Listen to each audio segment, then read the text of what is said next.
Chapter 81. Wang Yang had always considered the mission with the military search team to be a minor risk. After all, the military's goal was to retrieve all the food in the granary, and even if they encountered real danger, they would fight tooth and nail to protect themselves and return to base safely. But for the Wan family, it felt like the sky was falling, and everyone was visibly nervous. After Wang Yang and Wang Ningyan were driven away, Wan's father and Wan Ningfeng's wall-building work didn't last long and was hastily concluded. At some point, Wan's father appeared in the living room, working with wood, with Wan Ningfeng helping him. Both of them looked extremely careful and attentive. Wan's mother was busy in the kitchen, and she even asked Wan Ningyan for some ingredients. Wang Yang asked Wan Ningyan what was going on, but she refused to answer, acting mysteriously. I seem to have told you many times that the mission isn't too dangerous. Are your family members overly nervous? Parents are like that. Children taking exams get worried and anxious. You're on a mission that could cost your life, so of course you're even more nervous. Wang Yang and Wan Ningyan leaned against the second-floor railing and chatted. Downstairs, Father Wan and Wan Ningfeng were working on carpentry. The aroma of food wafted through the air. Will they be this nervous every time we go on a mission? Of course, not just them, but me too. You know my strength. Don't worry. Yes, I will. Wan Ningyan didn't look at Wang Yang, but at her family downstairs. Her expression was serious, a rare sight for Wang Yang. Her earnest eyes held reluctance, worry, and other emotions Wang Yang couldn't decipher. Wang Yang, even if you were a god, I would still worry about you. A god who knows all the heavens. Wang Yang gave a wry smile. If only he were truly a god, I wouldn't have to start over again. Wan Ningyan's heavy emotions instantly subsided, and she smiled at Wang Yang with a curled corner of her mouth. You were just saying you were powerful. Why are you suddenly so depressed? Because I was alone before, I couldn't keep anything. Even if I died suddenly, it wouldn't matter. No one would care. At most, it would become a trending topic, and a bunch of strangers would give me false remembrances. Is it different now? Wang Yang smiled, took Wan Ningyan's hand, and intertwined their fingers. Well, now that I have you in them, people who are more like family than family, I'm not as lonely as I used to be. But the pressure is also greater. I'm always afraid I make the wrong decision, and put you in danger. Wang Yang, you seem to have a soft spot. Not just a soft spot, you're my soft spot, especially you. If anything happened to you one day, I'd be devastated. Wang Yang doesn't like to open up. She prefers to keep her emotions hidden, which is why she appears indifferent and unconcerned. But Wan Ningyan has changed her a lot. In her previous life, she taught her to express her emotions and not suppress them. Now, whenever she's with Wan Ningyan, it's hard to contain her emotions. I want to tell her what's really on my mind, especially when I see her smiling but her eyes moist. It's a scene that resonates with her from her previous life. Love and guilt, like a surging wave, leave Wang Yang nowhere to hide. Wang Yang dragged Wan Ningyan back to the bedroom.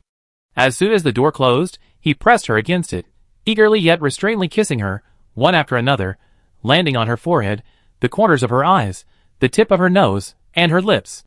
Knock knock. Big brother, sister, Mom's calling you downstairs. Wang Yang paused, looking at Wan Ningyan, who was half-dazed from the kiss, and teased softly. Sister, your face is so red. Wan Ningyan, mortified, turned her head away. You don't usually call me sister, but why are you doing that now? Big brother, sister, did you hear that? Are you still asleep? Wan Ningfeng's voice rang out again, and Wang Yang's smile widened. That's your brother calling you that. It has nothing to do with me. Why didn't I realize how annoying you are before? It's too late now. You can't get away. Wan Ningyan stood on tiptoe and bit Wang Yang's lips in retaliation, but the bite was gentle, like a tickle. Soon, Wang Yang took over and kissed her vigorously, and then they left. Big brother, I'm sorry. I didn't mean to disturb you. My mom has something for you, so... Nothing. I was just watching a movie with my headphones on, and didn't hear the knock. That's good. When Wang Yang arrived in the kitchen, he saw a wooden box, somewhat resembling an ancient food container. Mrs. Wan was putting food inside. Seeing Wang Yang, she smiled and beckoned him over. Xiao Yang, this is what Annie made for you. Once I'm done packing it, put it in your space. You have a tough mission tomorrow, so you need to eat well. This one, you see, has the word juice on the front. It's salty corn juice. Drink it with your meal. This one has the word soup on it. It's mung bean soup. Drink it to cool down on the hot road to avoid heat stroke and dizziness. Wang Yang picked up the corn juice. It was one of those supermarket thermoses, probably from Wan Ningyan. A small, sticky note with delicate handwriting was stuck on it. Xiaoyang, remember? This egg and ham fried rice is for you alone. Don't share it. I hidden 2 pieces of braised pork at the bottom for you. As for the other dishes, feel free to bring them out. I asked Yin Yin. They're also sold at the food processing plant. The meat is bacon, so it won't arouse suspicion. Oh, and this is jelly. Auntie made a big bowl. After you finish your mung bean soup, you can have this to cool down or as an after-dinner snack. There's brown sugar in a small bowl next to it. Adjust the sweetness yourself. Mother once stuffed the 4-layer food box to the brim. She kept asking if there was anything missing, and if so, she would make it right away. No, Auntie, that's enough. Okay, then I go make some dumplings. How about we have soup dumplings tomorrow morning? Auntie, tomorrow's too early. You should rest up. I find something to eat in my space to make do. It's okay. We don't leave until 3:30. I make the dumplings tonight, and just get up half an hour early tomorrow morning to steam them. It's not a big deal. Wang Yang was about to persuade him, but Wan Ningyan stopped him and whispered a suggestion. Just let my mom do what she wants. She's just worried about you and feels guilty if she doesn't do something for you. I feel guilty about her too. My mom is already upset because she can't help much. If you don't even need her to cook, she might be depressed. Okay, I get it. Wan Yang picked up the lunch box and examined it before putting it into her space. Dad Wan was a skilled craftsman. The lunch box was polished and oiled. A small Yang character was engraved in the middle, and peace was engraved on the back. On the way back to the bedroom, Wan Yang ran into Father Wan, who was meticulously drawing a plan for a Kong in the living room. He nodded when he saw Wan Yang, seemingly wanting to say something. It wasn't until Wan Yang reached the stairs that he heard a voice. Come back safely. Chapter 82. At 3 in the morning, the moment the alarm rang, Wan Yang quickly snuffed it. Looking back to see that Wan Ningyan hadn't woken up, he carefully unhooked his arms from her embrace, tucked her in, and tiptoed off to wash and change.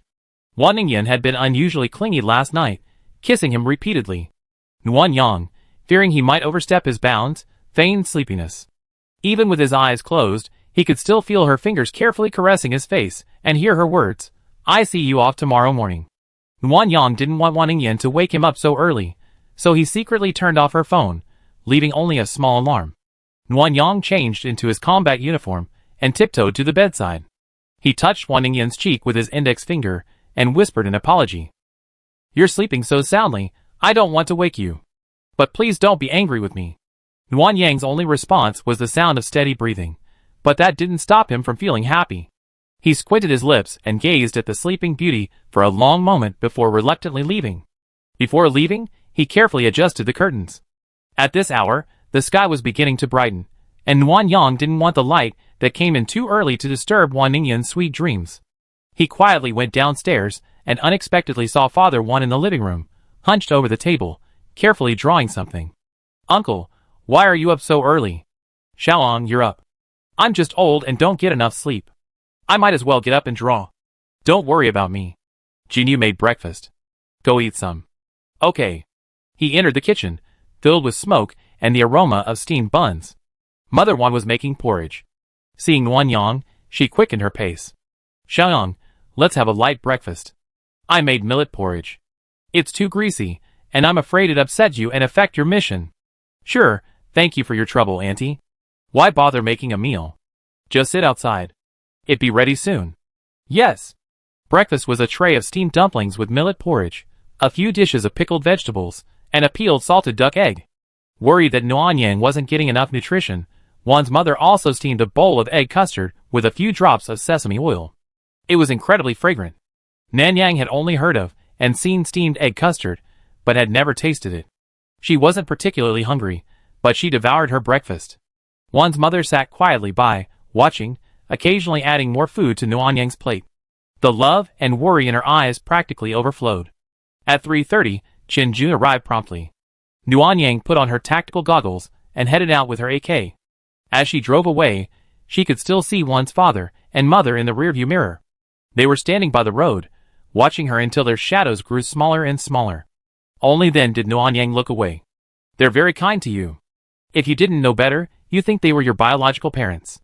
Yeah, Nanyang replied to Chen Jun, then felt something was amiss and added, they're not your biological children, but they're better than yours. Then Miss Wan, you must cherish them. In this world, it's rare to find someone who truly treats you well. Of course. The car drove all the way to Area A, this time going deeper inside. Nuanyang saw green buildings for the first time. Through the wire mesh, she could see rows of large bungalows. There were also some military vehicles in the open space outside. Nuanyang noticed the wire mesh and the strict inspection at the entrance. He guessed this must be the location of Han Qingqing's trusted troops. After entering, the car turned several corners and stopped at a spot marked with an S. There were 3 armored vehicles in front of them, and a dozen people were there, some talking, some cleaning their guns, and some just staring blankly. When they saw Qinjun's car approach, they quickly formed 2 lines. "We're here. Get out of the car. I introduce you." "Okay." Qinjun put on his helmet and stepped out of the car, his expression serious. He walked over to the 2 teams and shouted, "At ease, attention," before getting to the point. "Today is our search team's first mission. I spare you the extra rambling. Remember, we have only one goal, to protect Ms. Nuanyang. The mission may fail, but Ms. Nuanyang must be unharmed. Can you do that?" "Yes. The person next to me is Ms. Nuanyang. Everyone, get to know each other. Then check your equipment. We set off for the Qingyang Granary in 10 minutes. "Yes." Nuanyang had only seen soldiers on television. In her mind, soldiers were sacred, almighty, and great beings, willing to sacrifice themselves for the people. Now, she was the one these soldiers were willing to protect with their lives. She felt a surge of emotions. The most torn feeling was probably that in her previous life, she didn't have access to military protection. In this life, with the system, she had it without needing it. "Miss Nuan, because I met you and know about your abilities, the commander appointed me as the leader of the search team. If you have any problems, feel free to tell me and I handle them." "Okay, are they all soldiers?" "Yes, they're all carefully selected. 2 each of special forces, snipers, rocketeers, armored troops, communications troops, engineers, and 8 infantrymen. We're fully equipped. Don't worry, we definitely bring you back alive." "Yes." After Qinjun went to make preparations, the soldiers slowly gathered around. A dozen or so tan male soldiers shyly introduced themselves to Nuanyang. Their names were bizarre: Skinny Monkey, Stone, Iron Plate, Wildcat, all nicknames. "Don't you all call each other by name? Names are awkward, and mostly unpleasant. Why not call us by nicknames?" The speaker was an armored soldier named Shirtu, tall and muscular. He got called Shirtu because he was so tall, like a rock. Tai Ban, with his well-developed muscles, earned his nickname from practicing the Golden Bell defense as a child, making him fearless of clubs. Wildcat was a sniper. Despite his short stature, he would venture anywhere to find the best sniping spots. His most brutal feat was during a practice match, where he hid on the cliff face and ultimately ambushed the enemy, leading his team to victory. What surprised Nuanyang was that the team wasn't all men. There were 2 women too. They both had shaved heads, their faces were paler than the men's, and they were under 1.7 meters tall. The one with the sour face was Zhao Ro, a special forces soldier. Her father was a drug enforcement officer. She had originally wanted to be a writer, but after her father died in the line of duty, she turned to the military. With a fierce determination, she was selected to serve in the special forces. The one who loves to smile is Yuan Man. She also has a round face, which would be very cute with short hair. She's a rocket soldier. She gained 20 pounds to meet the selection requirements. She's quite a tough guy. The atmosphere in the search team was different from what Nuanyang had expected. It was quite relaxed. In just a moment, Nuanyang had matched all the names and faces. But the team's configuration was a bit too good. Not only were all the soldiers of the same type complete, but half of them were psychics: gold, wood, water, fire, and earth. There were 2 psychics each for strength and speed, and that sullen-faced Zhao Ro was actually a healing psychic. This team's configuration was truly enviable. Nuanyang had thought more than once about recruiting them all, but unfortunately, they were all military personnel with too high a loyalty. It would be better to hire the Rose team for safety. 10 minutes later, the team set off. Nuanyang sat in the middle armored vehicle, accompanied by Zhao Ro, Yuan Man, Qinjun, Shirtu, and Shouho. The rest of the team was split between the front and back vehicles. At 4 in the morning, the armored vehicle pulled out of the base. Nuanyang looked out the window, and saw that it was already bright outside. The surrounding vegetation had turned yellow and withered. The water level in the river near the base had also dropped significantly. Judging by the location of the water stains, It must have evaporated by about a meter. The car didn't have air conditioning on. Nguyen Yang had a small battery-powered fan, but the others were just trying to keep it on. Soldiers are trained to withstand the heat, so although they were sweating profusely, they were in high spirits and appeared to be in good health. Nguyen Yang silently turned off the fan. The wind wasn't strong, and it made her look delicate, but there was no need. She had ice powers anyway, so she could quietly cool herself down. The journey was smooth. They encountered zombies a few times, but the soldiers in the vehicles ahead and behind them quickly dismounted, killing them with swords or their powers, then retrieved the crystal cores and quickly returned to their vehicles. Each engagement lasted only 4 or 5 minutes, and they were incredibly powerful. The journey, which should have taken 4.5 hours, arrived half an hour early.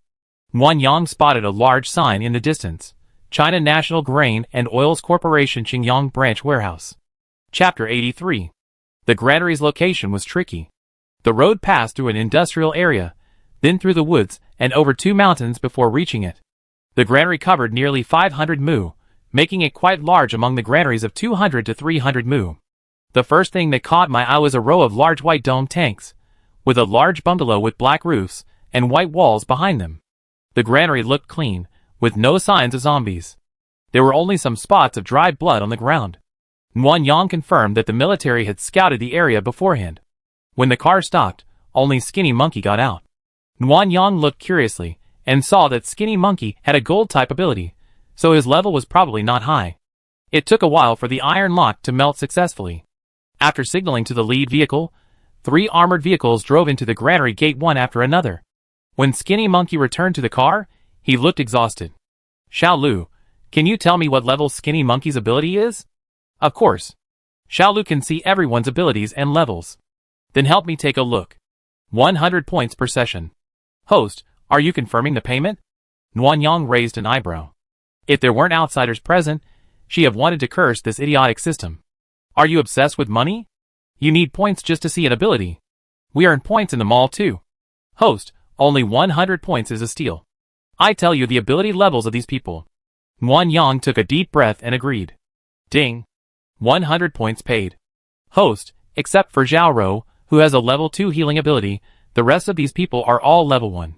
Their strength and water abilities have reached critical mass, but haven't yet broken through. With a little more effort, they should be able to reach level 2 soon. The military's psychics weren't very high level either. Even with the scientific research team's help, their upgrades were so slow. Nguyen Yang's sense of crisis dissipated.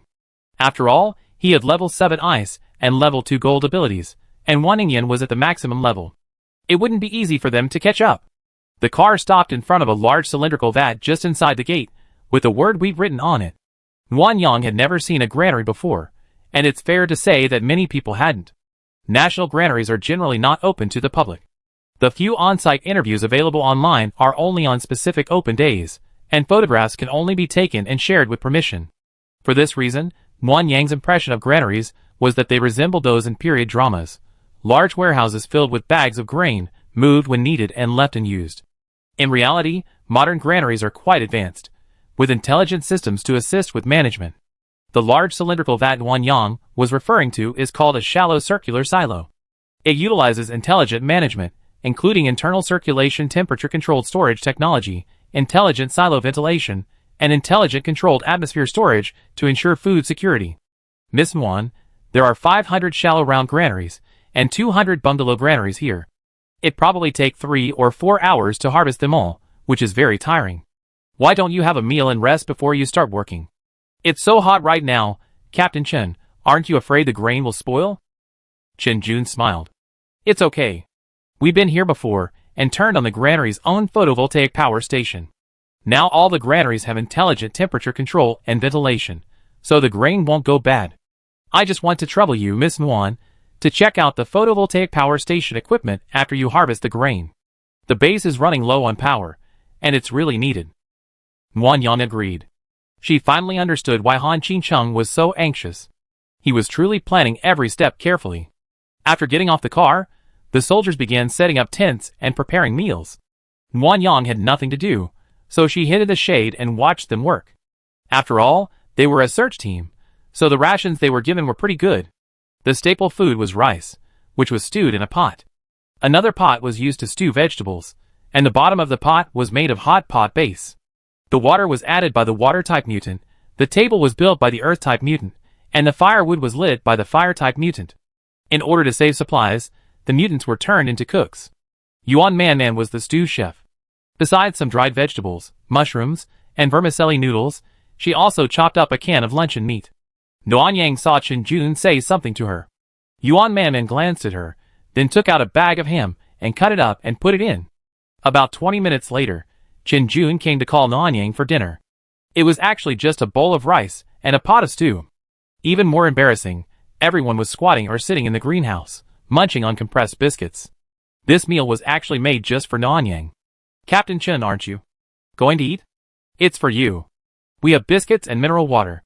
Nuan Yang couldn't accept this blatant privilege, so she quietly took out the food box and drinks that Wan's mother had prepared. Andy cooked for me, and I can't eat this. I thought you were cooking for yourself. Chen Jun was stunned, thought for a moment, then stood up and called everyone to come. Everyone, take your lunch boxes and line up for food. Ladies first, hurry! The soldiers were well trained. Despite their visible joy and excitement, they maintained a disciplined approach. They quickly formed a line, the women in front, first filling the pot with rice, then returning to the table where Chen Jun served them dishes. Nuan Yang quietly unpacked the food boxes. Wan's mother's cooking was beautiful, fragrant, and delicious. A few simple stir-fries, accompanied by egg fried rice and salty corn sauce, were refreshing and delicious. During the meal, Nuan Yang noticed that everyone was wolfing down their food. It seemed that this hot pot was a luxury for the people at the base. Chen Jun was the last to receive his meal. The hot pot was almost empty, so he ate it with the broth and rice. Nuan Yang invited him to join them, but he refused, which reminded her of her motto, I will never take a single needle or thread from the common people. After dinner, Nuan Yang felt a bit full. She had no appetite for the jelly, but if she didn't finish it, Mother Wan might misunderstand her and think she didn't like it, making her upset. So Nuan Yang shared the jelly and mung bean soup with everyone. Chen Jun disagreed, but Nuan Yang, knowing what he was thinking, simply placed the food on the table. If you don't eat it, I just throw it away. Captain Chen, do you soldiers like wasting food? Miss Nuan, supplies are scarce right now, you. Nuan Yang interrupted him. What are you scarce about?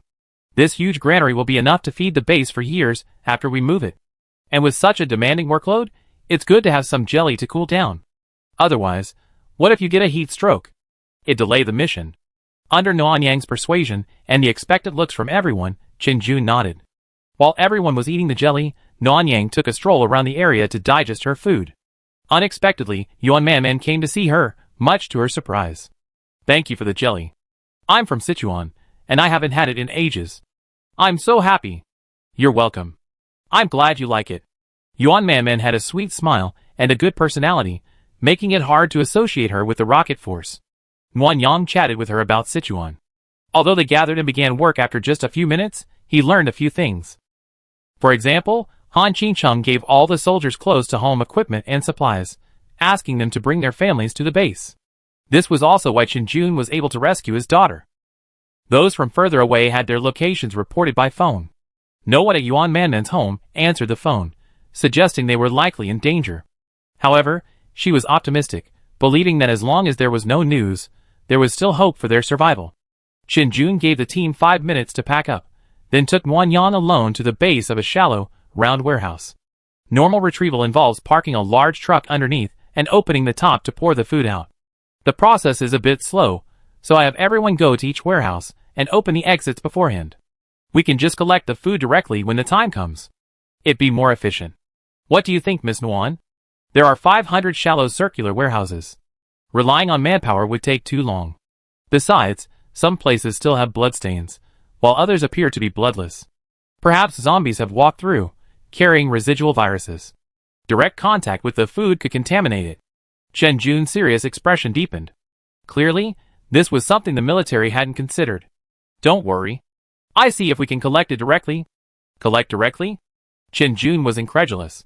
Are you saying, just collect the entire shallow circular warehouse into the space? Yes. The shallow circular warehouse was so tall and large that Nuan Yang couldn't reach the bottom by touching it directly. He had to climb up the stairs next to it. Then, placing his hand on the shallow circular warehouse, a thought flashed through his mind, and the entire warehouse vanished, leaving only the stairs. Captain Chen, it seems we don't need to go to all that trouble. Yes, but you can't directly take the bungalows. Miss Nguyen will have to put in some effort. We figure it out when the time comes. Let's take the shallow silos first. Being able to directly take the shallow silos greatly improved efficiency, but it was too physically demanding on Nguyen Yang. Climbing the stairs constantly, under the scorching sun, left her so exhausted that she dared not exert much mental energy, fearing she would collapse. By the time she had taken the last bungalow, Nguyen Yang was nearly exhausted. She leaned against the wall of the bungalow, constantly drinking water to replenish her energy. Her clothes were constantly soaked with sweat and then dried out, leaving a salty, pungent smell. Warning!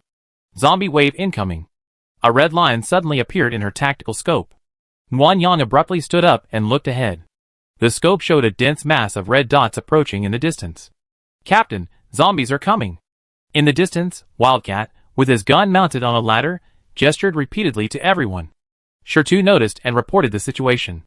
Chen Jun immediately instructed Zhao Rou to escort Nguyen Yang back to the bungalow, while the others went into combat mode to engage the zombies. Warning! Intermediate-level zombies spotted. Before Nguyen Yang retreated, he saw the warning on his tactical scope and was startled. Intermediate-level zombies weren't as easy to kill as low-level ones. They had a certain intelligence and possessed special abilities. With only 20 people in his squad, and their abilities were limited, he wondered if he could defeat them. Chapter 84. Like the shallow round warehouse, the flat warehouse is intelligently controlled. The temperature inside feels around 30 degrees Celsius, much cooler than outside.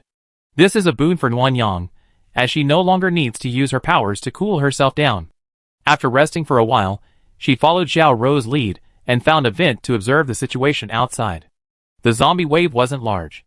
According to the tactical scope, there were 1,505 of them, a number Nguyen Yang could easily handle.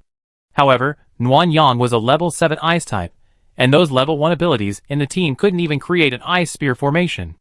Even if they could sustain their abilities for 2 minutes, it was impressive. In her previous life, after Wan Ningyan awakened her speed ability, she became a useful escape weapon for the two of them. However, the duration was short-lived, often accelerating for a minute before Wan Ningyan was exhausted. Later, with more use, it only lasted 2 minutes.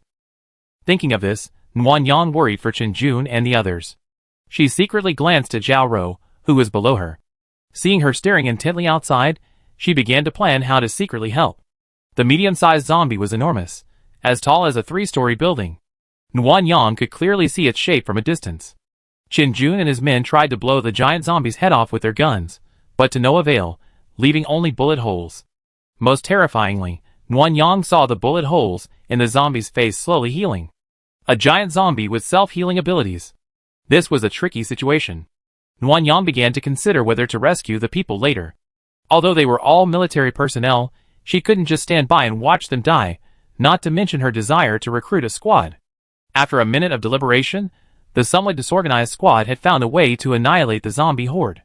Earth-based abilities built a mound to guide the zombie tide's advance, while wind-based abilities, combined with grenades, bombarded the area from both sides, controlling the width of the zombie tide's advance.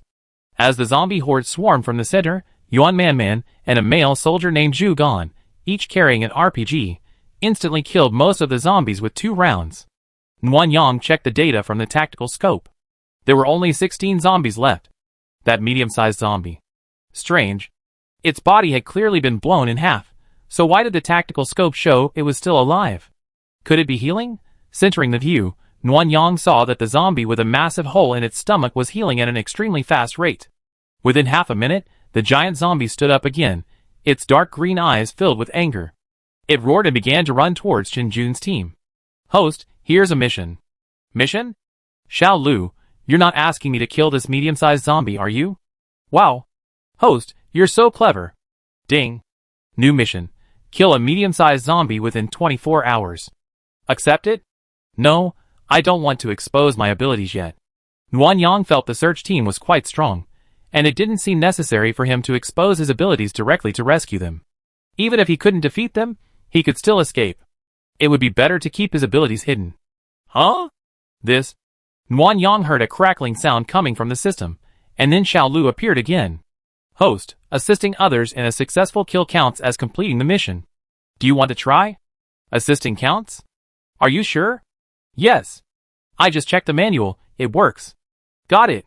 Nguyen Yang began to think quickly. Judging from the current situation, the giant zombies have self-healing abilities, so they must be killed with a headshot. Rockets are certainly effective, but zombies are intelligent and will protect their heads. Yuan Manman's 2 shots are aimed at the head, and it will either block with its hands or turn its body away, making it difficult to hit. Furthermore, their ammunition is limited, and Yuan Manman no longer dares to use the RPG, probably because she's running low on bullets. Ordinary guns couldn't penetrate the zombies, and the same was true for sniper rifles. Nguyen Yang observed that Wildcat's marksmanship was excellent, with 5 shots hitting them between the eyebrows, but they only resulted in small wounds that quickly healed. The search team panicked, using all sorts of weapons and superpowers to fend off the ordinary zombies. However, this also irritated the giant zombie, which went on a rampage. 2 soldiers in the front of the group were nearly trampled to death by the sprint, and if they hadn't possessed speed, they wouldn't have escaped. If no solution could be found, the ultimate strategy would be to retreat, but that wouldn't work. This mission had finally arrived, and Nguyen Yang didn't want to miss it. What should he do? Nguyen Yang was frantic. Ice-based abilities were out of the question. No one in the team had any ice-based abilities, and ice needles would melt under the intense heat, making them impossible to reach. He had to resort to gold-based abilities. But gold-based abilities were only level 2, so the tiny needles wouldn't cause any damage. He had already exhausted his stamina, so he could only produce 2 at most. More was out of the question. The granary gate had been breached. Chen Jun and his companions drove in 3 directions, retreating quickly. A giant zombie pursued them. It seemed to know that Yuan Manman and Zhugan's weapons posed the greatest threat, so it pursued the car containing them. Seeing this scene, Nguyen Yang suddenly realized that the giant zombie seemed a little different. Normal zombies rely on smell and hearing, but the giant zombie seemed to rely on sight. Could it be that it could see? To confirm his suspicions, Nguyen Yang quietly formed a golden needle. Using a peripheral glance to confirm that Zhao Ro wasn't paying attention, he aimed the needle at the giant zombie's left eye and fired. Roar! With a tremendous roar, the giant zombie froze in its tracks, erupting in fury. It tore up the staircase scaffolding and threw it everywhere, leaving small craters in the ground. It seemed his guess was correct. Furthermore, Nguyen Yang discovered that his blinded left eye hadn't healed on its own, suggesting that eyes with sight, unlike zombie bodies, can heal themselves. Zhao Ro, can you contact Captain Chen? Zhao Ro, suddenly confronted by Nguyen Yang's question, took a second to react before pulling out her walkie-talkie. Here. Go contact Captain Chen and tell him that zombies have eyes, and can only kill them after they've been blinded. Zhao Ro glanced at Nguyen Yang with a complicated expression, then lowered herself and peered outside through the vent, as if to confirm Nguyen Yang's words. I just saw someone accidentally hit a zombie in the eye, and it stopped and went berserk. My guess seems correct. Go and notify them. Every second of delay puts Captain Chen and his men in even greater danger. Got it. Zhao Ro didn't hesitate any longer and immediately contacted Chen Jun on the walkie-talkie, while Nguyen Yang continued to observe the situation outside. After losing an eye, the giant zombie vented its anger for a while, and resumed its pursuit. Fearing they might lure the zombies into the warehouse, Chen Jun and his companions circled back toward the main entrance. The psychics must have lost their mental strength, now all they could hear were gunfire and grenades. Nguyen Yang, under pressure, melted another golden needle. With the zombie facing away, it was difficult to hit its other eye, so he planned to save it for a rainy day. Roar! Another roar. Wildcat struck the zombie in the right eye, sending the giant zombie mad and sprinting towards the armored vehicle where Wildcat was. At that moment, Chen Jun's car stopped. Yuan Manman jumped out, crouched down with the RPG, and Zhugan loaded the bullets, helping to adjust the angle. With a bang, the giant zombie's head exploded. The other 2 vehicles immediately stopped upon seeing this. Working in perfect coordination, they used ropes to pull the giant zombie to the ground. Then, they rushed towards its large head and dug out the green medium-sized crystal core, giving it no time or opportunity to recover. Ding! Congratulations to the host for completing the mission. You received 1 supernatural training camp and 20,000 experience points. Ding! Congratulations to the host for advancing 1 level. You received 1 lottery ticket, 1 full-range barbecue, and 1 space refrigerator. Ding! The full-range barbecue has been unlocked and can be purchased with points. Ding! The space refrigerator has been unlocked and can be purchased in the electronics section of the mall with points. Hiss! Nguyen Yang took a deep breath. He hadn't expected to finally level up after so many missions. The upgrade rewards were quite generous, with a host of new gadgets. Xiao Lu drew the prize. Tell me about the new items. Okay, host, the prize has been drawn. Ding. Supernatural Training Camp. Using the latest virtual technology, it can simulate zombies of various levels and zombie waves, allowing users to engage in virtual combat training. Not for sale, for use by supernatural users only. Space Refrigerator. Functions identically to a regular refrigerator, with a 50 cubic meter fresh keeping compartment and a 30 cubic meter freezer compartment, for a total of 80 cubic meters. Daily electricity consumption is 2 kilowatt hours. Please recharge your electricity bill at the energy zone. Nuanyang's eyes lit up instantly. Since arriving at the base, he's had very few opportunities to use his superpowers, relying solely on consuming crystal cores. Leveling up has been much slower. This superpower training camp couldn't have come at a better time. Chapter 85. Miss Nuan. Hearing her name called, Nuanyang snapped out of her thoughts and stopped looking at the mall. She turned to look down at Zhao Rou. She already had a rather grim expression, and now, expressionless, she looked even more menacing. What's wrong? Just now. Thank you for the information. You're welcome. Even if I hadn't told them, Captain Chen and the others would have discovered it. It was just a matter of time. Zhao Rou continued to look at Nuanyang, her eyes filled with suspicion and scrutiny. Nuanyang feigned composure, but she was puzzled. Could Zhao Rou have discovered I was using my powers? But such a small needle, at such a distance, shouldn't be so easily detected. Ding. Congratulations to the host for winning the Special Combat Uniform. The Special Combat Uniform has been unlocked and can be purchased in the weapons and equipment section of the mall with points. Special Combat Uniform? Nuanyang was puzzled. This was the second item that was only unlocked, not given away, after winning the lottery. Entering the mall, Nuanyang first glanced at the barbecue section.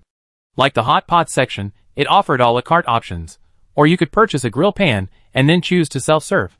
The self-serve option cost 50 points per person and lasted 4 hours. She then clicked into the home appliance section. A space refrigerator was priced at 50,000 points. The system had given her one, which was perfectly sufficient, so she didn't need to buy more. Nuanyang felt a sense of satisfaction. When she reached the weapons and equipment section, Nuanyang took 2 deep breaths. She had a feeling this combat uniform would be as expensive as the multifunctional tactical goggles. Preparing herself mentally, she clicked into the weapons and equipment section. The second item was the special grade combat uniform, priced at 500,000 points. Nuanyang counted the zeros several times, confirming it was 500,000 points. Her teeth were almost broken. She suppressed her anger and clicked on the special grade combat uniform's description. She wanted to see what kind of shoddy clothing could be so expensive. Special Combat Uniform. Custom-made 1:1 with a default camouflage design. The next-to-skin material automatically regulates temperature, maintaining a constant body temperature. The exterior is made of premium fabric that is fireproof, waterproof, discharge-proof, bulletproof, knife-proof, and radiation-proof. It can withstand low-level zombie attacks, but will fail if the damage rate exceeds 50%. Note, this item is reparable if the damage rate is less than 80%, costing 10,000 points per repair. Bonus: a pair of special combat gloves, made from the same material and function as the special combat uniform. The bonus gloves are reparable if the damage rate is less than 60%, costing 3,000 points per repair. Can withstand low-level zombie attacks? After seeing this feature, Nuanyang looked at the price, and it suddenly didn't seem expensive anymore. It's like spending points on a life-saving anti-grav vest, significantly improving combat safety. Body temperature regulation is essential, and with the predicted extreme heat and cold in the future, these two features make the price worth it. But right now, I'm running low on crystal cores and points. I only have 51,000 points left, and 1,581 low-level crystal cores.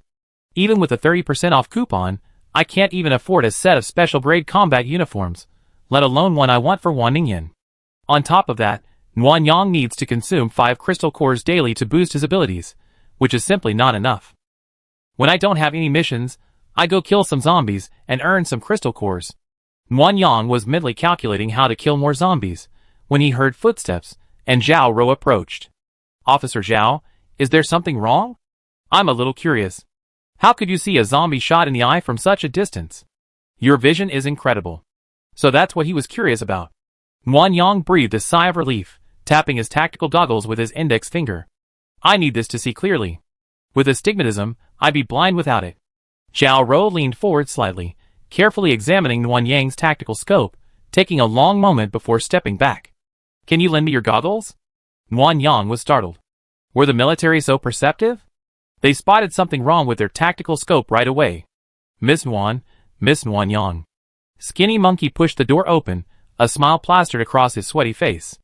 The company commander asked me to collect the zombie corpses. We want to take them back to the academy for research. Would you be willing, Miss Nguyen? Of course. The stepping stone was a must-have. Nguyen Yang immediately jumped to the ground, said to Zhao Rou, sorry, Captain Chen needs me for something, and quickly left with Skinny Monkey. Qin Jun and the others had already rested, and were observing the giant zombie. After the zombie's head exploded, brain matter and blood spilled all over the floor. The team had even dug up the crystal core, making a mess. Nguyen Yang felt sick just by looking at it, not to mention the overwhelming stench of decay mixed with sewers as he got closer. It was the first time, since his rebirth, that the stench of a zombie had made him want to vomit. Captain Chen. Miss Nguyen. Nguyen Yang pinched her nose. As she greeted Qin Jun also looked unwell, his brow furrowed. Like Nguyen Yang, he spoke with a nasal cadence, likely choking on the stench. Please help us collect this corpse into the space. We need it for research. Yes. Nguyen Yang extended her pinky finger and touched the zombie's leg with disdain. She put the corpse into the space and pointed at the pool of brains. Don't collect these. I don't want to touch them. We collect that ourselves. After Qin Jun finished speaking, he assigned 3 male soldiers to collect the brains. They unloaded a half-meter-high glass container from the vehicle and used an engineer's shovel to scoop the brains into the container. The scene was truly unpleasant. Nguyen Yang's face paled with disgust. He said goodbye to Qin Jun and returned to the bungalow to collect the grain. Zhao Rou was standing at the warehouse door, waiting for Nguyen Yang. Seeing her from afar, Nguyen Yang felt annoyed. It seemed that if she didn't show the tactical goggles, her suspicions wouldn't be dispelled, so she asked the system. Xiao Lu, can this tactical goggles hide their functions and become ordinary goggles? Yes, host. 100 points to hide them once. You really been going a bit overboard lately. Considering your ability level, it's only 100 points. How dare you ask for 100 points to hide the glasses' functions? Then, 20% off, okay host. No 50 points, forget it. Ding. 50 points paid. The multifunctional tactical goggles have all their functions hidden. Please tell Xiao Lu to unlock them. So straightforward? Nguyen Yang felt a little regretful that she hadn't bargained enough. Miss Nguyen, is everything settled? Well, why isn't Officer Zhao waiting inside? It's so hot outside. I just came out and ran into you. That's quite a coincidence, Nguyen Yang said as he took off his tactical goggles and handed them to Zhao Rou. Since Officer Zhao is interested, take a look. I go collect the grain first. Be careful not to damage this. There's nowhere to repair it right now. Zhao Rou clearly hadn't expected Nguyen Yang to offer the tactical goggles. A hint of surprise crossed her sullen face. After a 2-second hesitation, she took the glasses and whispered a thank you. Working in a flat warehouse is more physically demanding than in a shallow, round warehouse. Collecting each bale at a time, running back and forth. Nguyen Yang was halfway through, her arms and legs nearly broken from running. She leaned against the wall, panting. As she wiped the sweat off her face, she glanced at Zhao Rou at the door. She was examining the tactical goggles carefully, and even tried them on, seemingly in disbelief that they were so ordinary. Nguyen Yang was not worried. That was the fact. No matter how suspicious Zhao Rou was, she would not speak nonsense without evidence. After all, the person she was offending was not an ordinary person, but a person with spatial abilities, who was needed by the base. Chapter 86. Nguyen Yang rested for a few minutes, feeling somewhat refreshed. She stood up and prepared to continue harvesting food. Just then, Zhao Rou approached the doorway. Nguyen Yang simply leaned against the wall again, waiting for her. Miss Nguyen, here you go. Zhao Rou held the tactical goggles in both hands, and handed them to Nguyen Yang politely, ignoring her rather stern expression. You're welcome. Nguyen Yang treated the goggles like ordinary glasses, wiping them with a cloth from her spaceship before putting them on. The system was reliable, not only hiding functions, but also increasing the degree of prescription. Although Nguyen Yang, who wasn't nearsighted, felt a little dizzy after wearing them, it made the image more realistic, and Zhao Rou shouldn't be able to find fault with it. I think you're very special.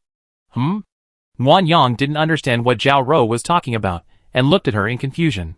From the first time I saw you, I felt you were different. I still feel that way now, Miss Nguyen. You seem to have a lot of secrets. And you don't look like a singer at all. You're too relaxed. Nguyen Yang's eyes grew sharper. Just as she was about to ask what she meant, Zhao Rou seemed to notice something was wrong and explained before she could open her mouth. Don't be nervous. I'm not hostile. Officer Zhao, I don't understand what you're talking about. It's okay if I don't understand. Let me introduce myself. I went to the police university and got a perfect score in criminal investigation. Zhao Rou's height, eyes, and expression were all too intimidating. Even if Nguyen Yang straightened her back and met her gaze, she wouldn't get any relief. The phrase perfect score in criminal investigation made Nguyen Yang even more flustered.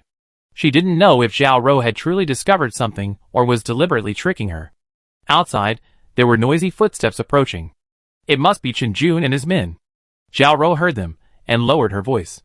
Don't worry, I won't tell anyone about your situation, not even the military.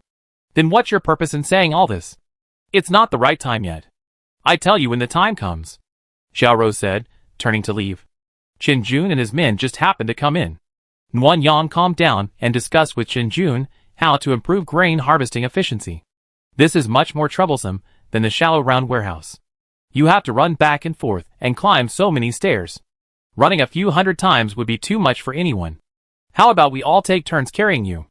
That's great. Once everyone's exhausted, we can just lie down when the zombie wave comes. Chen Jun was speechless and at a loss for ideas, so he called everyone together for a brainstorming session.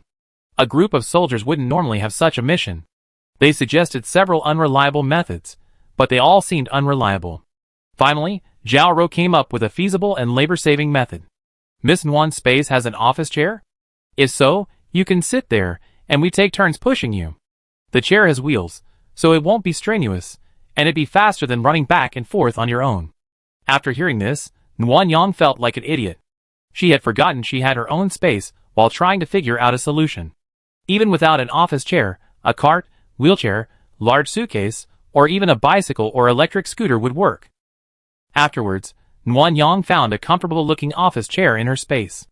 The search team took turns pushing the person. A single bungalow could be cleared in 2 to 3 minutes.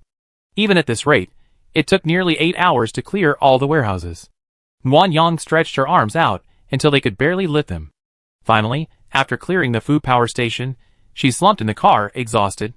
The car lurched slightly, and when Nguyen Yang woke, they were almost at the base. It was already nearly dark outside. He glanced at his watch. 9:32 p.m. Departing at 4 a.m. and returning near 10 p.m., that meant about 18 hours of intensely hot daylight. It was truly terrifying. Nguyen Yang narrowed his eyes and discreetly observed the people inside. Everyone was exhausted, except Chen Jun and the driver, who were asleep. Nguyen Yang's gaze lingered on Zhao Rou's face for a long moment. Although he didn't know her motive, recalling their conversation, he could vaguely sense that she wasn't completely loyal to the military. Otherwise, she wouldn't have needed to test him so many times, and could have simply reported to Chen Jun silently. Level 2 healing. If it weren't for the enemy, this ability would have been quite appealing to Nguyen Yang. When they arrived at the base, there was only a sliver of daylight left. The streetlights were already on. Areas E and D had few lights, and the higher up the area, the brighter it got. When they reached Area B, there was a small security booth at the entrance, manned by 2 soldiers. Miss Nguyen, you worked hard today. Go back and rest first. I pick you up at noon tomorrow to go to the warehouse to distribute the grain. Okay. After getting off the car, Nguyen Yang registered with the security guard and hurried home with brisk steps. For the first time, she understood why people with families away from home were so eager to return. The lights were on the first floor of the house. Nguyen Yang guessed everyone was waiting for her. She hurriedly took out her key and inserted it into the keyhole when the door opened. Boss, you're back. Nguyen Yang, you're finally back. What took you so long? Wan Ningyan and Wan Ningfeng stood in the front, followed by the smiling Wan mother and the smiling Wan father. Nguyen Yang's heart tightened. It was truly wonderful to have the concern and care of family. It made all the effort worthwhile. She looked around, her gaze finally landing on Wan Ningyan's face. She noticed her eyes were red, and resisting the urge to hug her, she gently asked, "Why are your eyes red? Were you crying?" "No, it was too late. I stayed up all night. Big brother," my sister lied. She was worried about you and cried twice. I saw it both times. Wan Ningfeng. Are you looking for a fight? Mother Wan smiled and stopped Wan Ningyan. I testify that our Yan Yin didn't cry. Let your brother go first. Xiaoyong is back, and we haven't eaten yet. Take care of Xiaoyong first. Jinyu is right. Father Wan stepped aside. Xiaoyong, come in. Your aunt made lots of delicious food. You're in for a treat. Okay. After entering the room, Wan Yang pretended to comfort Wan Ningyan, secretly taking her hand and squeezing it. Wan Ningyan's slightly red eyes glanced at Nuan Yang with grievance. With her family present, she dared not speak, merely mouthing words. I was so worried about you. Nuan Yang pursed her lips and smiled. She turned Wan Ningyan's hand palm up and, with her index finger, wrote the word thank you. After a moment's thought, she wrote love you.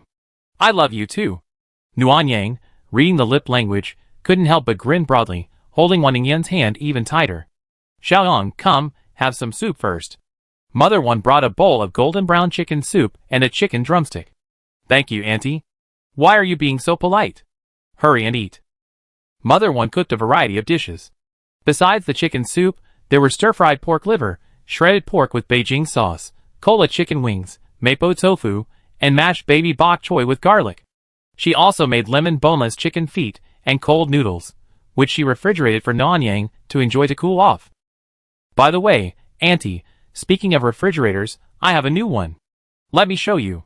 Don't you already have one? Why are you getting a new one? There's no need, kid. It's a secret. It's better than the one you have now. Nuan Yang took out the refrigerator the system had given her. It had 2 doors, and was pure white, very beautiful. The interior design was identical to a real refrigerator, except it was a bit larger. This one looks pretty ordinary.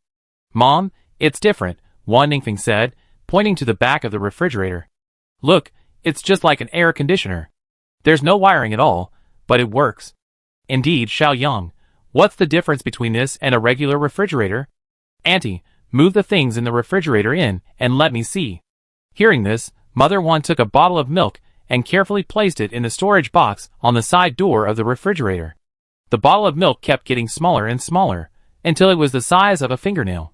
Shocked, Mother Wan reached out and took it out again. The bottle of milk was still the same size. Xiaoyong, this is? Wan Ningyan understood and smiled. Nuan Yang, does this refrigerator have a storage function? Yes, it's a storage refrigerator. The fresh keeping compartment holds 50 cubic meters, and the freezer compartment holds 30 cubic meters. And he won't have to ask us for food every day anymore. This refrigerator can hold a lot, so it's convenient. That's great. I can even make some extra food to prepare tomorrow. I pickle some vegetables and make some dumplings. Everyone can just grab something when they want something.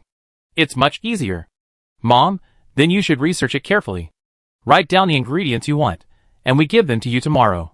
Nuan Yang and I are going to go back and rest. It's late, so we talk tomorrow. Okay, you two should go and rest. Yin Yin, take care of Xiaoyong. She's been tired all day. A foot soak would be good for her. Got it. Wan Ningyan hurriedly dragged Nuan Yang back to the bedroom. Once inside, she made sure the door was locked before hugging her tightly. Nuan Yang felt a dull pain in his waist because he had used too much force, but he did not push Wan Ningyan away. He had been out for too long today, and Nuan Yang knew that Wan Ningyan must be very worried, so he just kept patting her back gently to give her silent comfort. Chapter 87. After just 2 minutes, Wan Ningyan let go of Nuan Yang, her features grimacing. Smelly. You stink. Nuan Yang immediately lowered her head and sniffed. It was indeed a reek of sweat, and she took 2 awkward steps back. I worked up a lot of sweat today. I'm going to shower. Wait, take off your clothes. I need to check if you're injured. Oh, okay. Nuan Yang quickly stripped off her combat uniform. As she was about to remove her bra, Wan Ningyan stopped her, her face flushing as if blood was about to drip. That's enough. I didn't ask you to strip naked. Nuan Yang was tall and thin, not as voluptuous and sexy as Wan Ningyan, but her abdomen was well proportioned, with a distinct waistline and a faint outline of abdominal muscles. Wan Ningyan watched and then took action, her fingertips tracing her waistline from top to bottom, her expression unconcealed, curious and excited. Ningyan, are you ready? Right away. Wan Ningyan's fingers traced the contours of her abdominal muscles once more before she was satisfied. She patted Nuan Yang's belly with the back of her hand. That's enough. Go take a shower. Are you satisfied? What are you talking about? I'm checking. Nuanyang chuckled and stopped arguing with Wan Ningyan. Instead, he picked up his dirty clothes. I'm going to take a shower. If you're sleepy, go to bed first. Don't wait for me. I'm not sleepy. You should hurry up. I want to know what happened to you today. Okay. Nuanyang tossed the dirty clothes into the washing machine and then showered faster and faster. Every time he remembered Wan Ningyan's words, "You stink," he felt he hadn't washed thoroughly enough. He rubbed his skin red and applied shower gel 3 times before finally finishing his shower. After leaving, Wan Ningyan was sitting on the edge of the bed, staring blankly at the wooden barrel in front of her. Why are you sitting there like an idiot? Huh? You're done washing. Come on, let's soak your feet. Nuanyang sat down next to Wan Ningyan and saw a net bag inside the barrel, which contained what appeared to be herbs. Wan Ningyan took hot water from her space and poured it into the barrel, then added cold water to adjust the temperature. When she found it was just right, she gently dipped her toes in the water and doused herself completely. Wow, Nuanyang, hurry up, it feels so good. I feel like you're pretending. I'm not kidding, you know if you try it. Hurry up. Nuanyang took off her socks and immersed her feet in the barrel. Only then did she realize the temperature was too high. Her skin felt both painful and numb, and a strange sense of comfort rushed to her head, and she couldn't help but sigh. Wan Ningyan leaned limply against Nuanyang's shoulder, tapping her thigh with her fingers. How was it? I wasn't lying to you, was I? Yeah, it was just too hot. For a foot bath, it needs to be hot. Yeah, whatever your girlfriend says is right. As he spoke, Nuanyang had already quietly put his arm around Wan Ningyan's waist. Without her noticing, he deliberately moved his head towards her. The familiar aroma filled his nose, making Nuanyang feel strangely at ease. Come on, tell me about today. Why are you back so late? The granary is huge. There are 500 shallow round granaries. Nuanyang began to recount his experiences, and Wan Ningyan, like a supporting actor, kept commenting. Looks like the space isn't convenient either. You have to feel around to put it in. How troublesome. He just gave the team compressed biscuits. Han Qingcheng is really stingy. Yuan Manman is cute? Is she as cute as me? Explain yourself. Why don't you take a picture? I want to see what a medium-sized zombie looks like. What do you mean? Did Zhao Rou discover you have gold-type abilities? Wan Ningyan sat up straighter, clearly not relaxed like she had just been. Her eyes were even more alert. I'm not sure. We don't know what's good or bad right now. Let's take it one step at a time. You want to recruit her even though you don't know? She's a healer and a special forces soldier. Whether it's her combat prowess or her abilities, recruiting her is definitely worthwhile. Since we don't have a doctor, she can be considered a backup. Backup? Do you have a top choice? Well, Dr. Wei from the Rose Squad isn't a member of the military, and her sister is incredibly courageous. I prefer her to Zhao Rou. Wan Ningyan suddenly realized. So you promised me to join the Rose team because you wanted me to poach someone? Probably not. Nuanyang took Wan Ningyan's hand and patted it. You're going to poach the entire team. The task is enormous. Wan Ningyan, the great actress, must work hard. Why aren't you talking? I'm done soaking. Take your time. Wan Ningyan, a man with a big head, quickly dried her feet and slid into bed. Nuanyang smiled helplessly, cleaned up the footbath tub, and as he lay down on the bed, he didn't mention poaching the Rose team again. Did you meet Shui Wanwei today? Did you keep your identity well hidden? I put on makeup and registered under my mother's name. No one noticed. Well, how is she? Is she okay? Not very. Wan Ningyan stood up and laid down in front of Nuanyang, her face full of pity. The conditions there are average, like shared housing, with each cubicle only about 7 or 8 square meters. Living with Yuer and Chen Haitang makes it even more crowded. Life isn't convenient either. Showering and cooking require the use of the large bathhouse and shared kitchen. The central air conditioning runs on a set timer, so you can only use a small fan inside the house, otherwise it's prone to overload and tripping the circuit breaker. Although the military camp is better than areas E and D, Yuer is injured. Because of the constant sweating, the wound hasn't healed yet. It's so pitiful. Wan Ningyan liked Shui Wanwei, and Nuanyang knew it. After a moment's thought, he offered comfort. There's a hospital at the base. If healing is slow, you can seek treatment from a healing psychic. Just go find Dr. Wei from the Rose team. It's a good opportunity for you to get familiar with them, so you can recruit them later. Huh? Wan Ningyan was stunned. She reached out and pinched Nuanyang's cheek. You're so determined to get me to recruit, aren't you afraid I mess it up? No, you're a national goddess.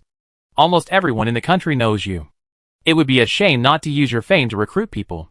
What if they're my haters? What if they're your fans? Nguyen Yang wasn't pushing Wan Ningyan to recruit, but she had too much on her plate and was fully booked with base duties. Wan Ningyan was a better fit.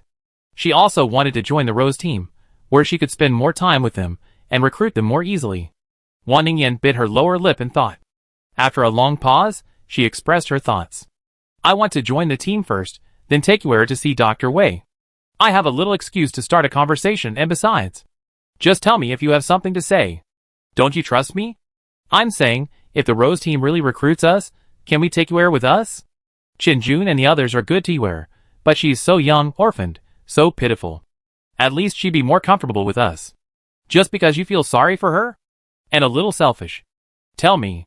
With Dr. Wei here, our reasons for staying at the base are less compelling. If anything goes wrong with the base, we can always flee. But if Yue stays here, she have to live and die with the base. In a life or death situation, Qin Jun will definitely only care about his daughter. Then Yue won't. Wan Ningyan stopped talking, her fingers rubbing circles on Nguyen Yang's collarbone. Nguyen Yang held her hand, smiling. It's just one more person to eat with. You like Yue, and she's very well behaved, so take her along. Don't you think she's too young to help? It's okay. Children grow up eventually, and that's a matter for the future. We won't risk poaching anyone until the base is safe. Okay, I understand. I work hard to build good relationships with Team Rose, especially Dr. Wei. Nguyen Yang smiled and ruffled Wan Ningyan's hair. We can work on this later. Go to bed early, and accompany me to fight zombies tomorrow afternoon. Huh? Why do you want to fight zombies all of a sudden? To earn crystal cores to buy combat uniforms. Didn't the military give you 2 sets? The unspeakable secret also has combat uniforms that can protect against low-level zombie attacks, but they require a lot of crystal cores. Got it. Wan Ningyan immediately laid down. I try to kill a few more tomorrow. A few won't do. A max-level psychic needs to kill thousands. Nguyen Yang, I think you're taking me for granted. You've given me so much to do. I treat you like a girlfriend. Go to sleep. It's already early morning. But you?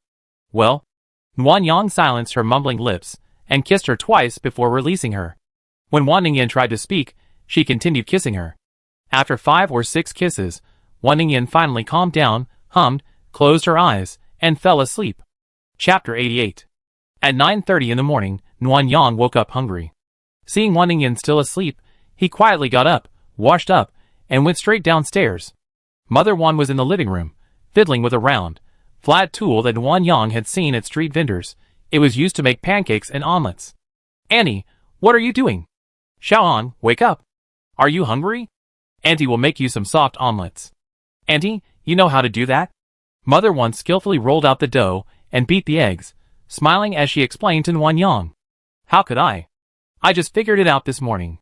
Yin brought a bunch of cooking tools from her space yesterday, and I don't know how to use them. I seen this griddle used before, and it took me many attempts before I succeeded. If it doesn't taste good, don't eat it. After all, Auntie just learned how to cook, so she's not very proficient yet. Auntie's technique is so smooth, just like those of professional vendors. I'm being modest. Yin always calls you serious and old-fashioned, but I think you're quite humorous and articulate. How could she say such bad things about you? Serious and old-fashioned. Nguyen Yang thought. The backbiting was quite respectful. At least she didn't mention feudal remnants. Because I look more serious when I'm not smiling, unlike her. I'm more approachable. You're approachable too, and polite and sensible. Unlike Yin, who's so arrogant and proud. Xiaoang, would you like sweet or spicy sauce? Sweet. Okay, it'd be ready soon, don't rush. Mother Wan beat 3 eggs, sprinkled some green onions on them, flipped them over, and started adding the tenderloin, sausage, and beef rolls, all fried or boiled in advance. She brushed them with sauce, folded them, and wrapped them. The plump, all-meat omelet was ready. Nguyen Yang took the omelet, took a big bite, and gave it a thumbs up in surprise. It tastes so authentic, even better than those street vendors. You're just so sweet. Here, heat up some soy milk and drink it while you eat, don't choke. Where are Uncle and Xiao Feng? Why haven't I seen them? On the 3rd floor? They rushed off to do some alkali prevention work after breakfast. If you're curious, go back after dinner. I heard the oxalic acid is a bit choking, so you need to wear a mask. Got it. Wan Yang finished breakfast, put on a mask, and headed to the third floor. The partitions between the planting and breeding areas had been built, and the place was clean. It looked like the breeding and planting plans would be ready soon. Wan Yang walked closer, and saw Father Wan and Wan Ningfeng painting the walls in the breeding area. Both were wearing masks, but they still coughed occasionally from choking. Uncle Xiufeng, let me help you. It's Xiaoyang, don't touch me. Wan's father quickly stopped Nuan Yang from reaching for oxalic acid. Although this isn't a hazardous chemical, it's still dangerous. It's acidic, so you need to wear gloves when handling it. There's also a certain ratio of water to water. If you don't understand, don't get involved. Xiufeng and I can finish it quickly. Come back for less dangerous work later. Nuan Yang saw that both Wan's father and Wan Ningfeng were wearing gloves, and knowing they weren't refusing, she withdrew her hand. Okay. Also, I want to tell you something, Uncle. Okay, go ahead. Yesterday's harvest at the granary was excellent. Even if we only took 30%, that's still 80,000 tons. Uncle, when you're planting your crops, you can plant more vegetables. How much? 80,000 tons of grain? Yes, a total of 270,000 tons, mostly rice, followed by corn, and the rest is wheat and soybeans. I'm planning to take 70,000 tons of rice and 10,000 tons of corn. Boss, don't we need wheat and soybeans? We have plenty of food, and we have a wide variety. Leaving those to the base will give them a more balanced diet. Leave them to the base? Wan Ningyan arrived, and Wan Yang immediately retrieved a mask from his spacecraft and handed it to her. We were talking about the granary. Oh, why didn't you wake me up this morning? I didn't have anything to do this morning, so I thought I'd let you sleep in a little longer. Humph. This reminded Nuan Yang of last night, and he felt a little guilty. After explaining the granary matter to everyone, he dragged Wan Ningyan back to the bedroom. Are you still angry? No, I'm a magnanimous person. Nuan Yang knew from Wan Ningyan's expression that she was still angry, and he pinched her palm in a flattering gesture. Qin Jun will pick me up at noon to go to the warehouse to distribute grain. Do you want to come with me? Can I go too? I think you can. Han Qingchen just wants to hide the fact that I have a space. You already know that, so there's no need to stop you. Okay. I'm getting stale at home. Finally, I can go somewhere new. Seeing Wan Ningyan's improved mood, Nuan Yang secretly rejoiced, feeling that his ability to coax people had improved dramatically. By the way, will the search team be there if we go? They should be. They're the only ones in the military who know I have a space, so they should be there to help. That's perfect. I want to see how adorable Yuan Man is. Nuan Yang, who had just been secretly delighted, suddenly felt a pang of fear and cried out, "This is the end." Shortly after lunch, Chen Jun arrived. Since they were going out to fight zombies that afternoon, the two of them lied, saying they were going to wander around the base after the rations were distributed and would be back before dinner. Mother Wan didn't suspect anything. After asking what they wanted for dinner, she reminded them, don't play too late, and continued to research their cooking tools. Chen Jun, like Nuan Yang, didn't stop Wan Ningyan from going along. Nuan Yang then drove his own car, saving him the trouble of returning to get it. We followed Chen Jun all the way to Area A, ultimately arriving at the same green building area we'd been in during the mission. However, this time, we stopped in front of a large bungalow marked L, not at S. Wan Ningyan looked around like a curious child, but when the car stopped, her expression suddenly turned cold. Don't get out yet. Tell me, which one is Yuan Man? Nuan Yang glanced helplessly at the team and pointed at Yuan Man, who was chatting with Shou Ho and the others. It's this girl with a slightly round face. Huh? Why did she shave her head? It's hot right now, and water resources are scarce. I heard many female soldiers shave their heads to save water and keep cool. You know quite a bit. Even people in Sichuan know about it. She took the initiative. We just chatted for a few minutes. Nothing happened. I'm so jealous. Wan Ningyan glanced at Nuan Yang. Who's jealous? I was just asking. No, I'm just kidding. Well? Wan Ningyan pointed at Xiao Rou, who was cleaning her dagger and asked, It's Xiao Rou, right? Yes, it's her. She has a rather expressionless face, but in the entertainment industry, it's called a world-weary look, which the fashion world loves. Anyway, I don't. Nuan Yang quickly distanced herself from the situation. I really don't like or dislike anyone on this team. I just admire their ability to work together. Oh, then go ahead and do your work. I won't join in the fun. Are you sure? We have to hand over the zombie corpses to them later. Aren't you curious? Wan Ningyan, who had just closed her eyes to rest, immediately unbuckled her seatbelt. Let's go! It's a shame to miss out on such fun. Wan Yang chuckled, locked the car, and headed towards Chinjun and the others with Wan Ningyan. On the way, Wan Ningyan deliberately intertwined her fingers with Nuan Yang's, who gave her a strange look. What are you looking at? Is there anything wrong with holding hands with your girlfriend? No, it's the right thing to do. Was it a declaration of sovereignty? Perhaps. Whatever the purpose, Nuan Yang was happy that Wan Ningyan didn't mind being intimate with him outside. Chapter 89. Wan Ningyan wore a mask and was dressed casually, yet her distinguished demeanor couldn't be concealed. As Nuan Yang and Chinjun were discussing matters, the male soldiers gathered around quietly, craning their necks to watch. Chinjun, feeling embarrassed, dismissed them and apologized to the two men. They never met a celebrity, so they're quite curious. But don't worry, the commander has already issued orders that the military won't reveal Miss Wan's identity. Well, but your warehouse is quite small. Nearly 200,000 tons of grain. It can't possibly hold it. It can't. This warehouse can only hold 1,500 tons at most, but the base doesn't have that many available. So the commander sent Special Assistant Bai to negotiate, and he should be here soon. Okay. Then let's release the zombies first. I have them prepare. Nuan Yang nodded, and Wan Ningyan whispered into her ear. Who's Special Assistant Bai? Han Qingqing's Special Assistant, Bai Xing. Oh, releasing the zombies? The medium-sized ones? Yeah, it stinks. Stay away for a while. The search team parked 5 trucks side by side, chained them together, removed the side panels from the back, and covered the gap with wooden planks, creating a large loading area. Miss Nuan, we can release the zombies now. Right away. Nuan Yang squeezed Wan Ningyan's palm and warned, it's really stinky and disgusting. Don't get too close. Got it. Wan Ningyan's face was filled with curiosity and excitement, not a hint of understanding. Nuan Yang said nothing more. After all, when the bodies were taken out, those with obsessive-compulsive disorder would run away faster than anyone. Stretching out his hand, Nuan Yang thought, and with a click, the huge zombie corpse landed on the back of the truck, instantly stinking the air. All team members donned masks, and began tying the zombies to the cars with ropes. Special Assistant Bai is here. Nuan Yang, following Chinjun's words, saw Bai Xing riding his bike. He was still dressed smartly, but wearing leather shoes made riding a bike a bit awkward, and his movements seemed a bit clumsy. When Bai Xing arrived in front of Nuan Yang, the trucks were slowly driving away. Even in such a stinky environment, Bai Xing still smiled and greeted Nuan Yang warmly and politely. Nuan Yang, holding her nose, couldn't help but admire him.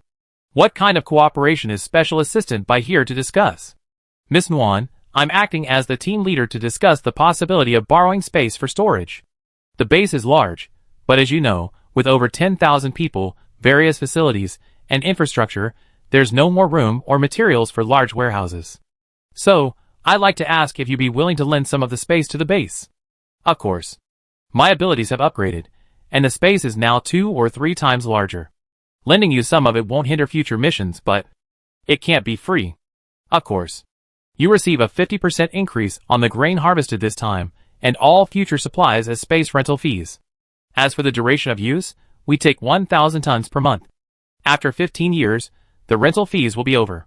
What do you think, Miss Nuan? Having a 50% increase on grain is a bit of a loss, to be honest. But if we could get a 50% increase on all supplies harvested through cooperation with the military over the next 15 years, that would be a great deal. After all, besides coal and poultry, there's also munitions. 35% of the arms were weapons. Nuan Yang thought that if he couldn't keep the base, he would have to recruit and form his own team. More arms were always good and could save some points. After careful consideration, Nuan Yang saw the folder in Bai Xing's hand and replied, Okay, do we need to sign the agreement? Everything is ready. Take a look. If you're alright, just sign on the last page. Nuan Yang glanced at the agreement, which combined the previous cooperation and profit sharing with the current space lease. He couldn't help but feel amused. Han Qingqing probably realized the insecurity of a verbal agreement, but he couldn't bring himself to ask him to sign it, so he used the space lease as an excuse to sign it. It's no surprise that Bai Xing was the one to discuss the cooperation. The agreement was in duplicate, and Han Qingqing had already signed it.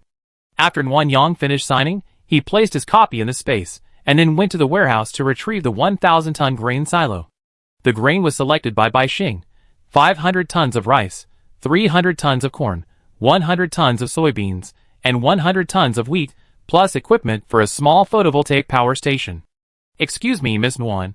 The food pickup is scheduled for the 1st. From now on, I pick you up at Area L at the beginning of every month. Captain Chen, you're too polite. I charge you, but I can't say it's a bother. That depends on Miss Nguyen's consent. We're all partners. Please take stock of the supplies. I have something else to do, so I'd be leaving now. Wait a moment, Chen Jun said, trying to stop Nguyen Yang from leaving. I'd like to tell you about tomorrow's mission, so I don't have to make another trip to notify you. Okay, so tomorrow we're supposed to go to the chicken farm. Yes, the chicken farm. It's 2 hours from base. The mission isn't onerous, but we have to slaughter chickens on site, so the timeline will be longer. We have to get up early tomorrow morning, at 5 o'clock. Kill chickens? Don't you raise chickens? We can, but the space in the car is limited, so we can only bring back some hens. Miss Nguyen's space can't hold living things, so we have to kill the remaining chickens. Nguyen Yang then remembered that she hadn't told Chen Jun that living things could be stored in the space. No need to bother. I upgraded my space, and now it can hold living things. Chen Jun and Baixing were both shocked. After a second, Baixing returned to her usual faint smile, and it was impossible to tell what she was thinking. Chen Jun, on the other hand, was happy and relieved. Great. Miss Nguyen, if that's the case, let's go to the chicken farm and the pig farm together tomorrow. There's no one raising them right now, and it's hot, so they're prone to disease and death. They're quite far apart. If we go to both, we have to spend the night. Yes. If we work day and night, we'd be back by dawn the day after tomorrow. Nguyen Yang thought quickly. If they could get some chickens and pigs back, they wouldn't have to worry about anyone discovering their breeding. Then, the next mission, to the arsenal, could be arranged in advance. This was Nguyen Yang's biggest wish, as was Han Qingqing's. It was just that food and poultry were the most urgent, so they had to put the arsenal on the back burner. Okay, the longer the night, the more trouble you have. Captain Chen, please make arrangements. We can depart tonight. The extreme heat has already arrived. If we delay any later, the animals might not survive. Okay, I make the arrangements after I count the supplies. I'll let you know when the departure time is confirmed. Well, I won't be home this afternoon. Just let your family know the time. I'm leaving now. After saying goodbye to Chen Jun and Baixing, Nguyen Yang realized Wan Ningyan was missing. He looked around and saw her hiding behind the SUV. Why are you here? That's disgusting, you. Wan Ningyan nearly vomited. She quickly had Nguyen Yang open the car door and got in. I'm so sick. The stink is everywhere. I almost vomited my breakfast. I told you it stinks, but you didn't believe me. I killed so many zombies, I thought they were all the same. Who knew this one would stink so much? Is it because it's so big? I don't know. I only saw low-level zombies in my previous life. Let's wait and see what the Military Research Institute has to say. They're quite capable and should be able to come up with something useful. Well, where are we going now? Let's leave the base first. I look at the map later and find a place with lots of zombies. I try to earn enough cores for 2 sets of combat uniforms today. Then let's go to the factory.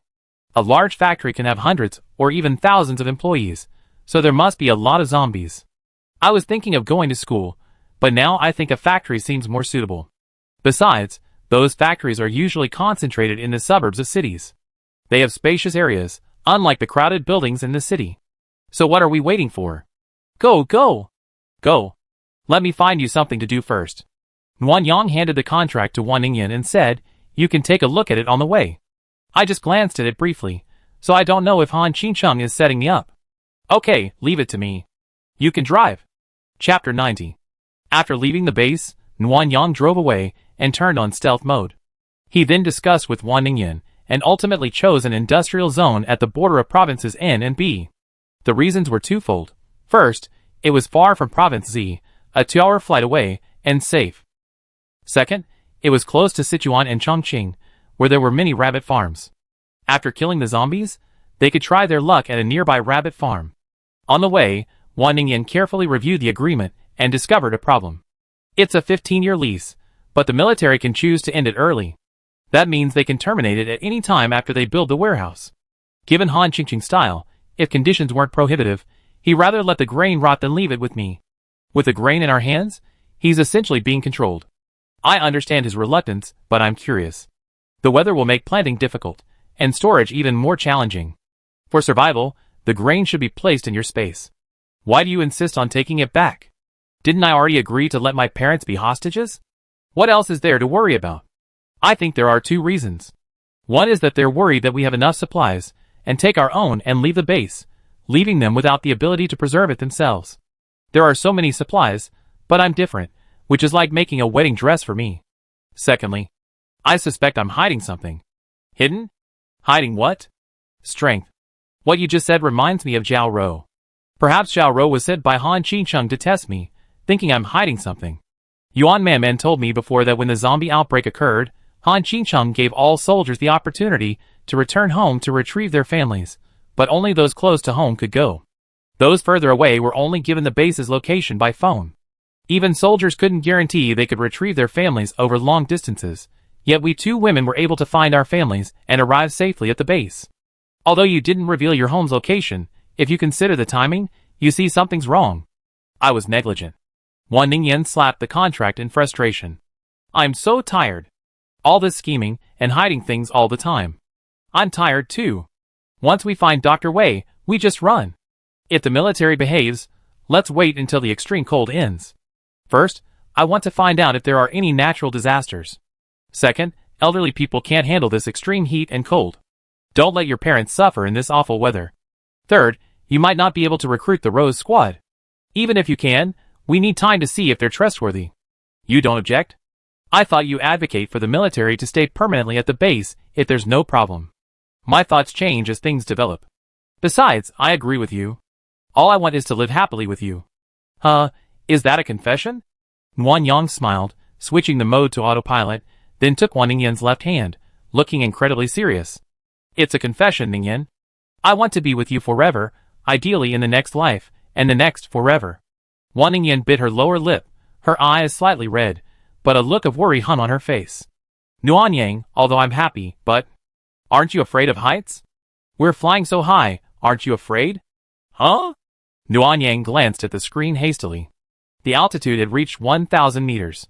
His face paled instantly, his heart pounding, and he felt dizzy. He took several deep breaths, then with trembling hands switched back to manual mode, then lowered the altitude to 600 meters. Wan Ningyan chuckled beside him, unable to resist teasing. I thought you were no longer afraid of heights, but it turns out you forgot. You're laughing so happily, you'd be the one to kill all the zombies later. Wan Ningyan's smile froze. You're too vengeful, aren't you? Am I still your girlfriend? I need to drive, so I have to ask a max-level boss to guide me. What a stingy guy. The industrial complex is huge. Nguyen Yang took a look around before landing. It looked like steel mills, chemical plants, and similar structures. 3 or 4 of them showed signs of burns, and much of the equipment was blackened. It's likely that the workers turned into zombies, and the equipment was left unattended, leading to fires. Ningyan, have you decided how to kill them? Just find a spacious area and lure the zombies over. I kill them directly. Remember to stay away from the factory, as the fire will detonate the equipment. So simple and brute force? Quick and decisive. I'm still waiting to go to the rabbit farm. Okay. Nguyen Yang rolled down the window and honked his horn as he drove past the factory. As he passed, he used his supernatural powers to destroy the gates blocking the zombies from exiting. Most of the zombies here were workers, dressed in uniform, mostly white and gray work clothes. They followed Nguyen Yang's car all the way, moving faster than the ones they encountered in the new materials town. How many are there? I think 5 or 6,000. Put on your tactical goggles, there's a tally. I almost forgot about this great thing. Wan Ningyan put on her goggles and leaned out of the skylight. A huge swarm of zombies followed her. Nguyen Yang, there are so many. 11,231. That's enough. Wait until I'm off the main road before we start. Okay. Nguyen Yang immediately went to the system to ask if there were any missions. Host, there's a timed zombie killing mission that would be perfect for you, but you can't sit back and do it. Kill at least a few, or it'd be hard for me to determine if you succeeded. Got it, sending it. Ding. Time kill mission. Please kill at least 5,000 zombies within 30 minutes. Rewards are based on the number of zombies killed. No reward for fewer than 5,000. Host, will you accept? Accept. Half an hour, 5,000. The system mission is getting increasingly difficult. Fortunately, the coordinated operation was a success. After the SUV stopped, Nguyen notified Wan Ningyan, who immediately opened her arms. A fierce fire surged out like a giant wave, filling the air with nothing but scorching heat and the smell of burning. The full-level fire element is truly powerful. In just half a minute, the zombies were burned beyond their reach, reduced to charcoal 10 meters away. Nguyen got out of the car, leisurely took out his AK, and killed a few marginal zombies to get used to it. Then he practiced his gold element. After a long effort, sweating profusely, he finally, despite the mental pressure, melted a giant needle 3 fingers wide. He launched it with force, piercing a dozen zombies, then controlled it to stop, turn, and pierce another dozen. Nguyen suddenly felt that gold element was superior to ice element. A single weapon could be reused over and over again, unlike ice element, which was easily shattered and would melt faster in extremely hot weather. After controlling the giant golden needles to slay the zombie horde several times, Nguyen felt his energy drain. He skewered a few zombies and roasted them on Wan Ningyan's fire for fun, then stopped moving. Wan Ningyan glared at Nguyen. "What are you doing? Barbecuing zombies? I'm out of energy. I lend you some fire. Don't be so stingy." Wan Ningyan immediately retracted the fire, and Nguyen sighed. "You called me stingy, but you're even stingier. I just found the smell and wanted to find a different way to kill them." "Oh!" Nguyen watched Wan Ningyan stretch her hands upward. Within seconds, a dense mass of fireballs filled the sky, blocking out the glaring sunlight. When Wan Ningyan's palms pointed downward, the fireballs slammed into the ground like cannonballs, exploding. Not only did they create huge craters, but they also damaged distant factories. Some even exploded, sending a roaring roar and sending flames soaring into the sky. What had just been a modern industrial hub was now charred black, as if it had been ravaged by war. Nguyen silently glanced at the time. The mission still had 12 minutes to go. It was terrifying. Tens of thousands of zombies, and they were wiped out in less than 20 minutes. "Done, Nguyen. I'm so hot. Give me a bottle of iced drink." "Okay." Nguyen took out a bottle of herbal tea, chilled it with his supernatural powers, and gave it to Wan Ningyan. "Don't be so aggressive next time. You burn the road. Can't cars fly? So what if it breaks? Other people's cars can't fly. We should always give other survivors some convenience." "That's right. I try not to use fireballs anymore." "Okay, we got enough crystal cores. Hold on tight. We're going to the rabbit farm." The rabbit farm wasn't far from the industrial area, only a 20-minute drive. Nguyen ignored flight mode and sped off. Chapter 91. As we approached the rabbit farm, the timer for the limited time mission ended. Ding. Congratulations to the host for completing the mission. Kill 11,231 zombies. Receive one of all seasonings, 1 random superpower pill, 1 flying motorcycle, and 7,000 experience points. Ding. All seasonings have been unlocked and can be purchased in the seasoning section of the mall with points. Ding. The flying motorcycle has been unlocked and can be purchased in the weapons and equipment section of the mall with points. Xiao Lu, why is this flying motorcycle in the weapons and equipment section? Because the flying motorcycle is equipped with tracking missiles. It's not just a means of transportation. Hearing the missile, Nguyen stopped the car immediately. He needed to take a closer look. "Huh? Why did you stop? We haven't even reached the rabbit farm yet." "Ningyan, I just got a flying motorcycle. Want to try it?" "Sure." The two excitedly got out of the car and put the SUV into storage. Nguyen took out the flying motorcycle. It cost 80,000 points. It had a pure black motorcycle exterior, but no tires. It had a black and gray flatbed underneath. It wasn't clear how it would propel it to take off. "Cool. Nguyen, let me drive, I drive." Nguyen immediately pulled Wan Ningyan, who was already sitting on the motorcycle, off. "This is a flying motorcycle.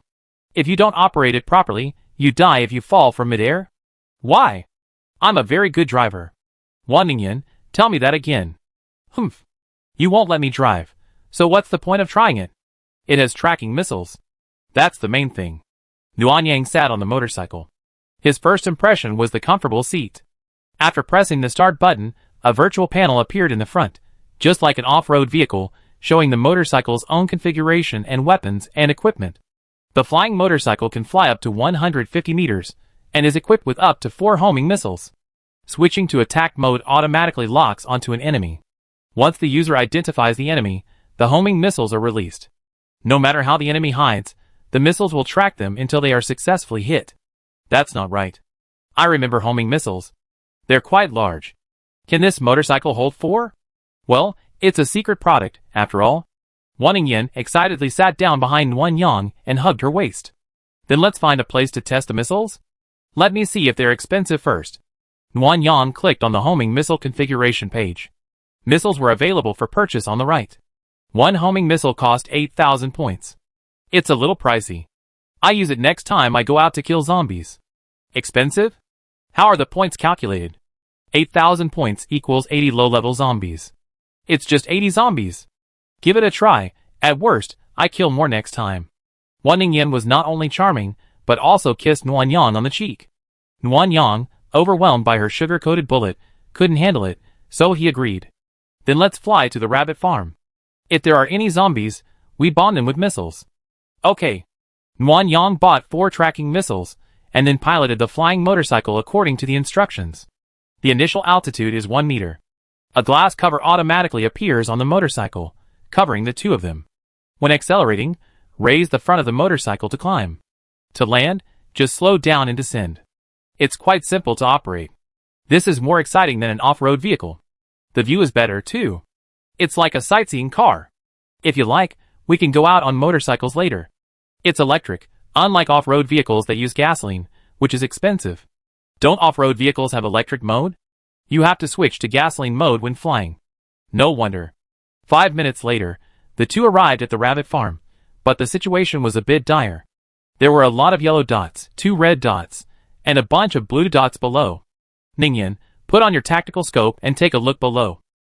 Okay.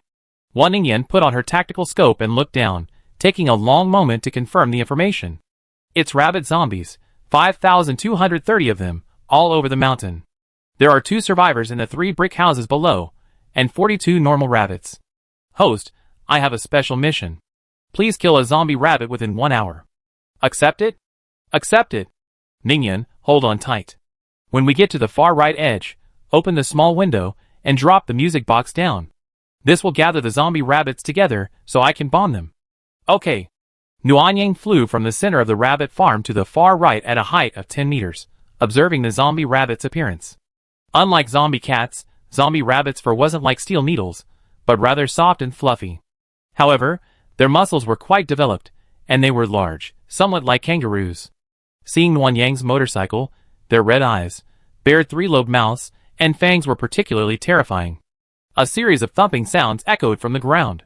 Many zombie rabbits were already hopping after Nuanyang's motorcycle. When Wan Ningyan dropped the horn, music box, and other items, zombie rabbits rushed over from all directions. The scene was spectacular, like a flock of sheep sprinting. Nuanyang saw that the zombie rabbits had almost gathered, so he circled upwards, then switched to attack mode, located the zombie rabbit in the center, and pressed the confirm button. Swish. Seconds later, a mushroom cloud exploded below and rapidly spread in all directions, the force of the explosion nearly leveling the entire rabbit farm. Nuanyang, worried about harming the survivors, quickly flew over on his motorcycle. Fortunately, the impact had greatly diminished by the time he was 30 or 40 meters from the brick house, leaving only a slight shockwave brushing past it, knocking over some items outside. Ding! Congratulations to the host for completing the special mission. 1 clone pill, 1 medical pill. Clone pill? Can it clone other pills? Yes, host. Clone pills don't have physical form. When you want to use one, you must first select the pill you want to clone. Copying time, 1 minute. Copying condition. The pill must already be in your possession. That's good. Random ability pills are quite valuable. I just clone one later. Nuanyang finished his thought and parked his motorcycle in front of the brick house. What? You want to meet the survivors? It doesn't matter whether I meet them or not. The main thing is there are rabbits here. Since we're here, we have to get some back. Yeah, I have my mom make some spicy rabbit heads later. Wow. I'm craving them just thinking about it. Don't be greedy. Wear your mask, just in case. Okay. As the 2 got out of the car, the door of the brick house opened a crack. Nuanyang put on his tactical goggles and saw an old lady. Before he could even say hello, the old lady flung the door wide open. Are you here to kill me? Grandma, we're not killing people. We're just passing by and want to get some rabbits to raise. The old lady's cloudy eyes studied Nguyen Yang and Wan Ningyan for a long moment. She was hunched over, skinny, her clothes stained to the point of losing their original color. Her mouth, sunken from missing teeth, moved several times before she uttered a sound. Are you here to steal rabbits? No, we're here to buy them. Grandma, if you're willing, we trade you some supplies for rabbits. We have water and food. Are you good people? Forget it. Come in first. Be careful of those mutant rabbits, they might bite you. Nguyen Yang and Wan Ningyan exchanged glances. Wan Ningyan nodded, and Nguyen Yang led her and the old woman into the house. The room was dim, the windows boarded up, and the smell was terrible, a stench of blood and decay. Nguyen Yang's first reaction was that the old woman might have killed someone for food. After looking around, he was reassured when he saw half a bloody rabbit carcass in a bowl on the table. Do you have any medicine? What kind of medicine do you want? Fever medicine. My granddaughter's had a fever for a while. Help her. I trade you a rabbit. Nguyen Yang looked in the direction the old woman was heading, and saw a bedroom in the back. Through his tactical scope, he saw a reclining figure. Grandma, don't worry. I have medicine. Let me check on your granddaughter first. Wan Ningyan quickly grabbed Nguyen Yang and whispered, Be careful. This old lady can survive surrounded by so many zombie rabbits. Who knows what's inside? I checked with my tactical scope. There are no zombies. Don't worry. Just keep an eye on the old lady from behind. Okay. Nguyen Yang took out his axe, and cautiously entered the bedroom. The light inside was dimmer, but the smell was milder. A girl, about 17 or 18, lay in bed, her face flushed with fever, her clothes soaked with sweat. Host, this girl isn't sick, she's awakening a superpower. Can you treat illnesses? No, but I can identify superpowers and their levels, so I know her condition. So that's what happened. Nguyen Yang sat down by the bed and observed the girl. She was pretty, a good girl at first glance, but she was too thin. After thinking for a moment, Nguyen Yang reached out and gently covered the girl's forehead, using his ice ability to cool her down. The extreme heat had already arrived, and with this temperature and the fever, people would get burned to death if no measures were taken. Chapter 92. While Nguyen Yang was cooling the girl's temperature, the old woman came in with small steps and stood by the bed, silent. Her frail, hunched body was panting heavily from the heat, but her slightly cataract-ridden eyes kept staring at Nguyen Yang and her granddaughter, her thoughts unsettled. After a moment, Nguyen Yang withdrew his hand and retrieved some cooling patches and a box of antipyretics from his spaceship. Pretending to take them out from his pocket, he handed them to the old woman. Grandma, if your granddaughter's temperature rises again, you could apply some patches. If you're really worried, you can give her some antipyretics. She's actually doing fine now. The fever will be gone in 2 or 3 hours at most. Don't worry. Thank you so much. My daughter didn't deserve to die. Though the old woman looked frail, her wrinkled hands were surprisingly strong. She held Nguyen Yang's right hand and thanked him repeatedly before releasing it. As Nguyen Yang withdrew her hand, she glanced at the back of her hand, which had turned slightly red from being pinched. Grandma, are you and your granddaughter the only ones here? Not originally. They're all dead? It's just the two of us left. Wan Ningyan was approachable and had a non-aggressive look, making her very appealing to the elderly. She helped the old woman out and continued chatting, and the old woman gradually opened up. Grandma, please accept my condolences. It's been a struggle to survive. I understand. As an old woman, I don't mind. It's just hard for my daughter. Nguyen Yang followed along, hearing everything that had happened. The rabbit farm was originally run by the old woman and her husband, but later passed it on to their son and daughter-in-law. The two elderly people helped out at the farm, caring for the rabbit cubs and their granddaughter. On the morning of the zombie outbreak, the son and daughter-in-law, worried about their daughter's schooling, braved the danger to go to school and rescue her. However, they encountered rabbits that had mutated into zombies. The old man desperately protected the three of them, but he himself died tragically at the hands of the zombie rabbits. The 4 people hiding in the brick house were initially terrified and kept calling for help, but no police came. Gradually, resigned to their fate, they gave up hope of rescue and began fortifying the house to protect it from the zombie rabbits. Later, their water, electricity, and food were cut off. Fortunately, there were hundreds of baby rabbits in the house, and the 4 survived by drinking rabbit blood and eating rabbit meat. But their good times didn't last long. Strong men from nearby villages formed a group and went on a rampage, robbing and killing people. After robbing the entire village, they set their sights on the rabbit farm. The son and daughter-in-law died in the robbery, and some of the rabbits were stolen. If the zombie rabbits hadn't heard the noise and come to maul several people, the gang would have killed the entire old woman's family. Because of the robbery, the zombie rabbits that had been roaming around gradually gathered around the rabbit farm, protecting the vulnerable old woman and her granddaughter from the others, and trapping 2 people to death. Now, only 42 of the hundreds of baby rabbits remained, and they couldn't hold out for much longer. I'm just an old woman. My days are numbered. I die if I can, but my daughter is still young, only 16. What will happen to her in the future? The old woman began to cry as she spoke. Wan Ningyan tried to comfort her. She looked at Wan Yang several times during this time. Wan Yang knew what she was thinking, but never responded. Someone always had a heart of stone. Grandma, don't cry. We cleared out a lot of zombie rabbits. You can go out and find food later. There's still hope for life. Yes, Grandma. Now that the zombie rabbit threat is gone, you can rest assured. Wan Yang sat down next to the old woman and continued. If you feel you can't leave the house, you can choose to trade with us. We just want to raise some rabbits to keep us company. The old lady looked at Wan Yang, then at Wan Ningyan, and after a long moment of thought, she reached out and took Wan Yang's hand. Do you have water? Yes. What food do you have? Biscuits, bread, and some self-heating hot pot. You can exchange them if you like. Is that so? The old lady stood up shakily, her hand still tightly grasping Wan Yang's.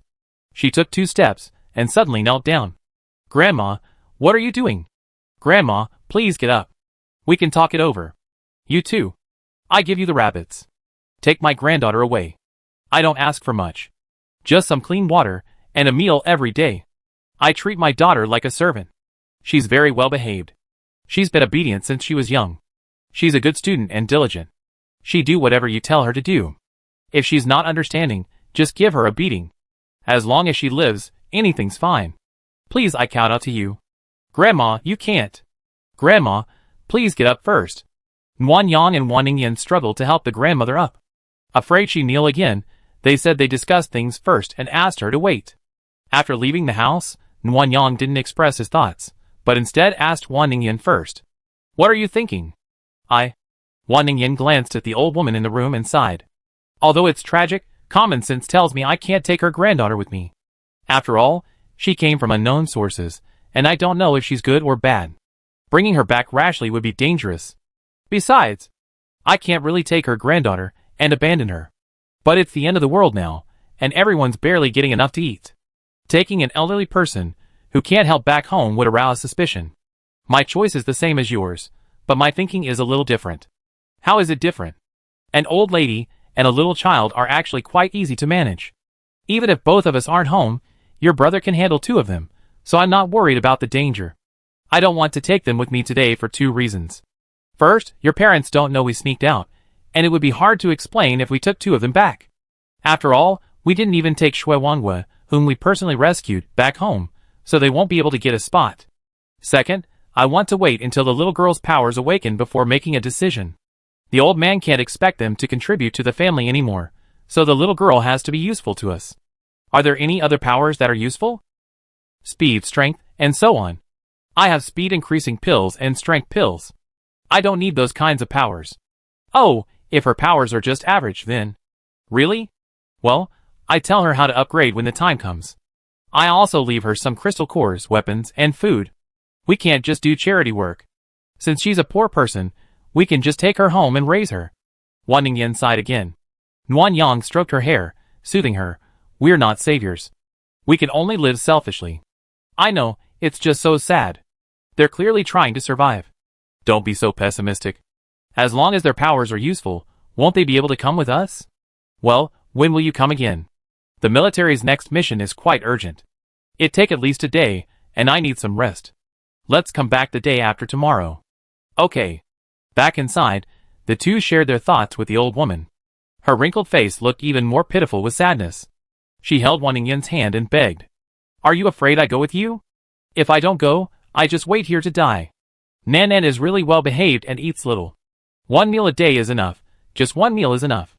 Nuanyang always thought she had experienced the apocalypse, was accustomed to life and death, and would be indifferent to these things. But reality repeatedly reminded her that she had not forgotten her conscience. Nuanyang would softly leave food for the mother and daughter at the pharmacy, would feel sad for the woman on the 5th floor of the Darren Mall, and would be shaken by the old woman's plea. Reason and emotion fought fiercely, and Nuanyang wavered, clenching her fists. She wanted to agree to the old woman's request several times, but fortunately, Wan Ningyan persuaded the old woman to stop, and Nuanyang breathed a sigh of relief. You must come the day after tomorrow. I definitely come, Grandma, don't worry. I won't break my promise. Okay. The grandma stood up, holding Wan Ningyan in one hand and Nuanyang in the other. Come on, I take you rabbit hunting. Grandma, just help us pick out 5 pairs. Take them all. It's getting hotter and hotter, and the bunnies won't live long. Nuanyang stopped trying to persuade her. The grandma was right. In this weather, without air conditioning, the bunnies could easily die of heat stroke. Entering the room on the left, it was smelly and foul, with a stench of decay. To the right, Nuanyang saw neatly arranged cages. Inside, the snow-white bunnies lay limp, their bellies panting from the heat. To the left, there were many peeled rabbit skins. The rotting smell was coming from there. Ningyan, take the rabbits. I pick up some food for the old lady. Okay. Nuanyang didn't shy away from the old woman and directly took the food from the dimension. After all, they would live together in the future, and would know the secrets of the dimension. Even if bad luck prevented them from returning, the two of them wouldn't be a threat. 2 bottles of mineral water, for self-heating hot pots, half a box of bread, and half a box of canned yellow peaches. 3 days' worth. Nuanyang thought for a moment, then took out a bag of sesame paste and 2 thermoses, filled them with hot water, and screwed the cap shut. Grandma, you have bad teeth. You can make some sesame paste. I got hot water ready, placed next to the table. That's too much trouble. We two don't need so much food. Yes, it needs a balanced diet, Nuanyang said, then took out a box of albendazole tablets. This is anthelmintic. Eating raw meat can easily lead to parasites. Take this medicine on time to avoid infection. Okay. Got it. The old lady knew the difference between Nuanyang and Wan Ningyan, and her eyes were filled with curiosity and inquiry. She didn't ask a single question until Nuanyang and Wan Ningyan left, only repeatedly urging her to come the day after tomorrow. Chapter 93. Before returning to base, Nuanyang collected some soil from a nearby farmland. However, the soil wasn't very good, having become dry and hard from prolonged exposure to the sun. Can this soil still be used for farming? It feels like rock. I don't know. All soil is like this nowadays. It's hard to find any good soil. Take it back and ask your dad. If that doesn't work, we find a solution. Nuanyang, look, there's a zombie over there. It looks hilarious when it runs. Nuanyang looked up into the distance. A zombie was running towards him, limping as it ran. Maybe it was a cripple in life. You won't kill it? No. I used my powers too much today. I'm exhausted. Aren't you afraid it'd bite you later? You're right.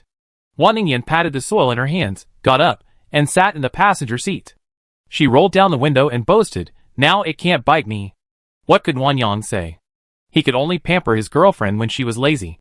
After collecting the last bit of soil into the space, Nuanyang stood up and used his mental power to untie the metal ring on his right wrist. He then melted it into a golden needle, controlled it to pierce the zombie's skull, and then retracted it. He then washed it with water and melted it into a new ring, wrapping it around his wrist. I remember you had a hard time controlling the metal shape before. Now you can kill zombies with ease? Yeah, with daily crystal core consumption and frequent use, I think I'd be able to break through to level 3 soon. That's great. Then I can make jewelry later? Rings and earrings aren't complicated. Make me a set. Nuanyang was speechless at Wan Ningyan's suggestion. Combining his own special abilities, one a refrigerator and air conditioner, the other a jewelry store, he muttered a retort. Okay, next time we have a barbecue, you light the fire, don't waste it. Okay. I'd be happy to. I'm not like you, a stingy person. Nuanyang held the back of Wan Ningyan's neck, leaned in through the car window, and kissed her fiercely. But someone wasn't convinced. Her cheeks flushed, and she glared. I'm just a stingy person. No, I always been generous to you. Hearing this, Wan Ningyan's beautiful eyes curved in a smile, her fingers hooked around Nuanyang's collar, her voice so charming that it melted Nuanyang's very bones. Just one kiss, tell me. Are you a stingy person? So coquettish. Nuanyang was completely powerless against Wan Ningyan's alluring charm.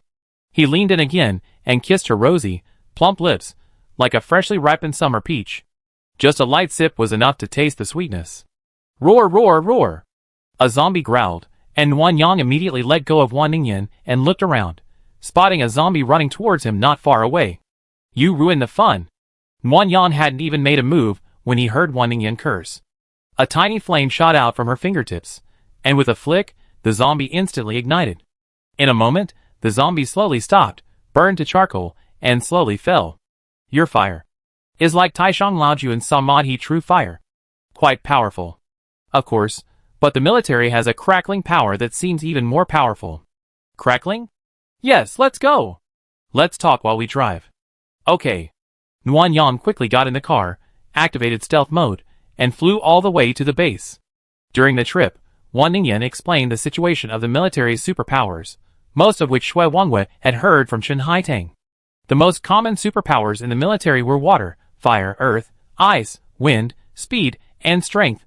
Wood, metal, and healing powers were less common, and the rest were rare. It's said that one of them has a special ability called clairvoyance, capable of seeing through 2-meter-thick buildings. They're being trained by the military and used as eyes on missions. With abilities like speed and strength that enhance the human body, clairvoyance is perfectly acceptable, but we have tactical goggles, so it's a waste for us.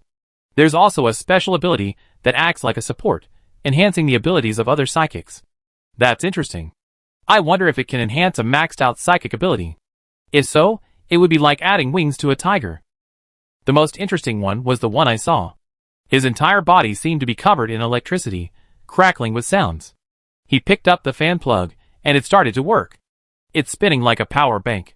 From your description, it should be a lightning ability. Thunder? Controlling lightning? Yeah.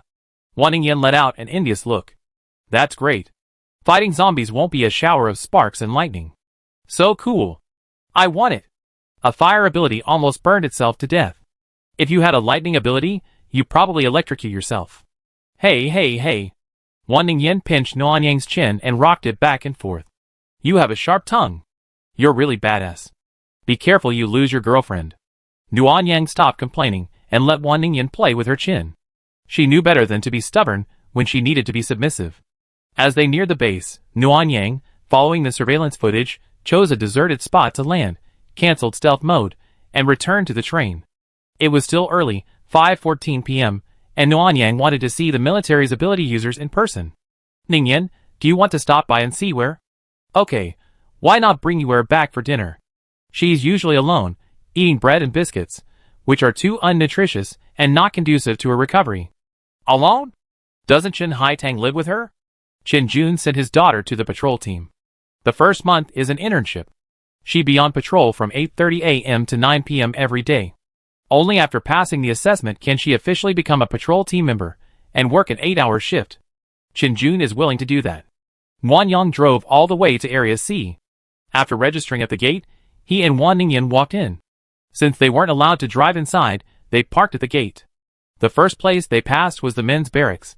Various shirtless men were walking around. The soldiers were all muscular, so it wasn't too eye-catching. But the smell was unpleasant. The stench of sweat was overwhelming. Nuan Yang disliked it, and put on a mask like Wan Ningyan. Passing the psychic camp, the scene suddenly turned sci-fi. There was a large open space outside their entrance, and many people were practicing their powers. Fire, earth, and wind were predominant, and all sorts of powers were flying around. Nuan Yang spent 100 points to have Shaolu check. The highest power level here was only level 2. Without system support, ordinary psychics leveled up a bit slowly. Strangely, there were no water or ice powers. After asking around, I learned that these two powers were most needed in extremely hot weather, and had been assigned by the military to water storage. Arriving at the female soldiers' camp, Wan Ningyan, familiar with the area, led Nuan Yang to Shui Wangyue's room. It wasn't a large bunk bed, but it was similar, separated by partitions. Women preferred cleanliness, so the smell wasn't as bad, but it was definitely stuffy. Nuan Yang finally understood why everyone preferred to hang out outside. This room was like a sauna, uncomfortable. Shui Wangyue and Chen Haitang lived in room 1021, but no one was there. The female soldier next door said Shui Wangyue had gone to get some water, so the two of them headed for the bathroom. The road was crowded, all soldiers carrying water bottles and large plastic bottles. Nuan Yang and the other men walked along the edge. As they passed a small alley, they caught a glimpse of two men inside, unsure what they were doing. Nuan Yang, What are you looking at? Two men inside. They look like they're doing something bad.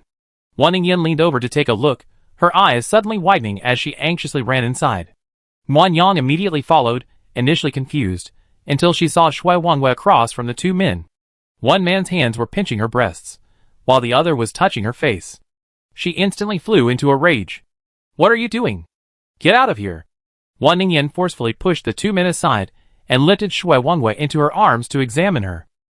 Wan Ningyan had taken a powerful pill, and the two men fell heavily. Cursing, they stood up and tried to attack. Wan Yang rushed forward and kicked the round-faced bald man directly against the wall. Then, gathering his strength, he punched the other, seemingly gentle, short-haired man in the stomach several times before kicking him back against the wall. What are you two doing? The round-faced bald man clutched his chest, furious. You bitch! How dare you hit your grandfather? You molested a minor, you deserve a beating? Bah! Who molested her? That little bitch let me touch her. She's a slut. Wan Yang kicked the man in the mouth, knocking out 2 teeth. His mouth was filled with blood. He collapsed on the ground, wailing, "Help! Someone's causing trouble." Some of the soldiers lined up outside began to move in.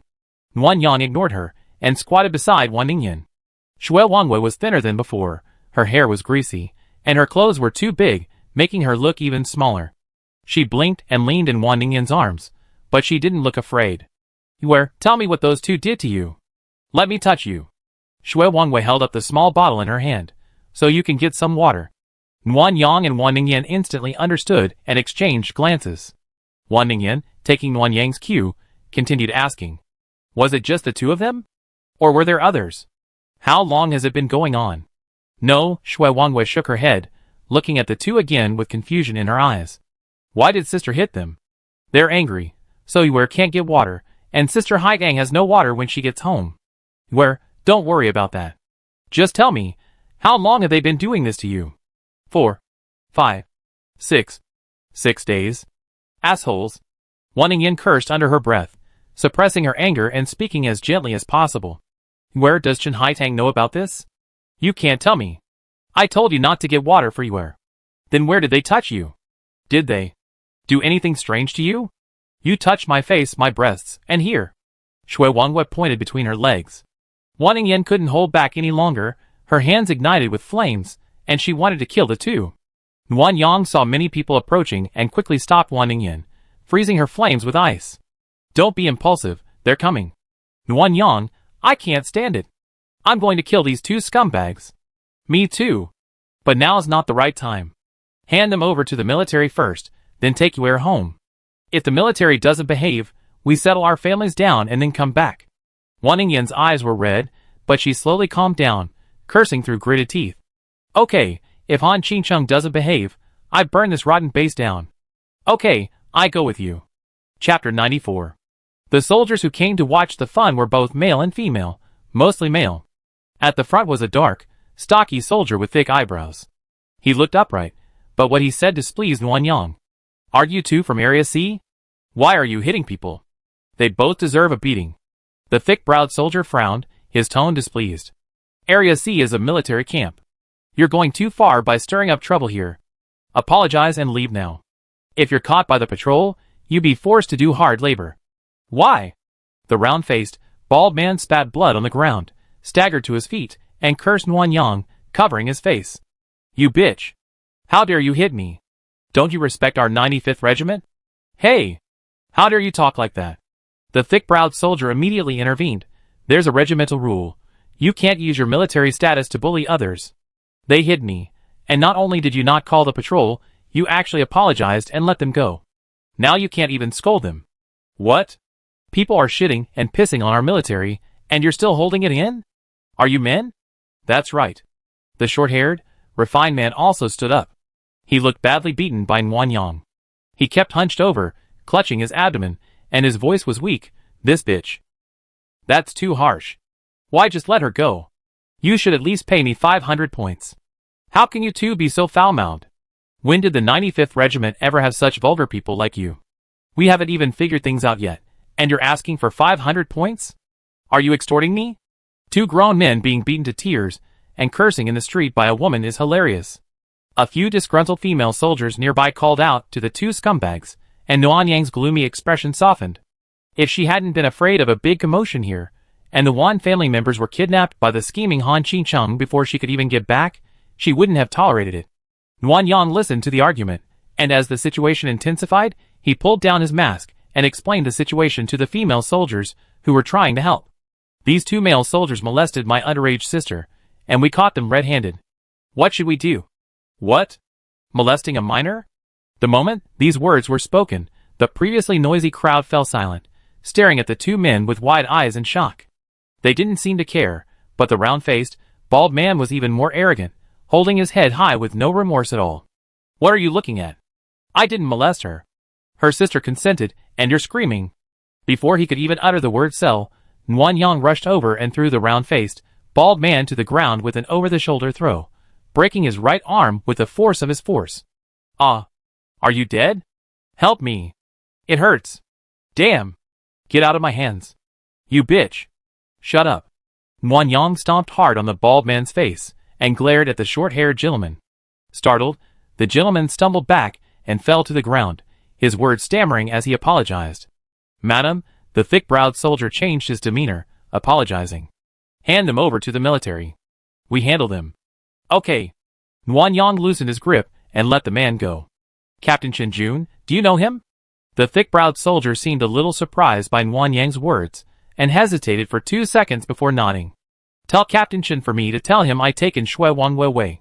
The Wan family will take care of her from now on. He doesn't need to worry about her. As for those 2 scumbags, if you don't handle them to my satisfaction, you be responsible for the consequences. Okay, I pass on the message. After the negotiation, Nuan Yang took Wan Ningyan and Shui Wang Wei and went to room 1021 to collect Shui Wangyue's belongings. Shui Wangyue's luggage wasn't much, just the backpack and some clothes that Nuan Yang had distributed to everyone at the mall. The clothes were wrinkled and had stains of unknown origin. Wan Ningyan, her eyes red, said she didn't want them anymore, saying she had new clothes at home. But Shui Wangwei was adamant, saying she wanted them as a gift from her sister. Nuan Yang. Wan Ningyan leaned over Nuan Yang's shoulder, sobbing softly. Nuan Yang knew she was blaming herself, so he patted her back to comfort her. It's not your fault. Don't feel guilty. Yue won't be bullied if she follows us. I shouldn't have given Yue to Qinjun in the first place, causing her so much suffering for no reason. It was inconvenient to take Yue with me when I went to look for your family. It has nothing to do with you, Ningyan. Don't put all the blame on yourself. The fault lies with those inhumane scum. As she spoke, a small hand reached out to Wan Ningyan. A pink candy lay in its palm. Nuan Yang turned to see Shui Wangwei looking at Wan Ningyan with a worried look on her face. Sister, eat candy. Eat it, and you won't cry. The heartbroken Wan Ningyan was touched by Shui Wangyue's warmth. She wiped her tears, smiled at her, and pulled her into a hug. Yue, how could you be so good? And even give me candy. I saved this especially for you, but there's only one, and Sister Nuan Yang doesn't have any left. Nuan Yang smiled and replied, It's okay, I don't like candy. Everyone likes candy, Sister Nuan Yang. Next time Sister Haitang gives me candy, I keep it for you, okay? Okay. Thank you, Yue. Shui Wanwei was truly well-behaved. Nuan Yang now had some empathy for the daughter-slave man. With such a well-behaved, sensible, and beautiful daughter, he'd be so terrified she'd melt in his mouth. Yet, some people, ungrateful for their blessings, actually sell such daughters to beasts, worse than animals, to abuse them. They're unworthy of being fathers. Yue, have you packed your things? Yes, sister, where are we going? To my house. You live with me from now on, okay? Is Sister Haitang going? No, she's not going. She has family here. Are you staying for a few days? No, for life. Shui Wangwei looked at Wan Ningyan, her bright eyes suddenly dimming, and she pouted. What's wrong? Yue doesn't want to live with me. No. Then why are you unhappy? Sister, can you promise me one thing? Tell me, I see if I can do it. If you don't want Yue anymore, can you send me back to Haitang? Haitang is so good to me. She doesn't want anyone else. Again? Wan Ningyan was confused. When did I stop wanting you? At the mall. Nuan Yang listened to the conversation, feeling a pang of sadness. He hadn't expected that a seemingly perfect decision would, in Shui Wangyue's eyes, be seen as abandonment. Yue, I had something to do, and couldn't take you with me. It wasn't that I didn't want you. Don't be sad, okay? I was sad before, but then you came to see me, and I was happy. Faced with such a well-behaved Shui Wangwe, Wan Ningyan couldn't help but kiss her. Ah, our Yue is so well-behaved. But from now on, you can only be good to your sister and her family. Not to anyone else, especially when it comes to your body. Remember, a girl's body should not be touched or seen by others, especially men. Did your mother teach you this before? Shui Wangwe lowered her head slightly. I don't have a mother. Unexpectedly, Wan Ningyan apologized and continued gently. What about your father? Didn't he teach you about gender differences? Shui Wangwe shook her head. Dad only taught you to be obedient and quiet, otherwise you'd be spanked and starved. Hearing this, Nuanyang realized something was wrong and squatted down to ask. Where, did your father often beat you? Yes. Not give you food? If you disturbed Dad, then you wouldn't eat. Didn't you tell anyone?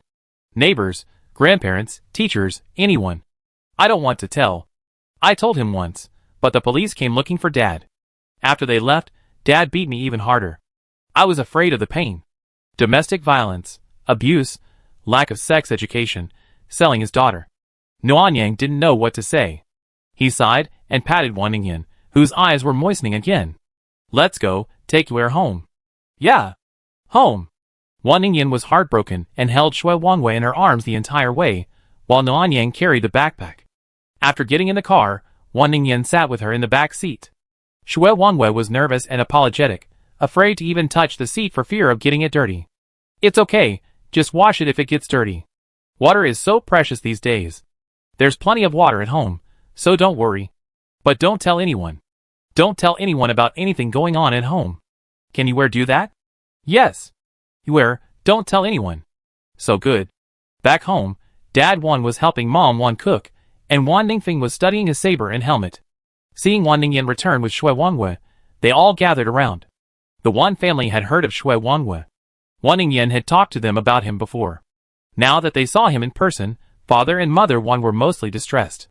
Only Wan Ningfeng remained unfazed, smiling innocently.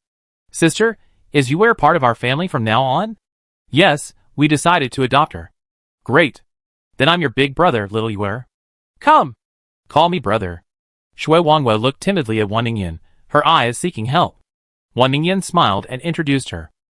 This one's Wan Ningfeng, my brother. You're younger than him, so you should call him brother from now on.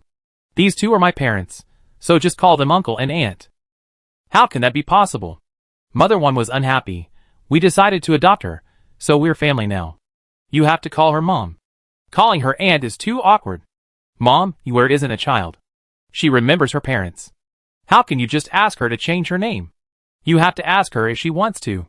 Yeah, I'm anxious. You can call her godmother for now. It would be weird for everyone in the family to call her aunt. Wan Ningyan thought about it, felt it was feasible, and asked Shui Wangwe for her opinion. Yue, are you willing to call me godfather and godmother from now on? Sister, are you going to share your parents with me? Yes. And my parents' love, I give it to you too. Sister, are you willing to do that? Of course. Yue is so kind, I'm happy to do it.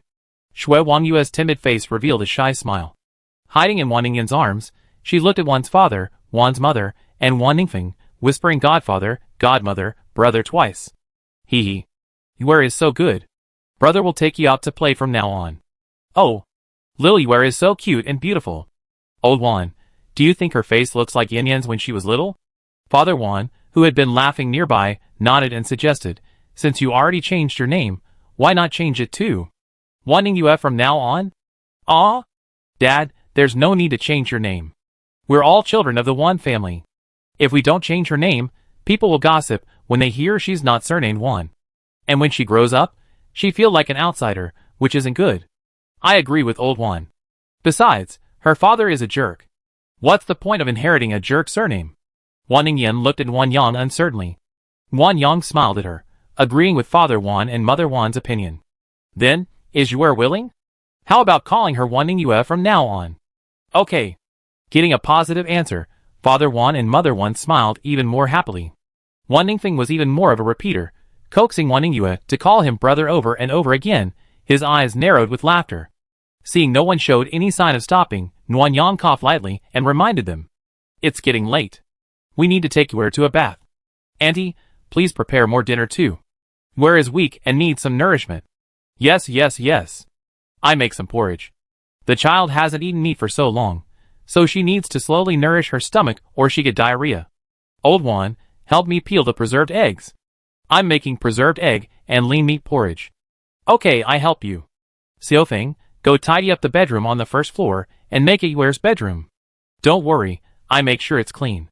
Seeing that the Wan family had accepted Wan Ningyue, Wan Ningyan felt much happier and gently nudged Wan Yang. Let's go and take Yuer to a bath. As you wish. Chapter 95. Wan Ningyue's health was far from what Wan Yang had imagined. Aside from the time Wan Yang and Wan Ningyan cleaned her on the highway, she hadn't had a proper bath. Her body was sticky, like mud would crumble from a touch.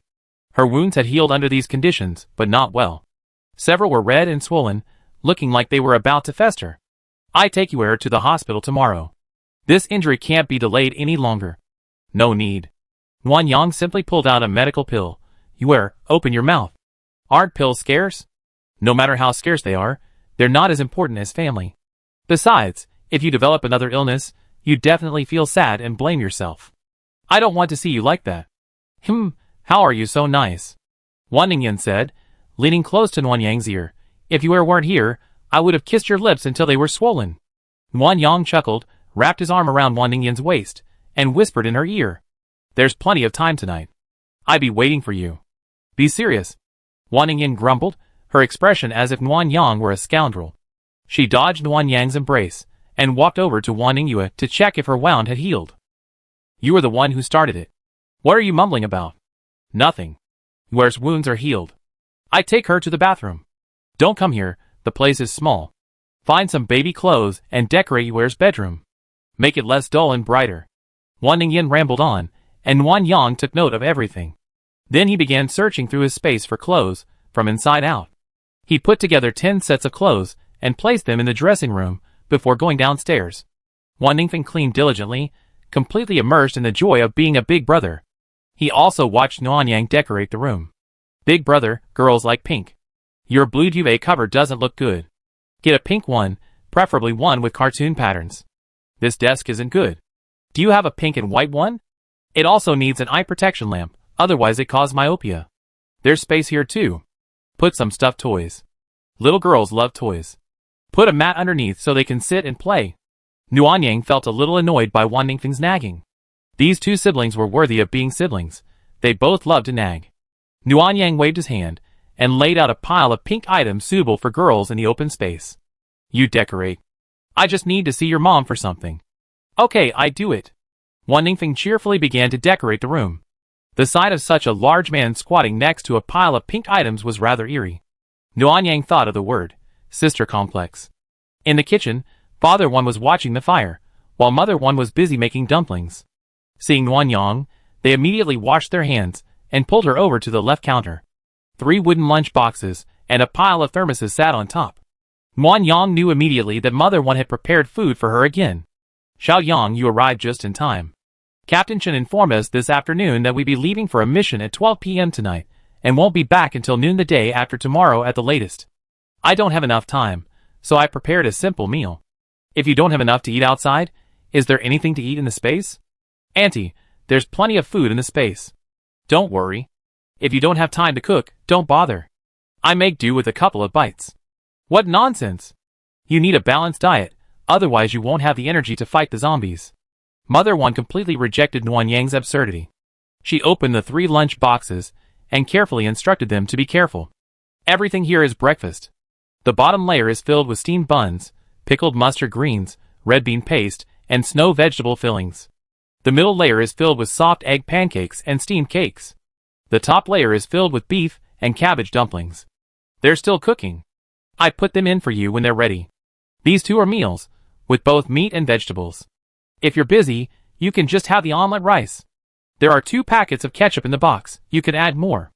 These 3 black thermoses are filled with coffee. If you're tired and can't rest, drink some to refresh yourself. If you don't like it, this white Maojian tea is so good. It's your Uncle Wan's favorite, and I snatched it up for you. Mother Wan's eyes curved with a smile as she spoke. She even secretly told Wan Yang that if she liked it, she'd give her the whole can of Maojian.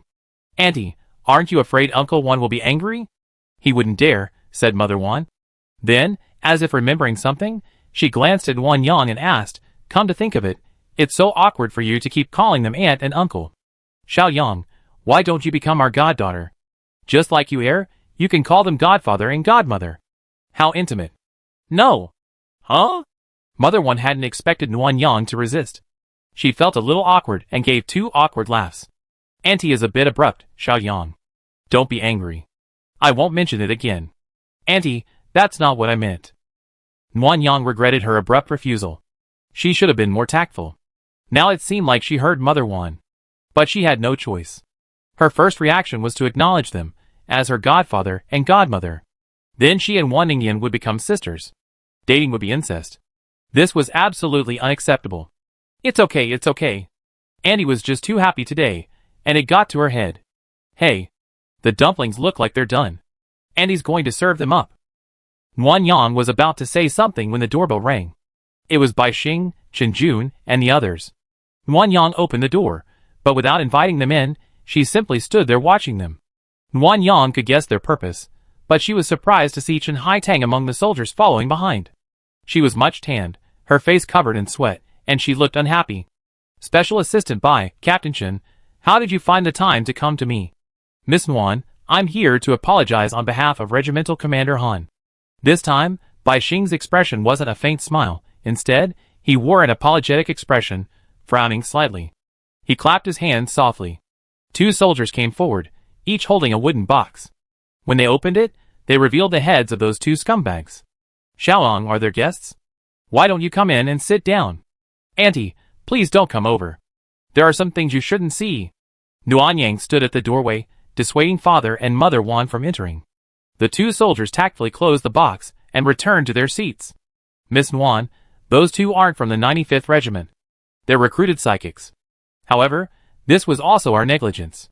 So, in addition to a minor punishment for them, Commander Han has also issued a new order to establish a police station next to the supply exchange station to protect the civilian population within the base. In addition to fraud, there are also special female police officers who handle cases of sexual assault against women. Regardless of the victim's status, anyone who harms a woman will be punished according to the severity of the situation, including forced labor, flogging, expulsion, and even the death penalty. Are you satisfied with this outcome? Yes, but I hope the military will do more than just talk. After all, our family is mostly women. If the base can't guarantee the safety of women, we can't live here comfortably. Of course. I'm a woman too, and I understand your concerns. Rest assured, our military will never allow anyone to harm women. We will also increase the character assessment of recruits to prevent such incidents from happening again. That's good. Thank you. Shirahoshi gave another professional smile and nodded gently. It's my duty. Seeing the situation resolved, Chen Jun, standing nearby, stepped forward to offer an apology. His words didn't offer any excuses, which was a genuine gesture. Nuanyang responded politely, not wanting to jeopardize their relationship. After all, they still had to go on a mission together. The conversation concluded, and Bai Xing and the soldiers left. Chen Jun wanted to take Chen Haitang with him, but she refused. Nuanyang had been meaning to go home, but upon seeing this, she leaned against the door, eager to see what Chen Haitang was going to do. Sister Nuanyang, Chen Haitang stepped forward, hesitating. Chen Jun gestured several times, but she refused to follow him. What's going on? If you don't mind, I'm going home. I want to take Shui Wanhua home. So that was the reason. Nuanyang couldn't help but laugh, asking, what for? You can't protect her. I can do that. Once I officially become a patrol member, I have the points to take Xiaoya to the apartment. It's much safer there, and I work hard to improve my abilities and protect her. Chen Haitang pursed her lips and looked at Nuanyang with pleading eyes, but Nuanyang didn't relent. After all, Chen Haitang was a child herself and couldn't take care of Wan Ningyue. I'm sorry, but I don't have Shui Wanhua here. I only have a child named Wan Ningyue, the youngest sister of our Wan family. I can't give her to someone else to raise, for fear of being criticized. But she's still my sister. You can't just take her away like that. So you let your sister be molested for 6 days without knowing it? You let her go because you can't take good care of her. Where was rescued by Ningyan and I. We love her no less than you do. Chen Haitang blushed at what she said. Nuanyang didn't try to criticize her further. After telling Chen Jun to meet at 12 o'clock, she returned home. Chapter 96. Xiaoan, what happened? Yeah, why are the military here? And so many of them. Nuan Yang smiled, reassuring Father and Mother Wan. They're here to tell me what happened to those who bullied you. Don't worry. Is that so? Mother Wan patted her chest. You wouldn't let us get close. I thought something had happened. Those two scumbags were beheaded. It looked a bit bloody, so that's why we wouldn't let you in. Did they really? Yes. Father Wan took a step back, took Mother Wan's hand in his, and patted it gently. Jinyu, it's a good thing you didn't see it, or you have had a nightmare. Okay, let's not talk about it. It's terrifying. Mother Wan, feeling a pang of fear, quickly changed the subject. Now that Yuer's issue has been resolved, I get back to cooking. I'm going to make her another steamed egg custard. Xiaoang, do you want some? If you do, I make more. Yes, Andy made it last time, and it was delicious. As long as you like it, I bring Yuer down for dinner after she finishes her bath. Okay. Mother Wan went to the kitchen, and Father Wan was about to follow to help when Wan Yang called him back. Uncle, let's go to the 3rd floor. 3rd floor? What's going on? Yes, let's talk while we walk. Wan Yang explained the soil outside to Father Wan, and showed him more than half a palm's worth of it. It was hard, black, and dry, and when he rubbed it, it fell down like sand. Uncle, the soil in the fields is like this now. Can we still grow vegetables? It's okay. It's just water loss. As long as there's enough water, the soil will recover, and it won't affect planting. That's good. Xiaoang, take out all the soil. I can cultivate the ground tomorrow, and add some fertilizer, and then we can plant some vegetables. Okay, is there anything else you need? I got it all for you. Dad Wan thought for a moment and asked, we have all the tools and everything, but the seed variety is a bit limited, mostly grains and vegetables. Do you have any fruit seeds? It's so hot, I could plant some watermelons. Oh yes, I forgot. Nuan Yang hurried to the mall to buy fruit seeds. Besides the watermelon Dad Wan mentioned, he also bought cantaloupes, strawberries, grapes, pineapples, and other heat-resistant varieties. That's a lot. Great. Now I won't have to worry about vitamin shortages. Oh Xiaoyang, we don't have any seasoning seeds yet, so let's get some chili peppers, Sichuan peppercorns, and garlic. Okay. Nuan Yang and Father Wan went through the missing pieces, and finally the seeds piled up into 5 small hills. They also had staples, coarse grains, vegetables, fruits, and seasonings. In the open space, there was also a rice huller, and half a ton of rice and corn for husking. Back in the bedroom, Wan Ningyan was still bathing Yuer. Bored with waiting, Nuan Yang took out a recliner, laid down comfortably, and went to the mall to do some shopping. Xiao Lu, count the crystal cores and points. Okay, host, there are 18,055 low-level crystal cores, and 51,750 points. The special combat suit costs 500,000 points each, and there's only one 30% off coupon. 2 sets will cost 850,000 points. Wan Ningyan also needs a flying motorcycle, a great escape tool. She needs to find time to practice her driving skills. In addition, Wan Ningyue's room lacks a bathroom and air conditioning, which adds up to 10,000 points. There is not much water, electricity, and oil left, which need to be recharged. After Nuan Yang calculated, it would take 940,000 points to buy all the necessary items. Xiao Lu, top up 9,000 crystal cores. Okay, host. Are you planning a large purchase? Yes. Then wait for Xiao Lu to find a purchase task. The system was quite slow, and Wan Yang closed his eyes to rest, almost falling asleep. Here I come, host. Ding. Spend 1 million points within 1 hour to receive a Tycoon gift pack. Host, take it. Take it. And top up 1,000 crystal cores for me too. Ding. Crystal core top up completed. Current points. 1,051,750, totaling 8,055 low-level crystal cores. After Nuan Yang purchased the necessary items, he also bought a flying motorcycle. He planned to go back and teach Wan Ningfeng about it. That way, if there was an emergency at home and Nuan Yang and Wan Ningyan were away, at least someone would be there to notify them. Ding. Congratulations to the host for completing the mission and receiving a Tycoon gift pack *1. Open. Ding. The Tycoon gift pack has been opened. Congratulations to the host for receiving a mobile Wi-Fi, a Radish Soldier *1, a Power Pill *1, a Precision Pill *1, and a Boost Pill *1. Ding. The mobile Wi-Fi has been unlocked. Please pay the internet fee in the energy section of the mall, 10 points/day. Ding. The Radish Soldier has been unlocked, and can be purchased in the weapons and equipment section of the mall with points. What are Boost Pills and Radish Soldier? Boost Pill. After use, your superpowers will be boosted by up to 200%. Duration, 10 minutes. Scope, only effective against superpower users. Note, the effects cannot be stacked. Taking multiple Boost Pills at once will still cap the boost at 200%. Radish Soldier, the mall's latest intelligent guard robot. Register the target and range to be protected. It will patrol 24 hours a day and immediately notify the host of danger. Once the host confirms that it has taken up a guarding role, the Radish Soldier will enter attack mode. If the enemy is too powerful, the Radish Soldier will self-destruct and perish along with the enemy. Note, the Carrot Soldier has simple thinking. Do not bully him during patrol or guard duty, as he will cry. The Carrot Soldier's attack mode submachine gun requires the host to purchase ammunition. Once the Carrot Soldier self-destructs, it is instantly destroyed and cannot repair itself. Nguyen Yang carefully read the Carrot Soldier's description and felt the shopping mall system was hinting at something. After all, with this autonomous patrol and guard robot, Nguyen Yang could live comfortably without relying on the base.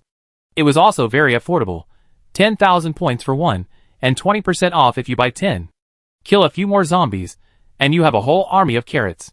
So, is this trying to get me to leave the base? Nguyen Yang pondered for a moment, but couldn't figure it out. He decided to give up and take it one step at a time. He decided to research the Carrot Soldier first. He took out the Carrot Soldier, a cartoon carrot-shaped robot, about half a meter tall. Its cute appearance reminded Nguyen Yang of the character protecting the carrots. It was quite adorable. Its center display showed expressions, for now, its curved eyes were smiling. Are you the Carrot Soldier? Can you understand me? Hello, Master. I'm Carrot Soldier number 1. Please register your protection area and target. The center screen changed to the operation page. Nguyen Yang selected the villa as the registration area and entered the personal information of the family members. Amazingly, the robot could instantly call up the appearances of several people. When Nguyen Yang pressed the confirm button, the screen changed to a serious and cold expression. Guard mission received. Number 1 will begin patrol. Master, please put me on the ground. After Nguyen Yang put number 1 down, it began to circle the room. It had wheels underneath and ran quite fast. After 2 circles, Nguyen Yang received the room his normal message from the Carrot Soldier in his mind. Then he saw it gliding all the way to the door. Please open the door for number 1. Number 1 is going out on patrol. Thank you. Please open the door for number 1. Number 1 is going out on patrol. Thank you. Carrot Soldier number 1 kept repeating this, and Nguyen Yang suddenly felt so stupid. He couldn't even open a door. How could he be considered an intelligent robot? Chapter 97. Please open the door for number 1. Number 1 is out on patrol. Thank you. Please open the door for number 1. Number 1 is out on patrol. Thank you. Got it. Just be quiet. Nguyen Yang reluctantly stood up. He had just taken 2 steps when Wan Ningyue emerged from the bathroom, holding Yue. Wan Ningyue, fresh from her shower, looked clean and fair. Despite being a little thin, she looked much more energetic. With her pretty face and thick eyelashes, she looked a bit like Wan Ningyue when she shyly lowered her head. If she grew up, she would definitely be a beautiful girl like Wan Ningyue. What's that noise? It doesn't sound human. Nguyen Yang pointed at the Carrot Soldier at the door. It's the guard robot, called Carrot Soldier number 1. It wants me to open the door for it. Huh? Both the child and the adult looked at the door in surprise. The shy Wan Ningyue couldn't help but crane her neck to see. Please open the door for number 1. Number 1 is out on patrol. Thank you. Please open the door for number 1. Number 1 is out on patrol. Thank you. Wan Ningyue put Yue down and walked over to open the door. Number 1's expression brightened. Thank you, you're a good person. Wan Ningyue couldn't help but laugh. Nguyen Yang, what are you talking about? A guard robot? Yes, Nguyen Yang said with a hint of resignation. They say it can patrol 24 hours a day and notify me if anything suspicious happens. It's equipped with a submachine gun and can also attack enemies. Ha ha, who can a tiny thing like that protect? Wan Ningyue was laughing when number 1, who had left, returned and stood at the door, his expression furious. Huh? Why are you back? The Radish Soldier is a guard soldier, not a tiny thing. Please be careful with your words. Hee hee. Sorry, little Radish. It's Radish Soldier number 1. Please call me number 1, thank you. Got it, Radish Soldier number 1. Thank you, you're a good person. Radish Soldier number 1 smiled, and resumed his patrol. Wan Ningyan leaned against the door, her smile growing as she waved at the two. Come on, this robot has legs. So funny. Nguyen Yang reached the door. Number 1 had already descended 4 or 5 steps. It turned out the wheels at the bottom could be extended, like legs, allowing it to descend step by step. Keep your voice down, it get angry if it hears you. I know. Is this thing another secret? Well, I don't know its strength yet, but it can patrol without a problem. It's connected to my spirit, so if anything happens at home, it can notify me even if I'm outside. It's just a little stupid, so I keep it for now. It's not just stupid, it's not unintelligent. Wan Ningyue gently took Wan Ningyan's hand, her face serious. Sister Yen, number 1 is very polite, not stupid. As Yue finished speaking, a series of bang bang bang sounds came from downstairs. Nguyen Yang hurried to the corridor and looked down. Number 1 was lying on his back, his expression a dazed mess. He cried out, please help me, thank you, and kicked his legs hard, trying to stand up. TSK. Wan Ningyan shook her head. Where, look at it, how is it not stupid? It's not stupid. I go help it. Wan Ningyue pouted as she ran downstairs to help number 1. Nguyen Yang watched and grumbled softly. Look at you, going from a robot to a child. Isn't that childish? I'm bullying adults. Wan Ningyan approached Nguyen Yang with a grin, about to reach out and pinch him, but suddenly took 2 steps back. I won't touch you if you haven't showered. Nguyen Yang thought Wan Ningyan's mysophobia seemed even worse than in her previous life. From now on, she should shower as soon as she got home to avoid being disliked. It took a moment for him to realize that Wan Ningyan hadn't showered either. She was just teasing herself. After dinner, Radish Soldier seemed to be everyone's pet. Dad Wan, Mom Wan, Wan Ningfeng, and you were all gathered in the living room to watch number 1. Wan Ningyan wanted to join in too. From her smirk, it was clear she wanted to bully number 1. Nguyen Yang simply dragged her back to the bedroom. What are you doing? You're in such a hurry to get back to your room. Are you planning something strange? Nguyen Yang pursed her lips, but didn't respond. She asked, do you want a flying motorcycle? Yes. Yes. And special combat uniforms and Wi-Fi. Nguyen Yang took out all the things and watched Wan Ningyan, like a money grubber, collect them all back into her space. Only then did she take out the supernatural training camp. The supernatural training camp wasn't very big, only about 1 square meter. At the top was a colorful neon sign, and below was a pure white door. It looked a bit like a small, elegant street jewelry store. What is this? A superpower training camp. A place for training superpowers? Well, come on, let's practice. You have a mission in the middle of the night. Why don't you get some rest? It's still early. I get sleepy if I use up all my energy. I sleep better later. That makes sense. Entering the superpower training camp, I was greeted by a different world. The reception desk was a dazzling display of gold and jade. To the left stood a gigantic fortune tree, its trunk resembling colored glass, its leaves adorned with gold ingots. The extravagance was so overwhelming that Nguyen Yang felt a little insecure, and he hurried to ask the system. Xiao Lu, is this really a supernatural training camp? Yes, host. Isn't the decor a bit too exaggerated? It's not exaggerated. A training camp is a long-term business. To keep the money rolling in, the decor naturally needs to be extravagant and grand. Is that so? Nguyen Yang felt something was amiss. Wow. What's your secret? You're so rich. Can I pick some ingots to feed your space? No, if you like. I find some for you outside. Don't touch anything here. I'm afraid I get ripped off. Oh. Walking to the front desk, there was only a single screen with the price displayed. Non-members. 100 points / person / 15 minutes. Member benefits. One-time top-up of 1,000 points, get 50 points back. One-time top-up of 5,000 points, get 550 points back.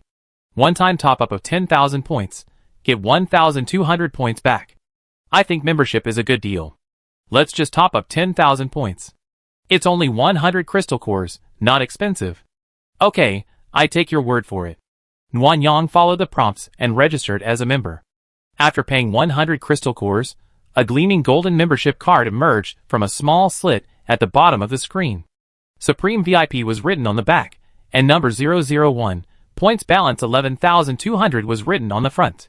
However, Nguyen Yang looked at it. It looked like a star-rated hotel membership card. If it weren't a reward she earned by completing a mission herself, She seriously suspects the mall system had been taken over. This entrance requires a card.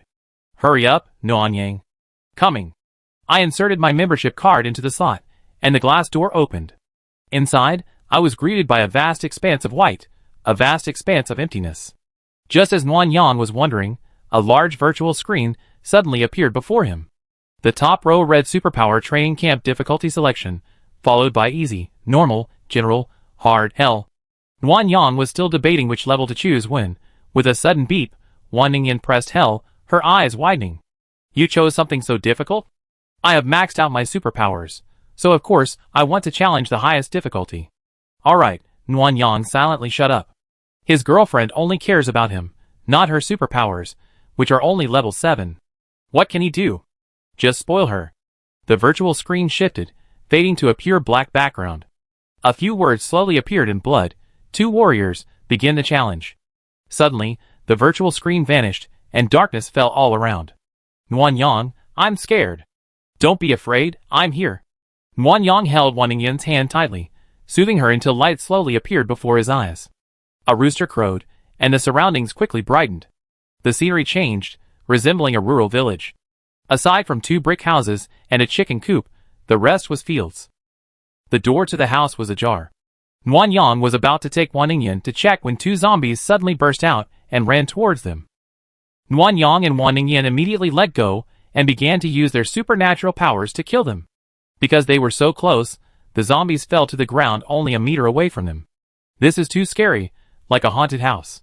I chose hell level myself, what can I do? Don't vomit at a time like this. Wait! Nuanyang, did you hear that? Nuanyang calmed down. Hearing the noise approaching, he quickly climbed up the chicken coop to take a look. He was utterly shocked. All around him was a dark mass of zombies charging at him at full speed, tens of millions of them. Ningyan! It's a zombie wave. At least tens of millions. What? Tens of millions? Wan Ningyan was surprised. Zombies were already appearing. She quickly used her supernatural powers, and flames rushed out like a giant dragon, clearing a gap in the zombie horde. However, the zombies in other directions were still numerous, and some were even smart enough to avoid the fire dragons and run. Seeing the situation was dire, Nuanyang immediately stretched out his hands and began to form a giant iceberg in the air around him. However, he was only halfway through when the zombies were only 20 or 30 meters away. He had no choice but to smash the iceberg down. Boom! With a loud bang, the iceberg only killed a few zombies. Knowing to avoid it, they circled and were less than 10 meters away from Nuanyang. Oh no! Too fast. Nuanyang had no time to think of other options. He frantically condensed ice cones and shot at the zombies, but he was powerless. Suddenly, he felt like he was electrocuted, and he was transformed into a god's eye view. He was already dead. The screen displayed Nuanyang's statistics. Player 01, 213 zombies killed, survival time 2 minutes and 5 seconds. That was terrible. Nuanyang sighed and looked down. From here, he could clearly see Wan Ningyan, who was still fighting the zombies. Chapter 98. How long can a lone warrior hold out? Even a maxed out Esper like Wan Ningyan wouldn't stand a chance against a zombie horde numbering in the tens of millions. Surrounded by zombies, attacked from both sides, Wan Ningyan could only circle around and set fires. A moment's carelessness could lead to a surprise attack. Nuanyang saw Wan Ningyan's face growing paler, and her mental strength was probably nearly depleted. However, this training proved effective. The fire Wan Ningyan unleashed this time was even more powerful than any she had ever unleashed before, raising a wall of fire tens of thousands of feet high, spreading out in all directions, like a volcanic eruption. The scene was awe-inspiring, instantly igniting tens of thousands of zombies. With Wan Ningyan as the center, the area within a 1,000-foot radius was scorched earth and charred zombie corpses. With 11 minutes left to survive, Wan Ningyan could no longer hold on. She sat on the ground, panting and sweating profusely. But the zombie horde offered her no rest, charging relentlessly. Wan Ningyan finally gave up, lying on the ground with her eyes closed, awaiting her death. When the screen displayed player 02, 41,076 zombies killed, survival time 11 minutes and 17 seconds. Nuanyang returned to her side. The zombies around her instantly vanished, along with the corpses and the uneven ground. Everything returned to normal. Ningyan, it's over. Get up. Wan Ningyan opened her eyes, exhausted, her clothes nearly soaked. I'm so tired. How can I possibly kill all these zombies? So it's hellish? What will I do if I encounter a zombie horde of this magnitude in the future? Right now, it seems we can't defeat them alone. We have to take everyone into the SUV. Wan Ningyan propped herself up, thought for a moment, then lay back down, feeling even more dejected. I can't hide forever in an off-road vehicle. Yes, so we need to assemble a reliable team of supernatural beings. That being said, how can there be so many reliable people? Wan Yang smiled and pulled Wan Ningyan up. Isn't he your brother? He's, well, a little brat, unreliable. But he's trustworthy. It's better to trust him with your back than to someone else. That's true, but he alone isn't enough. Let's take our time and find the right person. There's no rush. Wan Yang spoke lazily, but he was anxious inside, even overturning all his plans. Before, Wan Yang thought he was just an ordinary person, without the ability to save the world. It was enough to manage his own little piece of land, and provide Wan Ningyan and her family with a comfortable life in the apocalypse. But the hellish zombie horde hung like a sword of dark mows over her head. Even if the items in the mall system were incredible, there was no guarantee of survival every time. Forming her own small team was imperative. Wan Yang also corrected a misconception. She had previously believed that the more superpowers she possessed, the higher their levels, the better. But now she no longer believed so. Even if Wan Ningyan had a maxed out superpower, her energy would eventually run out. Even with the support of energy pills, she couldn't do anything alone. And what good would it do to possess two superpowers? Facing a massive zombie horde, she wouldn't even have time to condense ice cones, and their lethality was far inferior to that of fire. It would be better to use them to condense a defensive wall to protect Wan Ningyan. Although superpowers varied and each had its own strengths and weaknesses, combined, they could unleash a power greater than the sum of their parts, far more powerful than any single power alone. After figuring this out, before turning in for the night, Wan Yang went to the mall and used a copy pill to copy a random superpower pill. He then gave it to Wan Ningyan. Let your brother take it tomorrow to awaken his superpowers. Okay. This one's yours. Huh? I have one too? Well, if you want me to stay with you through the fever, you can wait until I get back from my mission. Wan Ningyan stored the superpower pill in her space and, smiling, leaned into Wan Yang's arms. Of course I wait for you then. What about you? When will you take it? I need to take care of you too. No, just these two pills. Why don't you keep one? I don't need it. After what happened at training camp, I thought carefully. Everyone has limited energy, so 2 superpowers is enough. More is pointless. It's better to leave it to someone you trust. If everyone has superpowers, we can work together, and it will be easier for us in the future. Well, I'm at the maximum level now. I don't need to awaken any more superpowers. Let's save some. Ningyan, your fire-based superpowers are very powerful, but water and wind powers are weak against you. Earth-based superpowers are even more vulnerable to fire. And the others are. There are unknown superpowers that might even defeat you. You'd be at a disadvantage if you encounter zombies with such abilities in the future, so it's better to awaken another one to be on the safe side. What about you?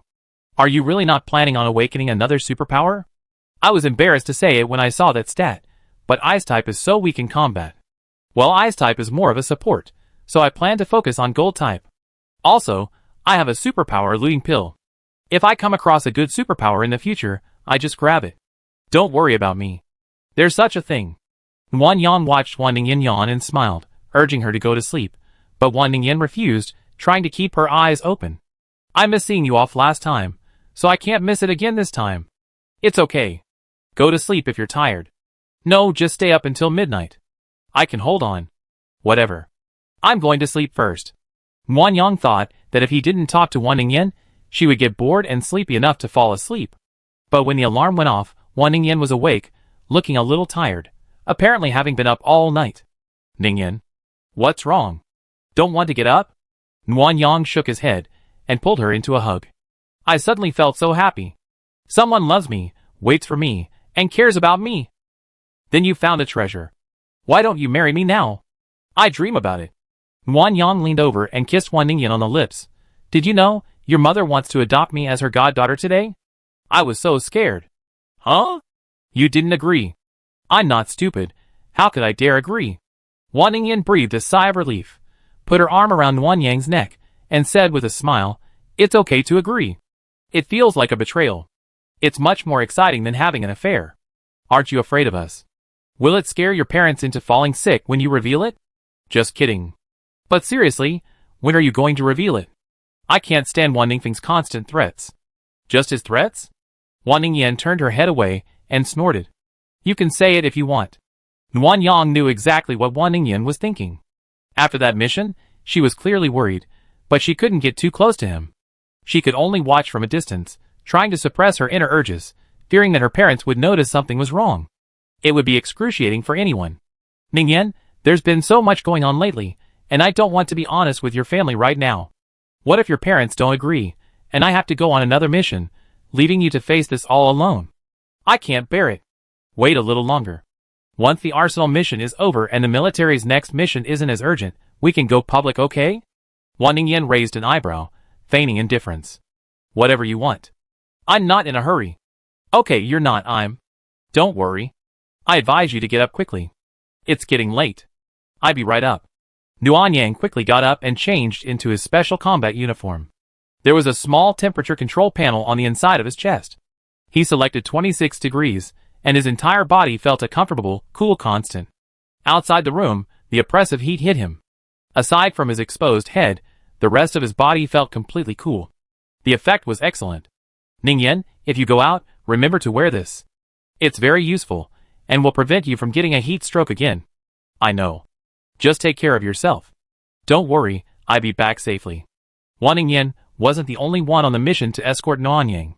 When he got downstairs, he realized everyone was there, including Wan Ningyue, who was already dozing off. Nuan Yang wanted to tell everyone not to do it again, but seeing their worried faces, he couldn't bring himself to do it. They couldn't help him, and if they were even deprived of the chance to escort him, he'd be even more anxious. After 1,000 words, Nuan Yang finally said, I'll be home as soon as possible.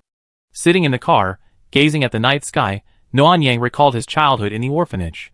Back then, he didn't even have a room, let alone a home. He could only watch through the iron bars as other children were being led by their parents nearby, secretly envious. Now he had a home. How wonderful. Chapter 99. For this mission, the military sent 2 additional vehicles, fully equipped with thermal weapons, citing concerns about encountering mid-level zombies. Curious, Nuan Yang checked through his tactical scope and was surprised to see the military even bringing out electromagnetic cannons. They were truly generous. Before departure, Chen Jun, feeling deeply guilty about Wan Ningyue's situation, apologized to Nuan Yang again and then apologized for Chen Haitong's reckless behavior. Nuan Yang no longer cared and offered some words of comfort, but Chen Jun seemed quite concerned. Instead of sitting in the back of the vehicle with Nuan Yang as before, he moved to the passenger seat, somewhat evasively. Wildcat was moved to the back. Aside from these, the other soldiers in the vehicle remained unchanged, but there was a veterinarian named Xiao Ming. He was tall and thin, wearing cracked glasses. His white lab coat was stained with various stains. As if to emphasize his status, Xiao Ming, sweating profusely from the heat, simply opened it. Beside him was a large first aid kit with the word beast emblazoned on it. Nuan Yang felt the veterinarian looked familiar, but couldn't recall where he'd seen him before. He closed his eyes and let everything slide, letting things slide. If he couldn't remember, he wouldn't force it. The chicken farm the military was targeting was rumored to be the largest in Province Z. Its fame meant a constant stream of survivors would come to try their luck in the apocalypse. And indeed, that was the case. When they arrived at the farm, the gate had been breached. Inside was a mess, with numerous zombies and chickens, who clucked and scattered in all directions at the slightest noise. It was still dark, but 2 vehicles of soldiers, wearing thermal imaging goggles, charged in. The soldiers in Wan Yang's vehicle remained on guard, surrounding the vehicle. Only Nuan Yang and Xiao Ming remained inside. Hello, Miss Nuan Yang. Hello, Dr. Xiao. Xiao Ming looked honest, his face a little dirty from the sticky sweat, but Nuan Yang could still see a shrewdness and cunning in his eyes, especially those slightly smaller ones. While he spoke, he not only looked at Nuan Yang but also occasionally glanced at the car door, afraid someone might suddenly return. I heard Miss Nuan Yang's special ability is space, which can store a lot of supplies, even living things. Is that true? Yes.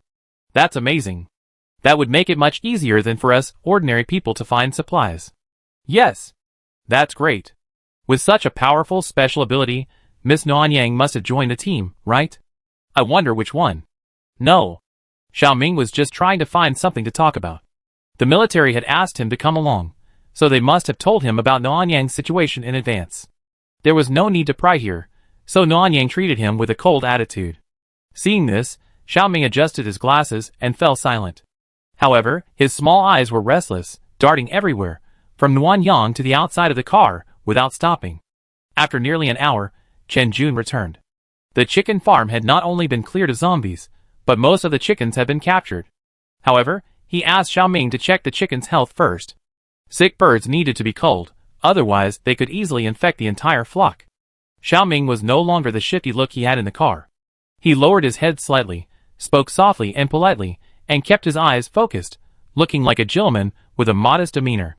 This suddenly reminded Nuanyang of where he had seen him before, in the previous life, after the apocalypse, when Wan Ningyan was tricked by her agent into going to Wang Chang's place. Upon learning of Wang Chang's intentions, and the agent's treacherous nature, Nuanyang and Wan Ningyan immediately fled. After 2 days of wandering around, unsure of where to go, they encountered Xiaoming. Although they were both fleeing, Xiaoming's white coat and unassuming demeanor were trustworthy. He said there was a survivor base to the east, and he planned to go there. After hearing Xiaoming's words, Nuanyang and Wan Ningyan both agreed it was worth a try, which was why they had come to Yong'an Base. If Xiaoming was at Sanyang Mountain Base in this life, then he had also come to a military base in his previous life. Sanyang Mountain was oriented south, while he had told Nuanyang and Wan Ningyan it was east. Nuanyang felt a pang of fear at the thought. Yong'an Base was the place she hated the most. Whether Xiaoming had been lying by accident or deliberately misleading her, it was a sure thing. He bore undeniable responsibility for everything that had happened at Yong'an Base. The urge to kill her grew, but she couldn't act now. She could only find another opportunity later. Nuanyang silently memorized Xiaoming's face. The base had no surveillance, so if he was alone, she would kill him and store him in her space, undetectable. If she encountered him outside the base, it would be even easier. She could just feed him to the zombies. The weather was hot, and the farm had been without power for an extended period, making even the fully automated feeding equipment unusable. As a result, the chickens were in far worse condition than at Qingshan Farm, and a quarter of the flocks recovered were sick. Nuanyang had initially assumed the military wouldn't accept the sick chickens, but they were slaughtered on the spot, and asked her to help store them in storage. Sick chickens. I guess they can't be eaten, right? Chickens that die from heat stroke are fine, they're less dangerous. Miss Nuan, if you're afraid, don't eat them. Leave these sick chickens to us. Okay. Since there were healthy chickens, Nuanyang naturally wouldn't touch the sick ones. Following the military's instructions, she began collecting supplies. In addition to the chickens, there were also many chicks. The shells had originally been filled with eggs, but the warm weather had hatched them. The chicks were chirping and doing well, surviving on the chicken feed that had leaked from the top shells. While collecting supplies, Nuanyang caught a glimpse of Xiaoming standing by a shelf, stealing eggs with one hand. Seeing no one was watching, he stole at least 3 eggs and hid them in a small bag on the side of his large medicine chest. He's really dishonest, Nuanyang thought. Since the military had asked him to come along, they must have given him some benefits. And Xiaoming was taking advantage of it too. He's greedy, unafraid of being discovered by the military. At this thought, Nuanyang suddenly had an idea. As Xiaoming quietly picked up another egg, she suddenly looked at him and shouted, "Dr. Xiao." Huh? Xiaoming jumped. The egg was still in his hand, but now everyone was looking at him, making it impossible to hide. Eggs are fragile. Give them to me after you check them. It's rare to find eggs to eat in these apocalyptic times. Don't leave them lying around. It's a shame if they break. Yes, Xiaoming's face darkened. He returned the eggs to their original spot and explained, "These eggs are fertilized and can hatch chicks. Don't eat them when you get home, keep them for raising." Okay, got it. Xiaoming's explanation was true, but it didn't dispel Chen Jun's suspicions. As Nuanyang gathered the chicks, he watched from the corner of his eye. He saw Chen Jun walk up to Xiaoming and say something. Then, Xiaoming's face flushed. He took a few eggs from the medicine box and placed them on a nearby shelf. He lost more than he gained. Nuanyang felt relieved, humming a little tune as he continued to work. It was 5:30 a.m., and the sky was already bright and the temperature had risen. The team didn't rest. After raiding the chicken farm, they immediately headed to their next destination, the pig farm. However, the pig farm was much smaller than the chicken farm. Of the over 100 pigs, most had died from the heat, leaving only 43 alive. After Xiaoming examined them one by one, he found only 39 healthy, with 4 showing signs of illness. The military, as usual, slaughtered them on the spot and brought them back, ensuring no waste. After finishing all this, it was only a little after midnight, the hottest time of the day. Qin Jun had everyone rest and eat in the farm warehouse before setting off for the zoo at 2 p.m. This had not been part of the original plan. The military had heard that the upgraded warm sun space could accommodate living creatures, so they added the zoo. The goal, of course, wasn't to protect endangered animals, but to eat them.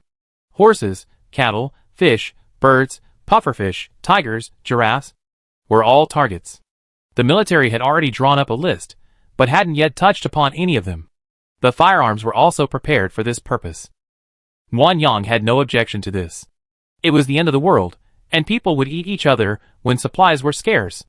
There was nothing wrong with eating protected animals. However, she was not short of supplies. If she could come across a healthy living panda, she would like to raise one. After all, it was a national treasure, and it would be a pity to eat it. Chapter 100. After the extreme heat arrived, daily temperatures ranged from 45 to 55 degrees Celsius, with the hottest hours occurring between 12 and 2 p.m. This was why Qin Jun asked everyone to rest and eat. In this kind of weather, with no wind and windows open, staying cooped up in the car was prone to heat stroke, and running the air conditioner was fuel-consuming. It was better to rest. This time, Qin Jun learned his lesson and asked Wang Yang if he had brought any food. After receiving a positive response, the military didn't light a fire to cook, and everyone ate their own compressed biscuits and mineral water. Xiao Ming did the same. Wang Yang, thinking of the sumptuous meal prepared by Wan's mother, quietly moved away from them, took out a small table and a bench near the door, and sat down to eat. Wan's mother, unwilling to let Wang Yang suffer a loss, came up with a clever trick, hiding delicious treats beneath the fried rice. For example, the sausage fried rice contained a boneless pork elbow, stewed to a tenderness. Each bite was incredibly satisfying. Wang Yang was enjoying her meal when she suddenly caught a glimpse of Xiao Ming approaching her. He used his chopsticks to shove the rice over the braised pork elbow. "Miss Wang Yang." Xiao Ming greeted her with a smile.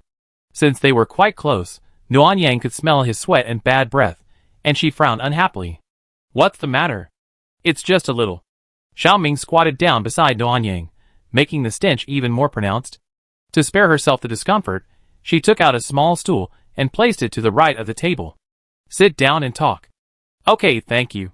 After Xiao Ming sat down, Wang Yang watched him examine his meal. A bowl of fried rice, a plate of stir-fried mushrooms and vegetables, a bowl of steamed eggs, 2 plates of pickled vegetables made by Wan's mother, and a bowl of oyster mushroom, seaweed, and egg soup. Before the apocalypse, this would have been considered bland, but now it was a rare delicacy. Wang Yang saw Xiao Ming's eyes fixed on her. She swallowed twice, licked her lips, and finally looked away from the food. "Miss Wang Yang, I wanted to ask if you'd like to team up." "Team? What do you mean?" "It's like a base team. We can team up to find supplies. You have the space, and I have access to supplies. We split the profits 40 to 60, you 60, me 40. It's much more profitable than doing missions for the base." Hearing this, Wang Yang understood that Xiao Ming had matched his own pay with hers, assuming that she, like him, wasn't making much, so she wanted to work with him.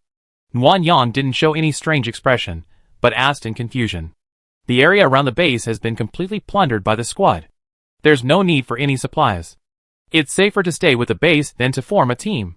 There are supplies." Xiao Ming glanced around quickly, then lowered his voice. "Pet shops, veterinary hospitals, there's food everywhere." "You're talking about food, aren't you? Cat and dog food?" "That's exactly what you're talking about. Don't look down on me. Cat and dog food are made with a nutritionally balanced mix of rice, vegetables, meat, and salt. They meet all the needs of the human body. That's something the steamed buns at the base can't provide." Wang Yang didn't know what Xiao Ming was talking about. From a nutritional perspective, cat and dog food are indeed healthier than steamed buns. Besides, most people forage for human food, not pet food. Therefore, pet-related stores probably aren't frequented. At most, they might just go in and grab some cats and dogs to satisfy their hunger. I'm not sure what Dr. Xiao is talking about, but it seems cat and dog food is worth the risk. "Of course not." Seeing Wang Yang's interest, Xiao Ming became excited and continued. "Not only that, there are freeze-dried and canned items, all edible. Some pet medicines can also be used by humans. It's the end of the world, and medicine is of paramount importance. Stocking up on something to save lives is better than nothing, right? Wan Yang nodded. Indeed, medicine is in short supply right now, and healing abilities are scarce. Even if the doctors at the base can treat patients, they're useless without medicine. Right. So, do you want to cooperate? Sure, but I don't have a car. It's so hot, and I don't know where the pet shop is. I might die on the way. Don't worry about that. I have a friend who has a car and knows where the pet shop is. Just call him, and he'll have to share some of our supplies. Wan Yang had been looking for an opportunity to kill Xiaoming, so there was no reason to ruin this opportunity, so she agreed. I can give you 10%. Okay. So when is Miss Wan Yang free to go? Wan Yang thought about the military's arrangements and set a date for 5 days later. Okay, then, let's meet at the base gate. It's hot out, so why not go early and come back early? How about meeting at 2 a.m.? The military has cleared the zombies around the base, so it's safe to drive at night. Okay, it's a deal then. Yeah. Xiaoming was delighted, but he didn't leave immediately after finishing his talk. Instead, his gaze fell back on the food. Wan Yang didn't respond, just staring at him quietly. Xiaoming glanced at Wan Yang twice, his expression clear, but Wan Yang didn't say anything, so Xiaoming didn't dare to speak either. Finally, he said, "Eat slowly," and left awkwardly. Shamelessly joining a team and expecting to eat for free. Wan Yang cursed inwardly before continuing to eat, his mind racing with revenge on Xiaoming. At 2 p.m., they set off for the zoo. Wan Yang loved animals, and was eagerly anticipating the prospect of owning a furry panda. The only problem was that there wasn't enough bamboo shoots. If he really wanted to raise one, he'd have to ask Dad Wan to plant some. The zoo was quite far, in the suburbs, and there were zombies blocking the road. A 3-hour journey took 5 hours to arrive. By the time Wan Yang got out of the car, his back was aching from sitting. Our military has a warm-up exercise that can help with back pain. Want to try it? It was Zhao Ro who spoke. Remembering her previous attempts, Wan Yang flatly declined. It's okay, I just sat there too long. Just a few steps. Just walk around. There might be zombie-like animals in the zoo, so stay away. Got it. Wan Yang rubbed his waist as he looked toward the zoo gate. Qin Jun had already led his team inside, heavily armed with firearms. Not only was Yuan Man carrying an RPG, but 2 male soldiers were also pushing electromagnetic cannons, grenades, and tear gas canisters. Soon, explosions and gunfire rang out from inside. Wan Yang peered through his tactical scope and spotted a massive animal. The scope indicated a zombie elephant. Judging by its proportions, it was at least 3 times larger than a normal elephant, similar in size to a mammoth. Its 2 tusks were thick and pointed, giving it a formidable appearance. After about 7 or 8 minutes, Wan Yang saw the zombie elephant collapse. As expected, while the behemoth was formidable, its life-saving weapons might also be its fatal weakness. That pair of ivory gave the military an opportunity. The power-type mutants used ropes to fix the zombie elephant on the left and right, and fired an RPG shot directly into its head. Only after actually entering the zoo did Wan Yang realize just how enormous the zombie elephant was. Its tusks alone were 20 to 30 meters long, and its toppled body had created a deep crater in the ground. At Qin Jun's request, Wan Yang collected the corpse, and then checked the depth of the crater. It was 10 meters. What a shame! If it were edible, one zombie elephant could feed the entire base. Wan Yang sighed, and followed Qin Jun and the others in their search for animals. Due to the destruction caused by the zombie elephants, many animals in the zoo had fled their respective areas. Few remained, and combined with those that died of starvation or heat stroke, only 8 species were ultimately found. Zebras, alpacas, donkeys, and horses, herbivores like these, lived in a lotus pond, grazing on grass and fodder from the warehouse. The pufferfish, whose habitat had water, were relatively comfortable. When they were found, they were completely asleep, completely immersed in the water, unperturbed. Snakes can survive for a long time without food or water, but Wan Yang had no liking for reptiles, and had no intention of eating them. The last 2 species were lions and tigers, so thin their bellies were shrunken that they roared wildly at the sight of people, and the military simply shot them. Wan Yang understood that the military didn't have enough meat to feed these carnivores, but when they were about to kill the only surviving tiger cub in the tiger area, Wan Yang stopped them. Captain Chen, this little tiger cub doesn't have much meat. Your military doesn't have enough to eat, so why don't you give it to me? Miss Wan, are you planning to raise a tiger? Not really. I just want to keep it for a couple of days to play with before eating it. I don't have enough meat to feed this little creature. Okay, Miss Nguyen, be careful. Even a small tiger bite hurts. I know. The little tiger cub hadn't eaten in days, and was howling with hunger, its eyes watery and adorable. Nguyen Yang checked it, finding no wounds, and stored it in his space. He wanted this little tiger cub, not because he really wanted to eat it, but because Nguyen Yang liked cats, and tigers are also cats, so it doesn't matter what kind of cat he raises. Moreover, if he raises a tiger well, it will be a strong guard of the house in the future. Chapter 101. It was 3 in the morning when he returned home, the sky half-light. Nguyen Yang dragged his exhausted body, and tiptoed into the bedroom. Wan Ningyan was soundly asleep, you are still in her arms. Nguyen Yang poked Wan Ningyan's cheek, and angrily scolded her. While I'm away, you taken someone else? You heartless person. While scolding her, he was still thinking about someone's misophobia. He was so sleepy that his head was spinning, but he still insisted on showering before going to bed. Lying down behind Wan Ningyan, Nguyen Yang held both of them in his arms, gently kissing her ear before falling contentedly asleep.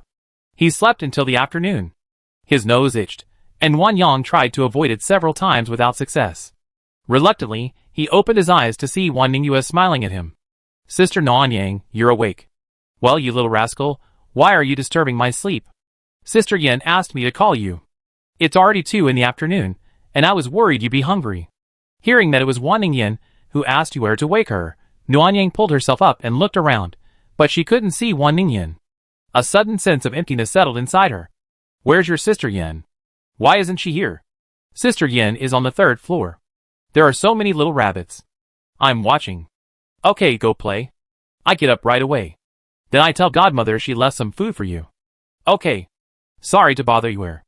After Wan Ningyan left, Nguyen Yang quickly got up, washed, and headed straight for the 3rd floor. Wan's father, Wan Ningfeng, and Wan Ningyan were all in the breeding area. Nguyen Yang hurried over and was surprised to see piles of green sprouts sprouting from the ground. Some of the fastest growing ones were already a centimeter tall. The seeds produced by the system are truly impressive. We'd probably be self-sufficient soon. Arriving at the breeding area, the 3 of them were squatting in the far left corner. Nguyen Yang could see from afar a group of little rabbits, as lively as balls of white cotton. Huh? Boss, are you awake? Yeah. Nguyen Yang had just responded when Wan Ningyan, who had been playing with the rabbit, immediately stood up and threw herself into her arms. Nguyen Yang subconsciously glanced at Wan's father, not daring to hug him. She was so nervous, afraid he noticed something. You've been sleeping all day. I was so worried. Worried? Nguyen Yang remembered Wan Ningyan's disappointment and not seeing her earlier and couldn't help but grumble. So you still have the mood to play with the rabbit? Wan Ningyan felt a little guilty and started to act coquettishly. I didn't want to play with it. It was my little brother who kept nagging about wanting an animal. I only had a rabbit in my space, so I gave it to him. Yeah, big brother, it wasn't my sister who wanted to play with the rabbit. It was my dad who already had vegetables, and I didn't have anything to grow. I was so worried, so I asked my sister for help. My sister was actually so worried about you. She lost her appetite. She only ate half a bowl of rice at noon today. Nguyen Yang frowned when he heard that Wan Ningyan hadn't eaten much. Why are you eating so little? If you're not hungry, you should eat less. You're already skinny, and you don't eat well. Are you trying to be a stick? Girls look better when they're thinner. Think of it as losing weight. What weight loss? Come eat with me later. After saying that, Nguyen Yang felt it wasn't enough and added, someone who truly loves you won't use weight to pressure you into changing. They only care about your happiness and health. Don't do stupid things anymore. Wan Ningyan pouted and grumbled softly. I know. You're lecturing me right after I get back. I feel so wronged. How did I lecture you? Wasn't I just trying to be nice to you? Your voice was a little louder, and your expression was fierce. You were just scolding me. Nguyen Yang was speechless. He really wanted to give Wan Ningyan a good beating, to teach her what a lesson was. But with Wan's father here, he couldn't do anything, so he had to swallow the loss. Yin, Xiaoyang is right. Go eat with Xiaoyang and stop being so petty. Dad? Who's being petty? You're slandering me. Don't I know you well enough? Okay, go eat with Xiaoyang. Your brother and I are here for you. Wait. Wan Ningfeng immediately ran over, smiling brightly. Boss, wait until you see my superpowers before you leave. Superpowers? When did they awaken? Yesterday morning. It was a water-based superpower. Wan Ningfeng stretched out his hands, and 2 streams of water were controlled in midair. They curved like earthworms, twisting and turning a few times before being poured into a bucket nearby. Very good. It can work well with my ice element, but you're not quite proficient in controlling it yet. I have a superpower training camp. You need to practice every day until your energy is exhausted. Okay. I do as you say. Xiao Lu, what's the level of Wan Ningfeng's superpower? Host, it's level 5 water element. The level is quite high. Wan Yang casually took a paper bag, put 100 crystal cores in it, and handed it to Wan Ningfeng. Take 5 every day. It will help level up your superpower. Don't eat too much, it's a waste. Come to me when you're done. Got it. Boss, don't worry. I definitely max it out soon and help you. Then I look forward to it. After saying that, Wan Yang took stock of the small animals in the living space and took out some chicks, ducklings, and a few mature hens. Let's raise these first. Once you gain experience, we increase the number. Wan Ningfeng's eyes were almost filled with laughter, and he nodded happily. Wan Yang couldn't help but grumble to Wan Ningyan. Your brother seems a little silly. Don't be so careful with your words. He's just silly. You're a sister after all. Forget about him. Tell me, did everything go well this time? Wan Yang continued to talk as she led her downstairs to the kitchen. As they reached the first floor, Radish Soldier number 1 was patrolling. Wan Ningyan saw it and raised her foot, but the Radish Soldier quickly turned a corner and took off. That's impressive. You made a dumb robot smart. It was just stupid. It didn't know how to avoid people when walking, and it kept blocking the road. After a few kicks, it learned its lesson. Wan Yang didn't argue, but chuckled quietly, thinking, how could such a beautiful person be so childish, actually bullying people? Mother One had left Wan Yang a lot of food, 4 meat dishes, 3 vegetable dishes, and a soup.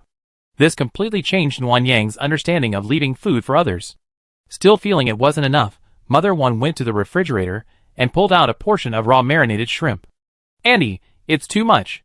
There's no way the 2 of us can finish it. Mother One looked at Wan Ningyan, puzzled, and asked, are you eating too? Yes, I eat with Wan Yang. Don't eat. You've been eating hand-pulled pancakes, soup dumplings, fried chicken, and grilled skewers all morning. You're so full you can't even eat lunch, and you're still eating? Why don't you go for a walk to help it all out? What? Wan Yang looked at Wan Ningyan in surprise, her eyes saying, aren't you feeling hungry? Are you lying to me? Wan Ningyan smiled awkwardly. My mom's been researching a lot of delicious food lately, and I accidentally ate too much. Then why didn't you tell me? My brother told me, and I didn't. It's all his fault. Yin Yin, don't blame me. You ate all that food yourself. What does your brother have to do with it? Mother One said, as she took away Wan Ningyan's bowl and chopsticks. Before returning to the kitchen, she reminded Wan Yang not to let Wan Ningyan eat, fearing she'd get upset.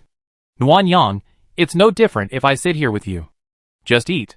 Wan Yang sighed helplessly. How could he describe his feelings? He probably just wanted to slap himself twice for being so angry at someone for not eating properly. Chapter 102. Tigers aren't real cats, after all. Wan Yang worried that anyone in the family might be frightened, so he called a family meeting to decide whether or not to keep the tiger cub. In the living room, everyone sat in a circle, all looking at Wan Yang. When the tiger cub was taken out, a series of horsesaw. The cub's cries echoed through the room. It trembled in fear, baring its teeth in a ferocious display, trying to scare off any approaching humans. Oh my god! Boss, it's really a tiger. So cute. So tiny, it looks like it's still nursing. Xiao Yang, can we keep it alive? Wan Yang handed the cub to Wan Ningyan, who looked eager to hold him, and then pulled out a large bottle of milk from his spaceship, along with fresh goat milk, human milk powder, and egg yolks. I looked it up. Fresh goat's milk mixed with powdered milk, and a little egg yolk is what zoos use to feed tiger cubs. It should work. Then I go make a bottle. This little tiger cub seemed starving. Mother One took the ingredients to the kitchen to mix them, and Father One followed to help. Wan Ningfeng and Wan Ningyue squatted beside Wan Ningyan like curious babies, watching the little tiger cub. Sister, have you held it enough? Let me play with it. Get out of the way. Sister Yin, can I pet the tiger cub? Sure, Yue, be careful. Don't touch it with your mouth. Yue gently stroked the tiger cub's ear, and it let out a whimper. She stroked its head again, and the little tiger cub tilted its head back, its watery eyes gazing at Wan Ningyue. This little one seems to like Yue very much. Who wouldn't love our lovely little Yue? Mother One returned with the bottle and, upon hearing Wan Yang's words, continued. Where blushed and called out Godmother. So good. Mother Wan handed the bottle to Wan Yang and picked up Wan Yue. Godmother, can you get a bottle of milk? Yes. I want something sweet. Okay, but remember to brush your teeth afterward, or you get worms. Wan Yang watched the two of them leave, feeling envious. In just a few days, they'd been like real mother and daughter. How wonderful. Wan Ningyan, knowing Wan Yang's feelings, leaned over and whispered in her ear, "Open it up sooner. Such a wonderful mother is yours too." Wan Yang didn't deny it. Smiling, she brought the cub to feed. Perhaps because it had been hungry for a long time, the cub drank eagerly, finishing the full bottle in just a few minutes. Wan Ningyan stroked the cub's head and sighed. I don't know how long it's been hungry, but its stomach is still empty. It's lucky to be alive. Wan Ningfeng squatted nearby, watching with eager eyes. Wan Yang couldn't bear to watch, so he handed the cub over to him. Thank you, big tigress. Ha ha ha, I'm the first man to pet a tiger's head. TSK, how childish. Wan Yang silently glanced at Wan Ningyan, who was complaining about her brother, and thought, how dare you criticize others? The family meeting lasted nearly 2 hours. Everyone petted the tiger. After their pleasure, the cub successfully became a pet tiger, and was named Lucky. Because it was a female tigress, after giving it a bath, Wan Yang found a pink collar and put it on. The little guy was still wobbly when he walked, but he was very curious. After drinking milk and regaining his strength, he explored everywhere, growling softly from time to time. There were livestock on the 3rd floor, so just in case, Wan Yang assigned number 1 a task to intercept Lucky from going upstairs. Lucky was smart enough to stay away from the stairs after being stopped by number 1 twice. Lucky huddled in a small room on the 1st floor, equipped with an automatic water dispenser, air conditioning, teething bones, a litter box, and a toilet.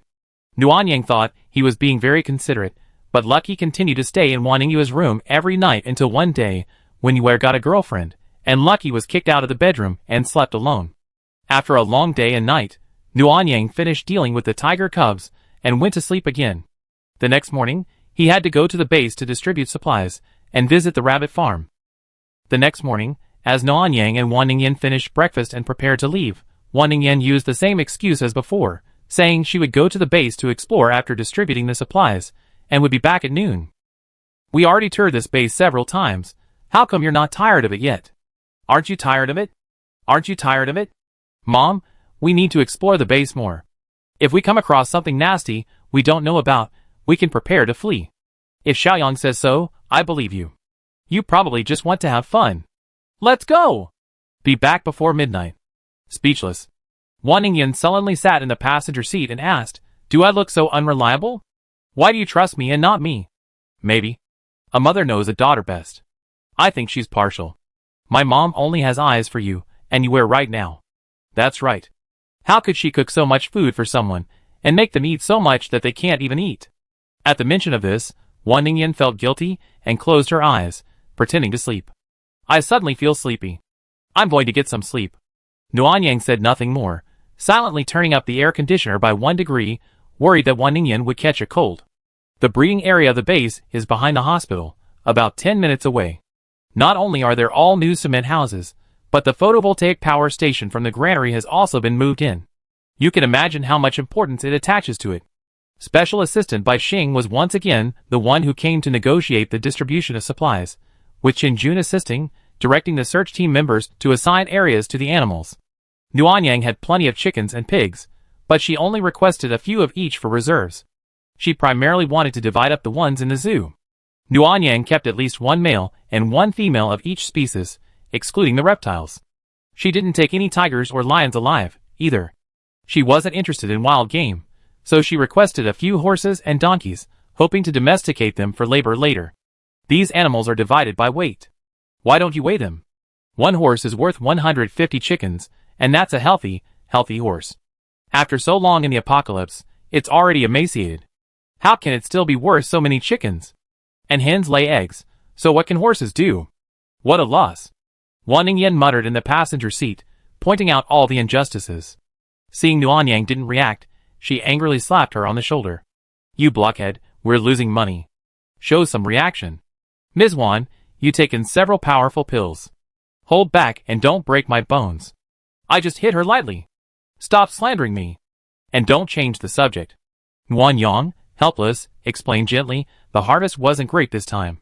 There aren't many chickens and pigs. We have plenty of livestock anyway, so there's no need to compete with the base. Besides, they need to survive, so it's unrealistic to spend so much effort raising protected animals. We're different. We have plenty of supplies, so even if we can't afford to raise them, we can put them in storage and raise them when the climate improves. Of course, I also have my own selfish motives. In the future, all animals will become extinct. How boring that would be. Raising animals can help alleviate boredom, and it's better than raising zombies for show. That's right. After finally calming down the angry person, Wan Yang quickened his pace and headed for the rabbit farm. Unlike the scene 3 days ago, the entrance to the brick house was in a mess, and the door was broken and half open. Wan Yang felt something was wrong, especially since the tactical scope showed only a red dot, which meant there was only one living person in the room. Chapter 103. Ningyan, something's wrong. Get your gun. Okay. After seeing Wan Ningyan pull out her 191 rifle, Nuanyang carefully pushed open the door, revealing an old woman sitting on a chair. The old woman seemed in a serious condition, her sparse white hair disheveled, a scarred wound on her forehead, blood staining half her face. Her eyes were tightly closed, her head slightly lowered, her hands resting on her lap, seemingly clutching something. "Grandma, we're here." Nuanyang called out several times, but the old woman showed no response. Wan Ningyan, standing behind him, suddenly grabbed Nuanyang's arm, her expression unsettled. "What's wrong?" "Nuanyang." Wan Ningyan pointed at the tactical scope. No signs of life. The implication was that the old woman was dead. If Wan Ningyan could see it, Nuanyang could see it too. From the moment he entered the room and saw the old woman, the tactical scope hadn't shown any signs of life, but Nuanyang still tried, hoping for a miracle. He placed a finger under the old woman's nose. There was no breathing. He then pressed against the artery in her neck. There was no heartbeat. Nuanyang completely accepted the news of the old woman's passing and gently embraced Wan Ningyan, whose eyes were now red. "She's gone." "Why?" "Only 3 days." "How could she be gone?" "The house is a mess, like it's been robbed." "There's someone in the bedroom." "Let's go ask." There was a small lock on the bedroom door. Nuanyang used his supernatural powers to melt it open and open the door. A fishy odor hit her, and she was unprepared. Her stomach churned. Wan Ningyan's throat was dry, and she spat out the smell. "Ningyan, stay outside. I bring the person out." "You?" Nuanyang covered his nose and walked in. A thin, blood-soaked girl sat on the floor, curled up against the bed, beside the bed. Nuanyang saw she looked familiar, like the grandmother's granddaughter, so he called out. She didn't respond, so he gently nudged her shoulders twice. The girl slowly opened her eyes, and looked at Nuanyang in confusion. "Are you the grandmother's granddaughter?" Her red, swollen eyes took a moment to focus. Nuanyang suspected she might have suffered something, and was a little dazed, so he asked again. Still, the girl didn't answer. Instead, she slowly turned her head and looked out the door. Suddenly, the girl's eyes widened, and she pushed Nuanyang aside, running out. After 2 steps, she lost her balance and fell to the ground. She crawled on her hands, her blood stains leaving faint marks on the ground, accompanied by a hoarse, crackling sound. "Grandma! Grandma!" The girl, exhausted, crawled for a long time before reaching the old woman. She called out "Grandma" several times, but received no response. She stared blankly. Suddenly, as if realizing something, she burst into tears. Her hoarse sobs were like a muffled hammer, hammering Nuanyang's heart. Though seemingly rational and almost heartless, she was internally blaming herself furiously. If she had brought the person back that day, everything would have been different.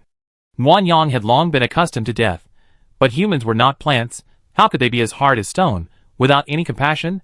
She turned away, no longer looking at the heartbreaking scene, but the crying was unbearable, and her guilt only deepened. "Nuanyang. What's wrong?" Wan Ningyan approached, her expression grave. She held out her right hand, a slip of paper.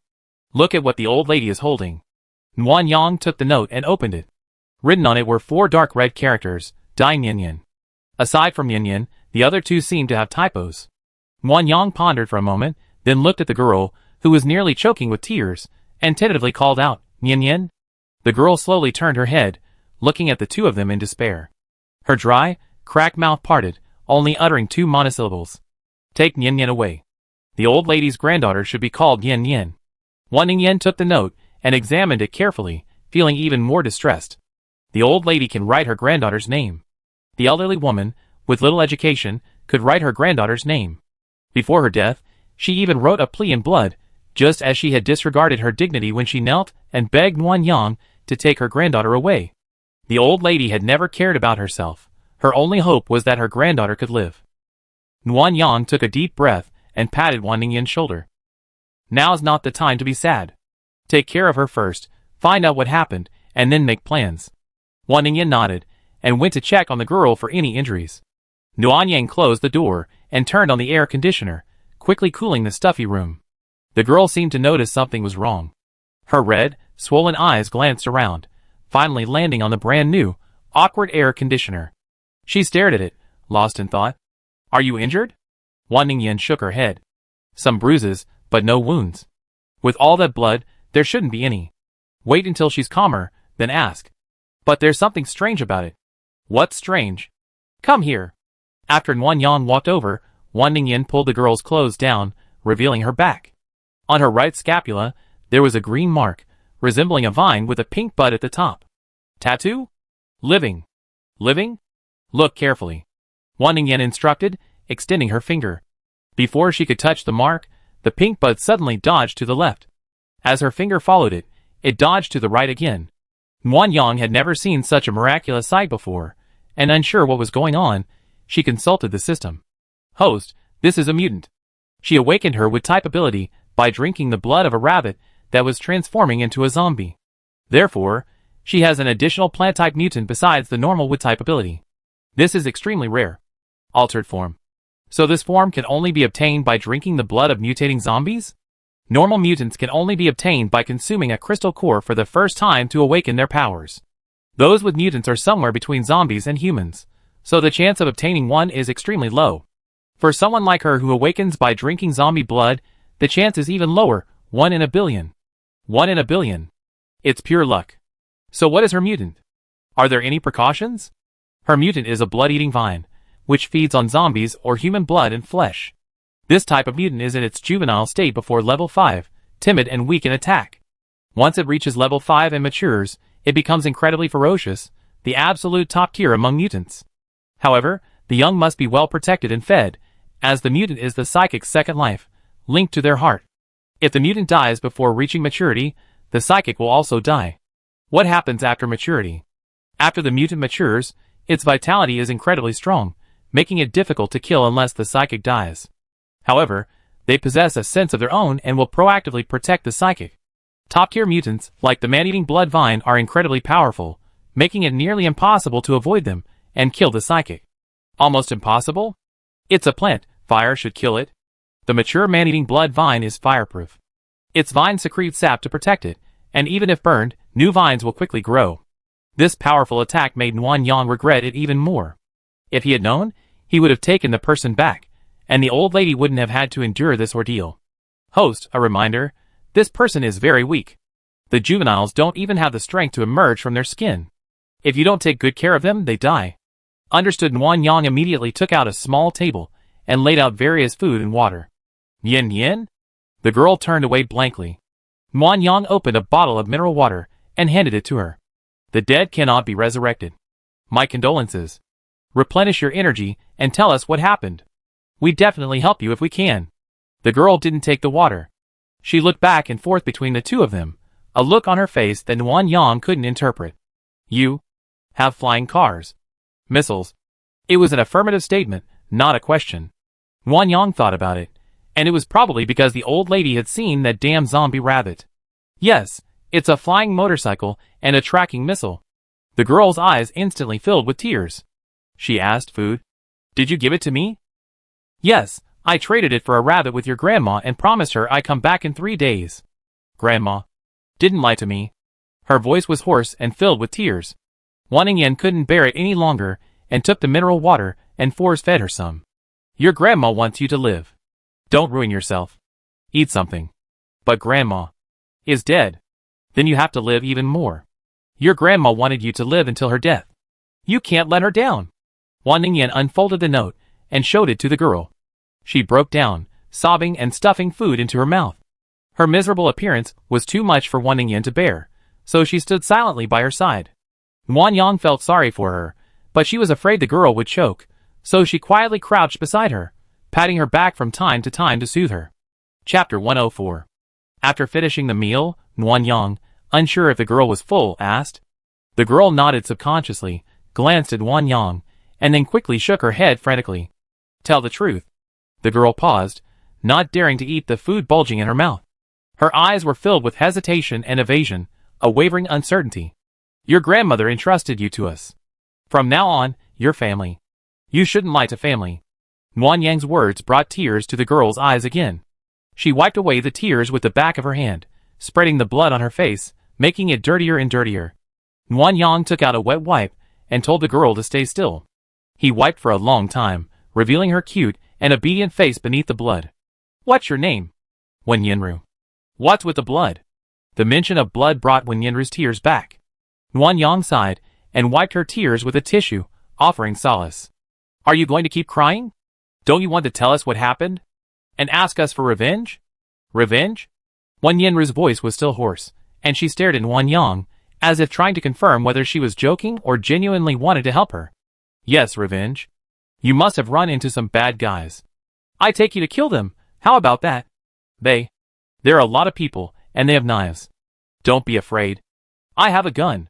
Wan Yang showed Wen Yinru his AK. Can you tell me what happened now? Wen Yinru hesitated, then nodded and began to recount her experiences that day. I had a fever that day, and woke up in the afternoon. Grandma said she had run into some powerful people with cars and missiles. They left food for us, and said they'd be back in 3 days. I didn't believe it, and thought Grandma was lying. But when she brought me to the table for dinner, I realized it was real. There were so many treats. I've been drinking rabbit blood and eating raw rabbit meat every day, and I already gotten sick of it. Seeing all this food, I couldn't help but wolf it down. I was so engrossed in my eating that by the time I heard the noise, they were already kicking the door. Grandma told me to hide in the bedroom, and then I heard a group of people coming in to grab food. Grandma kept begging them to leave some food, but they refused and started beating and scolding her. Fearing something might happen to Grandma, I rushed out to protect her, and then Wen Yinru's hand slowly tightened around the hem of her clothes, and her mood began to falter. Wan Ningyan noticed and sat down beside her, placing her hand on the back of her hand and gently soothing her. Don't be afraid. Wen Yinru, calming herself, took a few deep breaths before continuing. When they saw me, they tried to rape me. Grandma was anxious and rushed over to stop them, but they pushed her to the ground. That's when the wound on my forehead came. I don't know what happened to my grandma after that.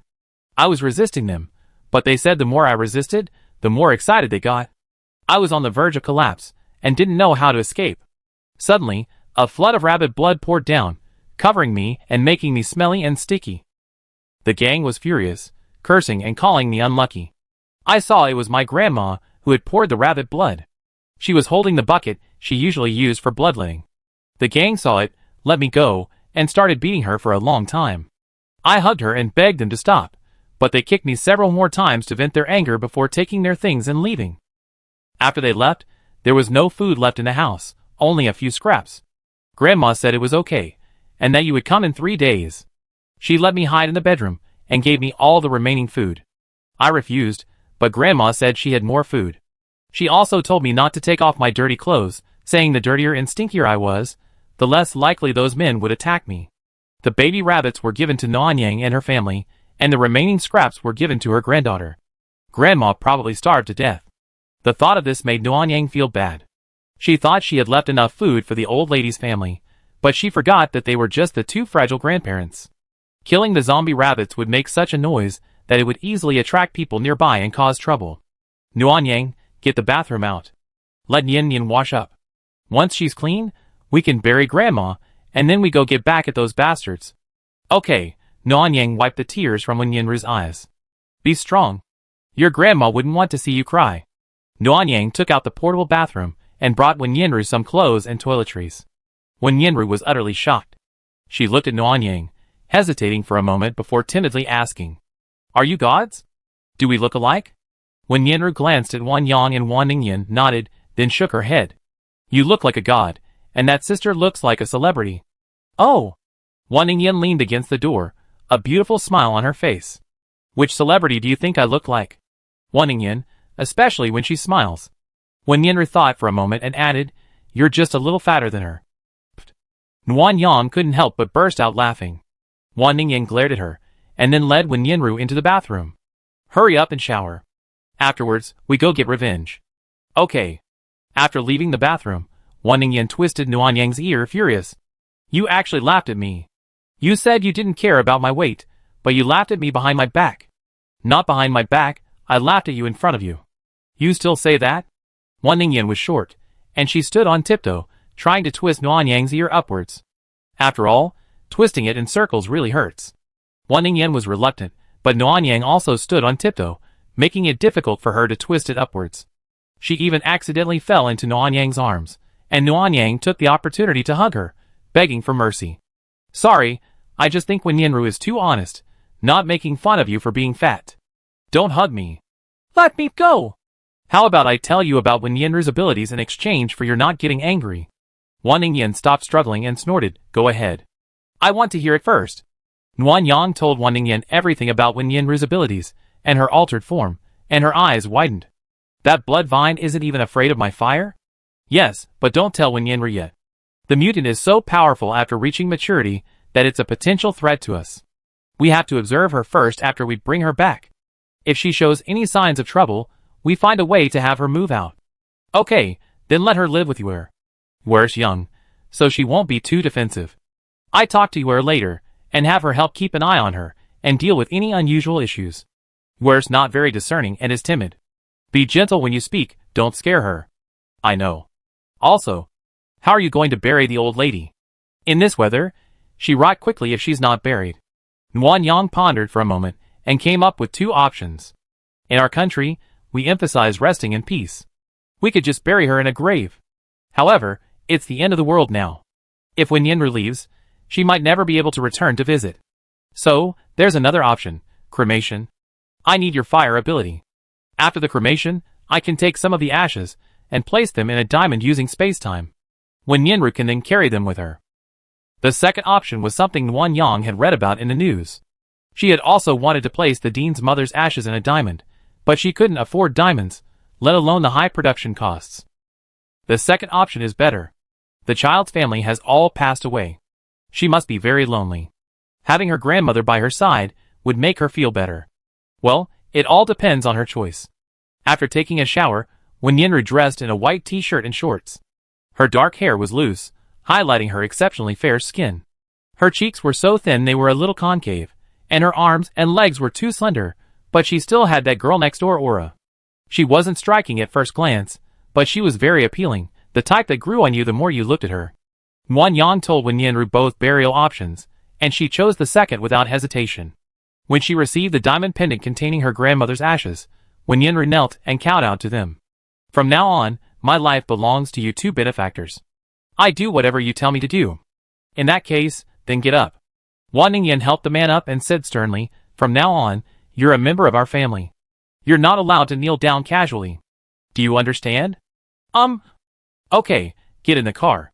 We're going to get revenge." Chapter 105.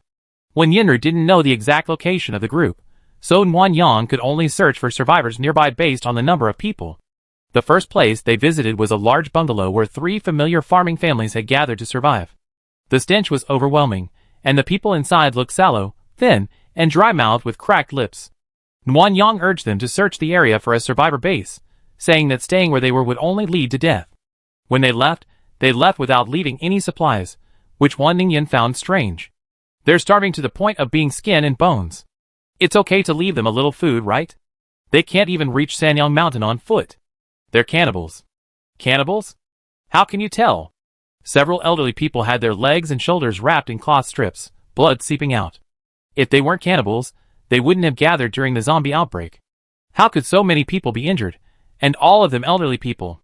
Nuan Yang saw Wen Yinru trembling with fear through the rearview mirror, and added maliciously, "Actually, the flesh of the elderly isn't tasty. The flesh of children is. And the flesh of 17 or 18-year-old girls is even more fragrant, and the blood is also delicious. The whole flesh and blood are delicious, soft and tender." "Sister, stop talking." Wen Yinru was shaking with fear. Wan Ningyan quickly hugged her to comfort her, scolding Nuan Yang in the process. Ning Yin, you can't let her go. She's going to kill someone soon. Yin Yin is terrified by the mere mention of cannibalism, so how can she kill her enemies? Then don't scare her. Just teach her how to use a knife and a gun. We don't need to eat people. Wang Yang thought, while we don't need to eat people, the same can't be said for the man-eating blood vine. The second place they found that fit the number of people was a large cave in the mountains. The entrance was barricaded with various barriers and guarded by men at the back. When Yinru recognized one of the guards at the entrance, so Nuanyang stopped the car and retrieved a pile of metal from his spaceship. Ningyan, you and Yin Yin wait in the car. Wait, are you going alone? I come with you. They don't have firearms, so they'd be easy to catch. Once I capture them alive, you can bring Yin Yin with you. Otherwise, if you burn them to death, how will Yin Yin avenge herself? Wan Ningyan agreed, took out a waha, and began drinking while waiting. When Yinru, however, was less relaxed. She was so nervous she practically leaned against the car window, watching Nuanyang go in. Stop! Who's that? Heisey, why are you so nervous? It's just a pretty girl, hee. Nuanyang didn't waste any time talking to them. He immediately stored all the obstacles blocking the entrance into his space. Then, 2 golden spikes shot out, piercing the shoulders of 2 people and pinning them to the stone wall. Ah! Help! Help! Someone come quickly! Ho Doozy, come quickly, kill this woman. The cave was quite spacious, and the smell was not bad, just a bit foul. Nuanyang put on a mask and walked inside, pinning the people who came to support him with the golden spikes. The group looked like farmers from their clothes, and their names were similar too. They were all men, 12 in total. The one with the mustache was the leader, called Brother Dao.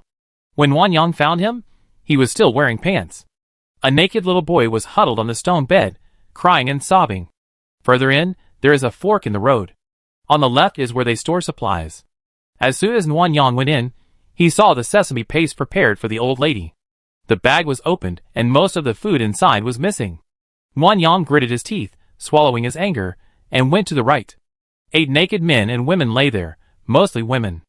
The men, like those outside, were all little boys. What surprised Nuanyang was that 2 mutilated bodies lay nearby. They were vaguely recognizable as a man and a woman. Both eyes were missing, and nearby were disassembled leg bones. It looked as if they had been eaten. What happened to these 2 bodies? Nuanyang waited for a moment before one of the fearful and timid men dared to speak. Eaten.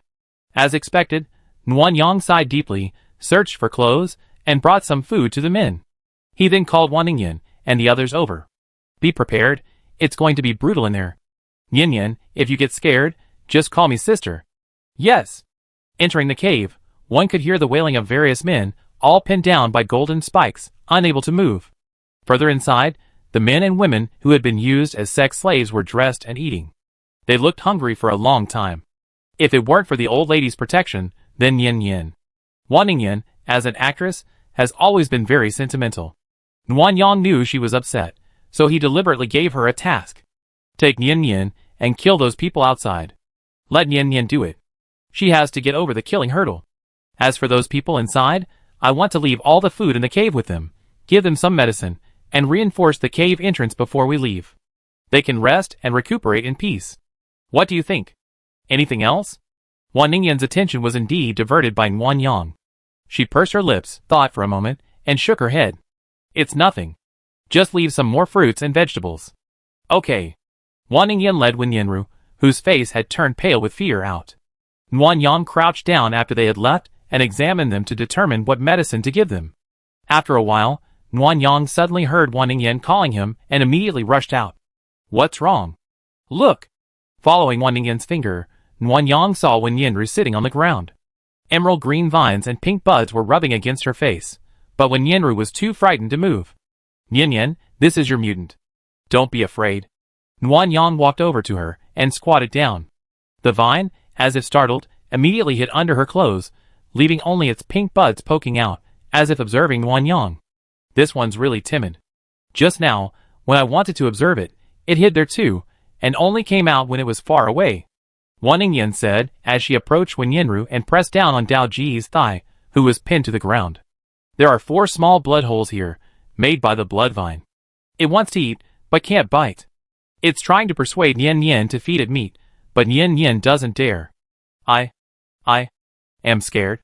Wen Yinru's forehead was covered in sweat, and her body was trembling slightly. She looked like she was about to break. Nian Yin, this mutant is connected to your heart. If it dies, you will die too. So overcome your fear and take good care of it. Wan Yang pulled a dagger from the space and handed it to Wen Yinru. Dig out a piece of meat to feed it.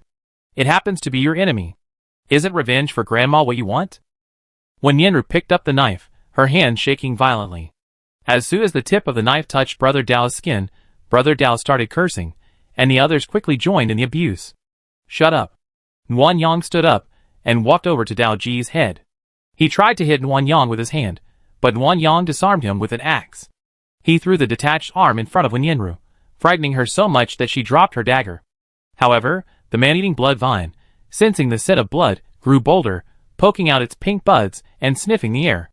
You bitch! I'm going to kill you! Kill you! Wan Yang grabbed Dao Ji's chin, and with a force, it dislocated. Dao Ge could only grunt.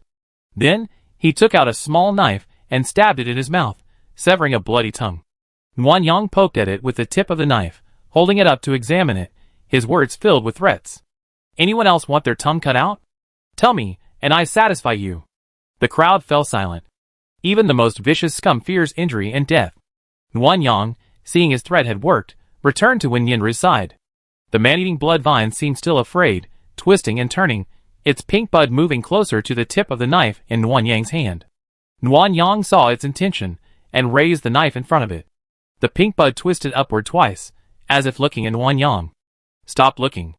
Eat if you want. The blood-eating vine seemed to understand. Its pink bud opened from the center, like the piranha plant in Super Mario. Inside, it revealed a dense network of tiny fangs, swallowing the tongue in one gulp. The pink bud slowly turned bright red. Wow, it can change color. I want to feed it too. Wan Ningyan took the dagger Wen Yinru had dropped, reminding the frightened person to watch carefully and, once they learned how to feed it, dig out their own flesh to feed the blood-eating vine. Under Wen Yinru's shocked gaze, Wan Ningyan slashed Dao Ji's thigh. He kicked his legs in pain. With a glance from her, Wan Yang formed a golden spike, pinning Dao Ji's leg firmly. Satisfied, Wan Ningyan began to poke and scratch, digging out a small square piece of flesh. Yin Yin, look. It's simple, just like cutting meat at home. Doesn't this piece look like the veal cuts you get at a Korean barbecue restaurant? Wen Yinru was so frightened, she was speechless. Watching Wan Ningyan feed the meat to the man-eating blood vine, her eyes rolled back, and she fainted. Chapter 106. Look at you, you scared Yin Yin to death. You're obviously more terrifying, okay? Cutting flesh is fine, but you insist on cutting it into small cubes. Say it again. Wan Ningyan raised her dagger, and both Wan Yang and the man-eating blood vine unconsciously stepped back. Little thing, why are you stepping back? I'm not scolding you. You're such a coward, just like your master. The man-eating blood vine swayed its bright red buds left and right, not knowing if it understood. Wake Yin Yin up first. It's almost 10 o'clock, and it take 2 hours to get home. Let's finish the killing quickly and leave, or your mother won't worry if we're late. Okay, but seeing how timid Yin Yin is, we can't rely on her. We have to do it ourselves. Then grab her hand and kill her. If she can't get past the killing barrier, even if the blood-eating vine reaches maturity, she won't be able to protect herself. When Yinru was awakened by the cold ice, she heard a slurping sound in her ears. Turning her head, she saw the blood-eating vine's bud completely buried in Dao Ji's thigh. The emerald green vines could vaguely see the bright red flesh being devoured. The skin on the thigh became loose and gradually hollowed out. So disgusting. Before she could vomit, when Yinru heard Wan Yang and Wan Ningyan talking again. I don't know how much that thing needs to eat. I'm out on a mission tomorrow, and need to rest the day after tomorrow. It'd be at least the 3rd day before I can go out and kill zombies. These people need to kill some, and bring them back for 2 days of rations. We can't just bring the bodies back. My brother's fine, but my parents are old and might not be able to handle it. We're still young and can't see it either. She have nightmares. So what should we do? We don't have much time for human flesh right now. Do you have a meat grinder? Just mince it. It'd be fine if they see it. They can just say it's animal meat. Who would know it's human flesh? Hee hee. I'm so smart. A very smart one, but we don't have electricity. When Yinru sat up shakily, looking at the 2 people in front of her, her eyes changed. She couldn't understand how someone could so easily say such scary things. And when the blood-eating vine, after sucking a thigh, rubbed its still bloody butt against her cheek when Yenru nearly fainted again. Little Nyan, you're awake. Shouldn't I have woken up? No, it's just in time. I take you to revenge. Wan Ningyan said, raising an eyebrow at Nuanyang. I leave the rations to you. Oh, you see how much I love you. I'm asking you to do even the simplest things. I really love you. Nuanyang smiled helplessly and began to think about how to get some rations for the blood-eating vine without scaring the Wan family. While thinking, Nuanyang saw Wan Ningyan grabbing Wen Yenru's hands from behind, knife in hand, preparing to strip Dao Ji's pants and castrate him. She was startled. Don't move. What for? Yen is still a virgin. It's inappropriate for her to look at a man's private parts. Besides, there's nothing beautiful about that dirty thing. Why not just go for it? How can you cut it off accurately without looking? Nanyang's mind buzzed when she heard Wan Ningyan's words. Her face flushed. Unable to find the words to refute, she managed only to utter, anyway, no. You're not allowed to look. It's an eyesore. Nanyang saw Wan Ningyan's mischievous smile, and knew she was being teased again. Helpless, she could only squat to the side and watch. Wan Ningyan's knife slashed down, slashing Wen Yenru again and again. Her lower body was a bloody mess, and her pants were stained black and red. Yin, next time you encounter someone who wants to molest you, castrate him. Cutting off the root of his desire will also end his dirty thoughts. Of course, if that doesn't work, you can stab him in the abdomen, like here. A few more stabs will reveal his intestines. Wen Yenru's face was pale, and her voice was trembling. The blood-eating vine was much braver than she was, swaying back and forth with delight. With two hissing sounds, Dao's abdomen was slashed open, and intestines and blood slowly flowed out. Wen Yenru gagged several times, trying to hold it in, but the blood-eating vine began to eat her intestines, nibbling and slurping them like noodles. She couldn't hold it in any longer and vomited. You're much worse than I was back then. Wan Ningyan shook her head, a look of disappointment. She then walked over to Dao Ge, who now looked devoid of any ferocity. He throbbed with pain, his entire body throbbing with occasional him sounds. Did you ever consider your own mortality during the robbery? You even raped women and children. If time wasn't pressing, I wouldn't have let you die so easily. Wan Ningyan dropped her dagger and slapped Dao Ji's chest, causing him to spit out blood. Wan Ningyan then punched Dao Ge twice, inflicting a crushing blow to his chest. Then, she used fire to burn Dao Ji's head until he was completely dead. Nuanyang watched from the side, gasping in shock. Who could have imagined that the soft, tender woman who vomited for ages after digging out a crystal core would be so brutal? For example, the most painful part of burning someone isn't the pain of the burn, but the suffocating feeling of being unable to breathe and being choked by the smoke. Sister, are you ready? Not yet. Little Nyan, come here. You cut these men's throats yourself. I teach you. When Yenru's legs had already weakened, and she couldn't even walk, Wan Ningyan didn't care. She dragged her one by one, slitting their throats, and even teaching her how to pierce their hearts and cut open their stomachs. As Nuanyang minced the meat, she could occasionally hear Wen Yenru retching and crying in fear, as well as the men's dying wails. The cave had no electricity, so Nuanyang took out a portable bathroom fixture with a power outlet and used the meat grinder. The grinder was large, originally used for mincing pork. Nuanyang placed large storage boxes near the meat outlet. She would remove the heads and clothes of the murdered men and throw them into the grinder.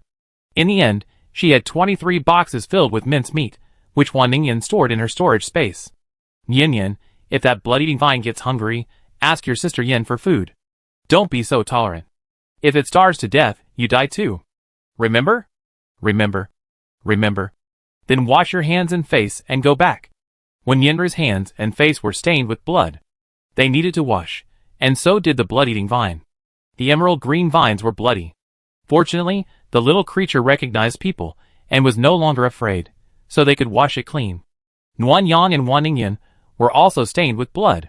Their special combat uniforms were waterproof, so they rinsed them clean and stood in the sun. In less than half a minute, all the water droplets on their clothes evaporated.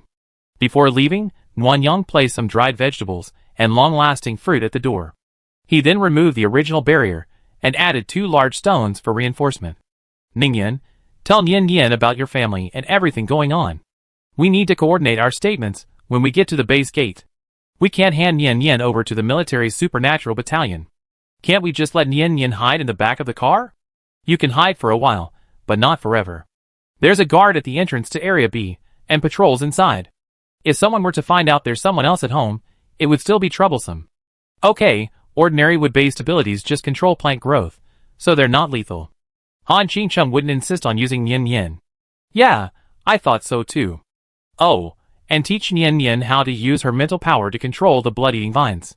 They can't show up during inspection. Okay.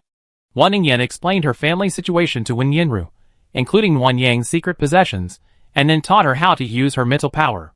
Although Wen Yinru was only 17, she was very clever. She had learned her mental power much faster than Wan Ningyan had. Not only could she use her wood-based abilities, she had also learned to communicate with the blood-eating vines. It said it was only 50% full. It's quite a glutton. It can't even feed a strong man, but it wants to eat too, like a piglet. It just said it understands human language and asked Sister Yin not to call it a pig. Wan Ningyan raised an eyebrow, skeptical. It's just a plant. How could it know that pig is an insult? I don't know, but it didn't think it was a nice thing to say, so it protested. Wan Yang looked through the rearview mirror and saw the man-eating blood vine, its buds raised high, opening and closing its mouth at Wan Ningyan, making a clicking sound. If it could speak, it would probably be cursing pretty badly. I know, baby. I wasn't scolding you, I was saying you were cute. When we get to the base, remember to stay inside your skin and don't come out, or I pluck you out and make you into pickles. Do you hear me? Sister Yin, threatening it is useless. Why? It's not afraid. If you pluck it out, I die. It knows you won't kill me, so it's not afraid at all. It's secretly laughing at you. Damn. It's really a spirit. Wan Ningyan really didn't want to talk to the blood-eating vine anymore. It was too smart, impossible to control. Chapter 107. Arriving near the base, Wan Yang switched back to the tram and joined the line behind the crowd. The temperature was now approaching 60 degrees Celsius, and the number of survivors seeking refuge at the base had drastically decreased. It was soon Wan Yang's turn. Please tell me your name, gender, and place of origin. Wan Yin, female, province G?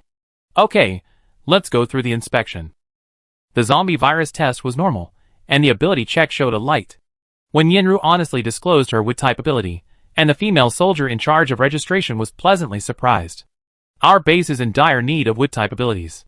Miss Wan, why not join the military's ability camp? We provide free accommodation and meals, air conditioning, cold drinks, and bonus points for missions. What do you think? If you have any other requests, feel free to let us know, and we do our best to accommodate them. No thanks, said Wan Ningyan, wearing a mask, stepping forward and putting her arm around Wen Yinru's shoulders. My sister has just been found and has suffered a lot. I'm not considering sending her to the military camp for now. You're her sister, nice to meet you, but I like to persuade you again. Wood-type abilities don't need to go on missions. They're planted in the farmland, where there's 24-hour air conditioning, so it won't be too hot. The rewards are also generous. Would you like to consider it? Sorry, not for now. The female soldier was about to continue her persuasion, when Wan Yang stepped in front of her and handed her his ID card. Let her go. If your superiors blame you, just tell him my name. The female soldier looked at the name on the ID card and, as if suddenly enlightened, returned it and immediately let her go. I worn myself out with words. You might as well just introduce yourself. Why would you have wasted all that time if you known this would happen? Venerable Queen, you have to go through the necessary procedures. Otherwise, Han Qingcheng will definitely send someone to investigate, and your parents will know we ran away. Wan Ningyan put away her impatience and said seriously, Nuan Yang, you're right. We almost got exposed. The organization feels reassured with you. Nuan Yang's lips curled, but he heard Wen Yinru's slightly puzzled voice, Actor Wan? Are you a celebrity? It then occurred to him that Wan Ningyan hadn't yet acknowledged her identity to Wen Yinru. Yes, I am Wan Ningyan. Huh? Wen Yinru was shocked. Then why didn't you tell me? I told you my last name is Wan, and I asked you to call me Sister Yin. Didn't you ever think I was Wan Ningyan?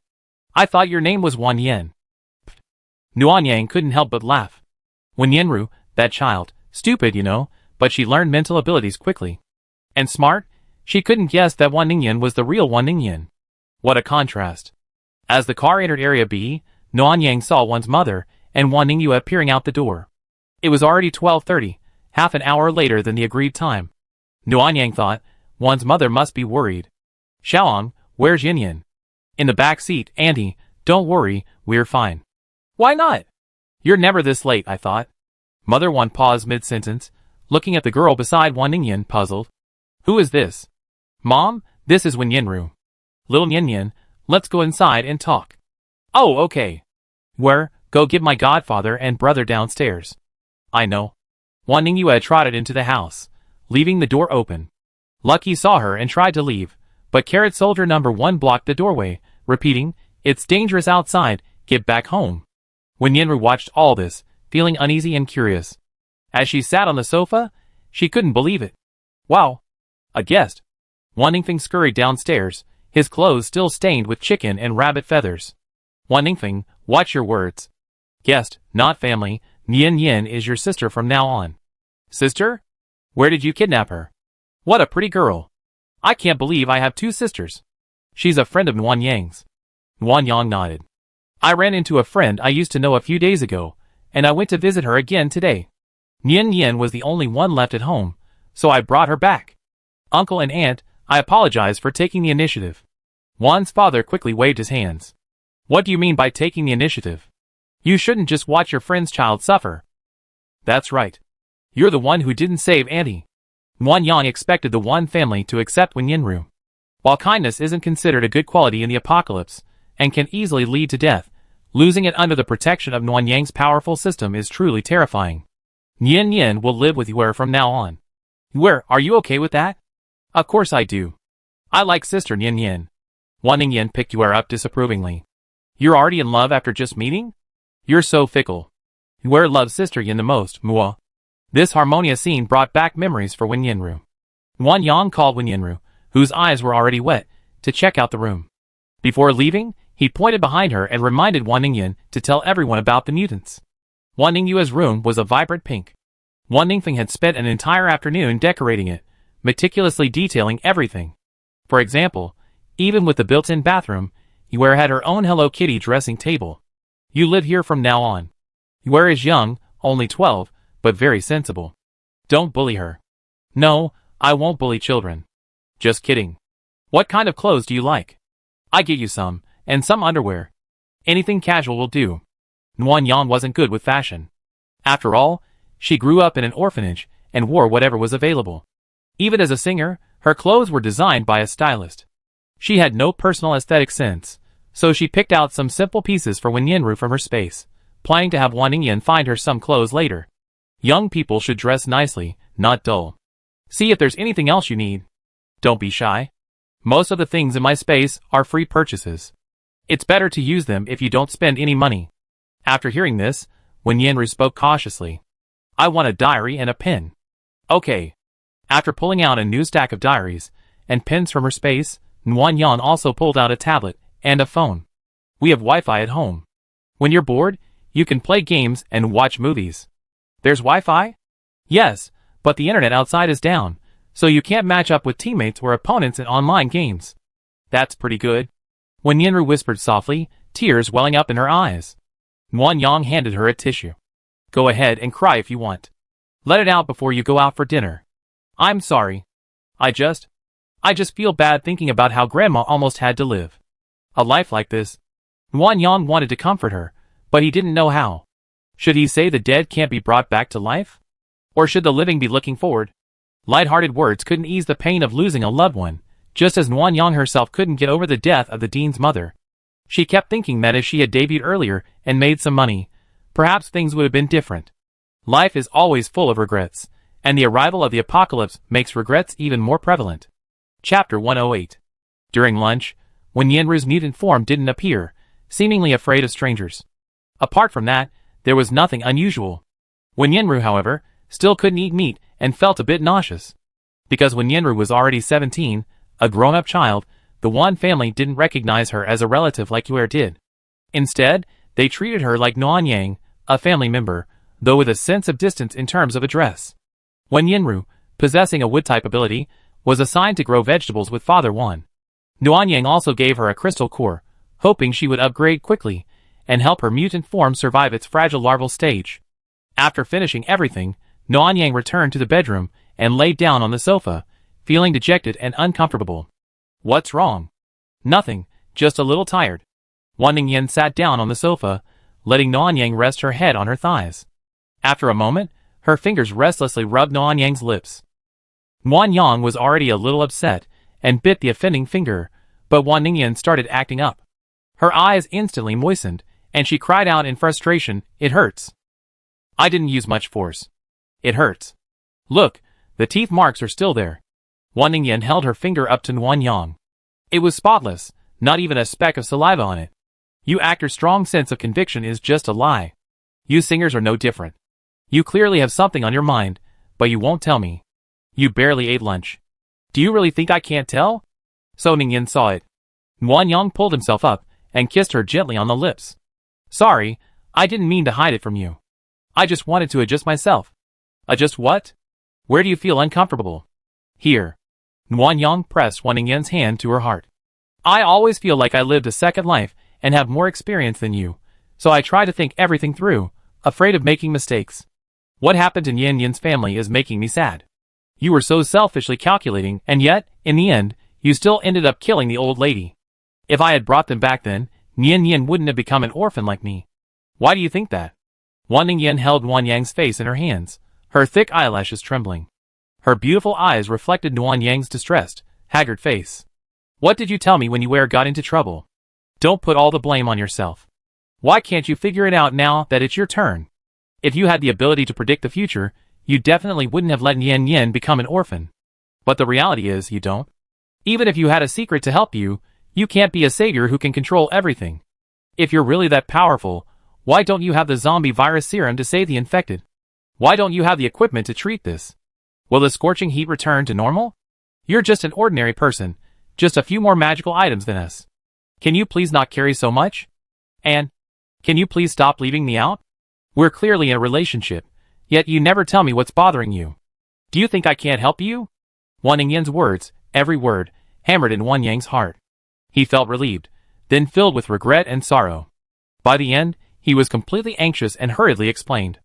No! It's not that I'm not telling you, I just... Thinking of the reason, Nuan Yang's eyes dimmed. He leaned gently into Wan Ningyan's arms and muttered his own problem. I'm just used to no one helping me. From childhood to adulthood, no one helped me. I can only deal with those uneasy, negative emotions myself. Is that so? Then you have to break that habit, because I always be there to help you. Nuan Yang raised his head. From that deadly angle, Wan Ningyan was just as beautiful. Even more beautiful when she smiled, like a withered tree reborn. Nuan Yang's mood not only brightened, but also became even more nervous. His heart pounded. Especially when he saw a tiny tear dangling from the end of her thick eyelashes. Nuan Yang seemed to be relieved of all the suffering he had endured. The director's mother named me Nuan Yang. She said she wanted me to live a life as warm and passionate as the sun. I failed her. I've been cold and withdrawn since I was a child. I'm withdrawn and unsociable, living in my own closed world.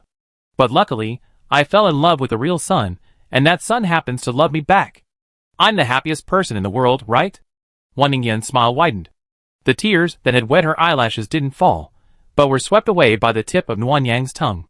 It wasn't just her tears, but also her breathing, like a fish out of water. The two kissed eagerly and deeply, as if the thin air in each other's mouths was the water that kept them alive, desperately fighting for it. Desire surged as passion deepened. Their positions had switched, and Nuan Yang pressed Wan Ningyan against the sofa, kissing her fiercely. Her combat uniform had long been unzipped, revealing a white, silk sleeveless undershirt underneath.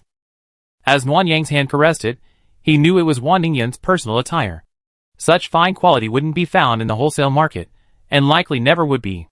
Therefore, Nuan Yang was extremely cautious, controlling his strength as he penetrated from the base, fearing he would tear the flimsy fabric. With a slightly delicate gasp, Nuan Yang left Wan Ningyan's neck, where two eye-catching pink flowers had already appeared. His gaze shifted to Wan Ningyan's face. Her fair skin was now a vibrant red, and her lips, slightly swollen from kissing, were unconsciously parted, revealing small, white teeth. Her slightly curly hair, thick as a black waterfall, spread freely across the sofa, gently drifting with her owner's breathing and the cool air from the air conditioner. Occasionally, a few strands would try to obscure her lustful, rosy-tipped eyes. Nuan Yang brushed the hair away from her eyes, and took several deep breaths before finally speaking. Ningyan. Sorry, I crossed the line. The atmosphere suddenly stopped, and Wan Ningyan's angry scolding began. You can hold back like that? Are you a eunuch? Or am I not attractive enough? Or, are you disgusted that I didn't shower?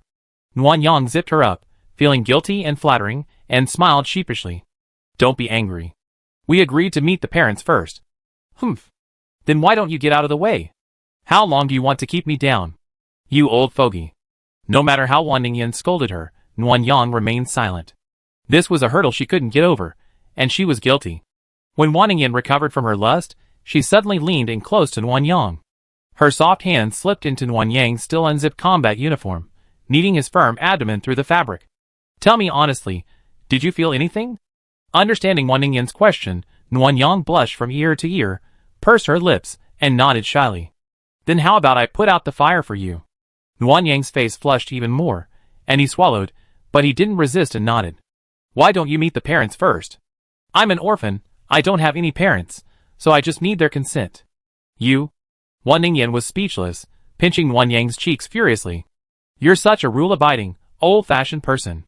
Nuan Yang's face, not to mention her hair, was tangled up like a raging lion, and only then did Wan Ningyan finally let out her anger. Take a shower, and take care of me afterward. I need to take my superpower pills. Okay. Nuan Yang agreed obsequiously, and immediately went to shower. But all the while, she was terribly anxious. She was thinking about confessing her relationship to Mr. and Mrs. Wan the next day after her mission. Putting it off like this wasn't going to work. Everyone has their own desires, and Wan Ningyan was so alluring, Nuan Yang couldn't guarantee he'd be able to stop himself every time.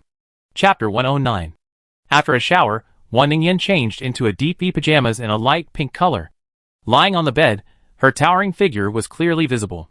Nuan Yang suspected that Wan Ningyan was deliberately teasing her, seeking revenge against her own conservative ways. Pulling the quilt up to cover her captivating beauty, Nuan Yang received a teasing look from Wan Ningyan. You're such a prude.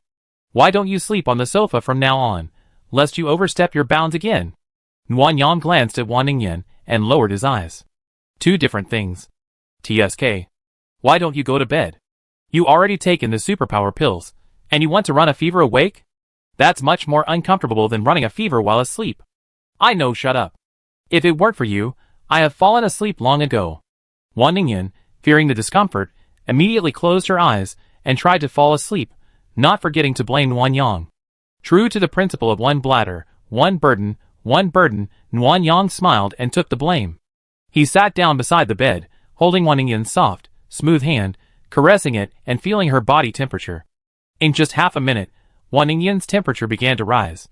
Despite the air conditioning, Nuan Yang remained concerned. He focused his spiritual energy into his hand, and gently placed it on Wan Ningyan's forehead to cool her down. This time, Wan Ningyan's fever wasn't as severe as before, and there were no other abnormalities. She just kept talking nonsense. Nuan Yang initially dismissed it as sleep talk, but the more he listened, the more strange it seemed. Don't like it. Don't love him. Woo-woo. I don't want this. Nuan Yang. Hearing Wan Ningyan calling him, Nuan Yang quickly responded, gently wiping the sweat from his face and neck. Don't like it. Don't like it. What don't you like? I don't like control. Don't like control?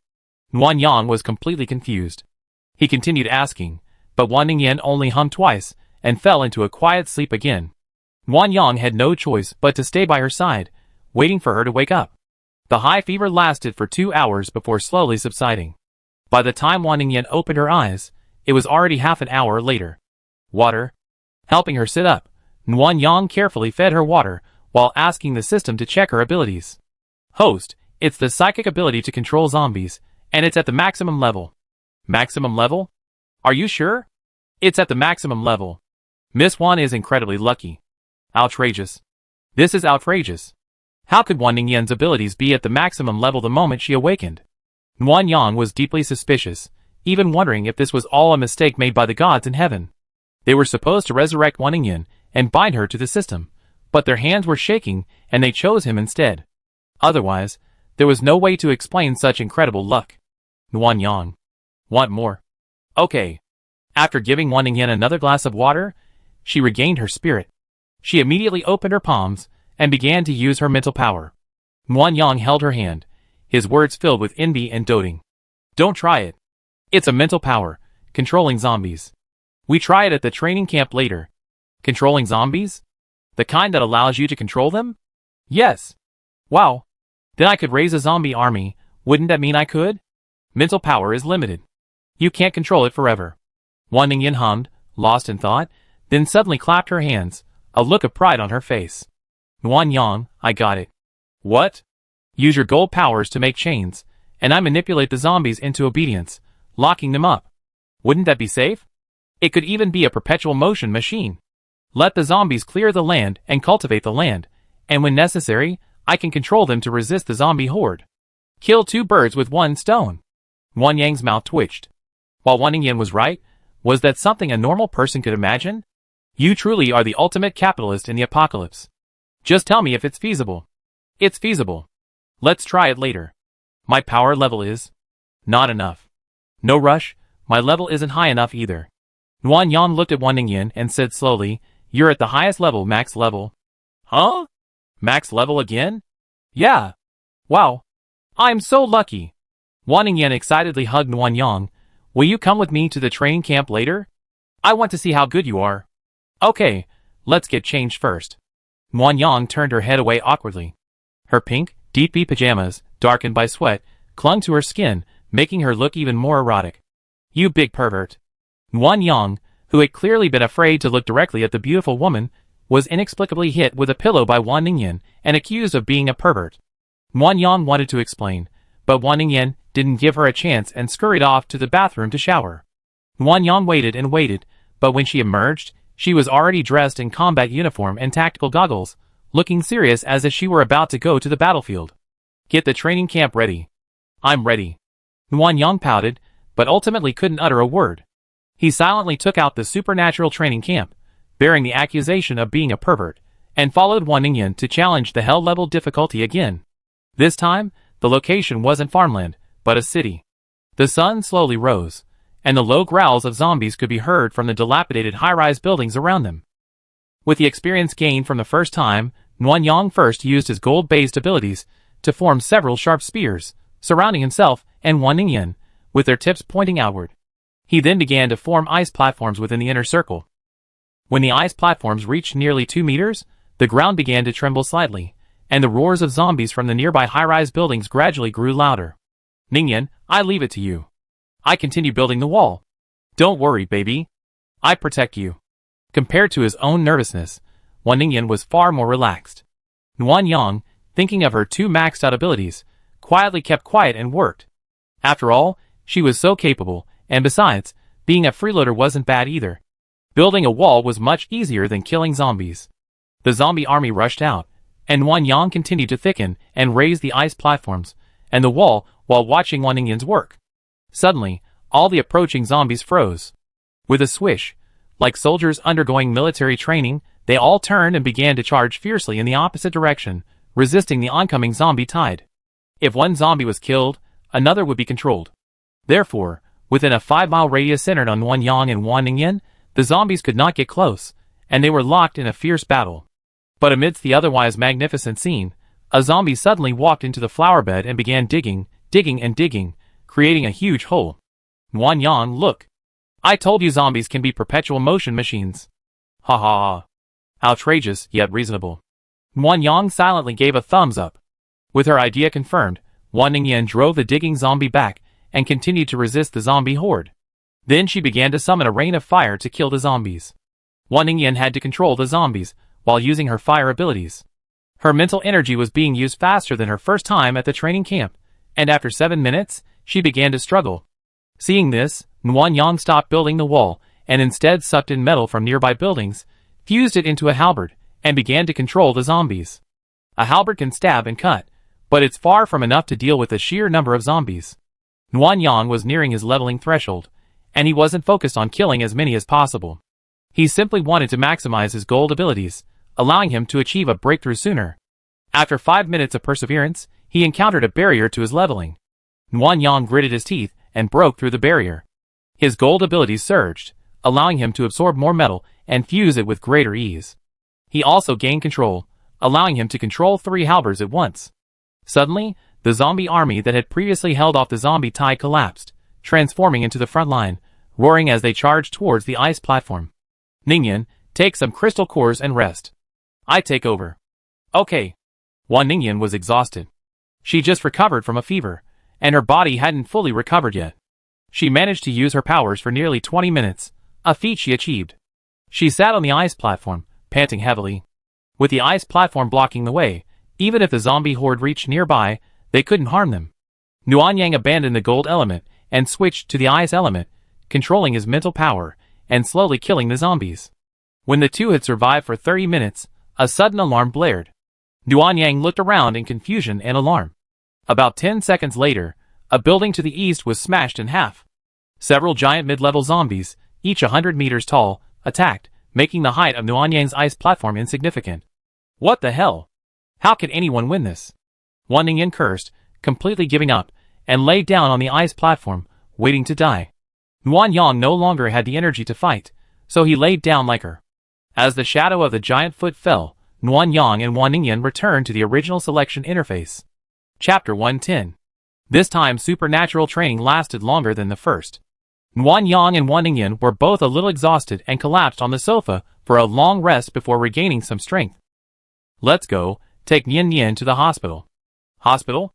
Well, she doesn't have any major wounds, so she doesn't need medical pills. Just go to the hospital for a checkup. It's a good opportunity to see Dr. Wei. Wan Ningyan's eyes lit up instantly. She sat up and asked hurriedly, "Can I join the Rose team now?" "Yes, you can after I finish my last 2 missions. Since you're not joining the team, it's okay for me to join early, right?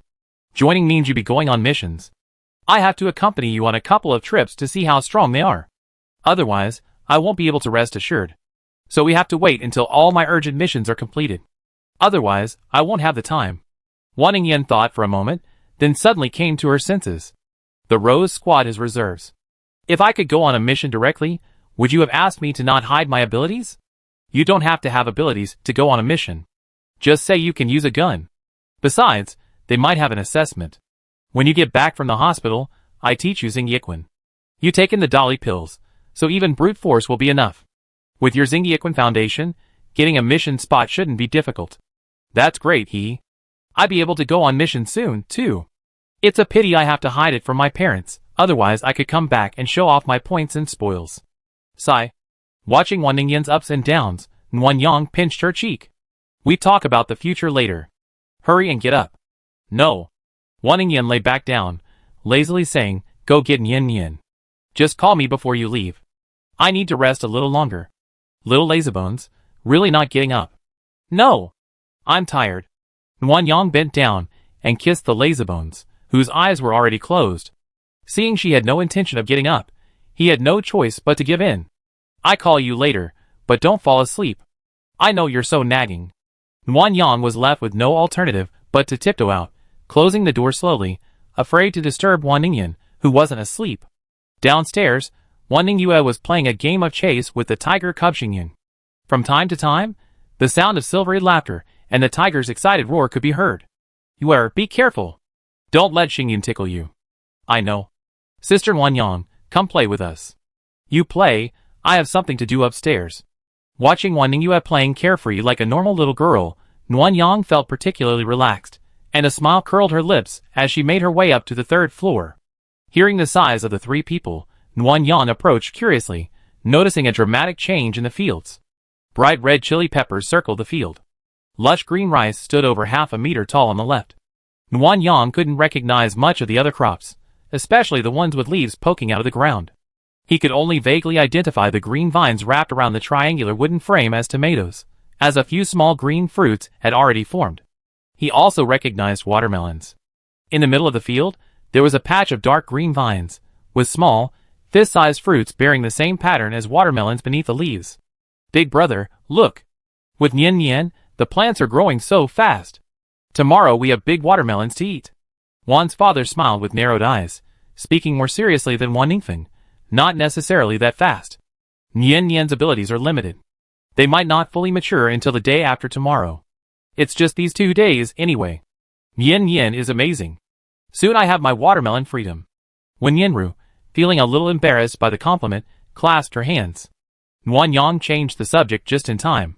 Xiaofeng, you're talking as if I need you to eat. Hey, big brother, that's not what I meant. I'm saying these watermelons are grown by us, so they taste even sweeter. You're the only one with so many excuses. Hee, just tell me the truth. I won't interrupt you. I came to see Nian Nian, uncle. Nian Nian is injured. I'm taking her to the hospital. You can have her come back later to help. You kid. Why didn't you tell me you were injured? I've been making Nian Nian work all day. It's just a minor injury, nothing serious. Don't worry. Of course I wouldn't worry. What if it gets bumped and bruised and becomes even more serious? Dad once said, as he pushed Wen Yanru towards Wan Yang. Hurry up and go to the hospital with Xiao Yang. Get some rest for the next 2 days, and don't come to help. It's not too late once you healed. Uncle, it's just a minor injury. It's okay. Dad Wan's face turned serious. If you don't behave, don't come back. Dad Wan was feigning anger.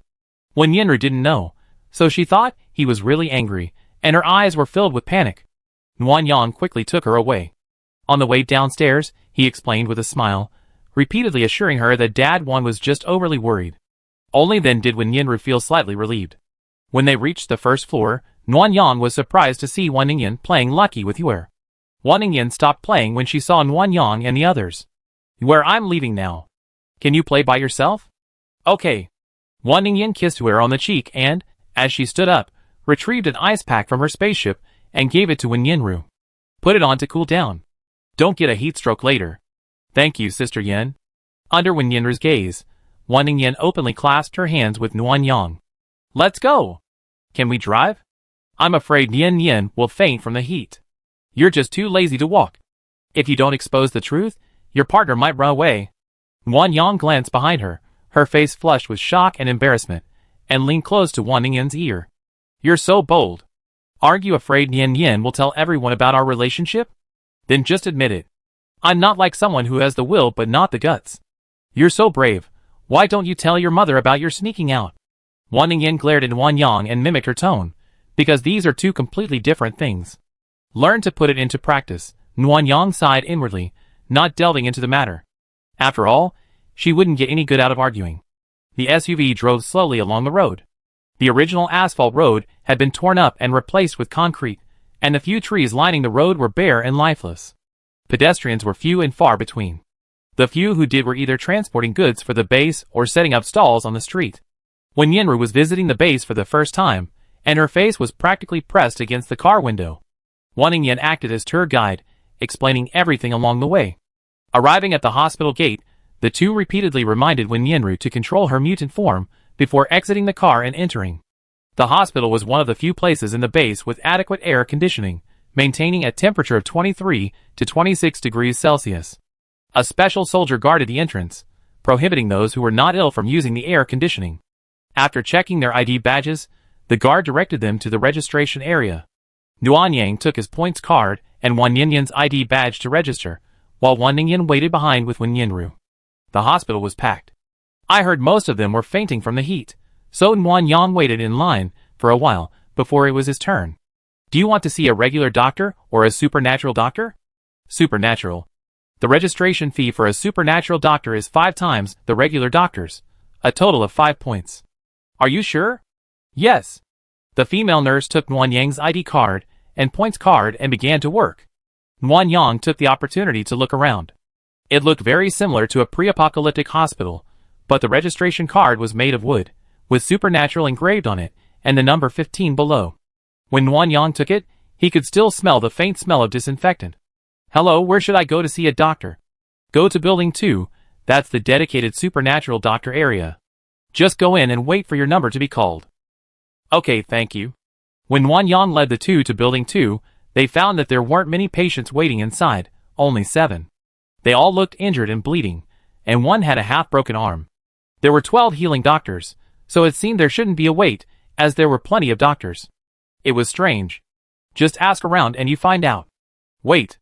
Wan Ningyan stood up and went to find the nurse on duty.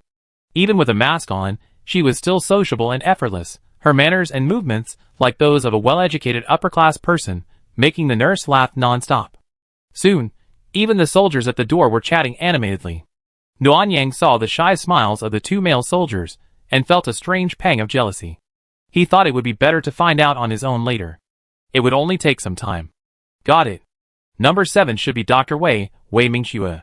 She has a sister named Wei Mingy, so they all fit. The doctors here are different from regular doctors. Each time their superpowers are used, they need to rest for at least half an hour, and at most an hour, so the waiting time is long. Drugs are in short supply now, and superpower treatments don't require drugs and can completely cure injuries. This place has become a hot commodity. Those teams who get injured will choose superpower doctors. Of course, they're expensive, so the ordinary survivors at the base rarely spend money. Then I try to find a way to get to number 7 later. Okay. Chapter 111.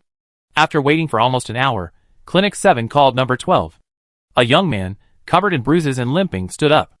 Nguyen Yang gestured to Wan Ningyan and walked towards the young man. Hello, my sister has internal injuries and is crying in pain. Can I switch seats with you? I'm number 15, and we're only 3 people short. The young man looked in Nguyen Yang's direction. Wan Ningyan was holding Wen Yanru in her arms, patting her back and coaxing her in a voice everyone could hear. Don't cry, it be our turn soon. Miss, your sister looks much better than me. Look at me, all my bones are dislocated. Let me in quickly. My sister has internal injuries, that's different. Don't worry, I won't exchange them for nothing. Nguyen Yang reached into his trouser pocket and picked up a small bottle of ergwood from his space. Men are either heavy smokers or heavy drinkers, few are abstainers. Even if this man doesn't drink, alcohol is a commodity in the apocalypse, so there's no reason to refuse it. How about this in exchange for your number? The young man's eyes lit up at the sight, and he immediately gave his number to Nguyen Yang. Oh sister, my leg injury is minor, not as serious as your sister's. Hurry, get your sister to the doctor. It's okay for me to wait a little longer, but don't delay her treatment. Internal injuries can't be delayed. Nguyen Yang was shocked by the swift change in his expression. He quickly exchanged registration cards with him. Nguyen Yang and Wan Ningyan each supported Wen Yanru, who wasn't as seriously injured, as they walked to clinic room 7. As I entered the clinic and closed the door, I heard a childish voice. Hurry up. It's been taking so long to get here. You're slowing down other patients. Sorry, something delayed me. After apologizing, Nguyen Yang saw a woman sitting at a small white table. She was wearing a white lab coat and a ponytail. When she looked up, she looked like a typical college girl, with clear eyes and a hint of baby fat on her face. On her chest was a small name tag that read, Dr. Wei Mingxue. Who is the patient? Come over here. It's me, hello doctor. Just call me Dr. Wei, don't be nervous. When Yanru sat down across from Wei Mingxue, feeling a little awkward and nervous. Wei Mingxue noticed this and spoke more gently than before, asking her to extend her right hand, palm facing up. After when Yanru did as she was told, Wei Mingxue reached out and gently grasped hers. Then, she concentrated and held her breath. Nguyen Yang could faintly see a green light flickering between their clasped hands. Within moments, Wei Mingxue's forehead was covered in beads of sweat. Relieved, she released Wen Yanru's hand and wiped the sweat away with a handkerchief from her drawer. It's fine. These are minor injuries, nothing to worry about. I treat them according to the most basic surgical standards. 20 points. Okay, thank you, Dr. Wei. Nguyen Yang handed the points card to Wei Mingxue. She took it, glanced at Nguyen Yang, paused, and looked up again, her eyes filled with surprise and delight. Dr. Wei, what's wrong? You look like that singer, Nguyen Yang. Nguyen Yang hesitated for a second, surprised to find someone who recognized her. I'm Nguyen Yang. Nice to meet you. Aw? It's really you. I never thought I'd meet a celebrity. My life is truly worth it. This is the kind of brainlessness that only college students can exhibit. Nguyen Yang felt a little uncomfortable with the star-chasing comments, and she responded with a stiff smile. It felt like the small group of fans who, after her debut, had been pouring out their love on her Weibo daily. Nguyen Yang couldn't tell whether they were just embracing the company's productized image or genuinely liked her songs. She always looked at them with a cautious attitude, extremely calm yet speculative, her calm, old-fashioned persona stemming from this. Since we know each other, I give you a 20% discount and only charge you 18 points. 20 points at a 20% discount, shouldn't that be 16 points? Nguyen Yang didn't voice her doubts, but thanked him. Wan Ningyan, who had remained silent, stepped forward and corrected her. 20% discount means 16 points, Dr. Wei. Wei Mingxue was about to swipe her card when she paused, suddenly realizing something, and gave Wan Ningyan a silly smile. Yeah, I think she's 16, I guess. Hey! Sister, your eyes look like Wan Ningyan. Really? Yeah, And the voice is pretty similar too. Wan Ningyan pulled down her mask, propped herself up on the table with her arms, and placed her face directly in front of her. Do the nose and mouth look alike? Huh? Wei Mingxue took 2 steps back in shock, her chair making a creaking sound as she bumped into her. You? Are you really Wan Ningyan? Absolutely. After receiving the confirmation, Wei Mingxue's surprised mouth never closed, transforming into an exaggerated smile, her eyes nearly squinting. Queen Wan, I'm your fan. A die-hard fan. I never been against you. I only love you. I loved you for 12 years. I went to see you during the Listen to the Wind roadshow and gave you flowers. Do you remember? And the cards. I have all the hardcover cards you worn since your debut. I took them with me when I fled. Hearing the cards, Nguyen Yang was a little confused and whispered to Wan Ningyan. What cards? Aren't you an actor? How come you have idol group merchandise? These are blind box cards for our 20th anniversary. They're all cartoons of my characters. Since it was an official invitation and a non-profit project, we gave them the authorization. Seeing Wan Ningyan and Nguyen Yang so close, Wei Mingxue's eyes widened. Sister, weren't you and Nguyen Yang sworn enemies? How come? Wan Ningyan smiled sweetly in return. That was before. Now we're lovers. Huh? Wei Mingxue felt like her world was collapsing.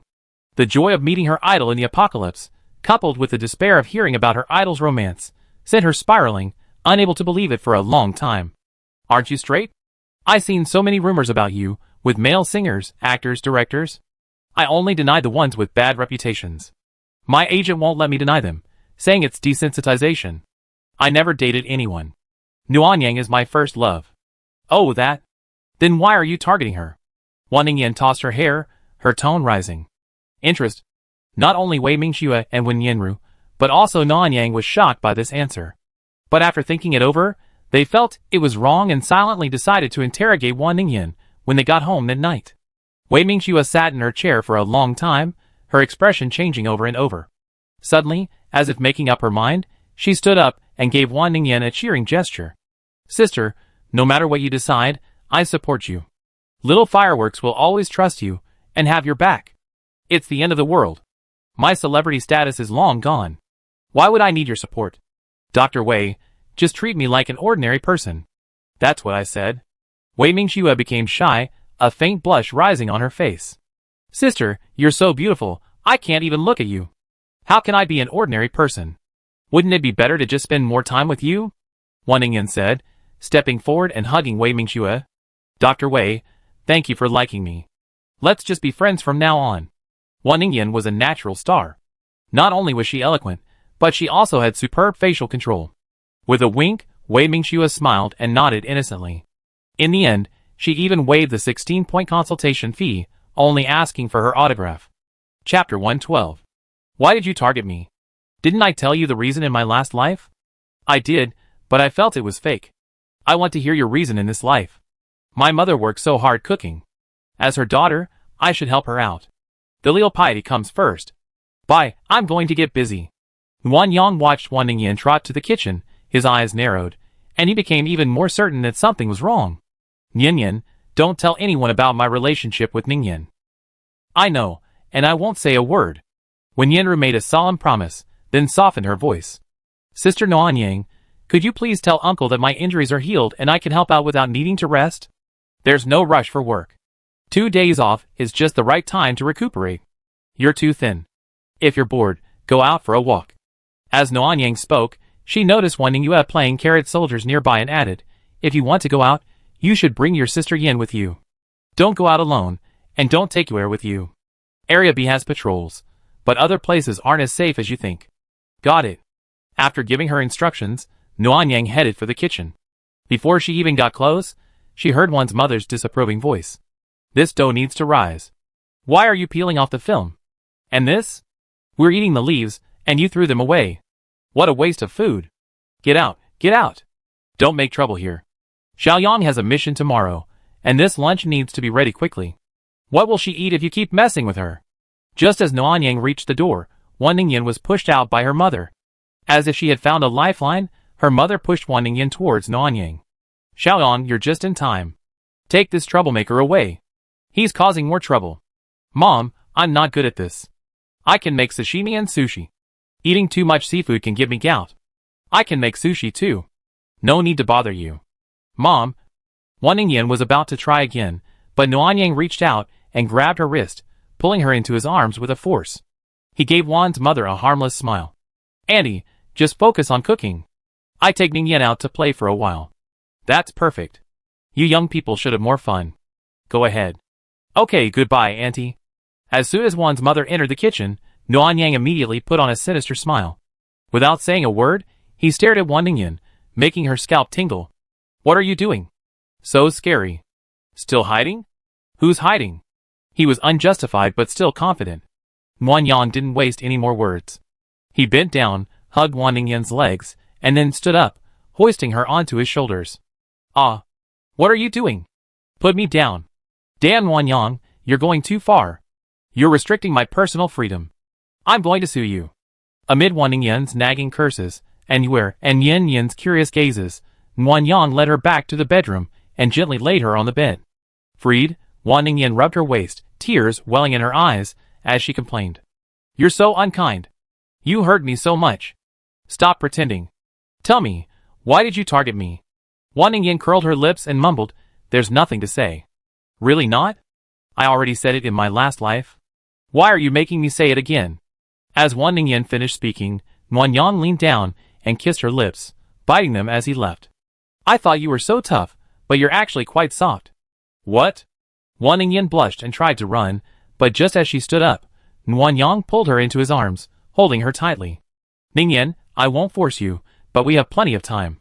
From now on, whenever I have time, I hold you and wait until you're willing to talk. How about that? Wan Ningyan's lips slowly drooped, the blush fading. Her beautiful eyes flickered towards Nuanyang, as if she were feeling guilty, wary, and hesitant. Nuanyang remained unhurried, waiting, prepared for a protracted battle. Time ticked by, and just when Nuanyang thought Wan Ningyan wouldn't speak today, she spoke. Nuanyang. Yes, I'm here. Can you promise me you won't feel inferior after knowing the truth? Okay, no matter what the truth is, I won't belittle myself, feel sorry for myself, or feel compassion for others. Can you tell me now? Wan Ningyan nodded, threw her arms around Nuanyang's neck, and began to tell him the truth that Nuanyang had never known. This story starts at Nanning University. Your school was having its anniversary celebration, and I secretly went to watch. I happened to see you singing Stars Also Shine. I loved it, and when I found out it was your original song, I wanted to help you. But my agent isn't interested in managing singers. He said his connections are all in the film, television, and fashion industries, which doesn't suit singers. He was just trying to make excuses. Those OSTs would clearly make you famous. I posted a message on my Moments, visible only to the singer's agent, with your photo and basic information. Then Huang Ning sent me a private message saying he was interested and would contact you for an interview. If you were talented, he'd sign you. Hearing this, Nuanyang finally understood why Wan Ningyan had told him not to feel inferior. It turned out she had been the one who had set him up for his debut, and Huang Ning was her future manager. After Huang Ning signed you, you spent the better part of 6 months preparing and releasing your first album, but the response was mediocre. I wanted to help you, but I couldn't promote it myself, or my agent would ask questions and might even ban you. Ban me?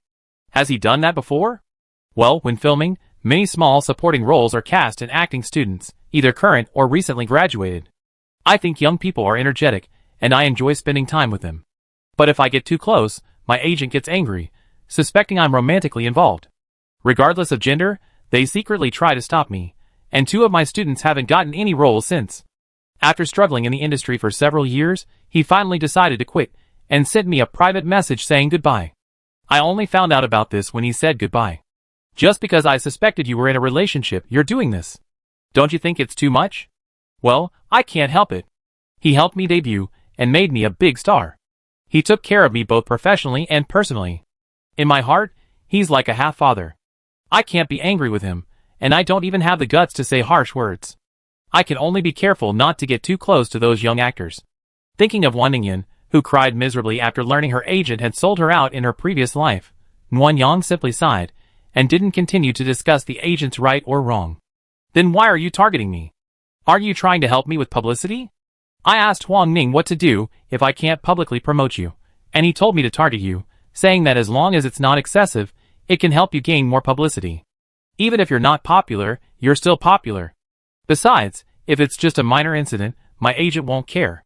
If he really wants to do something to you, Huang Ning will buy a press release saying I'm bullying newcomers. My agent cares most about my reputation, and will definitely not confirm it. Wang Ningyan's voice grew quieter and quieter, and she felt increasingly guilty. Wang Yang wanted to scold her several times, but when the words reached his lips, he changed his tone. You just believed it. Yes. Aren't you afraid that if it's proven you're bullying newcomers, it damaged my reputation? I have so many fans, they help me clean it up. Wang Yang was speechless. Is this the confidence that superstars, incredibly popular, have to act so recklessly? What about me? Don't you like me? Aren't you afraid I dislike you, hate you? That we can never be together? I never thought of being with you. Wang Ningyan felt uneasy. Her arm around Wang Yang gently stroked her back. It's not normal to like women. There aren't so many homosexuals. I'm not stupid enough to imagine a future with you. What's abnormal? Wang Yang kissed the corner of Wang Ningyan's mouth, his tone gentle, as if coaxing a child. You're fine, you're normal, and you're not stupid. Thank you for liking me. Wang Ningyan raised her eyebrows, her eyes sparkling like a puppy's. It was the first time Wang Yang had seen her with such an expression. He smiled and kissed her lips again, until someone pushed further, and their hand slowly slid down. Wang Yang grabbed the dishonest hand and pretended to be serious. Besides all this, is there anything else you're hiding from me? Let me think. Wang Ningyan felt guilty again, her eyes evasive. Only after Wang Yang's probing did she speak. I bought your music source, which once topped sales, and I also gave you the 500,000 yuan bonus from the company. Wang Yang hadn't expected that not only did his debut depend on Wang Ningyan, but he was also her sponsor. Something was wrong. Wang Yang suddenly sensed something was amiss. 500,000 yuan? The company only gave me 50,000 yuan as a commission, never 500,000 yuan. Ah? I really gave it to Huang Ning, and you didn't get it? No. No. That means Huang Ning embezzled it. Wang Yang's expression gradually grew colder. This Huang Ning, who had let Quan Shi bully his female assistant for protection in his previous life, and now was deceiving Wang Ningyan, couldn't stay. When I'm done with this, I go back to City S. What for? To see if Huang Ning is dead. If he isn't, I give him a ride. Chapter 113. When Wang Yang was angry, the corners of her eyes would turn slightly upwards, and her mouth would turn downwards. Her already cold and serious face was now tinged with a layer of sadness and a hint of brokenness. Wang Ningyan felt deeply distressed. She kept kissing Wang Yang on the lips and soothing her softly. Don't be angry anymore. It's not worth it for that kind of person. It's all in the past. Why let him ruin your mood? If you're really angry, I help you set him on fire, or control the zombies to bite him, okay? Wang Yang, seething with rage, was amused by Wang Ningyan. She took her hands and touched them one by one, her slender fingers looking as if they would break with the slightest pressure. You said you helped me, after all, you're a max-level esper? Yeah, point and hit. In that case. Wang Yang relaxed onto the bed, and pulled Wang Ningyan over. Go on, let me hear your secret love story. No, no more. Really? I don't believe it. Liu toned, then I think about it again. Wang Ningyan's thoughts ripped through her mind, from eating to bathing, from applying a face mask to sleeping, and finally, she emptied her family savings. Hypnotized by Wang Yang's repeated think again, she drifted off to sleep, embracing him in her arms. Seeing no one to talk to, and feeling sleepy, Wang Yang finally let go of someone. He held her tightly in his arms, kissed her forehead, and kept watching her. Wang Yang had never known that Wang Ningyan, so unknown and ordinary, would silently love her for so long. She would create a secondary account to collect data for him, promote Amway, and clarify negative information. She would carefully send him gifts through Huang Ning, support his music, bypass his agent to use his connections to attract resources, and even secretly watch him from a corner when they attended the same party. The first time he fell in love, he buried his first love with his own hands. He believed that it would never work out, clear-headed yet confused, giving without expecting anything in return while holding back his love. Wang Yang couldn't help but think of her past life. After the zombie outbreak, she'd come to Wang Ningyan's house, where she hugged him and cried for a long time. Thinking carefully, it seemed like something had gone wrong from the start. Wang Ningyan, someone as proud as she was, would never ask for help from her mortal enemy, let alone cry in his arms. Stubborn and strong, she never said I love you until her death. I lied before. You're stupid, a complete fool. Nguyen Yang's words went unanswered, as the fool was soundly asleep. She hugged him tighter, inhaling the familiar scent of his hair, and spent a sleepless night. At 2 in the morning, Nguyen Yang, with panda eyes, reunited with the search team. As the weather grew hotter, especially in the afternoon, the search team's mission schedule was shortened, from midnight to 10 in the morning, avoiding the hottest afternoon hours. While seemingly humane, Yuan Man secretly told Nguyen Yang that she was worried about heat stroke and wasting medical resources and high-temperature subsidies.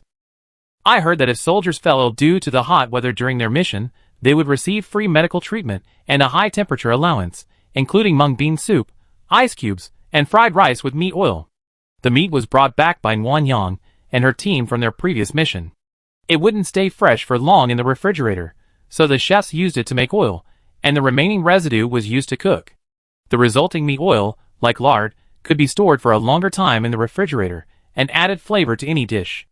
Nguyen Yang was truly impressed when he heard this. He had assumed it would just be a snack, but he hadn't expected them to find a different approach. As expected of the military, they were both clever and frugal. The car drove on, slowly entering a more remote area. Today's mission was to plunder weapons and equipment from the former military base of the 95th Reinforced Regiment. Its location was secluded, at a location called 704 in Shaoshan. It was precisely because of this seclusion that Han Qingcheng had scheduled this mission for later. Passing through a forest of dead trees, a dark green gate loomed, and 3 zombie soldiers in training uniforms gathered and lingered at the gate. As they approached, Nguyen Yang could clearly see the chains around the zombies' waists, interlocking with the iron rings next to the gate, transforming them into gatekeepers. No wonder they were so reassured. It turned out there were protective measures. Han Qingcheng truly knew how to recycle waste. Nguyen Yang internally grumbled, then saw Chen Jun and his men luring the zombies away from the gate and tying them up. It was strange, but it took him a moment to realize that the zombies, who had transformed into zombies, were soldiers from the 95th Regiment. They knew them all, so they couldn't bear to kill them. The military base was unlike ordinary residential areas. Even after encountering zombies, the place remained orderly and quiet. Going deeper, they encountered another gate. Nguyen Yang saw the newest member of the mission disembark and tinker with their equipment at the gate for a long time. Suddenly, the man grabbed a wire with one hand, and the entire device sprang into action. It turned out to be a lightning power. Nguyen Yang quietly approached and saw that the code button next to the door had lit up after the equipment was operational. After Chen Jun entered the code, the heavy door slowly swung open. Quite convenient, Nguyen Yang silently noted it down and decided to find a lightning-type esper to join the team. If he couldn't find one, he'd see if he could snatch one up.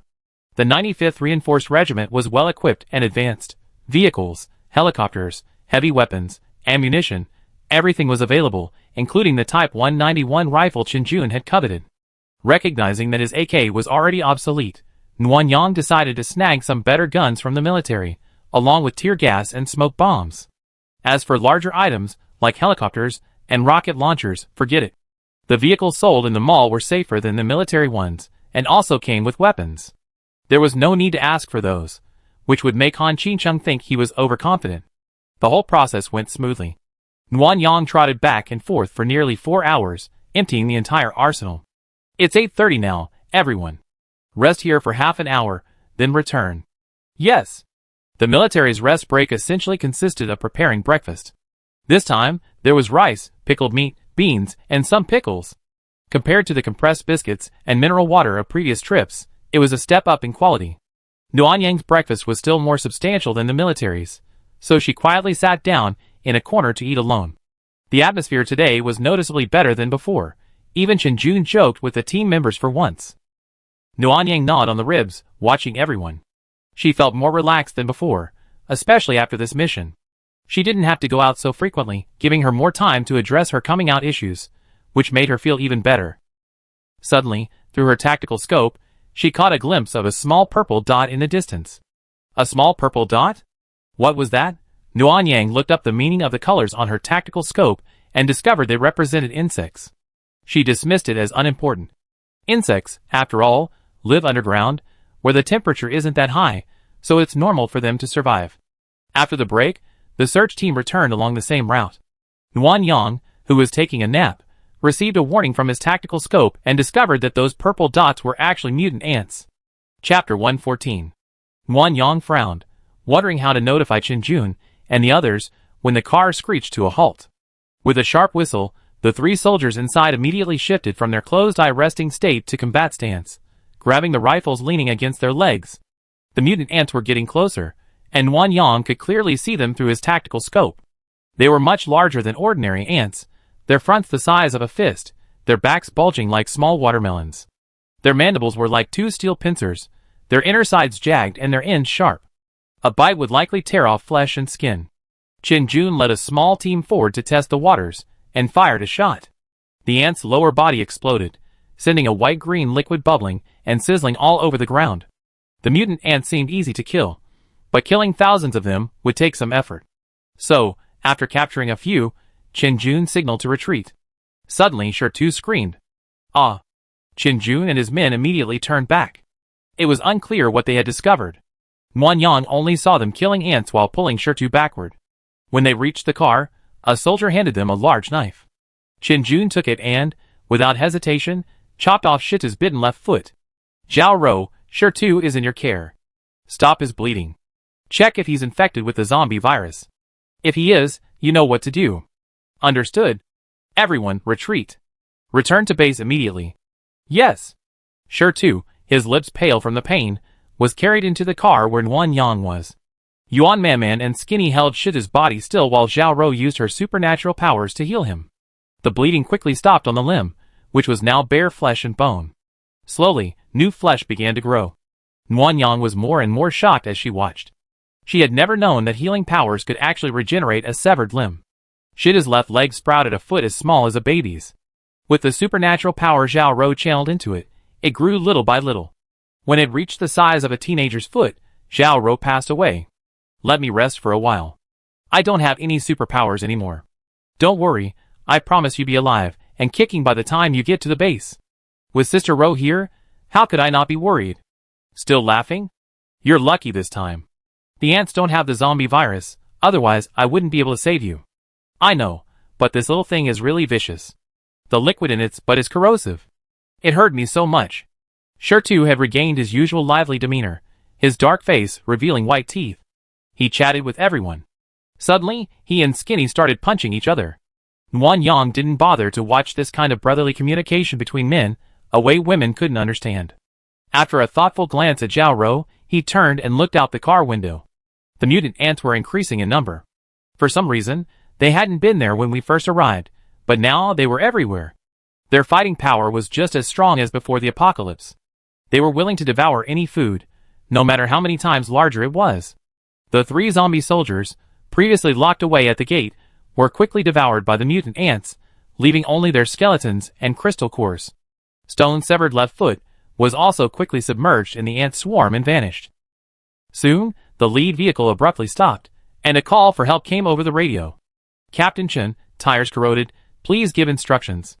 Tires corroded, please give instructions. Everyone, please do not leave your vehicles. Is the Wasp armored vehicle here? What's the condition of the vehicle? Captain Chen, the Wasp armored vehicle is in good condition. Please give instructions. Wasp armored vehicle, I'm on command. Use your flamethrowers now to eliminate the ants. Make sure to leave space for other vehicles to check and replace tires.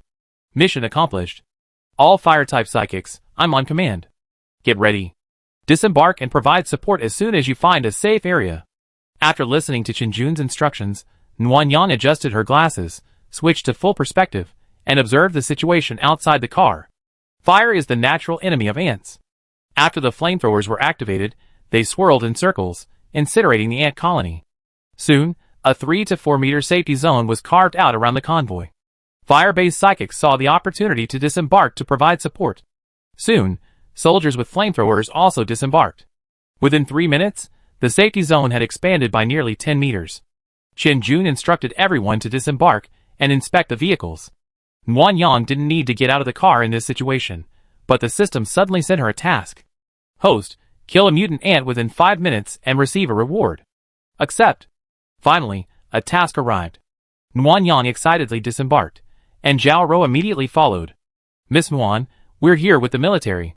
Please return to the car. I help. No, go back. If you get hurt, Captain Han will punish our entire team. Nguyen Yang was a little angry. The safe zone was so large, with soldiers guarding the perimeter. The chance of an accident was low, so there was no need to worry. Besides, Chen Jun didn't say anything when he saw her get out of the car. Zhao Rou must have done it on purpose. I'm right next to the car. Can't I stay away from the edge? Ants bite and are corrosive. If you don't want to suffer from the stones, return to the car. Host, only 3 minutes left. Hurry. Got it. Don't rush. With the supernatural energy unusable and Zhao Rou keeping a close eye on her, Nuan Yang's mind raced. She pulled out her newly looted 191 rifle from her space, loaded it, and shot a mutant ant in the distance with a sniper rifle. As the ant's body exploded, a reminder of mission completion echoed in her mind. Nuan Yang gave Zhao Rou a cold look and quickly returned to the car. Ding! Congratulations to the host for completing the mission. You receive 1 teleport pill, 1 medical pill, the weather forecast function, and 2,000 experience points. Ding! The weather forecast function has been enabled. Would you like to synchronize the off-road vehicle? Synchronize, Xiao Lu. Does that teleport pill mean you can teleport instantly? Yes, host. After using the teleport pill, you can travel 100 kilometers in 10 minutes, unaffected by any factors. Can I teleport with others? Or is it just the user? Yes, you can, but the user must hold the person they need to carry, so they can only carry 2 people at a time. Great. Although 10 minutes is a bit short, being able to teleport with others is much more convenient. At this moment, Nuan Yang saw a giant panel appear in his mind, a bit like the weather forecast on a phone, displaying the time, location, and weather conditions. May 16, 2901.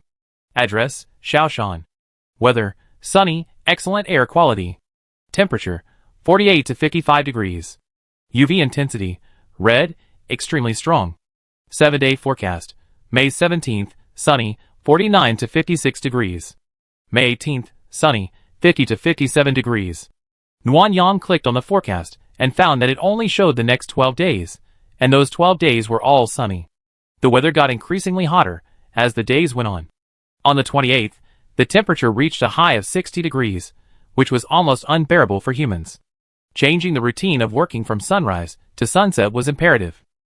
Host, the weather forecast is linked to your store level. You're currently level 6, so you can only see a 12-day forecast. Furthermore, the forecast not only predicts the weather, but also natural disasters, such as earthquakes and tornadoes. Such a high-level system, worthy of its creation. Yes, yes. Although the communication was normal, Nuan Yang could sense a hint of guilt in the system's voice, and then something left her speechless.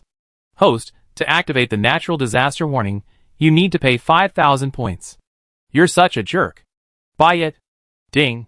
5,000 points paid, the natural disaster warning function has been enabled, syncing with the off-road vehicle. Sync completed. At this moment, Nuan Yang noticed a new natural disaster warning on the weather forecast screen, now displaying extreme heat, temperatures up to 70 degrees Celsius. 70 degrees Celsius, that's definitely lethal. Nuan Yang planned to get the first floor renovations underway after returning home. Otherwise, if it reached 70 degrees Celsius, someone would die of organ failure within minutes of being on the first floor.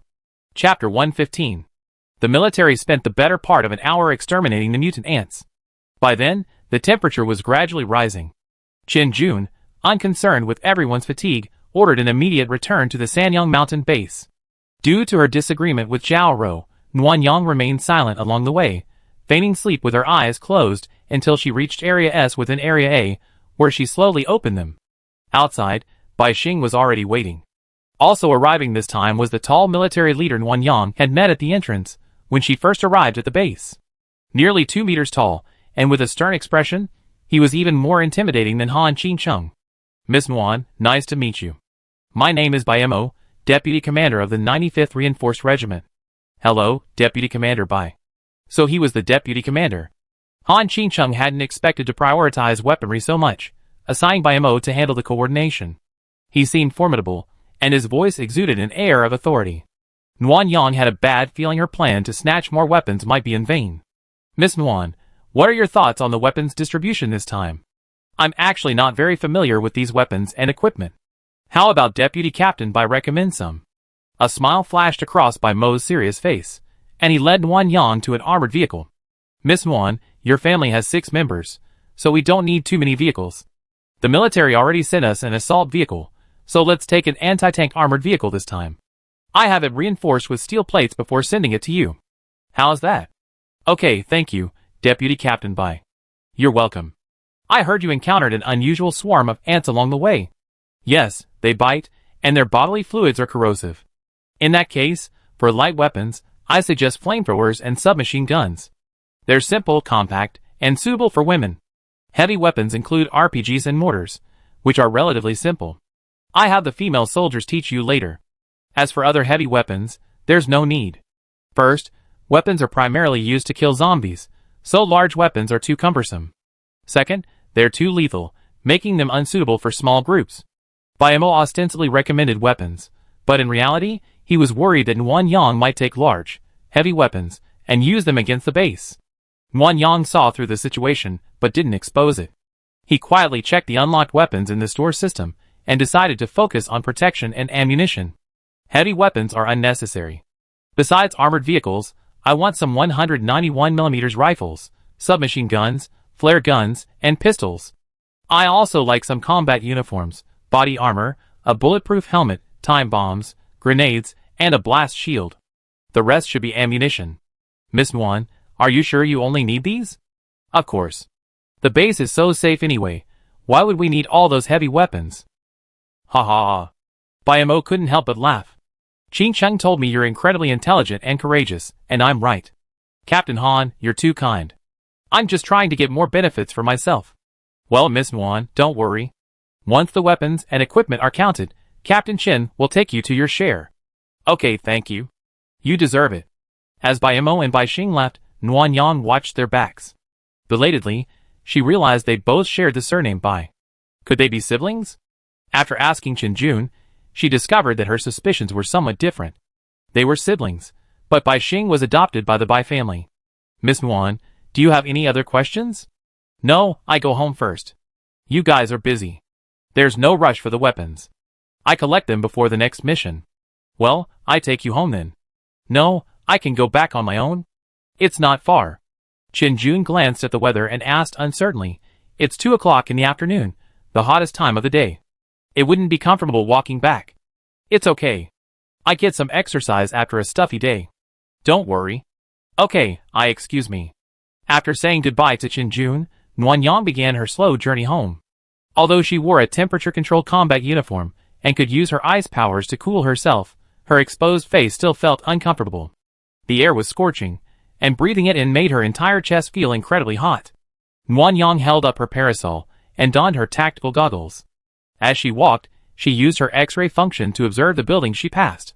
This was why she insisted on going home alone. She wanted to see what the research institutes in Area A were doing. The road was still guarded by soldiers at intervals on both sides, but their numbers had decreased. The soldiers wore modified short-sleeved shirts with awnings. Nguyen Yang didn't dare to look openly, so she used her umbrella to shield herself and observe secretly. In the first building, researchers in white lab coats appeared busy, milling about, seemingly handing out information.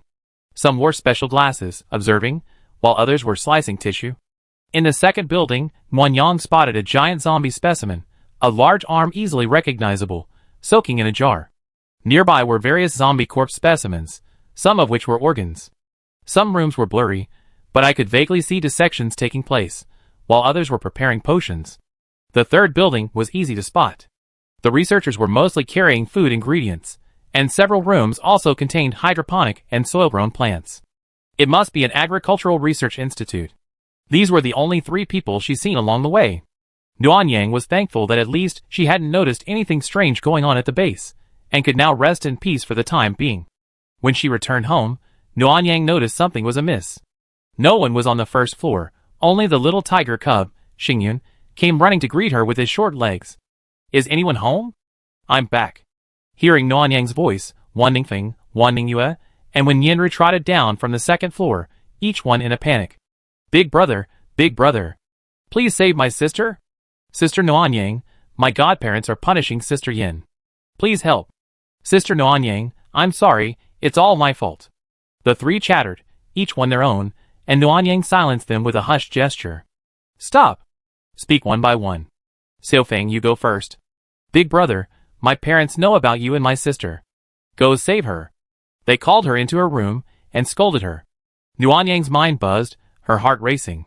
She couldn't understand. They were usually so restrained. How could Father Wan and Mother Wan suddenly discover their relationship? What happened? We kept it a secret. At this moment, when Yenru spoke apologetically. I'm sorry, Sister Nuanyang. It's all my fault. I wasn't paying attention when I was talking to Brother Xiaofeng today, and Father Wan overheard me. The secret had slipped. Nuanyang slowly calmed down, figuring that since she had plans to go public anyway, she might as well take this opportunity. The only question was how should she tell Father Wan and Mother Wan? Nuanyang was anxiously preparing her speech when Wan Ningyue tugged on her sleeve. What's wrong, Yue? Sister Nuanyang, stop daydreaming. Help Sister Yin. She's been made to kneel down by her godparents. Kneeling? Yes, big boss. He made me kneel the moment I walked in. The door slammed loudly. My mom has never been this furious before. I wonder if she beat my sister. Hearing this, Nuanyang ignored everything else and rushed upstairs, knocking on the door. I told you no one's allowed in. Stop knocking. Mother Wan's voice was still tinged with anger, and Nuanyang became even more anxious. He opened the door and walked in, only to see Wan Ningyan kneeling before the two elders, clutching her ears with both hands. When she turned around at the sound of the voice, her eyes were watery and aggrieved. Xiaoang? You're back. Be good. Go out first. We have something to talk to Yin in about. Mother Wan, who was furious, changed her tone and expression instantly when she saw it was Nuanyang. Nuanyang had no time to listen to what Mother Wan was saying. Seeing Wan Ningyan kneeling there filled him with anxiety. He walked directly to Father and Mother Wan and knelt down. Dong dong dong, 3 kowtows. Uncle and Aunt, I was the one who took the initiative. I was the one who fell in love with Ningyan first, and I was the one who confessed my feelings first. Ningyan did nothing wrong, so don't blame her. We truly love each other. Please give me a chance, Uncle and Aunt. I prove I'm worthy of your trust, and no less than those men. Mother and Father Wan were so shocked that their mouths dropped open. They stared at Wan Yang, who knelt before them with his head resting on the ground, and at Wan Ningyan, who was equally shocked and looked as if the world had fallen. They were speechless for a long time. Chapter 116. Are you crazy? Hearing Wan Ningyan's trembling voice, Wan Yang looked up in confusion. Not only were Wan's father and mother shocked, but Wan Ningyan was too. Her eyes were wide, as if saying, are you the real you? Didn't your relationship get caught? What's crazy about me admitting it? Wan Ningyan exhaled sharply and said slowly, we were caught sneaking out of the base. Huh? Nian Nian said your dad overheard her chatting with your brother, so I thought. Nian Nian said your rabbit-raising method was wrong and would kill it. You didn't believe me, so Nian Nian frantically told you that the rabbits were from her house, hoping you believe her. But your dad overheard them, and the sneaking out was exposed. Nen Yang was truly speechless. Wan Ningyue was young and couldn't explain the matter clearly, but Wan Ningfeng and Wen Yanru hadn't explained the whole story, causing her to come out so terribly. She was truly suicidal. Mother Wan was the first to react, leaning back in her chair, her eyes red with anger. Wan Ningyan, you've grown up. I asked you several times if you're still hiding anything, and you told me no. So, is being in a relationship no big deal? Mom. Don't call me Mom. I see clearly. You don't even consider me a mother. No, Nuan Yang and I are just waiting for the right opportunity to go public. Mom. Just believe me. Wan Ningyan inched forward, huddled in front of Mother Wan, hugged her legs, and acted coquettishly. You loved me the most since we were little. Please show some love this time too. I swear I never lie to you again. I don't believe you, you little liar. Dad, you're still watching the show. Help me. Suddenly called out, Father Wan immediately sat up straight. After glancing at Mother Wan's anger, he sighed. Xiaonong, you go out first. The three of us have something to talk about. Nuanyang couldn't bear to leave Wan Ningyan alone. A relationship and sneaking out of the base was even more complicated than simply coming out. Uncle, I'm not leaving. We were in this relationship together. There's no reason for Ningyan to face it alone. Auntie, if you're angry, just yell at me, hit me, I promise I won't fight back. Don't blame Ningyan. She really didn't mean to lie to you. I told her not to.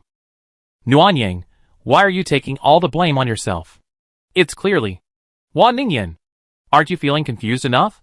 Father Wan slammed the arm of his chair, interrupting Wan Ningyan, then sternly told Nuanyang to leave. Wan Yang naturally refused, leaving Father Wan with nothing to do but lash out at him, while lashing out at him with frantic winks. Nuanyang got the hint and reluctantly left. After closing the door, she stood waiting. The room wasn't soundproof, but the voices inside weren't very loud. From the doorway, Nguyen Yang could only hear a faint male voice, then a female voice, then silence, and then a mingling of male and female voices again. "Boss, where's my sister? Why hasn't she come out? How dare you ask?" Nguyen Yang looked at the bewildered Wan Ningfeng with resentment. "Why didn't you tell me that you were caught sneaking out of the base?" "Huh?" Wan Ningfeng rubbed his head in confusion. "Didn't I tell you?" "Yin Yin, I remember I told you, didn't I?" When Yenru thought for a moment and shook her head, "I don't remember." "Then forget it. Anyway, if you go in and ask, you know what happened, right, boss?" Nguyen Yang sighed deeply. She finally understood why Wan Ningyin was always so eager to beat up her brother. He was so stupid, he deserved a beating. Soon, the door opened, and Wan Ningyin emerged, her expression grim. Nguyen Yang immediately approached her, asking, "What's going on? Is your mother still angry?" Wan Ningyin couldn't pretend anymore. Her smile was harder than a smile. She stood on tiptoe, and kissed the frowning Nguyen Yang on the side of his face. Frightened, Nguyen Yang covered her cheek and looked frantically toward the bedroom. "Don't be nervous." I almost coaxed her into submission. "Come on in, my parents are looking for you." "Huh? I'm going in?" Nguyen Yang caught the key message. "Am I alone?" Sure enough, this was the meet the parents moment after falling in love. Nguyen Yang's heart, which had just relaxed at the words I coaxed her into submission, now rose to his throat again. He unconsciously clutched his trouser pockets, his brow furrowed even deeper than before. "Hey sister, why do my parents want to meet the boss alone?" "Boss, why are you so nervous? Your face is pale." "Wan Ningfeng, no one will think you're dumb if you don't speak." Wan Ningyin glared at her brother, then quickly put on a bright smile and reached out to touch Nguyen Yang's furrowed brow. "Don't worry. My parents love you so much, they won't make things difficult for you." So nervous. For the first time, Nguyen Yang felt so nervous that he couldn't help but act coquettishly with Wan Ningyin. He felt her arms gently wrapped around his shoulders, her warm breath warming his ears, itching and making him want to hide. "Don't be nervous, do your best, keep going. Can you give me a kiss as encouragement?" "No, yours here. When we're done, let's go back to the room and kiss hard. Hard. Hard." Wan Ningyin's words gave Nguyen Yang an inexplicable sense of courage and anticipation. Without further delay, he walked straight into the room. As soon as he entered, Father Wan and Mother Wan looked at Nguyen Yang, making him nervous. He walked up to them very stiffly and bowed. "Uncle and Auntie, I'm here. Xiaoang, you're here. Sit down. Don't be nervous." Father Wan smiled and asked Nguyen Yang to sit down, but Nguyen Yang didn't dare. Mother Wan didn't look angry, but her expression was serious. It wasn't until Mother Wan asked Nguyen Yang to sit down that Nguyen Yang dared to do so. Her waist and legs were tense, and her hands were clenched into fists. Even though the action hadn't even begun, she was already so nervous that her hands and feet were numb. "Xiaoang, Lao Wan and I aren't conservative parents. I have no objection to you girls dating." Hearing that she had no objection, Nguyen Yang's nervousness eased, and she gave a slightly stiff smile. "You're a good child, steady and reliable. Honestly, when I heard Yin Yin was dating you, I was shocked but also relieved. I'm relieved to know you'd be with Yin Yin for the rest of her life. But I'm afraid. Yin Yin has been in the entertainment industry since she was a child, and she's been admired by everyone. As a result, she's arrogant, has a bad temper, and can be quite pretentious. Auntie's worried that you won't be able to tolerate her temper over time, or that you're just attracted to Yin Yin's looks and will eventually tire of her. Xiaoang, do you really understand Yin Yin? Are you truly determined to be with her forever?" At this point, Nguyen Yang fully understood Wan's mother's concerns, and she answered without hesitation and eagerly. "Aunt, I understand Yin Yin. I could say I've known her for 2 lifetimes. I'm sure I can accept everything about her, including her bad temper. I thought it through clearly. This wasn't a spur-of-the-moment decision, nor was it driven by her looks. I truly fallen in love with Ning Yin, and that's why I want to be with her forever. I know verbal promises aren't reliable, but I prove it with my actions until you and your aunt are willing to believe me." A hint of relief crossed Mother Wan's worried face. She stood up and sat next to Nguyen Yang, tightly holding his left hand. "Silly child, a promise of life together isn't meant for us, but for Yin Yin. Actions aren't proof for us either. You two are the ones living together, and happiness is what truly matters." "Okay, I get it. I tell Ning Yin," Nguyen Yang said, a blush rising to her cheeks. She felt quite embarrassed to speak so much in front of her elders. Okay, Jinyu, stop talking. You're making Xiaoang embarrassed." Okay, then I won't say anything. Xiaoang, you haven't eaten yet, right? Tell me what you want to eat, and I make it. Huh? Nuan Yang, confused and unsure, asked cautiously, Uncle and Aunt, do you agree to Ningyan and I being together? Hey! Silly child. Mother One couldn't help but roll her eyes at Nuan Yang. When I asked you to take me as your godmother, you were pretty quick-witted. Why can't you think straight now? No wonder Yin Yin always calls you a blockhead. What's wrong with being a blockhead? It means Xiaoang is honest and decent, without those ulterior motives. Otherwise, how could you trust your daughter to her? We're not even married yet, and you're already favoring your son-in-law. Nuan Yang realized it belatedly, fireworks exploding in her mind. She couldn't hear anything else. She felt so dazed that she didn't even know how she walked out of the room. When he came to his senses, he was surrounded by noisy cheers. The person in his arms was the one he wanted to spend his life with. Her smile was so beautiful and charming. Nuan Yang felt like he was drunk, dizzy with happiness, as if he had fallen into an extremely sweet dream and didn't want to wake up at all. Chapter 117. Nuan Yang and Wan Ningyan's relationship was completely public. To celebrate, Nuan Yang ordered a barbecue buffet from the online store and brought an air conditioner to the living room to avoid heat stroke from the high temperature. Boss, hey, can I openly call you boss's brother-in-law now? Nuan Yang's face flushed instantly. He looked at Wan Ningyan beside him for help. She noticed that Wan Ningyan, who usually threatened to beat Wan Ningfeng, was now blushing, and she was sipping a drink to ease the awkwardness. Everyone at the table looked at Nuan Yang with indignant eyes. Wan Ningyan remained silent, leaving Nuan Yang with only a halting explanation. No. We're not married yet, so don't call me that. Why? Wan Ningfeng was puzzled. I called him brother-in-law privately before, and the boss didn't object. Now my parents have approved, so why won't I be allowed to? Wait a minute. Mother One looked at Wan Ningfeng and said harshly, What do you mean by before? Did you know all along? Not really knowing, I just happened to see you. Nuan Yang quickly covered Wan Ningfeng's mouth and whispered a warning. Don't say anything. After receiving the assurance, Nuan Yang let go of Wan Ningfeng and leaned close to Wan Ningyan's ear, who was still playing the ostrich. You really don't care? I can't handle it anymore. Wan Ningyan snorted, cup in hand. I don't care. I can't handle it anymore. You paper tiger. The two of them were just whispering in each other's ears as usual, but to everyone, it seemed overly intimate. Even Wan Ningyu had covered her eyes, and complained in a childish voice. Sister Nuan Yang, Sister Yin, you two are still kissing each other while eating. Aren't you ashamed? No kissing. We were just talking normally. Nuan Yang's face flushed red after he finished explaining. He regretted it so much. What was this barbecue buffet for? 4 hours, that was unbearable.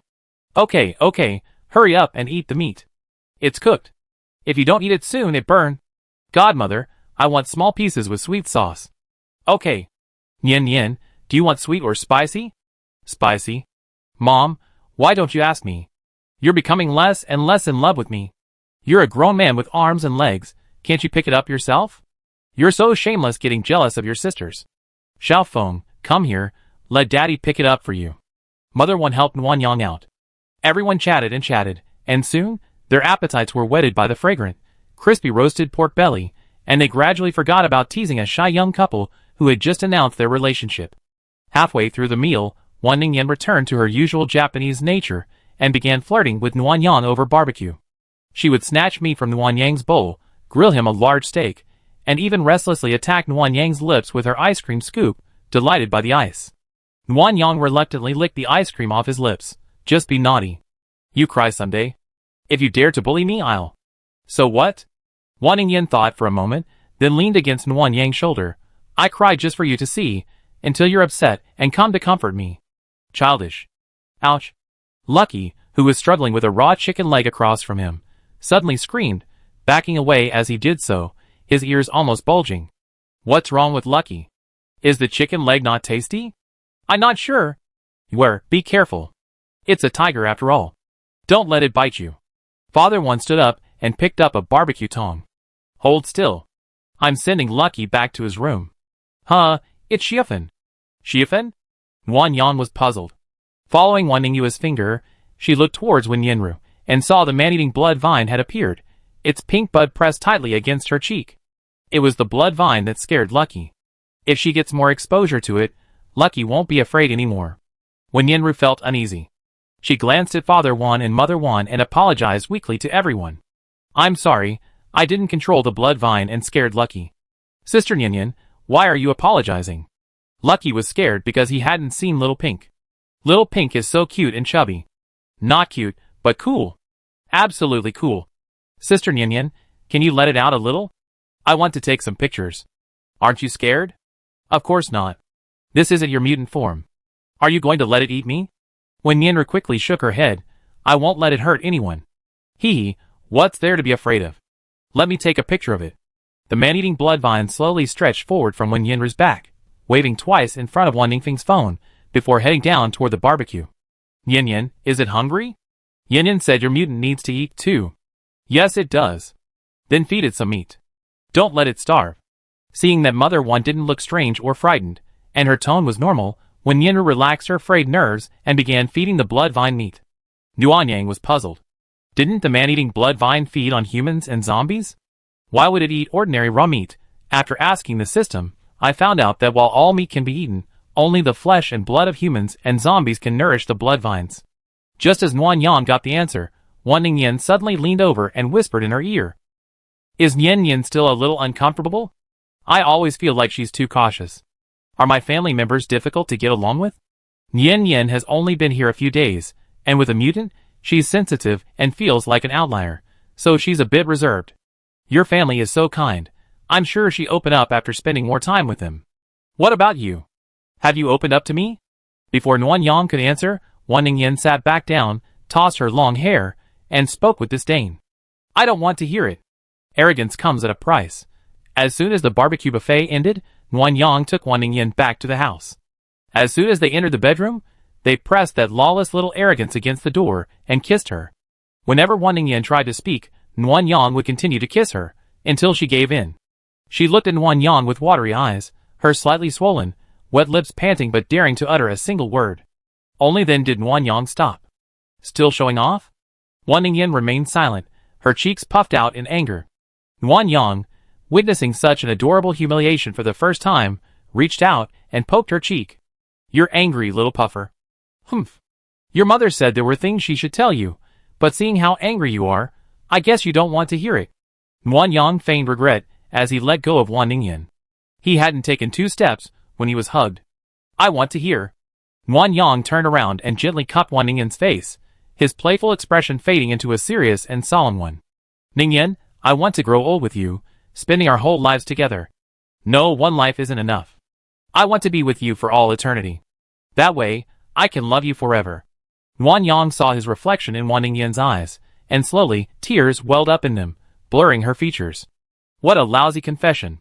You didn't even say I love you. I love you, Wan Ningyan, I love you, I love you, I love you. The affectionate confession was swallowed up in a passionate kiss, their tongues entwined with each other's scent.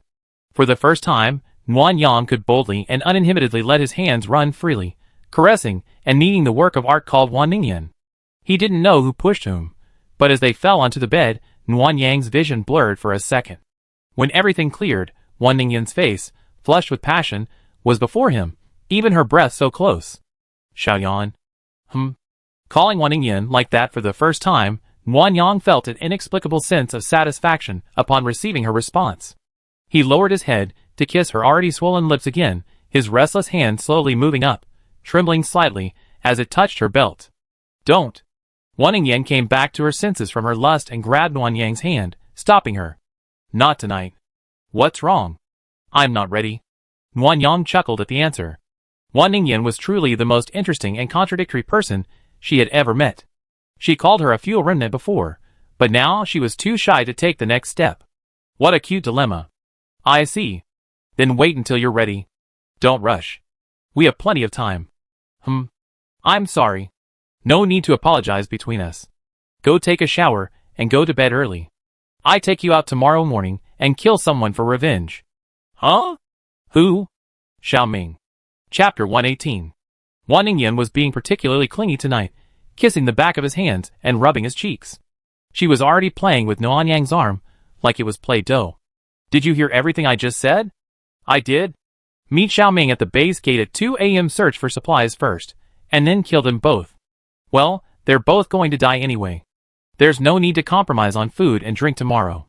If they see, it doesn't matter. Huh? Then can I not wear a mask?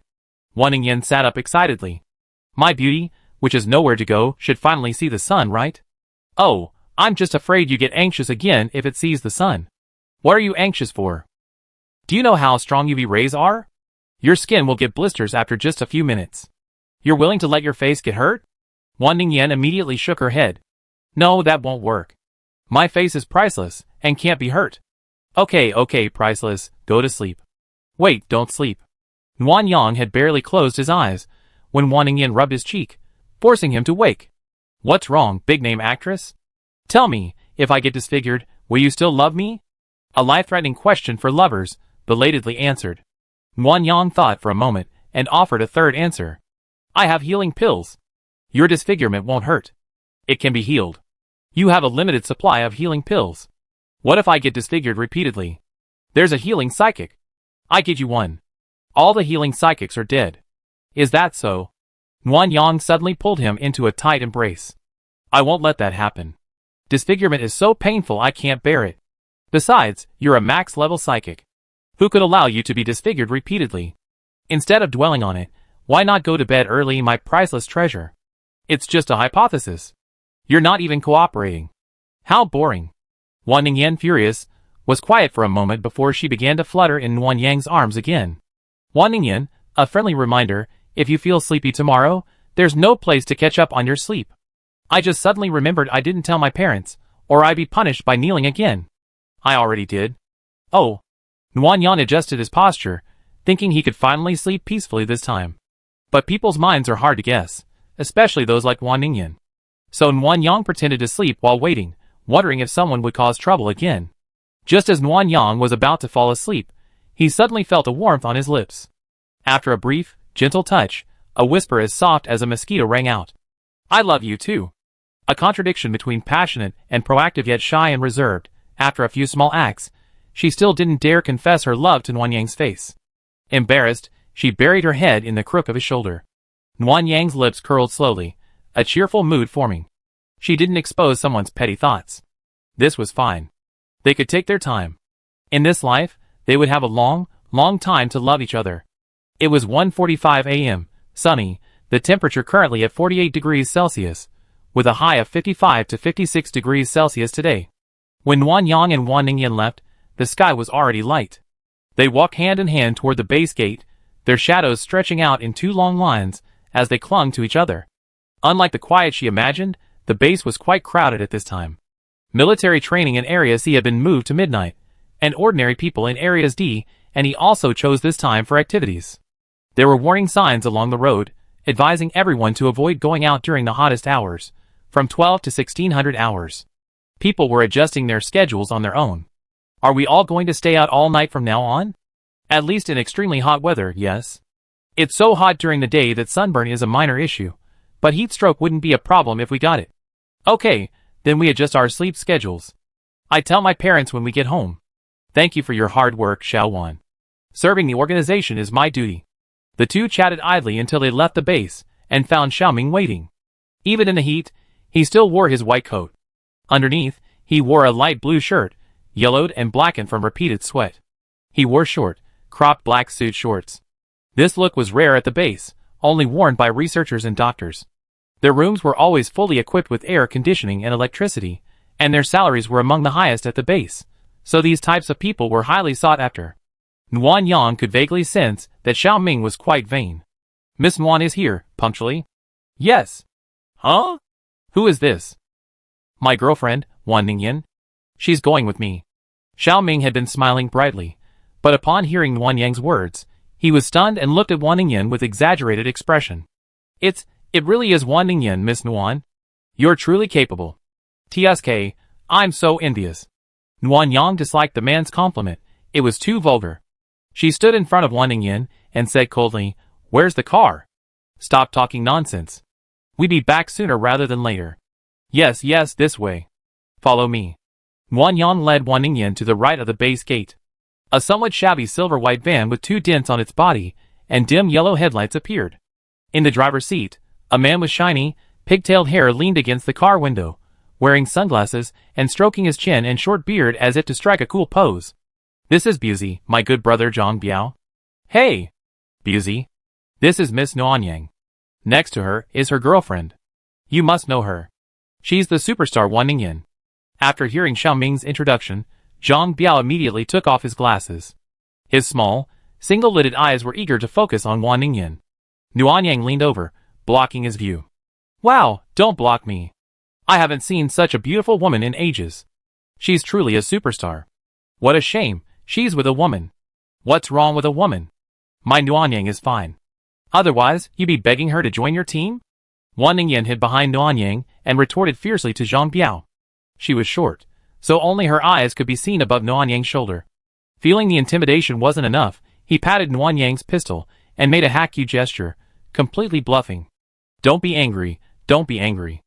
Biaozi was just being mean. It was just a joke." Nuanyang's expression was stern, and he ignored her. He glanced past Xiaoming at the nonchalant Zhang Biao. "Biaozi right? Jokes have to be funny. If you keep talking nonsense, you have to bear the consequences."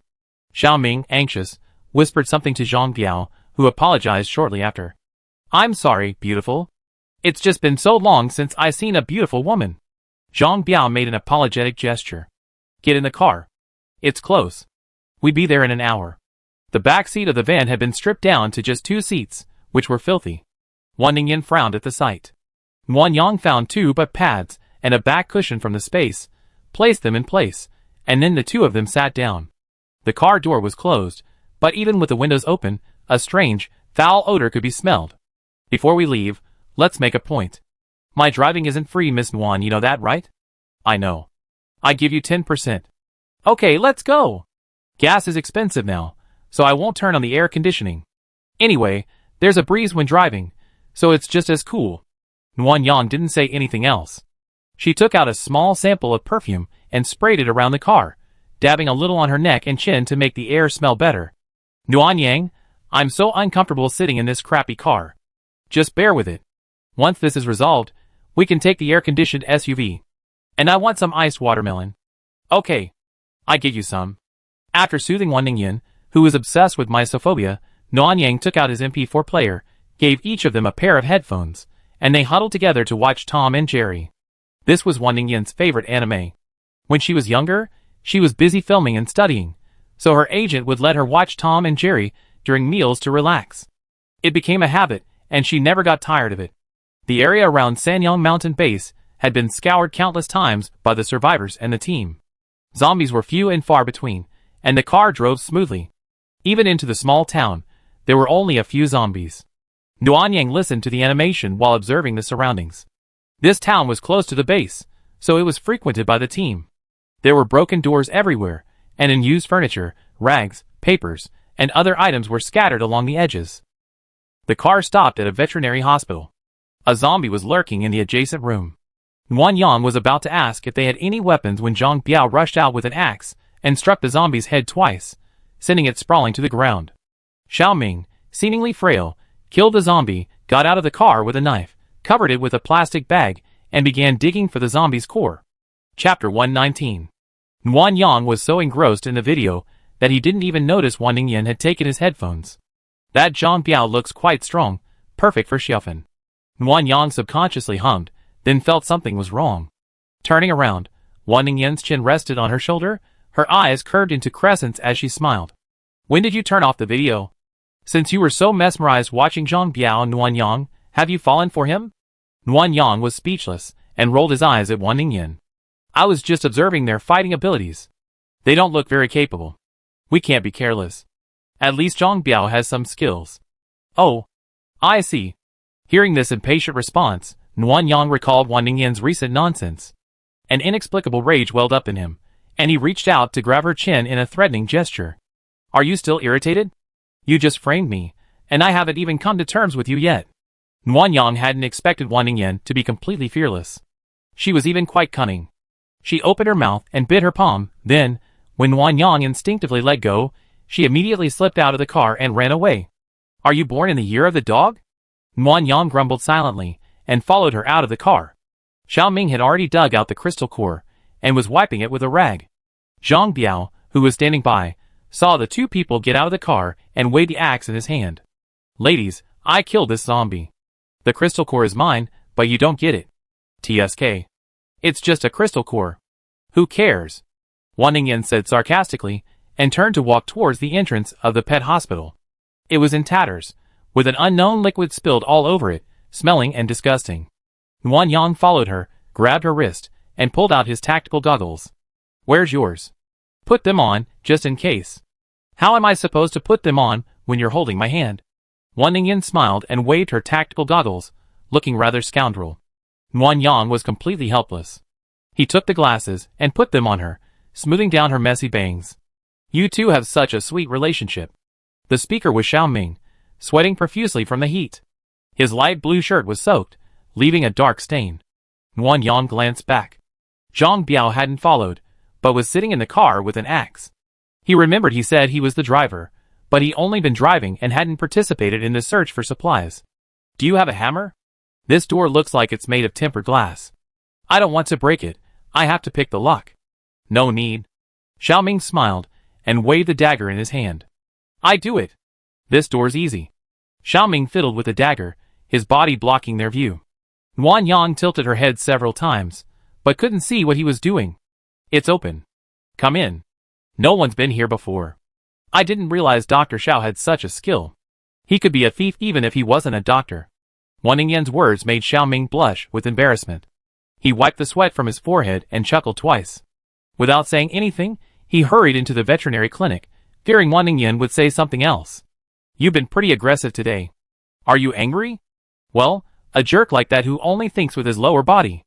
A few nasty words are the least of his worries. I'm going to roast him alive. Okay, whatever you say. By the way, I just saw that he seems to have a gold-related ability. Did you see that? Gold-type abilities? Wan Yang frowned. I didn't see any. Talk as we walk, don't let him get suspicious. The two slowly walked into the veterinary hospital. The interior was relatively clean, but there was a stench of decay. Wan Ningyan, donning a mask, leaned over to Wan Yang's ear and whispered everything she had just witnessed. That guy was opening the lock and shielding it with his arms. I thought something was up, so I bent down to look from below. I saw the dagger was just scratching the keyhole, but the lock was deforming. My first thought was your gold-type abilities. It should be.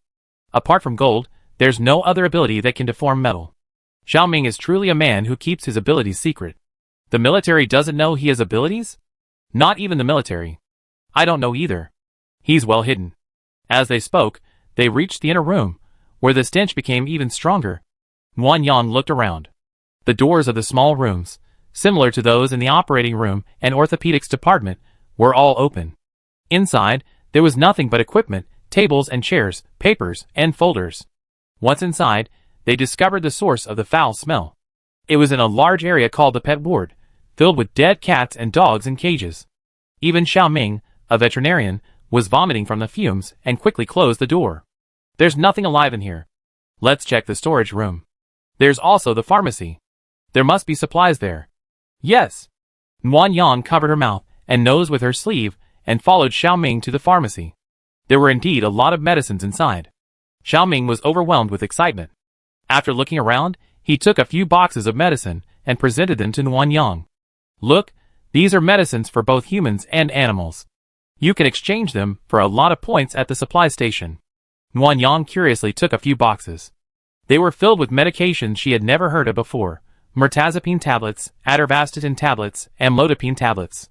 She had no idea what they were used for, but judging by Xiaoming's excitement, she knew they would definitely be useful in an emergency. Wan Yang thought that if she needed points to see a doctor in the future, she could exchange them for medicine instead of using her own stockpile, and it would also solve the problem of sourcing medicine, killing two birds with one stone. Miss Wan, please put these away. Okay. Wan Yang put all the necessary items, including the medicine shelves, calculator, and ballpoint pens, into her storage space. Xiaoming watched from the side, his small eyes fixed on her, as if he was estimating the total amount of supplies. Let's go to the storage room. Okay. Oh, Miss Nguyen's ability is so convenient. I wish I had it too. Wan Yang didn't want to respond to Xiaoming's words. Instead, she glanced around as she walked. Seeing Wan Ningyan in the next room, and no signs of danger, she walked in confidently, following Xiaoming to the deepest storage room. The door to the inner room had been kicked open, revealing large bags overflowing with cat and dog food. Walking in, to the right were canned goods and a snack section. Excluding the pet food, Nguyen estimated the stockpile would be enough to last the family of 3 for nearly 6 months. We made it! We truly become rich. Xiaoming was practically crying with joy, glancing back and forth at the quantity, as he opened the boxes to inspect them.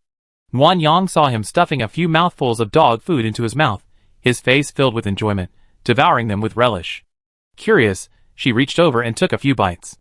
It smelled fishy and felt oily, but it actually tasted quite light, neither sour nor astringent, a bit like salty rice crust. If it weren't for the fishy smell, it would probably be quite tolerable. Miss Nguyen, please put it in your space. We divide it up when we get back to the base. Aren't you afraid I turn against you once we get to the base?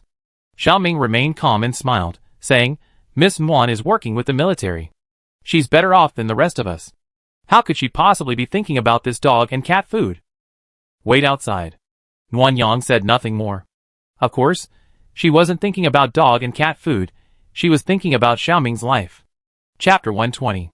After packing up and leaving, Nguyen found Wan Ningyan in the X-ray room. What are you looking at here? Research equipment. This looks like an X-ray machine.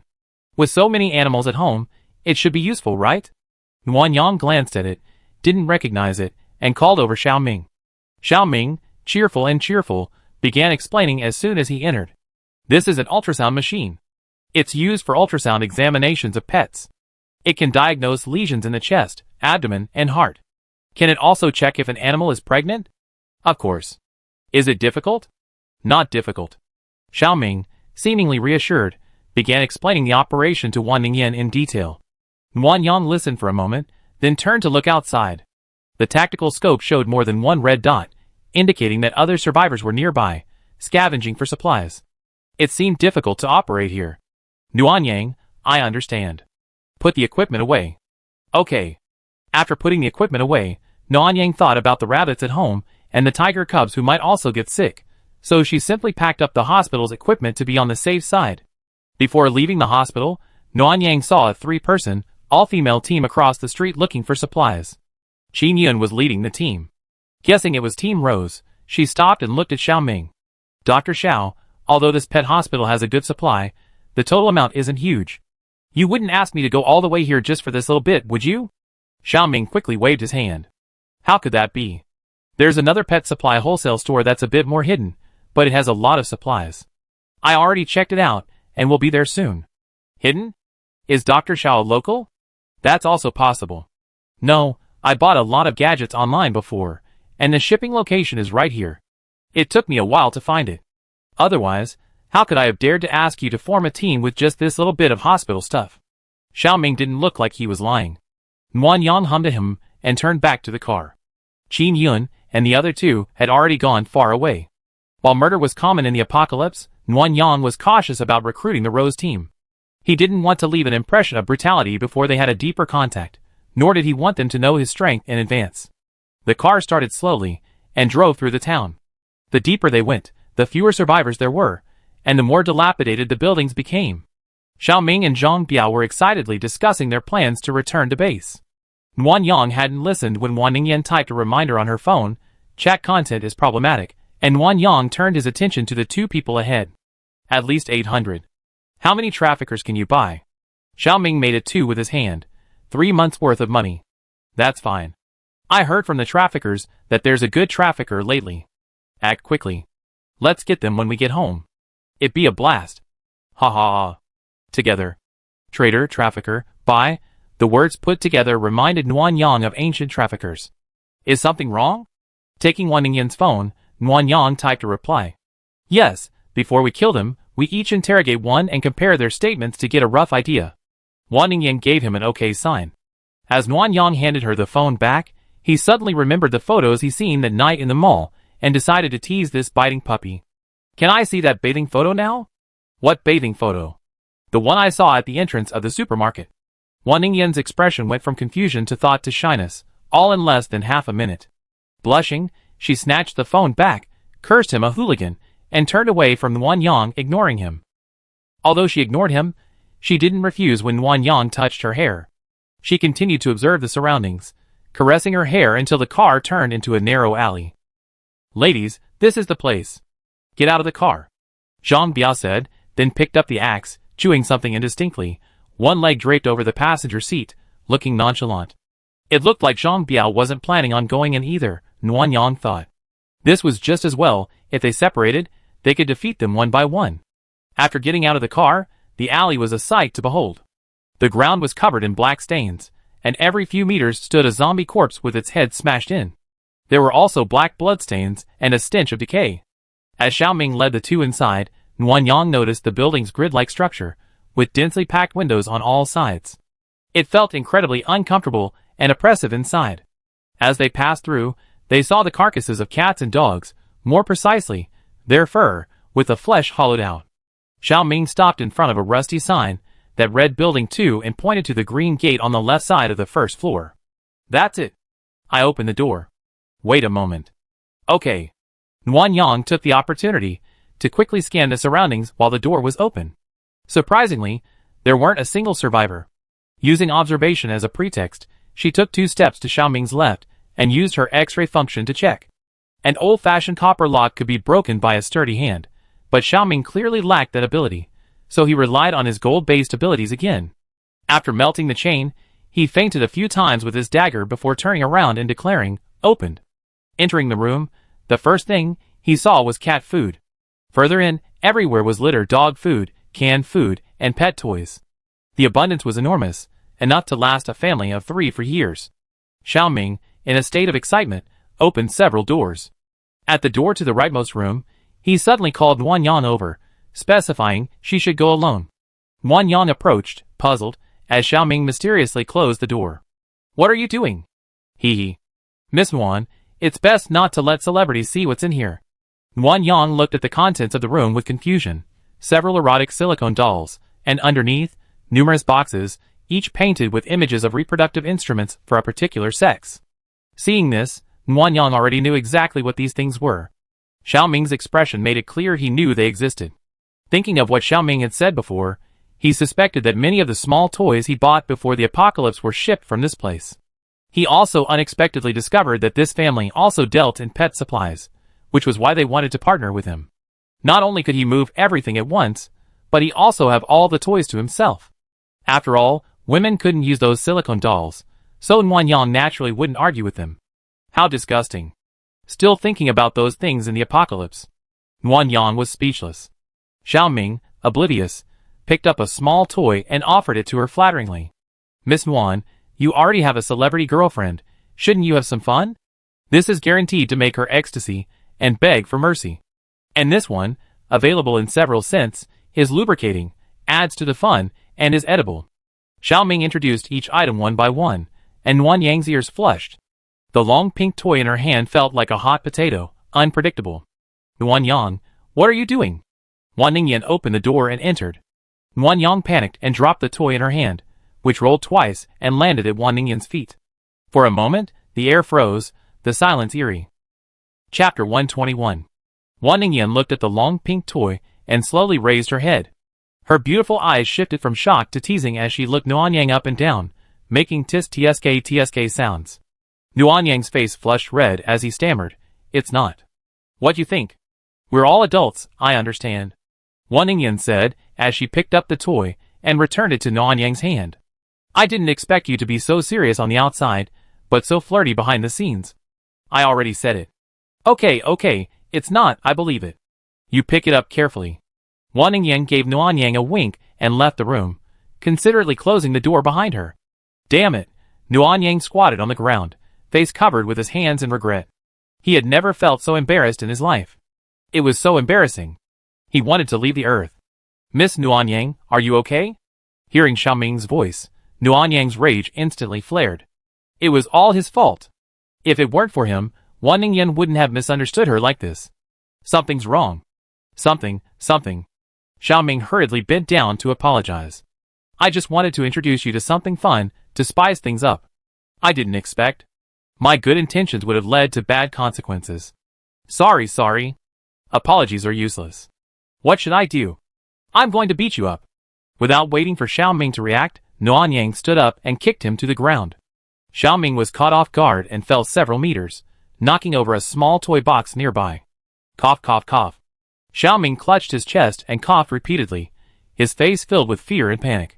As Nuanyang approached, his legs felt like they had lost their bones. No matter how he thrashed, they remained in place.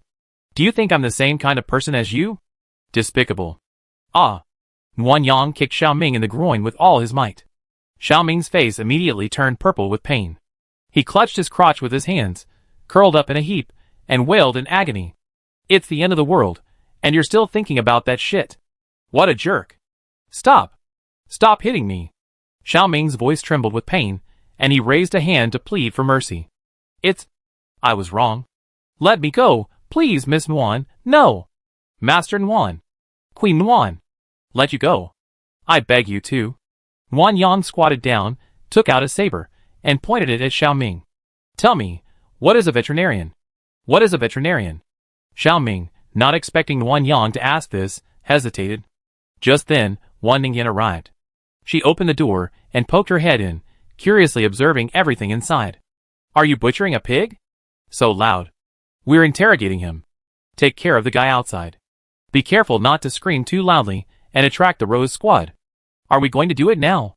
No more waiting. No, this is an empty building, and the location is hidden. It's perfect. Okay. Leave it to me. The door closed, and Nuanyang was about to turn around when he felt a sharp object coming towards his neck.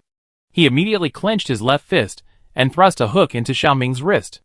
The needle-like metal object clanked to the ground. Xiaoming hadn't expected Nuanyang to react so quickly.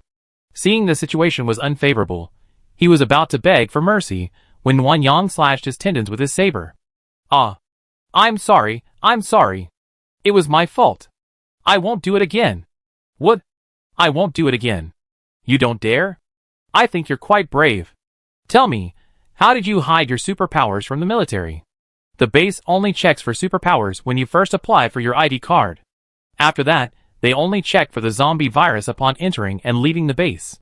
I ate the crystal core right after entering the base, so the military never noticed. After entering the base? You're so selfish. Nuanyang knew that humans in the apocalypse were very selfish, but it was only the beginning of the apocalypse, and there were already some people so wicked. Xiaoming was lucky to have awakened superpowers. If he had accidentally turned into a zombie, the base might have been destroyed. Yes, I'm selfish, I'm shameless, Miss Nuan, I really know I was wrong. Can you please let me go? Please, from now on, I be your dog. I do whatever you tell me to do. Selfish, cowardly bastard. Nuanyang ignored Xiaoming's question and continued, what are pimps and prostitutes? Tell me. I tell you, pimps are madams who keep prostitutes for clients. There are many children whose parents have died, and women without family protection.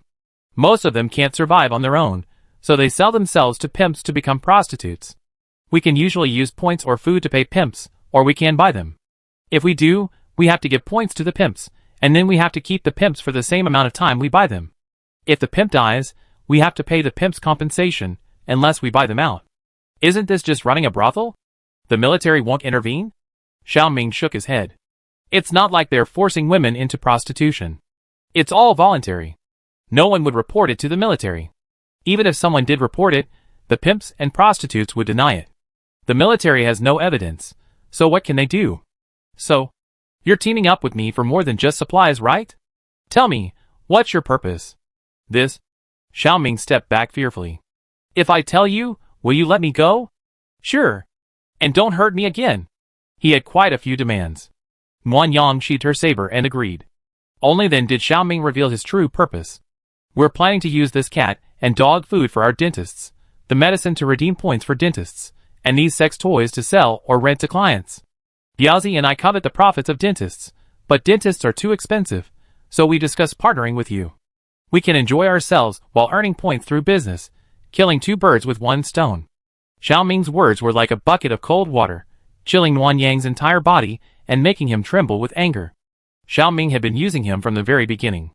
If he hadn't accidentally discovered that Xiaoming had deliberately pointed him in the wrong direction in his previous life, this batch of cat and dog food would have become capital for Xiaoming and Zhang Biao's dental business, and he would have indirectly aided and abetted their evil. Unforgivable. Nguyen Yang retrieved a large hammer from the space. Xiao Ming was terrified and crawled backwards, muttering as he crawled, "You promised me. You promised to let me go. You're not trustworthy." Trustworthy? Save that for Hades. The hammer shattered Xiao Ming's bones bit by bit, and his screams echoed throughout the room, overlapping with Zhang Biao's cries outside like a duet. By the end, Xiao Ming had no strength to scream anymore. His limbs were dislocated, a grotesque and terrifying sight. When the hammer struck his shoulder, Xiao Ming spat out another mouthful of blood and weakly cursed, "You stinking bitch. Even as a ghost, I won't let you go. Haha, you still want to be a ghost? Sorry, I grind you to dust." The sharp blade slit Xiao Ming's throat, but cruelly only cut halfway through his trachea. Blood spurted out, and Xiao Ming's face turned red and purple as he struggled. The partially open trachea still had some effect, allowing Xiao Ming to struggle for a full half-hour without dying. Nguyen Yang was annoyed, and without wanting to kill him, he went out to find Wan Ningyan. Wan Ningyan was at the gate, controlling 2 zombies to fight Zhang Biao. Zhang Biao was already dying, with black lines on his arms spreading towards his neck, and his eyes had begun to turn gray. "What are you doing? These 2 zombies are so stupid. I let them bully Zhang Biao, wanting him to experience the same feeling of being bullied by a woman, but they ended up ripping him apart. It's speechless." Nguyen Yang's face wrinkled, disgusted at the thought. What on earth is wrong with Wan Ningyan's brain that she could make zombies do such a thing? Zombies are driven by crystal cores. They don't have those kinds of desires. It's useless for you to control them, they can't. Okay, then I just kill them. 3 shots, 1 man and 2 zombies dead on the spot. Keep the bodies. They're so disgusting I don't want to touch them. Don't I feel disgusted? What are you talking about? Nothing, I be there soon. Nguyen Yang smiled brightly, but only after Wan Ningyan entered the room did he put his smile away. With disdain, he stored the 3 bodies in his space. Chapter 122. Xiao Ming was still struggling on the ground, blood splattering everywhere. His face was already a hue of liver purple, his end near. Nguyen Yang saw that lunchtime was approaching, and not wanting to waste any more time waiting, she melted the gold ring on her wrist into a sharp needle as thick as a finger and plunged it straight into his forehead. A pile of sex toys and cat and dog food was left in the room. Nguyen Yang didn't need them, but this place was indeed secluded and suitable for delivering supplies to the Rose team. After Nguyen Yang stored all the items, including Xiao Ming's body, into her space, Wan Ningyan, who was leaning against the door, cast a probing look at her. "Why are you looking at me like that? You stored everything?" "Yeah." TSK. Wan Ningyan hugged Nguyen Yang's waist, her face flushed, and she spoke frivolously, "If you like it so much, I give it to you tonight." "Give it to you tonight?" Realizing she'd been misunderstood, Nguyen Yang wanted to explain, but the words faltered. She truly wanted Wan Ningyan to herself. The serious man frowned, hesitating. The arm around his waist loosened a little, and a slightly disappointed voice reached his ears. "I remember now. You can't even kiss and need my help, so you definitely can't do that." "Oh, forget it." Who said I can't do it?" Nguyen Yang felt insecure. She certainly wasn't very good, but she was also competitive. After all, it was embarrassing to have a girlfriend teach her something like this. "Oh, you can?" "Yes, I can. I won't let you down." "Oh, then, wait for you tonight." "Okay." With that, Nguyen Yang, her ears flushed red, pulled herself out of Wan Ningyan's embrace and walked to the center of the room, pulling out a pile of sanitary napkins, herbal tea, mung bean soup, and self-heating hot pot. "This place is quite secluded. I want you to bring the Rose Squad here, so they can get some supplies." "I bring them?" "Well, in just a week, the temperature will reach over 70 degrees Celsius, exceeding the human heat tolerance limit and making it unsuitable for outdoor activities. So, I want you to join the Rose Squad tomorrow and tell them about the supplies. That way, you have guns, a car, and information. The guard captain will have no reason not to let you go on the mission." Wan Ningyan understood immediately. As long as we can join the mission together, we can quickly infiltrate the inner circle and gain their trust. These supplies will not only provide them with financial support, but also allow us to test the guard captain's character through the distribution of supplies, right? Smart. Then you have to be more presentable. Such obviously female-oriented supplies won't work. Just treat it like a general store and add some cleaning supplies, pots and pans, snacks, beer, and underwear. You can exchange them for points when you don't need them. It won't seem contrived.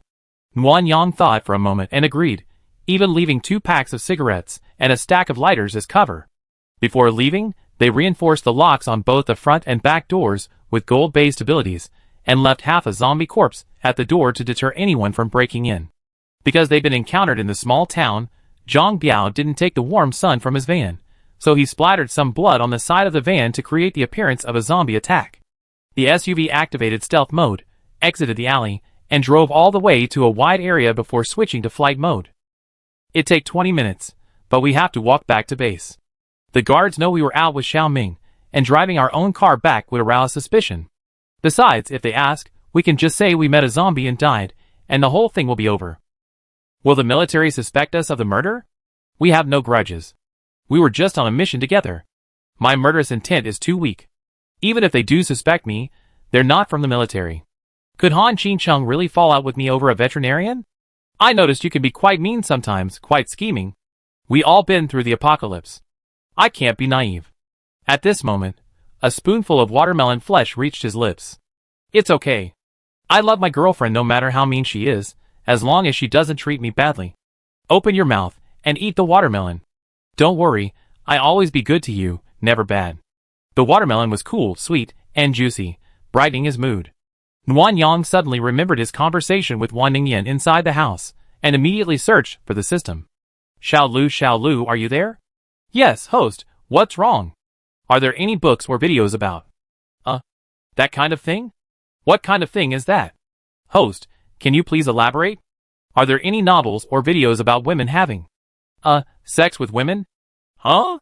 Xiao Lu's voice became lively. Host, are you looking for lesbian erotica or porn? Nguyen Yang, why are you blushing? 24 degrees Celsius and it's still hot. Yeah, why is it so hot today? Then I turn it down a bit. The air conditioner was set to 20 degrees Celsius, blasting cold air. Nguyen Yang shivered and silently zipped up his combat uniform and set the thermostat to 27 degrees Celsius. Xiao Lu, don't be so blunt. Understood, host. I have a comprehensive collection of 1.8 level academic articles and research videos exploring the mysteries of the body.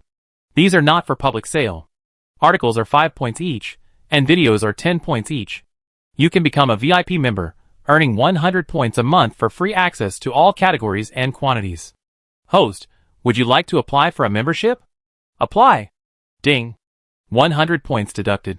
Congratulations to the host for obtaining the yuck, haha. Congratulations to the host for obtaining the premium VIP card for the dual heroine research category, giving you access to all books and videos for a limited time, 1 month. After the system finished speaking, a huge bookshelf appeared in Nguyen Yang's mind. He glanced at a few of them. My neighbor's sister wants to hack me, my busted girlfriend's daily unsatisfied sex, introduction to training, and my wife's wet again. Nguyen Yang blushed from ear to ear and hurried away. Why's your face getting even redder? Are you getting heat stroke? No, I'm just a little dry. Wan Ningyan was worried and took out a wet wipe to wipe Nguyen Yang's sweat, including the sweat on his neck. Nguyen Yang, who had just seen something exciting, couldn't handle it. He gripped the joystick tightly with both hands, the dryness in his body intensifying, and he tossed and turned. Would you like something cold? Or maybe use your powers, but don't get too hot. Hey! Why are you bleeding from the nose? Huh? Nguyen Yang touched his nose, and his fingertips were stained with bright red blood. So embarrassing. Nguyen Yang quickly plugged his nose with a tissue, but it was no use. Wan Ningyan had rushed to help. Under her open combat uniform, she revealed a low-cut white tank top, with a faint hint of a pink bra visible. Nguyen Yang only took a glance, and felt the blood welling up in his nose again. Ningyan, sit back. I'm fine. Why can't you stop bleeding? Is it because my mom's cooking is too nourishing lately? I talk to her when we get home. I can't give you any more nourishing foods. Nguyen Yang wanted to say something more, but Wan Ningyan had already found an excuse, so he kept silent. Never mind, I have to get used to it beforehand, otherwise a nosebleed at night would be even more embarrassing. Nguyen Yang leaned back in his chair, feeling hopeless, letting Wan Ningyan wipe the blood from his face until he reached the base and could finally look directly at her beautiful breasts without a nosebleed. Chapter 123. The base didn't conduct strict inspections on Nguyen Yang and Wan Ningyan, who had ID badges. After confirming they didn't have the zombie virus, they were allowed to pass. The two walked hand in hand back home. The military didn't even ask Xiaoming and the others. How careless. With over 10,000 people on the base, It's impossible for everyone to be so attentive. This is a good thing, as it avoids any trouble that needs to be dealt with. Is your nose okay? Is it bleeding? Nguyen Yang touched his nose. Aside from a bit of discomfort and itchiness from the dry, hot air, there were no other issues. It should be fine. When we get home, I ask Mom to make some cooling dishes. Eat more of them. And try to limit the supplements she gives you. Even a healthy person can become ill if they overdo it. Yes. What else could Nguyen Yang say? He could only silently apologize to Wan's mother. Passing by a notice board, it was rare for so many people to be there at this hour. Nguyen Yang told Wan Ningyan to stay put, and then squeezed towards it. The people around him were all ordinary folks from the base, most wearing t-shirts and shorts, their clothes stained with sweat, their hair so greasy it glistened. Nguyen Yang held his breath as he scrambled inside. Finally squeezing in, he discovered that, in addition to the announcement regarding adjustments to daily routines, there was also a notice offering discounted summer soup. Notice: from now on, every evening between 6 p.m. and 8 p.m., all base residents can purchase summer soup at the cafeteria entrance with their ID badges. 1 point for one bowl, limited to one purchase per person. Children under 16 and seniors over 50 can receive a free bowl of summer soup. Proxy requests are prohibited. 1 point for a bowl is a steal, and people don't appreciate free food. But does the base have enough food to make summer soup? It's enough. The food we brought back from the granary last time is enough to feed the base for at least a decade. Han Qingcheng is pretty good then. Now that he has sufficient supplies, he's concerned about the common people. You can't judge a person by their appearance, so don't trust them easily. Got it. Where's your hand? Use your supernatural power to cool it down. My face is so hot. Nguyen Yang focused his mental energy on his hand, watching Wan Ningyan rub her face against the back of her hand to cool it down. The warning from the system about inappropriate behavior for children came back to his mind, and he immediately turned his head away to avoid another nosebleed. Back in Area B, Nguyen Yang spotted two figures at his doorstep from afar. The smaller one resembled Wan Ningyue, while the taller one had her back to him. Nguyen Yang couldn't recognize them, but he knew they were girls. Wait here. Yue seems to be talking to a friend. Don't disturb her. Nguyen Yang didn't argue, and followed Wan Ningyan to the side in the shade, waiting. The person seemed to have handed something to Wan Ningyue, who didn't want it. After several attempts at refusing, she finally accepted it. The two chatted for a while, and the tall girl turned and left. Nguyen Yang then realized it was Chen Haitang. Huh? Chen Haitang actually came to see Yue. Are you trying to take her back? Nguyen Yang, stop wasting time. Yue was kidnapped, and I'm not done with you. Nguyen Yang was speechless. Wasn't it you, Wan Ningyan, who was supposed to be waiting here? Why are you taking the blame again? Nguyen Yang, mumbling to himself but not daring to retort, jogged after Wan Ningyan to the door. Sister Yin. Sister Nguyen Yang. You're back. Yeah. Why is Yue outside? Wan Ningyue held up the small net bag in her hand. Sister Haitang came to see me and gave me a gift. Nguyen Yang saw canned fruit, lollipops, and instant noodles in the small net bag, definitely goodies at the base. We're well fed at home, so why are you still asking for Sister Haitang's things? Wan Ningyue pouted when she heard this. I didn't ask for them. Sister Haitang insisted. Don't be angry, Sister Yen. I go give them back to Sister Haitang.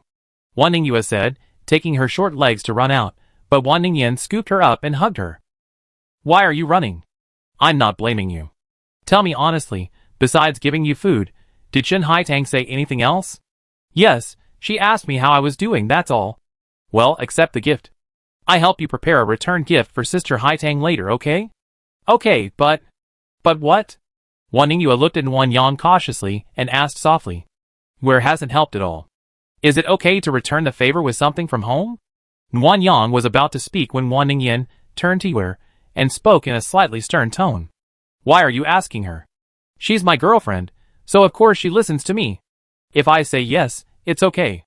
Wan Ningyue looked innocently at Wan Ningyan, then at Nguyen Yang, before thoughtfully hugging Wan Ningyan and acting coquettishly. I see. Sister Nguyen Yang is henpecked, and Sister Yin has the final say. Oh. Yue even knows what henpecked means. Brother Xiaofeng taught me. He said you're a tigress, and Sister Nguyen Yang can't beat you. You're a henpecked. Nguyen Yang entered the room, ignoring the voices, and put Yue down. Yue, don't call Sister Yin a tigress anymore, or she be mad. I know, I won't say it again. Be good. Go play with Lucky. Wan Ningyue trotted to her room. Her mother was busy cooking in the kitchen, Wen Yinru helping. Wan Ningyan chased Wan Ningfeng from the third floor to the first. Her father, holding a small spatula, tried to dissuade them, but he kept his distance, as if he was afraid Wan Ningyan would accidentally hurt herself. Seeing everyone else busy, Nguyen Yang hurried back to her bedroom and retreated to the bathroom. While soaking in the bath, she began to read a book. Why not watch a video? Because Nguyen Yang felt that watching a video was like an emotional infidelity.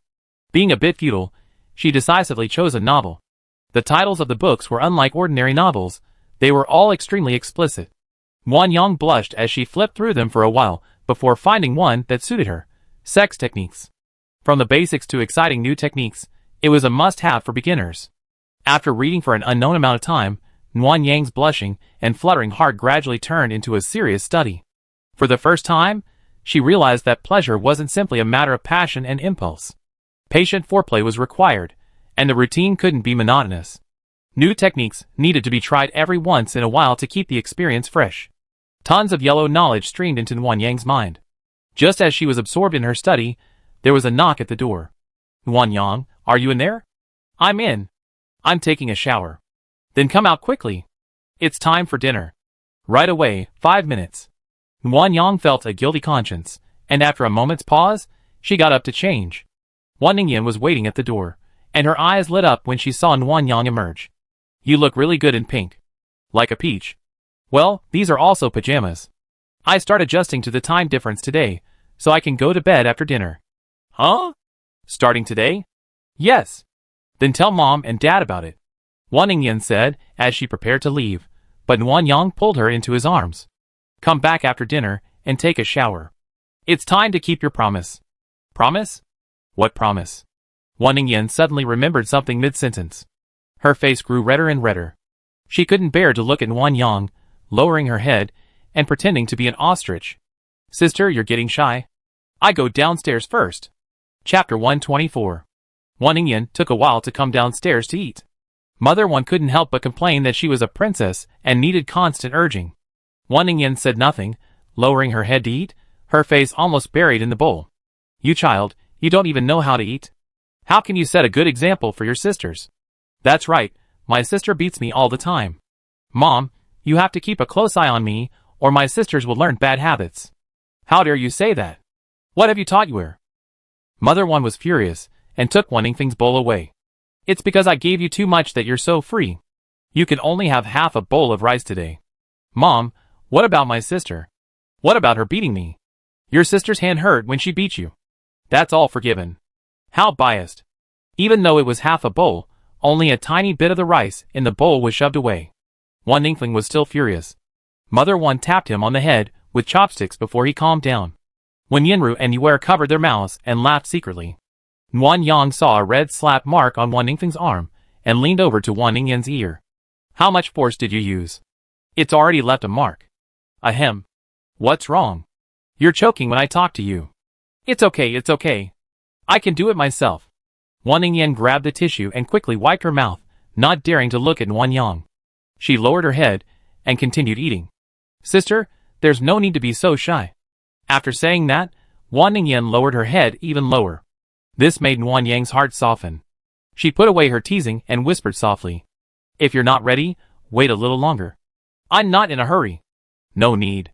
Wan Ningyan abruptly put down her bowl and chopsticks, her cheeks flushed pink.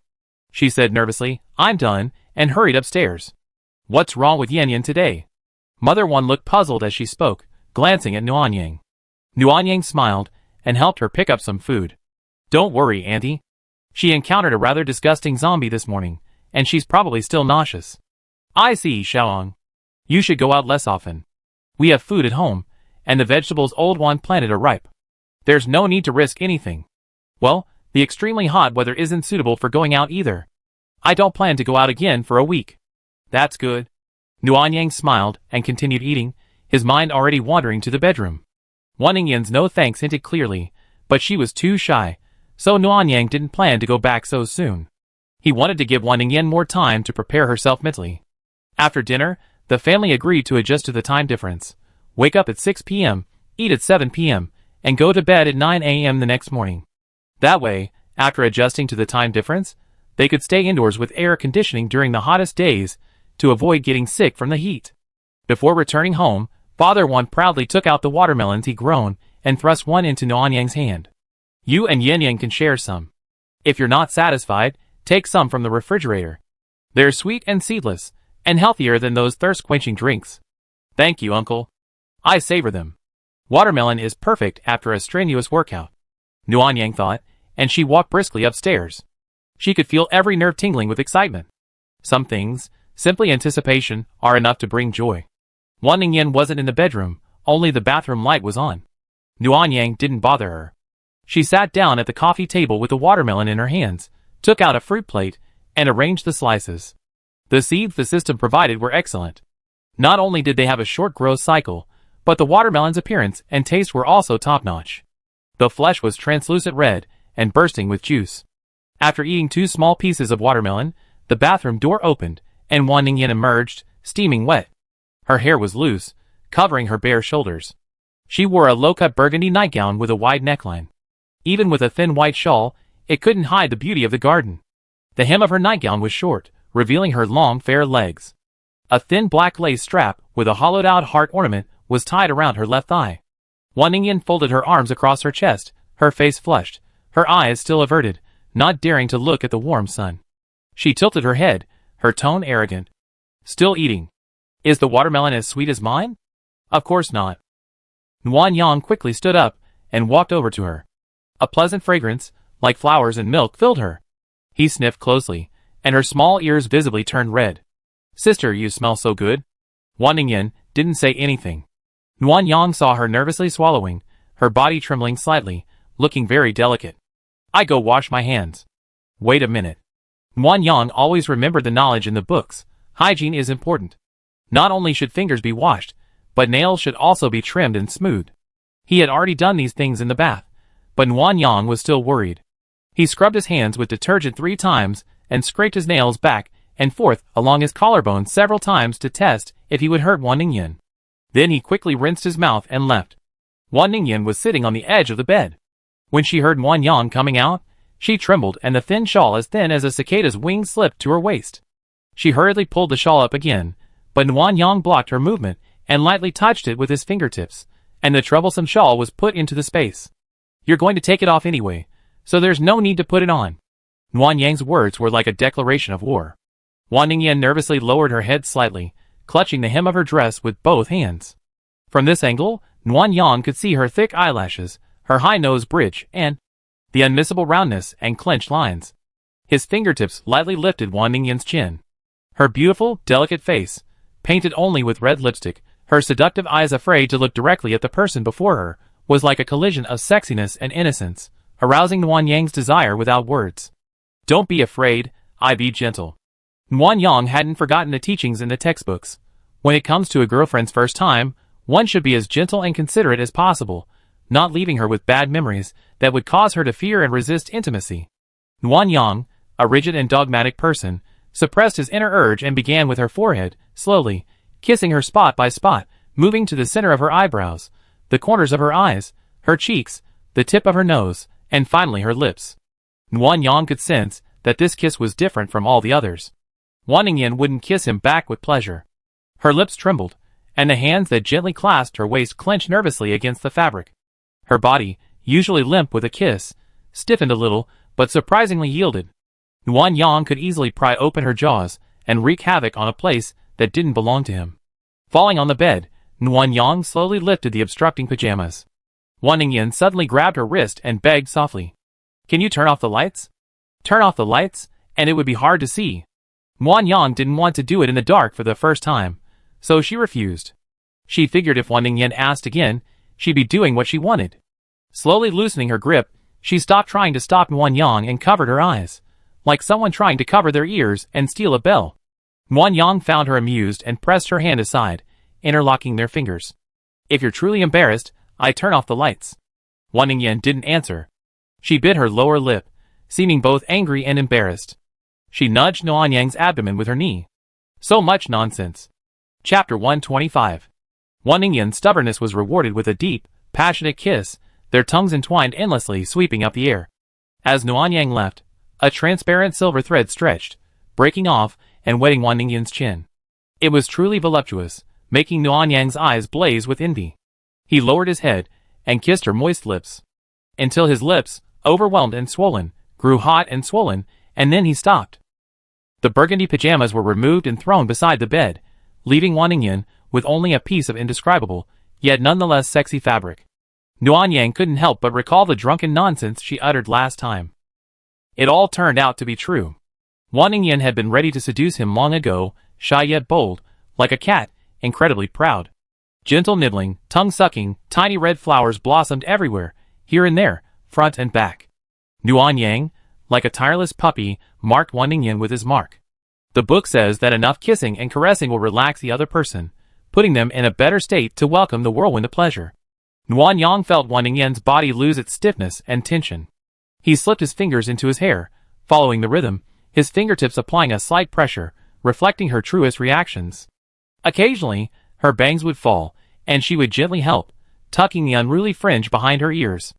At such moments, Nuanyang would maliciously plant another flower, a diligent gardener, listening to the pleasant yet indescribable hums that escaped Wan Ningyan's lips. Under the bed lay scattered clothes, pink, burgundy, black, woven together. On the bed, the two of them cuddled together, and Nuanyang sighed to himself, "Women are truly made of water." Nuanyang. What's wrong? Wan Ningyan's eyes, tinged with lust, were slightly moist. She held Nuanyang's face in her hands and asked fearfully, "Will it hurt?" Nuanyang didn't know, but she had the theory. She gently kissed the corner of Wan Ningyan's mouth, comforting her. "Don't be afraid. I give you a kiss first." "Kiss? What's that?" "It was last night, when the storm came late, and it seemed as if the Milky Way was falling from the sky, but I didn't know the palace in the sky. Tonight, the Qin dynasty has been destroyed for 100 years. It was over." Nuanyang was tired, his face wet. Wan Ningyan was exhausted. Nuanyang had engraved his name on her soul. She belonged to him completely. When a kitten is hurt, it extends its claws. Wan Ningyan, like a cat, scratched Nuanyang's back with her 10 fingers, leaving scratches of varying depths. Heartbroken, Nuanyang lowered his head and kissed the crying cat. A strange taste lingered between his lips and teeth, repelling Wan Ningyan. After she refused several times, Nuanyang reluctantly left. "What's wrong? What's that smell? It's so strange." "It's your smell, don't you like it?" Nuanyang tried to kiss her again, but Wan Ningyan held her hands back, firmly rejecting him. "No." "You're disgusted." "You're disgusted? Then I'm covered in it. What are you going to do?" "Wipe it off." "I'm busy, you do it for me." Nuanyang deliberately curled his fingertips as he spoke, and immediately heard Wan Ningyan let out a coquettish moan. "You're so mean." Nuanyang smiled silently, leaning closer to Wan Ningyan. Unexpectedly, she took out a tissue, and Nuanyang remembered that his girlfriend also had her own space. Never mind. Wan Ningyan was a germaphobe. Nuanyang stopped bothering her and leaned against her neck. The floral scent mixed with the milky aroma was delightful, and her moans became more and more delicate. When it was over, Nuanyang, like a devout believer, wiped the stains of bright red liquid from his fingertips with a brand new handkerchief and stored it away in his space. Wan Ningyan's hair was soaked with sweat, and the lipstick on her lips had long since been swallowed. Her rosy face was covered with a fine layer of sweat. She half slumped in Nuanyang's arms, her fingertips tapping Nuanyang's collarbone, her voice raspy and fierce. "You bastard! Are you trying to tire me to death?" Nuanyang didn't dare laugh, but the rise and fall of his chest still caught Wan Ningyan's attention. She struggled to stand up, pinched Nuanyang's cheek, and then collapsed back down again, exhausted. "So tired. Want some watermelon? I feed you some, to moisten your throat." "You're hoarse." Wan Ningyan raised her head and glanced at Nuanyang. "Don't you know why you're hoarse? I told you to stop." Nuanyang, feeling guilty, tucked her in with the blanket. "I was so engrossed I didn't hear." "Liar." Nuanyang didn't reply. It was her fault. After Wan Ningyan's pain subsided, Nuanyang had sex with her twice, including the time she used her lips, that made 3 times, which was definitely a bit much. Nuanyang did hear Wan Ningyan's cries, but she felt a strange sense of conquest. Seeing someone who had once been so high and mighty, someone she could never possibly cling to, now crying and taking the initiative, it was hard not to be frantic. What was this? Possessiveness? Nuanyang couldn't figure it out, but it didn't matter. The most important thing now was to serve her tired girlfriend well. The watermelon on the coffee table found a new use.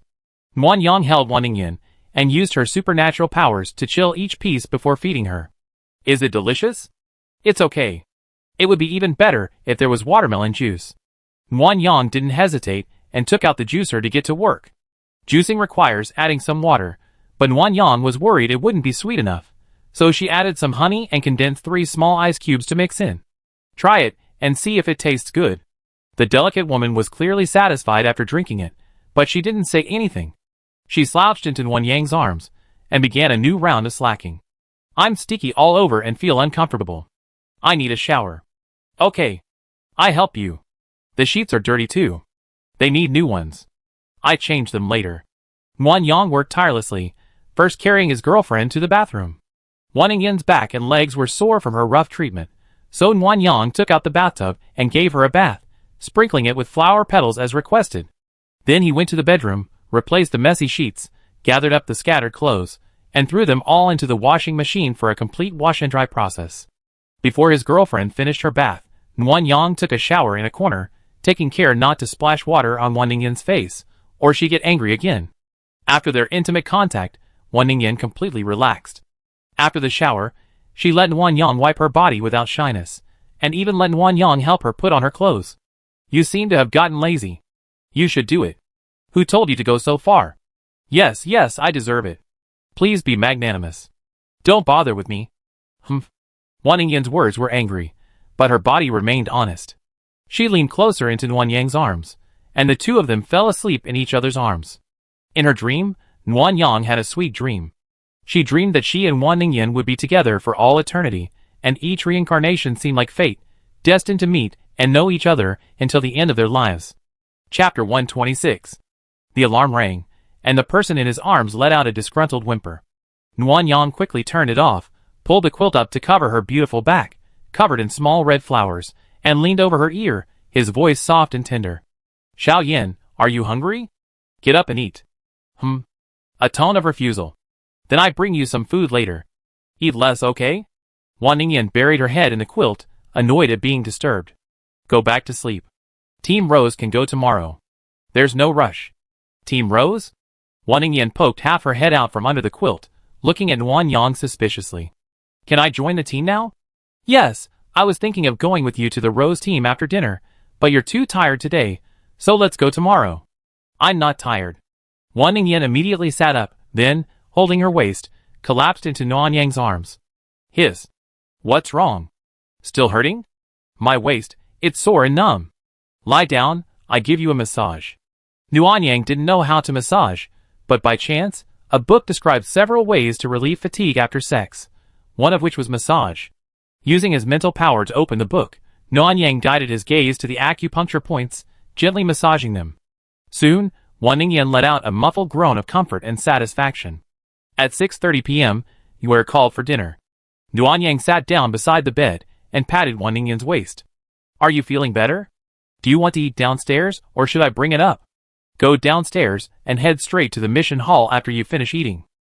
Wan Ningyan put on her clothes and nearly fell to her knees the moment she got out of bed. Fortunately, Nguyen Yang was quick to catch her. Be careful. If you can't do it, don't try to be so stubborn.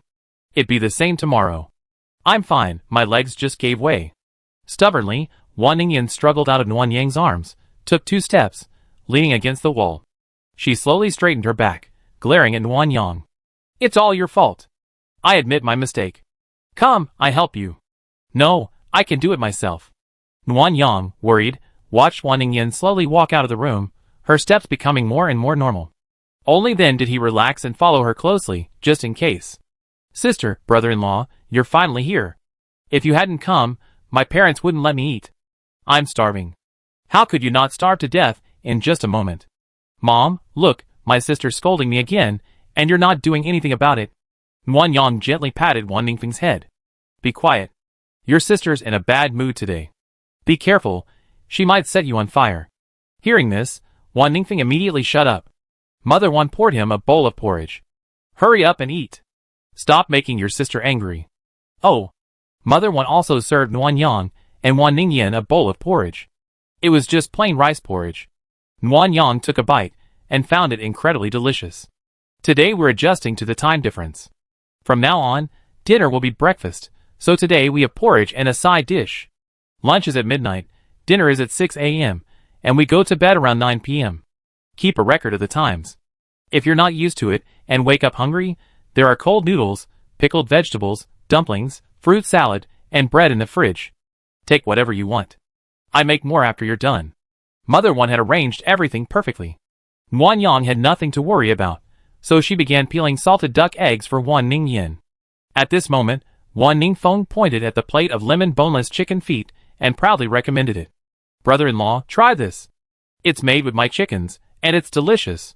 Father Wan happily moved 2 dishes toward Wan Ningyan and Wan Yang.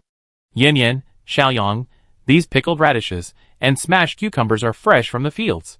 They're so juicy. Try them. I don't know if it's just my imagination, but they're even better than the ones I used to grow. Mother One also smiled and added, not only the vegetables, but the rice is also grown here, and it tastes amazing. Hearing this, Wan Yang remembered how the food at the mall was better than regular food, and suddenly understood. Those seeds, from a secret source, are probably improved varieties, so they taste better than the food in our world. If you like them, Uncle can plant more. There's plenty of seeds, so there's no need to save. Okay. I already harvested 1 batch. We plant the second batch after we finish tilling the soil. Take a break these 2 days. I help Uncle till the soil. Once we finish, we be working on the renovation plan for the first floor, installing insulation, and then building the Kong. You finally have a break, so go play with Yan Yan. Don't worry about me, Xiaofeng and Yin Yin are helping. Nuanyang didn't see anything wrong with helping out. Military missions didn't require her to fight, and were actually quite easy. Just as she was about to continue her argument, Wan Ningyue suddenly looked at Wan Ningyan and asked curiously, Sister Yin, what's wrong with your neck? There are so many little red bumps. Are they mosquito bites? Ahem. Wan Ningyan was choking on her porridge, and Nuanyang quickly wiped her mouth with a tissue. Everyone at the table stopped what they were doing and looked at the two of them. Wan Ningyan's face turned red from coughing. He pulled up his collar with one hand and remained silent. It's the material of the clothes. Ningyan has a slight allergy. She's already applied ointment. Don't worry, Yue. So that's how it is. Wan Ningyue believed it and nodded, continuing to eat. The others were no children. Even when Nianru's expression clearly showed disbelief, but everyone agreed with Nanyang's excuse. The atmosphere during the rest of the meal was very strange. Wan Ningyan couldn't stand it, and finished her meal early, pinching Nanyang's waist before leaving. Nanyang, knowing he was in the wrong, endured it silently. After dinner, when he was about to leave with Wan Ningyan, Wan's mother called him to the kitchen to help. Nuanyang knew the offer was fake and probably had something to ask. Auntie, I'm here. Lock the door. Nian Yin comes to help sometimes. Don't let her hear. Okay. After locking the kitchen door, Wan's mother pulled Nuanyang over to the stove, where a small casserole was simmering, making a gurgling sound. I made some blood-tonifying soup. Give it to you and Yan Yin. Auntie, no need to explain. As someone who's been through this, how could I not know? Yan Yin's been spoiled since she was little, so please take better care of her. Also, Yue and Yin Yin are still young, so be careful not to leave marks in such obvious places. I know. I be more careful next time. When's the next mission? The day after tomorrow at 2 a.m., at the Research Institute. There aren't many people there, so there shouldn't be many zombies. Okay, I prepare a lunch for you tomorrow. Just let me know if you want anything. Thank you, Auntie. What's there to thank me for?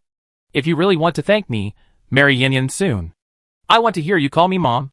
Mother Wan's words seemed joking, but they were actually a warning. Any parent would be anxious if their daughter was kidnapped and the man wasn't married. Wan Yang, belatedly realizing the situation, blushed and said sheepishly, I do it as soon as possible. After leaving the kitchen, Wan Yang saw Wan Ningyan playing Lucky in the living room, Yue and Yin Yin teasing Carrot Soldier number 1 nearby. Wan Ningyan had already changed into her collared combat uniform, wrapping herself up tightly. Ningyan, are you done? Can we go now? Yes. Hand in hand, they walked towards the mission hall. The sun wouldn't set until 9:30 p.m., but the sky was still bright. The cloudless sky stretched as far as the eye could see, a deep blue. Wan Yang thought the sky resembled the ocean, and a scene from a movie Wan Ningyan had filmed, featuring a wedding at sea, came to mind. Wan Ningyan, wearing a pure white, diamond-encrusted wedding dress, stood at the highest point of the cruise ship. Behind her was the azure sea, with dolphins leaping out and seagulls flying in pairs. The scene was breathtakingly beautiful, sparking a wave of sea weddings that year. Nuan Yang felt a little sad. She suddenly realized that the apocalypse was truly bleak. Forget about a sea wedding, she didn't even have a wedding dress. Her wedding would probably just be an exchange of rings and a sumptuous meal. It would be simple, even inferior to ordinary weddings before the apocalypse. Would Wan Ningyan accept such a simple wedding? Chapter 127. Nuan Yang, why are you so absent-minded? It's nothing. It's just been ages since I last took a leisurely stroll with you. I miss it. It's been quite a while. The last time we strolled leisurely like this was when we first arrived at the base. So much has happened in the blink of an eye. Wan Ningyan suddenly released her hand. Just as Nuan Yang was about to ask what was wrong, she felt every gap between her fingers fill, intertwining. Turning her head, Wan Ningyan was looking at her. Even through the mask, she could tell she was smiling through her crooked eyes. What are you grinning about? I'm happy. We've been through so much, and the only thing that hasn't changed is our relationship. Not only hasn't changed, it's even better. Thinking of this, Nuan Yang's anxiety over the wedding slowly subsided. Since no one was around, she pulled down Wan Ningyan's mask and lowered her head to kiss her. The mere brush of their lips filled her with satisfaction. Afterward, Nuan Yang put Wan Ningyan's mask back in place, his meticulous demeanor prompting Wan Ningyan to quip him of being sultry. Okay, I'm shy, whatever you say is right. You're pretty good at playing nice now. I'm being obedient. The two of them were affectionate, and only when they reached the street market did they turn their attention to their surroundings. Nuan Yang, look. There's no one here. It's summer soup season now. Everyone should be in the cafeteria. Hurry up. I want to see what's going on. Nuan Yang, pulled along by Wan Ningyan, trotted along. When they were still some distance from the cafeteria, they saw a long line. In front of the cafeteria entrance were 3 large vats. Soldiers were standing by to maintain order. The line for summer soup stretched out in 3 long lines, one endless line. Some brought their own bowls, or cups, and left immediately after finishing their meal. Others used the cafeteria's bowls, squatting around to drink and returning them afterward. The cafeteria was a mess, and the entrance to the mission hall was also crowded. Let's go to the mission hall. Have you finished? Aren't you curious? The sweat stench is too strong. I hate it. Nuan Yang smiled without saying anything. She had almost forgotten that Wan Ningyan was a germaphobe. As they walked hand in hand through the queue, Nuan Yang felt a stream of strange glances. She suddenly realized that compared to the people in short-sleeved shirts and shorts, her and Wan Ningyan's combat uniforms looked far more heavily armored. And their hair, though sweaty from the heat, wasn't greasy, tangled, or matted like theirs. It even smelled of shampoo. From now on, don't wear combat uniforms when you're strolling around. If you're hot, I cool you down. Otherwise, you be too conspicuous. Got it. Wan Ningyan was unusually obedient. Nuan Yang glanced at her curiously, noticing a hint of nervousness. Having just arrived at the mission hall, her face was already serious, as if she were facing a formidable enemy. Qin Yin warmly invited us to join, explaining that our qualifications warranted a place in the team. Don't be too nervous. I'm not nervous. Nuan Yang didn't point it out. He looked around the hall and found a young woman to ask. She learned the location of the Rose team. Up to the 2nd floor, they turned 2 corners to the right. A door with a small sign reading Rose was rented by the Rose team. I knocked? I do it myself. Wan Ningyan removed her mask, took a deep breath, and knocked 3 times. There was some movement from inside. The door opened, revealing a woman with a striking personality. Nearly 5 feet 4 inches tall, her head half-shaved, she had a lip piercing, her skin sallow, and a murderous look in her eyes. She wore a simple black tank top and shorts, and her arms and thighs were well developed with muscular lines. Nuan Yang instinctively shielded Wan Ningyan behind him. The height difference gave Nuan Yang the impression she was not to be trifled with. Who are you? Hello, my name is Wan Ningyan, and I'm here to apply to join the Rose Squad. Wan Ningyan, unfazed, moved from behind Nuan Yang to the front. She was shorter than him, and even though she managed to raise her head and look him in the face, she still felt much weaker. Nuan Yang felt like a chick fighting a powerful goose. Are you an actor? I've seen your movies.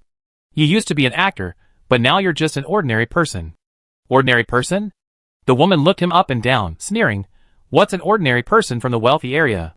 The Rose Squad isn't your place to play around. I'm not here to play around. I'm... Xiao Yi, who's here? The voice of someone inside the room interrupted the conversation, and the other person's attitude was clearly annoyed, and they leaned aside. Go inside. Team Rose is under Captain Wei's command. If she keeps you here, what can anyone else do? Xiao Yi, you can be angry with me, but don't take it out on anyone else. Nguyen Yang saw a girl with shoulder-length hair walking into the room. She must be Captain Wei. She was estimated to be 1.7 meters tall, with fair skin, in her 20s.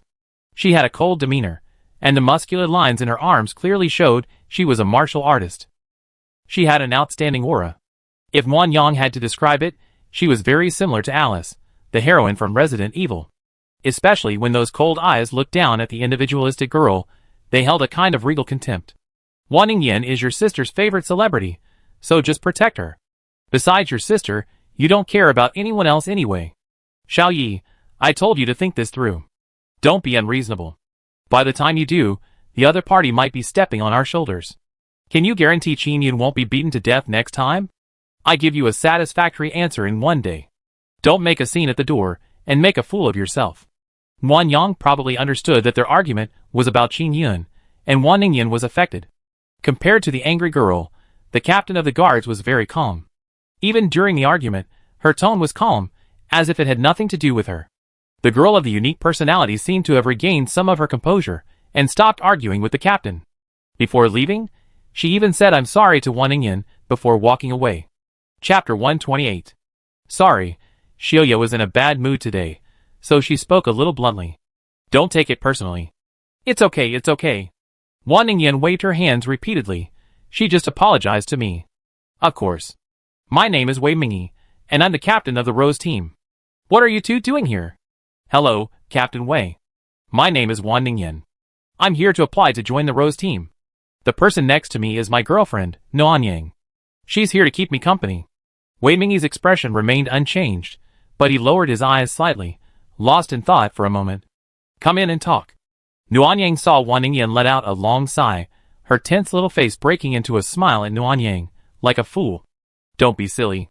Try your best later. I won't help you. You don't need my help. I can do it myself. As he had said, Nguyen Yang had no intention of helping Wan Ningyan.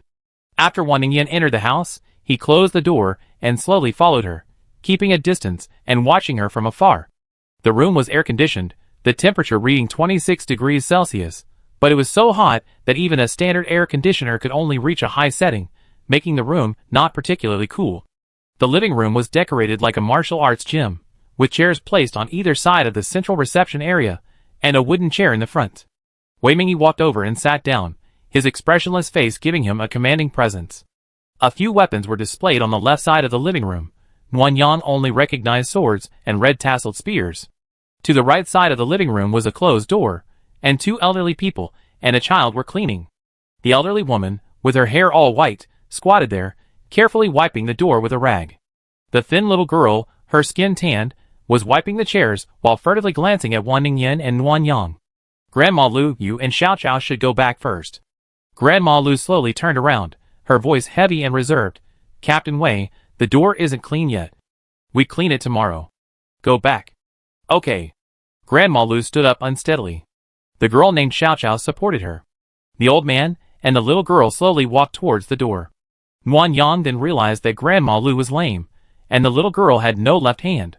Nguyen Yang remembered Qin Yun's words that, with the exception of Dr. Wei Mingxue, the rest of the Rose Squad's logistics staff were all elderly, weak, and disabled. It seemed he hadn't exaggerated. After the door closed, Wan Ningyan's interview officially began. She stood in the middle of the living room, her posture erect and her combat uniform complementing her. She looked like a soldier. Why do you want to join the Rose Squad? I met Qin Yun before. She told me about the Rose Squad. They only accept women, have a well-established internal system, and you, Captain, are very courageous. I always remember that line. We women can protect ourselves. We don't need to be anyone's vassal. I really like to join a team like this. I hope Captain Wei can give me a chance. Which district do you live in? District B? Since you're in the wealthy district, with plenty of food and drink, and a much more comfortable life than us poor people, why bother coming here and suffer? Go back. Captain Wei, I'm a woman. Since the Rose Squad only accepts women, I meet the requirements. You can't disqualify me just because I live in a wealthy district. Wei Mingyi didn't answer. She stood up and walked towards Wan Ningyan. Her height and cold aura made Nuan Yang see Wan Ningyan nervously pinching the fabric with her hands. With only a meter between them, Wei Mingyi stopped, her tone still as calm. Is there any point in you joining the team? We're teaming up to survive the apocalypse, taking on missions, and searching for supplies. You guys from the wealthy area, supported by the military, why are you taking risks? Are you undercover, gathering information, or are you bored and want to have fun observing the struggles of ordinary people? No. I admire you, so I want to join the team and contribute. You're lying.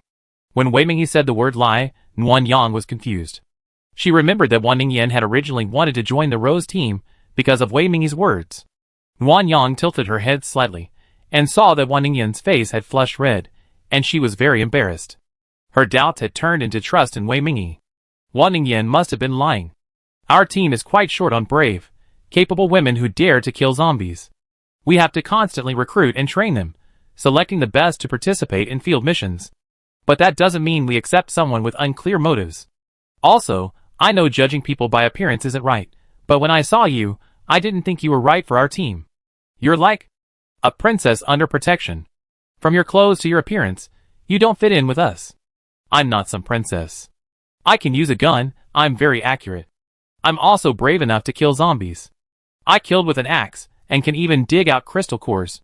I won't hold you back, and I'm not here for fun. I'm serious about doing something. Captain Wei, please at least give me a chance. Rejecting me outright is too cruel. Will the zombies be less cruel to you just because you're a woman? It's the end of the world, where can there be no cruelty? Wei Mingyi's voice remained emotionless, but every word she spoke was like a nail, piercing Wan Ningyan's heart.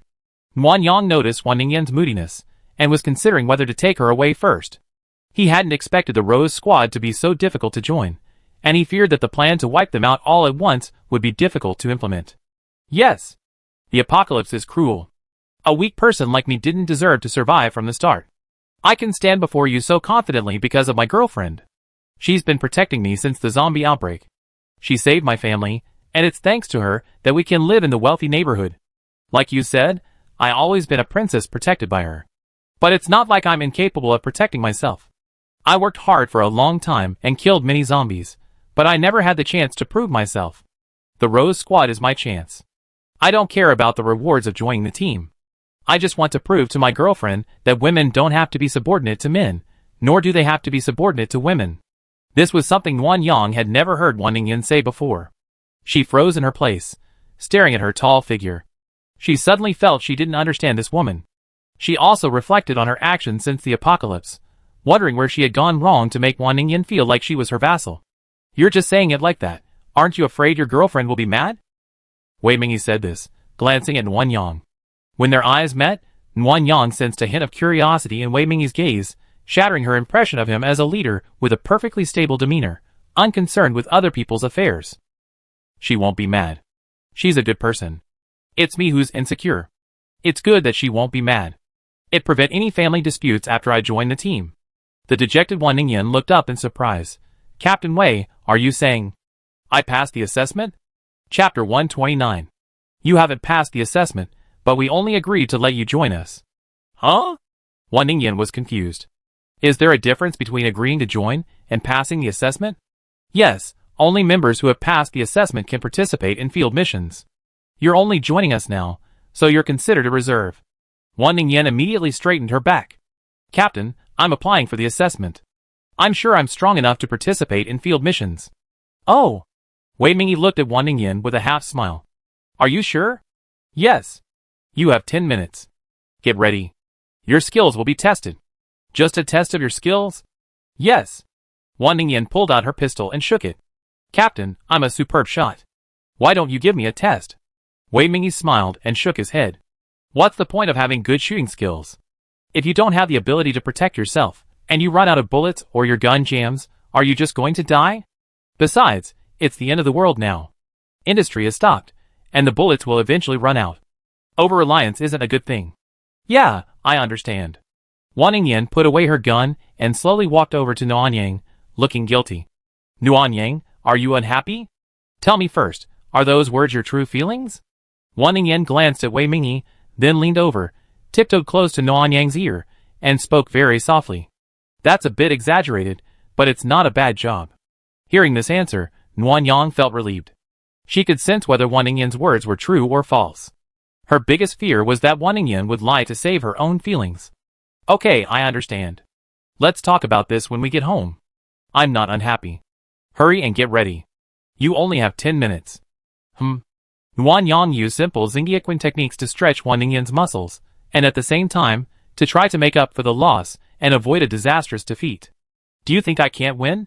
Wei Mingyi is obviously a martial artist, perhaps proficient in all 18 martial arts. How can you win after taking a few powerful pills? Even if you're strong, you can't win? Martial arts are all about using softness to overcome hardness. Stop dreaming. Wan Ningyan threw a few punches, their power impressive. How do you know if you don't fight? Maybe I can create a miracle. Nguyen Yang clapped his hands appreciatively. I like your confidence. Go ahead, pick a one. Just wait and see. Wan Ningyan walked confidently to the center of the living room, eager to give it a try. Meanwhile, Wei Mingyi sat resting, 2 round, dark green beads twirled in her left hand. Are you ready? Yes, Captain Wei, please teach me. Wei Mingyi stood up and casually walked over to Wan Ningyan, beads twirling in his hand. I saw you were boxing just now. Have you practiced before? A little bit. My girlfriend taught me. Oh, newbie. I give you a hand then. Nguyen Yang almost laughed out loud. He hadn't expected Wei Mingyi to be so ruthless. You don't have to give me a hand, or you say I'm bullying you. Wei Mingyi smiled and extended his right hand. If you can bully me, you pass the test. Then I apologize. Wan Ningyan stepped forward, ready to throw a punch, but Wei Mingyi grabbed her wrist and, using her strength, pulled her forward while kicking her in the calf. Wan Ningyan instantly lost her balance and fell to the ground. Facing an enemy whose strength you don't know, recklessness is not advisable. Wan Ningyan, upon hearing Wei Mingyi's words, stood up and began to change her strategy, circling Wei Mingyi several times, quietly observing him. When the opportunity arose, she suddenly launched a punch, intending to sneak attack the man with his back to her. However, the man dodged, allowing Wan Ningyan to take advantage of the opportunity with a gentle chop with his right hand, striking Wan Ningyan's neck. Wan Ningyan immediately began coughing uncontrollably, her face turning red. A sneak attack can achieve a significant result with a small effort, but it's a pity you have too many flaws and can't disguise yourself. Wan Ningyan rubbed her neck, her eyes filled with dissatisfaction. After recovering, she stood in front of Wei Mingyi again, this time attacking with her legs. Relying on her strength, Wan Ningyan defended herself with both arms, forcing Wei Mingyi back with kicks. However, Wei Mingyi appeared to be at ease, his left hand constantly spinning the beads, his feet just avoiding Wan Ningyan's attacks, prompting Wan Ningyan to press closer and closer. Wan Ningyan suddenly raised her right leg, attempting a flying kick. It looked like she was using 80% of her strength, but Wei Mingyi didn't dodge this time, instead meeting the blow with her shin. Nguyen Yang saw Wei Mingyi frown, then slid the instep of her foot along Wan Ningyan's calf, directly to the crook of her knee, and with a twist, she was forced into a half-crouch. You're quite strong, but unfortunately, you're a stubborn bull, only using brute force. Wan Ningyan, angered by the mockery, immediately grabbed Wei Mingyi's left leg with both hands. Wei Mingyi tried to break free, but Wan Ningyan's strength was truly immense, and her attempts were unsuccessful. Captain Wei, remember what you said. Don't try to cheat. Wan Ningyan triumphantly stood up and leaned back, hoping to cause Wei Mingyi to lose her balance and fall. However, Wei Mingyi had seen through her plan and suddenly leaned back, supporting herself with her right hand, raised her other leg, and swiftly kicked Wan Ningyan in the head. Ningyan, be careful. Nguyen Yang rushed forward in fear. Just as he reached the two of them, Wei Mingyi's foot stopped a centimeter away from Wan Ningyan. The wind blew Wan Ningyan's hair, and she turned pale with fear, not daring to move. If you were a zombie, your head would be separated from your body by now. Wan Ningyan finally realized what was happening and let go of his hand. She collapsed to the ground, tears welling up in her eyes, looking as if she was about to break. Wei Mingyi retracted her foot, slowly stood up, straightened her clothes, and looked at Nguyen Yang. I know my limits and won't hurt your girlfriend. Thank you for showing mercy. You're welcome. As for the result, you saw it. It was disorganized. Even with a gun, I wouldn't dare take her out with that kind of skills. You failed the test. You be in the reserve. Train hard. No! Wan Ningyan immediately stood up and begged, Captain Wei, my skills are a little lacking, but I'm experienced. Nguyen Yang and I have been out together many times. If you're worried, I can be your driver. Gas is expensive these days, so we rarely drive. I have gas, and I can even buy my own car. Hearing this, Wei Mingyi's face quickly turned cold, and he approached Wan Ningyan with an oppressive air. I know you're just trying to help and providing supplies out of kindness, but others might not see it that way. Don't say that again. Always remember, you live in the wealthy neighborhood, and there's an unbridgeable gap between you and us poor people. Don't be so foolish as to tell anyone anything, or you might end up getting murdered and robbed. Okay, I get it. Wan Ningyan was perfectly obedient, like a mouse meeting a cat, standing there, not daring to breathe. Gathered here every night at 8 or 9. I teach all the reserve members martial arts. The sooner they learn, the better they be able to go on missions. Captain, can't we really discuss this? No. Wan Ningyan's wish was shattered. She looked helplessly at Wan Yang. Her pitiful appearance was too much for Wan Yang to bear. He forgot his promise not to help, and took 2 steps to stand beside Wan Ningyan. Captain Wei, this isn't unsolvable. Let's discuss it. What's your solution? Tell me. There's a small town near our base, just an hour's drive away. We found a general merchandise wholesale outlet there. They have a wide variety of supplies. Is this considered vital information? Wei Mingyi looked at Wan Yang thoughtfully. Are you trying to use this as a bargain? I guess so, but I ensure Ningyan's safety, so Captain Wei doesn't have to worry about her getting hurt. Besides, Ningyan's marksmanship is truly excellent, and we have enough ammunition for now. Why don't you treat this as a practical assessment? If you think Ningyan's performance is up to par, send her on a mission. Having a sharpshooter in the team will be a valuable asset. Of course, I promise you that Ningyan will not miss any nightly training, and I also find time to teach her boxing until she passes the assessment. Is there any room for negotiation? Wei Mingyi paused, examining the beads in his hand, and regarded Wan Yang with interest. Are you so confident about your girlfriend going out? Well, she's been out with me many times. Her skills aren't quite up to par, but she's smart and a good shot. The zombies nearby have been cleared out many times, so we won't encounter a zombie wave. There's nothing to worry about. Let me be frank. If anything happens to her, don't blame me. Of course, but I believe that if Ningyan is truly in danger, the captain of the guard will come to her rescue. Wan Ningyan is already a member of the Rose Squad. If she's in danger, not just me, but every member will help. That's enough. Chapter 130. Wei Mingyi pulled a small badge from a small iron box. It was a metal badge shaped like a rose, its pink petals vivid. As she placed it in her palm, Wan Ningyan carefully touched it with her fingers. She knew exactly what it represented, and so she treasured it dearly. You must carry this badge on all future missions. It's a locator. The military estimates the satellite will still be operational for 3 to 4 years, so you must keep it safe. Ideally, you should use it until the satellite signal is lost. After all, there aren't many locators, so we need to conserve them. Understood? I definitely take good care of it. Wan Ningyan eagerly put it on, pinning it to her left breast pocket. She puffed out her chest and looked at Wan Yang, her eyes bright and proud. Wan Yang seemed to see the confident and dignified Wan Ningyan, one standing under countless spotlights. Does it look good? Yes. Wan Yang paused. You look better. Wan Ningyan curled her lips and snarled, I was asking if your badge looked good. That's irrelevant. Oh! Wei Mingyi watched from the side. Wan Yang felt awkward, rubbing her nose sheepishly and changing the subject to Qin Yun. Captain Wei, I heard Qin Yun's name at the door. We know her, so what's wrong with her? Speaking of Qin Yun, I actually have something I'd like to ask you for help with. Captain, you decide, and we definitely help. Before Wan Yang could reply, Wan Ningyan had already made the decision, leaving him feeling a bit queasy. Wan Ningyan had already praised Wei Mingyi before, and now she was completely captivated by her, practically becoming her crush. Even though he knew Wan Ningyan's feelings towards Wei Mingyi were simply admiration and worship, Wan Yang couldn't help himself and stared at the two of them sullenly. You live in a wealthy area, so you should be quite familiar with the military. Well, not so bad, you know a few officers, Captain. Are you looking for someone high up in the military? No, I'm looking for you as witnesses. This morning, Qin Yun led his men to search for supplies near the base, but they ran into the dragon capture squad. Their food was stolen, and they were nearly beaten to death. This revenge must be avenged. I plan to use the information you provided about the supplies to lure them over and teach them a lesson. But they definitely come looking for us later, and there's a good chance they report us to the police. Could you please testify for me? You know someone in the military, and the police will be more trustworthy. What?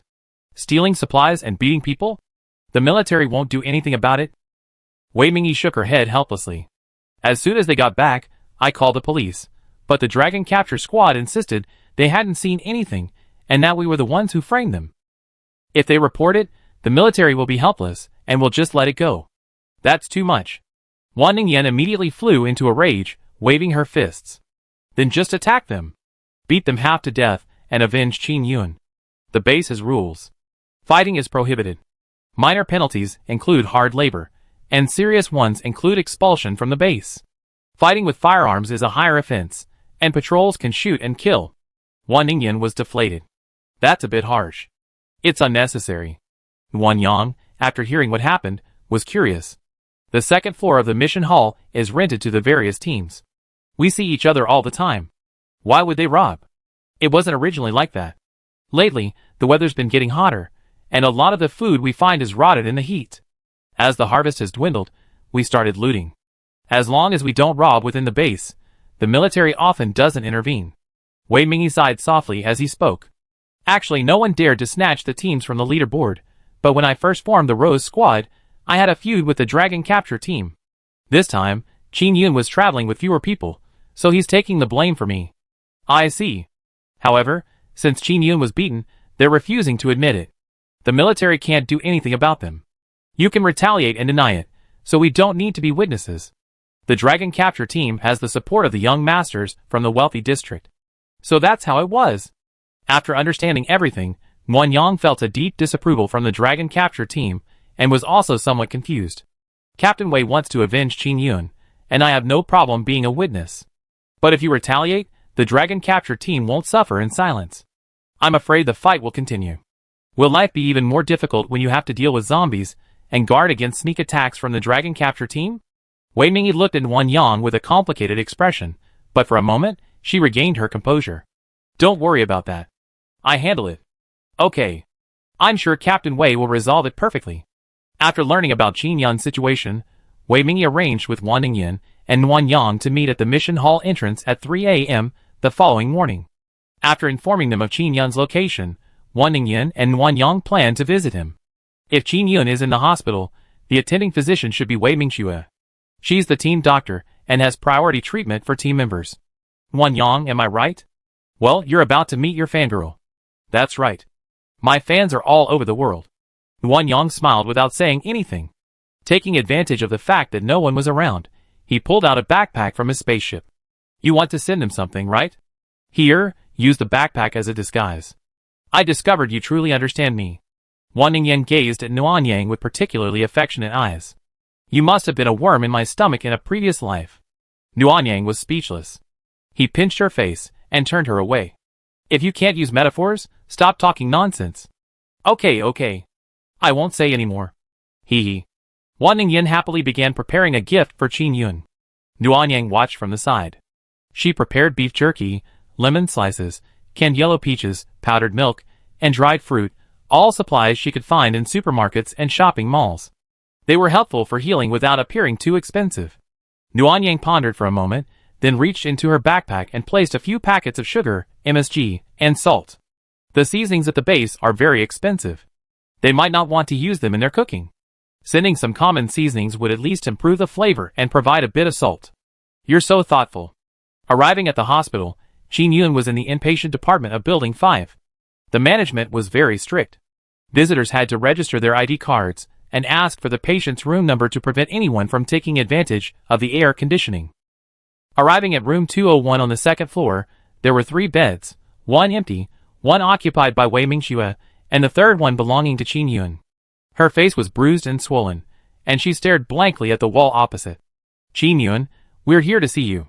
Qin Yun looked at them suspiciously for a moment before smiling with surprise. Wow. It's you too. Why are you here to see me? Because I joined Team Rose, Wan Ningyan said, removing her mask. Hello, my name is Wan Ningyan. Thank you for your guidance. Huh? Aren't you an actor?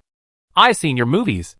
Wan Yang placed his backpack on the small table nearby and placed a hand on Qin Yun's shoulder. You're injured. Don't get so excited. Be careful not to open the wound. You're already feeling pain. I just stay down. Don't mind me. It's okay. My name is Nuan Yang. I'm Ning Yan's girlfriend.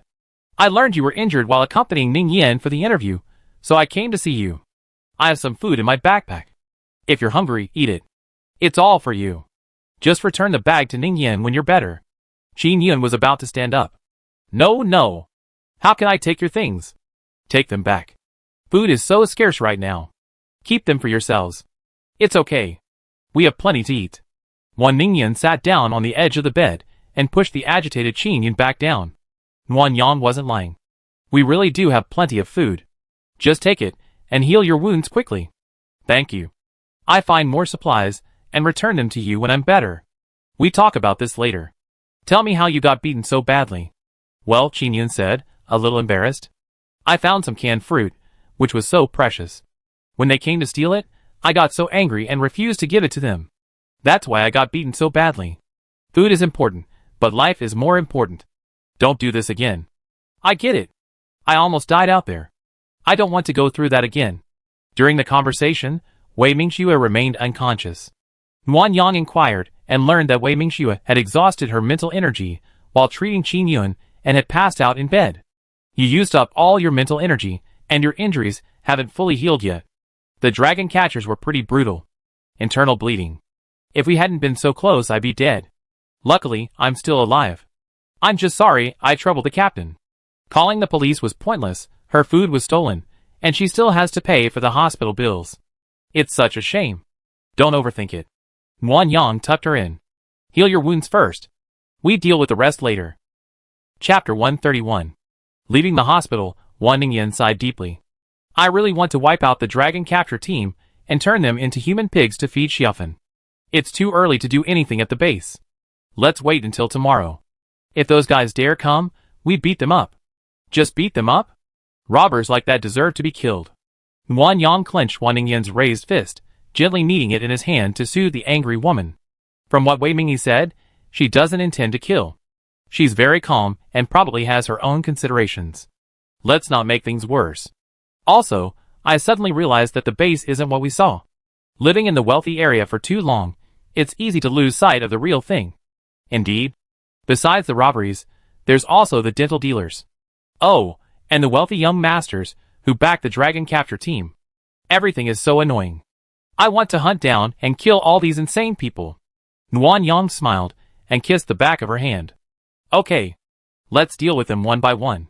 If we can't, this base will be destroyed from the root.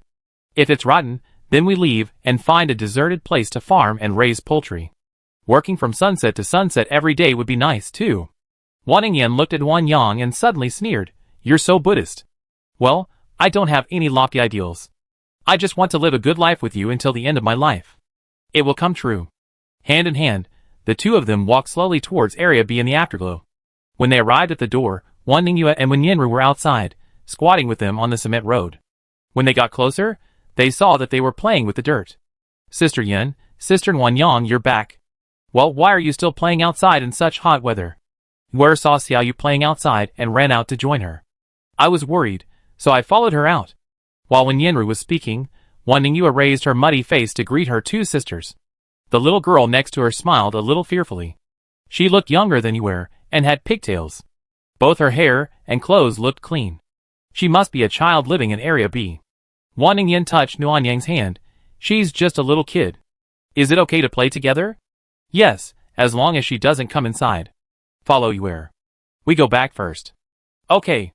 After instructing Wen Yanru to keep an eye on Yue, Nuan Yang and Wan Ningyan headed straight back inside. Come on, tell us about us. Huh? Our story? Wan Ningyan paused as she was about to open her Coke, looking at Nuan Yang with a puzzled expression. Nuan Yang pointed at the badge on her chest, and Wan Ningyan immediately gave in, hugging Nuan Yang's waist and begging for mercy. Can you please not tell me? It's not a big deal. It's important. I don't want to ignore your feelings, Ningyan. Tell me what you really think, and I change. You didn't do anything wrong. It's just me who's feeling inferior. Looking at the person in his arms, who was looking down and acting like an ostrich, Nuan Yang immediately carried her sideways and sat her on the sofa. Then tell me, why do you feel so inferior? This? Do I really have to tell you? Yes, I want to hear it. Wan Ningyan sighed, staring at the ceiling, her arms silently wrapped around her folded legs. I feel useless. I rely on you for everything. It was like this before I had superpowers, and it's still like this now. I thought a maxed out superpower would help you, but it ends up having to hide every day, staying home, helping dad farm, and my brother raise chickens. I can only be useful when I'm out with you. It's quite hard. You actually help me a lot. Yes, but there's a gap in my heart. My girlfriend works so hard, constantly out on missions, while I'm stuck at home, like the wife in a script, with nothing to do except romance with the protagonist. Wan Ningyan's words made Nuan Yang reflect on this experience, and he suddenly realized that he had indeed limited her. When he taught Wan Ningyan how to kill zombies and people, he hoped she would grow and help him. But as Wan Ningyan gradually grew, her so-called help came down to just going out with him when he needed it. Did Wan Ningyan ever feel dissatisfied? No, she was a very good actor. Every time Nuan Yang expressed his thoughts or decisions, she supported him, at most expressing her doubts, but never showed any resistance. So, Nuan Yang treated Wan Ningyan like a universal cog, ignoring her true feelings and manipulating her according to his own plans. This behavior harked back to the problem Wan Ningyan had mentioned before. Nuan Yang was too used to making decisions on his own, and didn't truly see Wan Ningyan as a comrade who could fight alongside him. It's my fault. I was too overbearing and always ignored your thoughts. Nuan Yang's hand rested on Wan Ningyan's back, gently caressing her, a silent apology and comfort. I'm sorry for making you feel wronged. I consult your opinion more often in the future and won't make decisions on my own. Will you forgive me? Wan Ningyan turned to look at Nuan Yang, her tears welling up in her eyes. She reached out and wiped the moisture from the corners of her eyes with her fingertips. Don't you want to forgive me? Wan Ningyan shook her head and leaned into Nuan Yang's arms. I'm just too sensitive. I've been letting my mind wander. What you did wasn't wrong. You don't need to apologize. Actually, I'm so lucky. I have a leg to cling to. Others would love to have that. It's me who's ungrateful. It's actually quite good. If you rely on me too much, and something happens to me, I might die with regrets. I'm afraid. Her mouth was covered by her hand, and Wan Ningyan looked up, her eyes red. Don't curse yourself. We agreed to grow old together, don't think about that. Okay, no more, never again. Nuan Yang said, taking the opportunity to pout and kiss Wan Ningyan's palm, causing her to withdraw her hand in disgust. You're getting more and more frivolous. It's because you're so delicious. Once you tasted it, you can't stop thinking about it. It's hard to be pure again. Nuan Yang was just teasing Wan Ningyan, but she took it seriously. With a slightly blushing face, she placed her hands between them. I haven't showered yet, don't think about it. What are you thinking about? I have to research house renovations today, so I don't have time to serve you. You? Wan Ningyan blushed with embarrassment. She stood up and was about to run, but Nuan Yang pulled her back into his arms. Where are you going? To shower. I'm sticky and uncomfortable. Let me cut to the chase. Since you like the Rose Squad and want to prove yourself through it, you be the one making all the decisions regarding the team. I won't interfere. I accompany you on a mission tomorrow, but you handle everything on your own. I won't join the team, giving you plenty of space. But Ningyan, you have to promise me not to act rashly. Your safety comes first. Even if you reveal your superpowers, it doesn't matter. I'm your backer.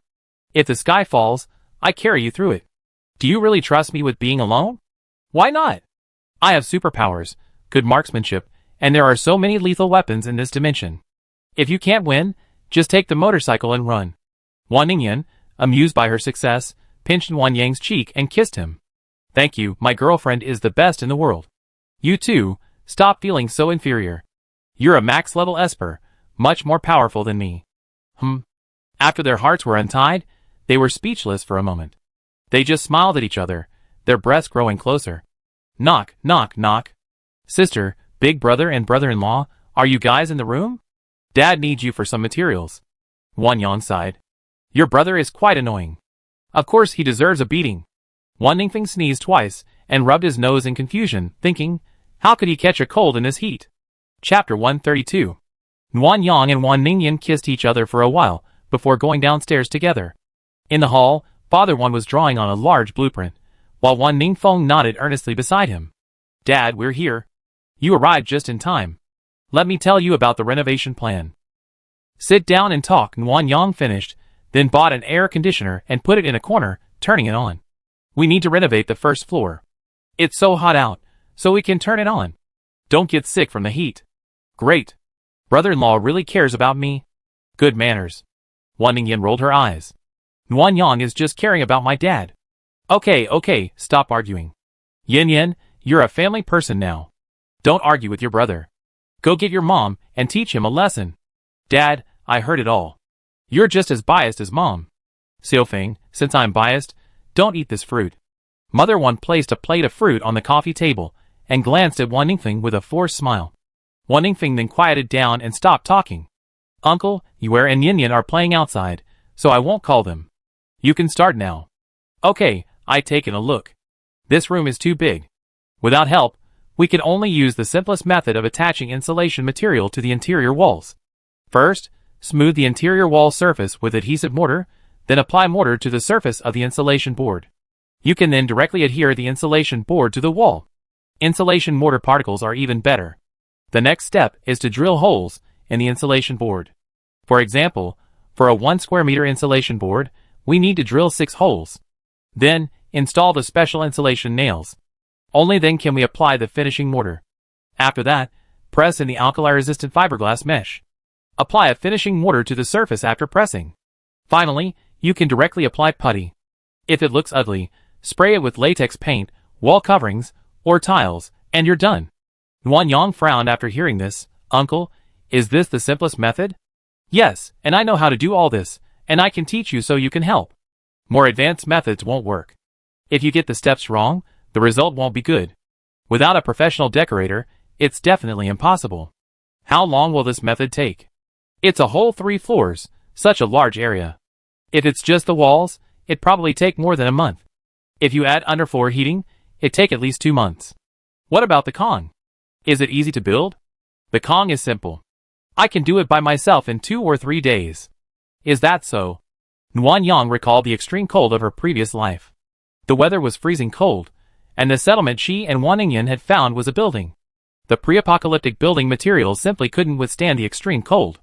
Every day, the house was freezing cold, even covered in frost.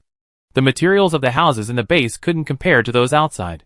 They were simply made of cement, and the thickness wasn't good enough. Even with air conditioning, renovations were necessary. After all, no matter how powerful the air conditioner was, it couldn't keep the house warm if it was leaking drafts everywhere. It was like putting the air conditioner outside. Even if it worked hard, it wouldn't be able to cool down the house in such hot weather. The walls must be insulated, and the Kong needs to be installed. As for the floor, I think insulation on the 1st and 3rd floors will suffice. We usually eat and hang out on the 1st floor. Plus, my uncle and aunt are elderly and can't stand the cold, and Yue and Yin Yin are young and prone to gynecological problems if they do. Therefore, the 1st floor must be renovated. We have poultry on the 3rd floor. They're fragile and can't handle the cold. Just take care of the breeding area, and leave the planting area alone. I have cold-resistant seeds. As for the 2nd floor, if it's extremely cold, don't turn off the air conditioners in your rooms. I also put one in the hallway, so it won't be too cold. What do you think? Dad Wan thought for a moment and said, that's a good idea. If we work quickly, the construction period can be shortened to about a month and a half. That's true, but it's incredibly difficult to implement, Wan Ningyan said, quietly poking Nuan Yang in the waist.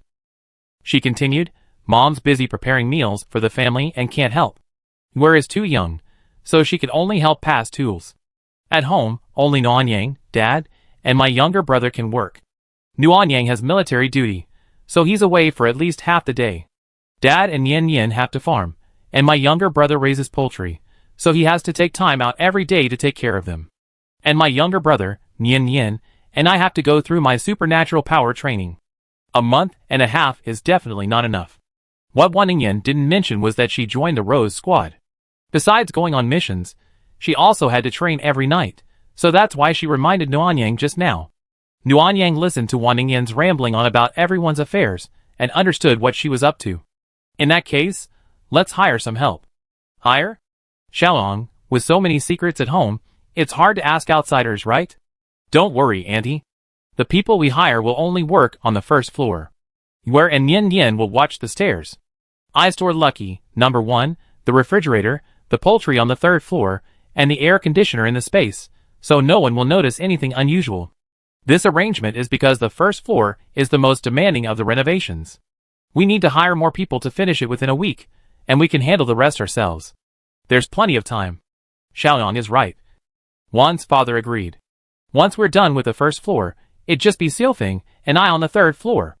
We can finish it in a month, not to mention with Yan Yan and the others helping us, so we'd be much quicker. But Xiaoyang, where are we recruiting? The military? In the mission hall, besides the military, ordinary people can post missions there.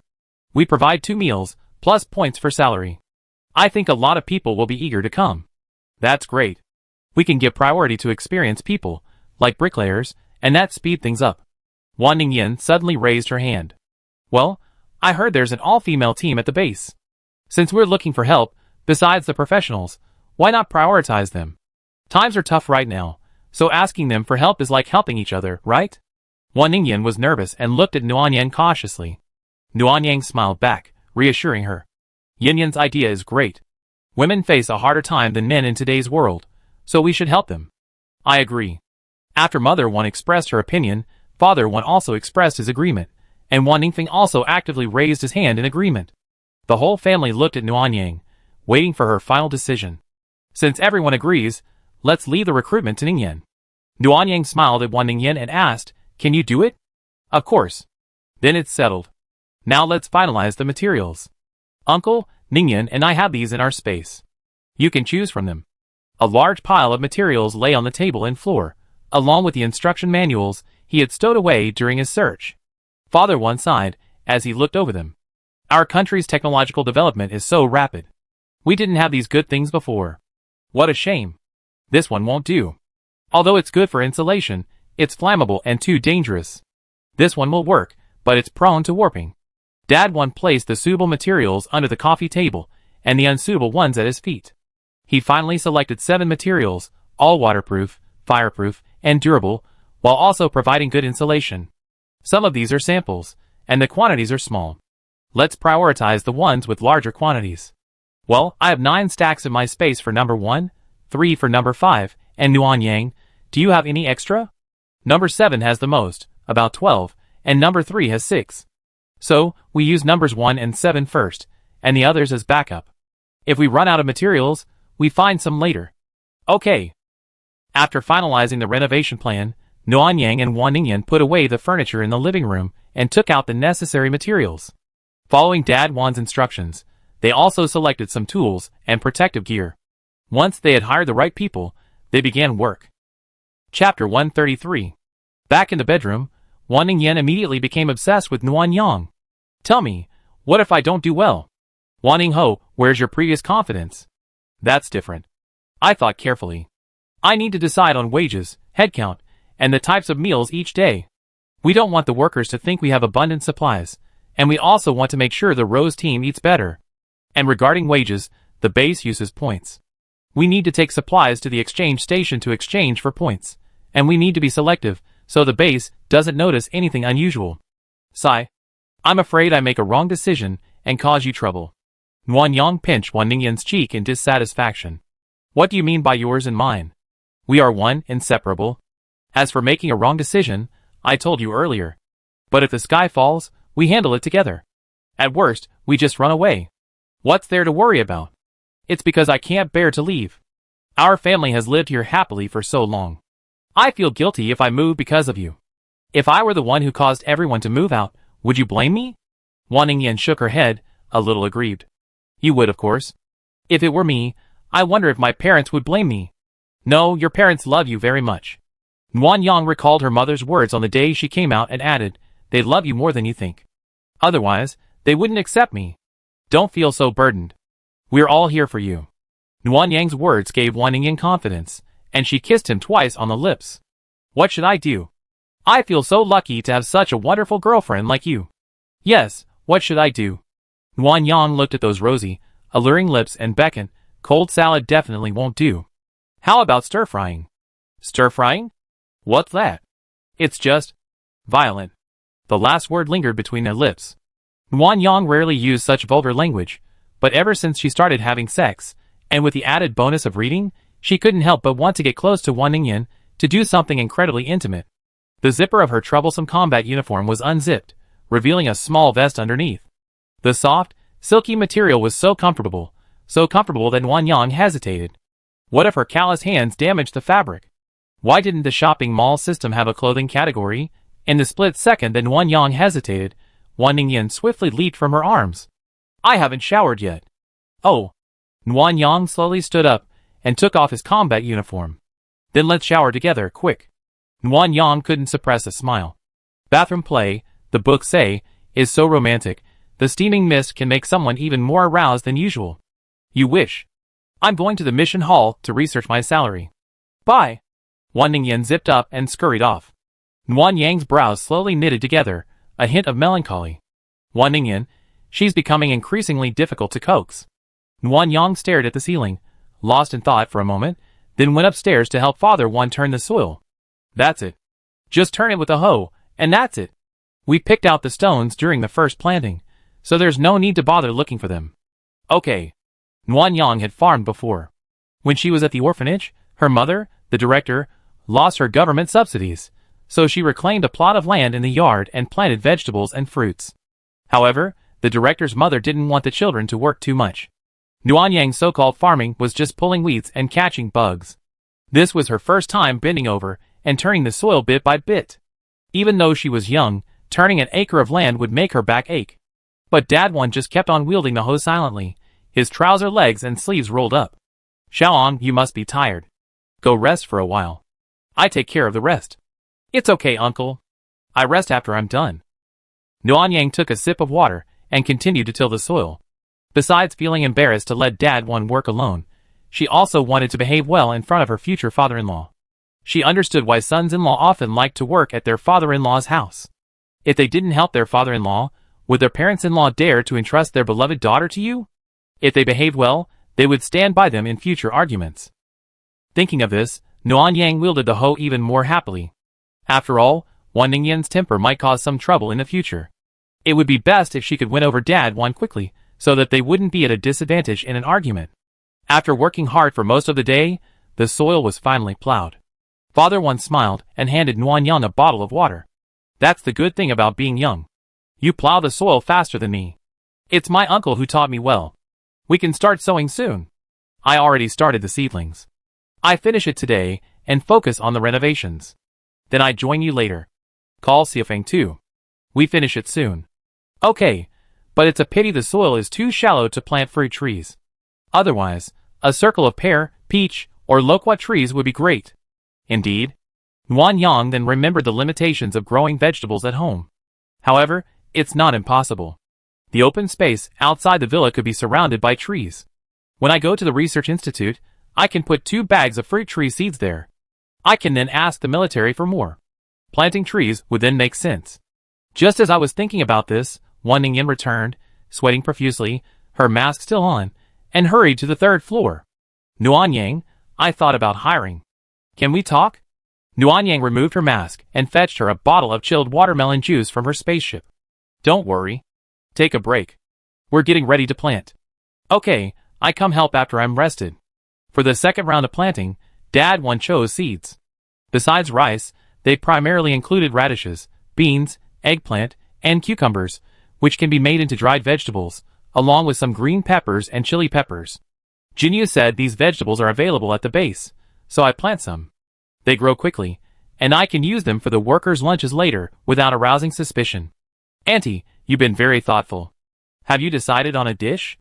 Jinyu said that we killed 10 roosters for chicken feet and haven't eaten them yet. We plan to make braised chicken with radishes and green beans. The workers are tired from work and need something savory to go with their meals. As for the cucumbers, we make a refreshing soup with eggs. As for the eggplant, we can use it in a garlic mashed or braised with minced meat. Nuan Yang thought it was feasible, but since Wan Ningyan was the organizer, she didn't make a decision. Ningyan, what do you think? I think it's possible, but we have to eat the same meals as the workers for a few days, so the menu will be limited. When I go to redeem my points, I buy some vegetables from the exchange station as a cover. We can then make a few dishes to rotate, like mushrooms, which would be delicious in braised chicken. Also, everyone at the base can afford to make some summer cooling soup, so we can make some. Otherwise, with just the low-powered air conditioners provided by the military, everyone might get heat stroke while working. A visit to the hospital is expensive, so we can't skimp on the summer cooling soup. Wan Ningyan had clearly given it some thought. Nuan Yang gave her a thumbs up. Great, so thoughtful. Yin has grown up, and Dad is so pleased. Hee hee. I did my homework. You're the best. Nuanyang was never stingy with her praise for Wan Ningyan. She loved seeing her confident and proud expression. That was the real Wan Ningyan. Chapter 134. The sewing took longer than Nuanyang had anticipated. The three of them worked for a while, but couldn't finish. After lunch, Wenyan rejoined in, and they worked for nearly 2 more hours before finishing. Back in the bedroom, Nuanyang and Wan Ningyan collapsed on the bed. I'm so tired, Nuanyang. What time is it? 2:10. I need to rest for a while before heading to the Rose Squad. Oh, what a pity. Nuanyang hadn't realized what Wan Ningyan was lamenting when he suddenly felt heavy. Wan Ningyan sat straddling Nuanyang's waist, her fingers rubbing Nuanyang's lower lip, a look of regret on her face. Don't you want to fry me? Oh, there's not enough time, and you look like you have kidney deficiency.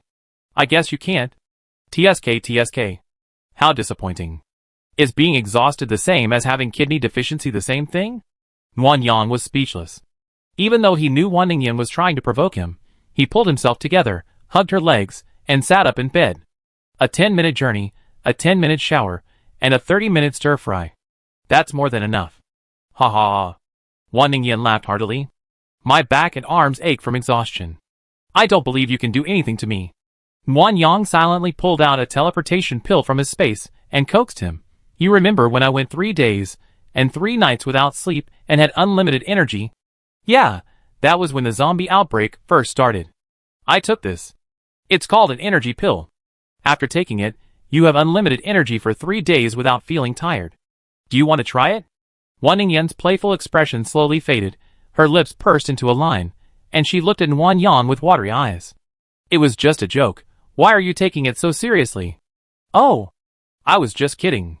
Yeah, I was just kidding, but you can't even take a joke. Are you going to be abusive again? Okay. Turning the tables. Nuanyang couldn't argue with Wan Ningyan, so he took the pills and carried her to the bathroom. Wan Ningyan was so scared that she slapped Nuanyang on the back. Wait. I was wrong. You're the best, please forgive me. Hey, don't take it off. You're forcing me. I can sue you. Whoa. No more. I won't do it again. From tilling the soil and sowing the seeds, Nuanyang's arms were exhausted, and even his waist was sore. But it didn't matter. There were plenty of ways to deal with that little devil Wan Ningyan, like using her mouth. With the experience of the first time, Nuanyang was familiar with the process this time. He even knew all the sensitive spots. After just one touch, Wan Ningyan was crying and begging for mercy. Afterward, Nuanyang took out a wooden tub for Wan Ningyan to bathe in. The arrogant little kitty, bullied into obedience, lay on Nuanyang's shoulder, sobbing. Will you challenge me again? You're mean.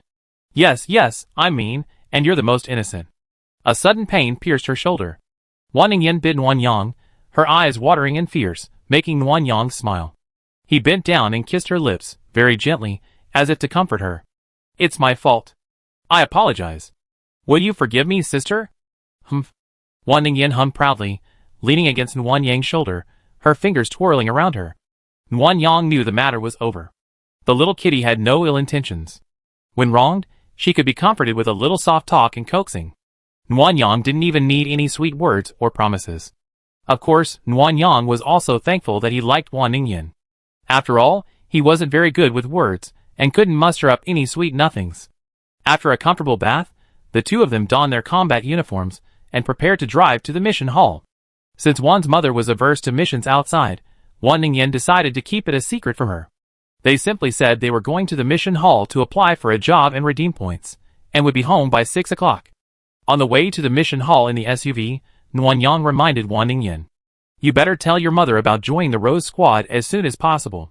You can't keep it a secret forever. I know. My mother is so stubborn. Even though I'm so powerful, she's still afraid of everything.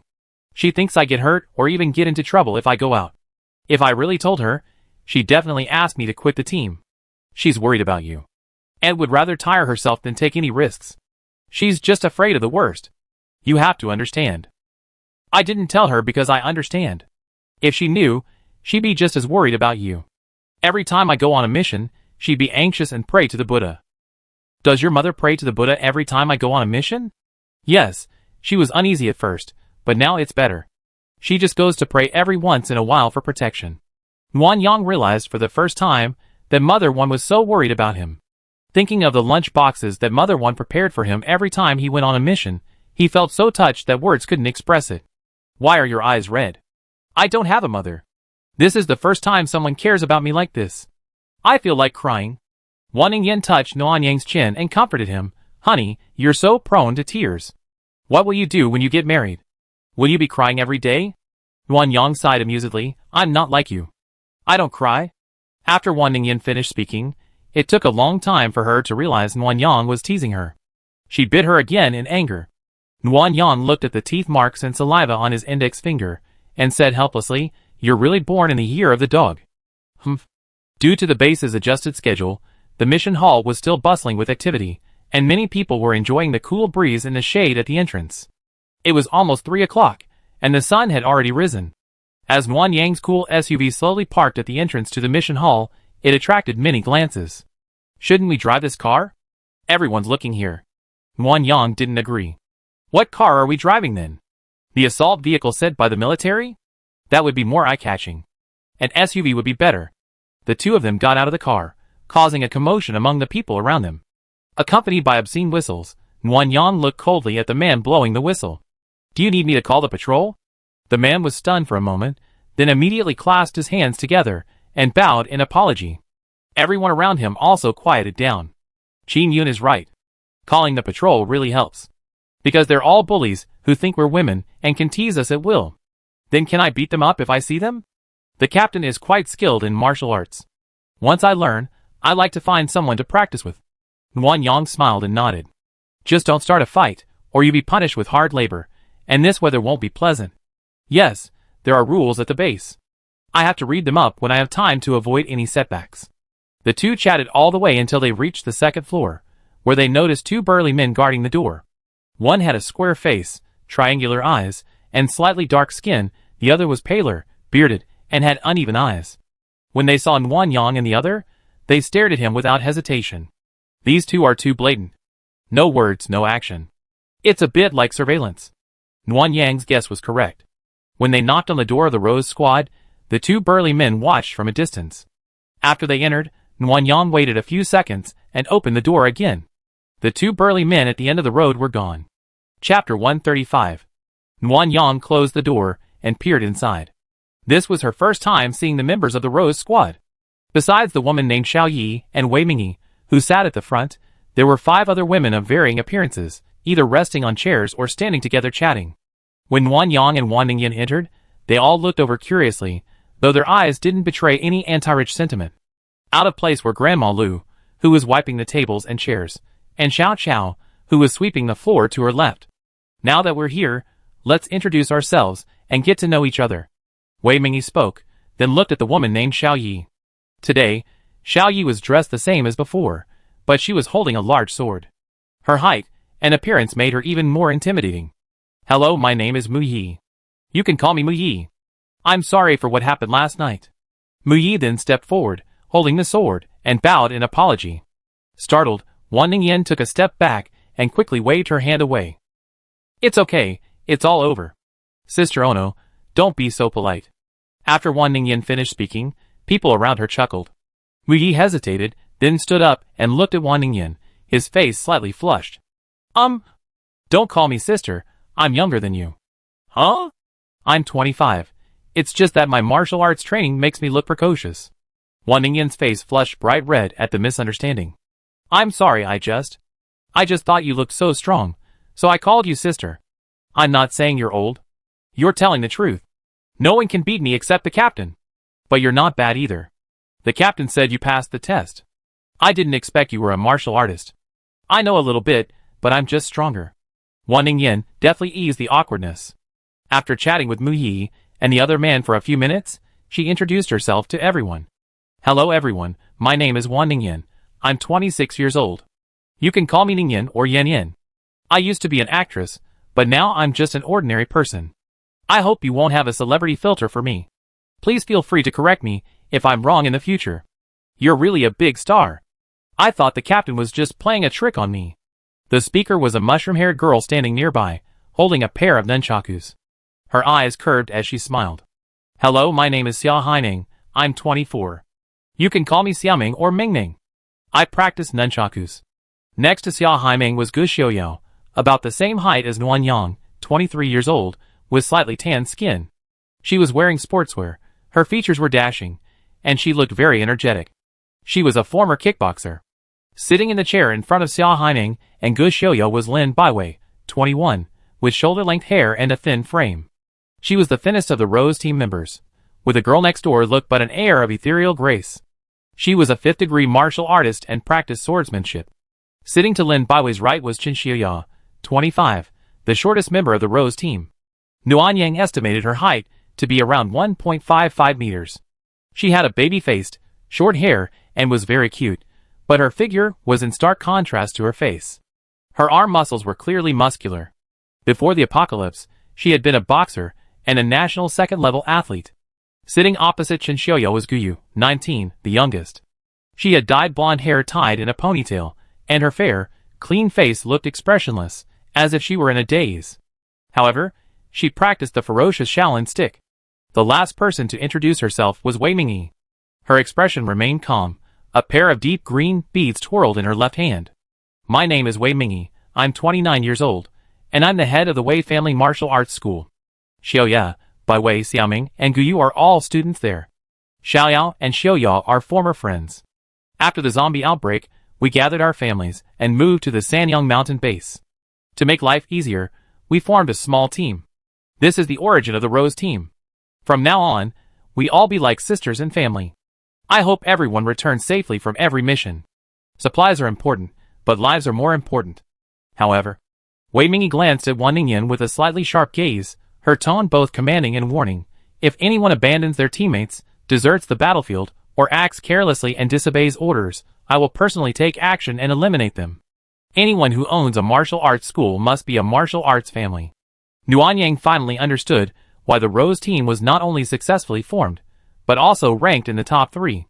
Each member possessed a unique skill, and Wan Ningyan's level was clearly not up to the task. However, Wei Mingyi gave Wan Ningyan a backdoor, and even gave her the proper face of passing the assessment, showing no sign of apathy as might be expected. Wouldn't you like to introduce the beautiful woman in the back? Nuan Yang was leaning against the wall, lost in thought, when he was suddenly called upon.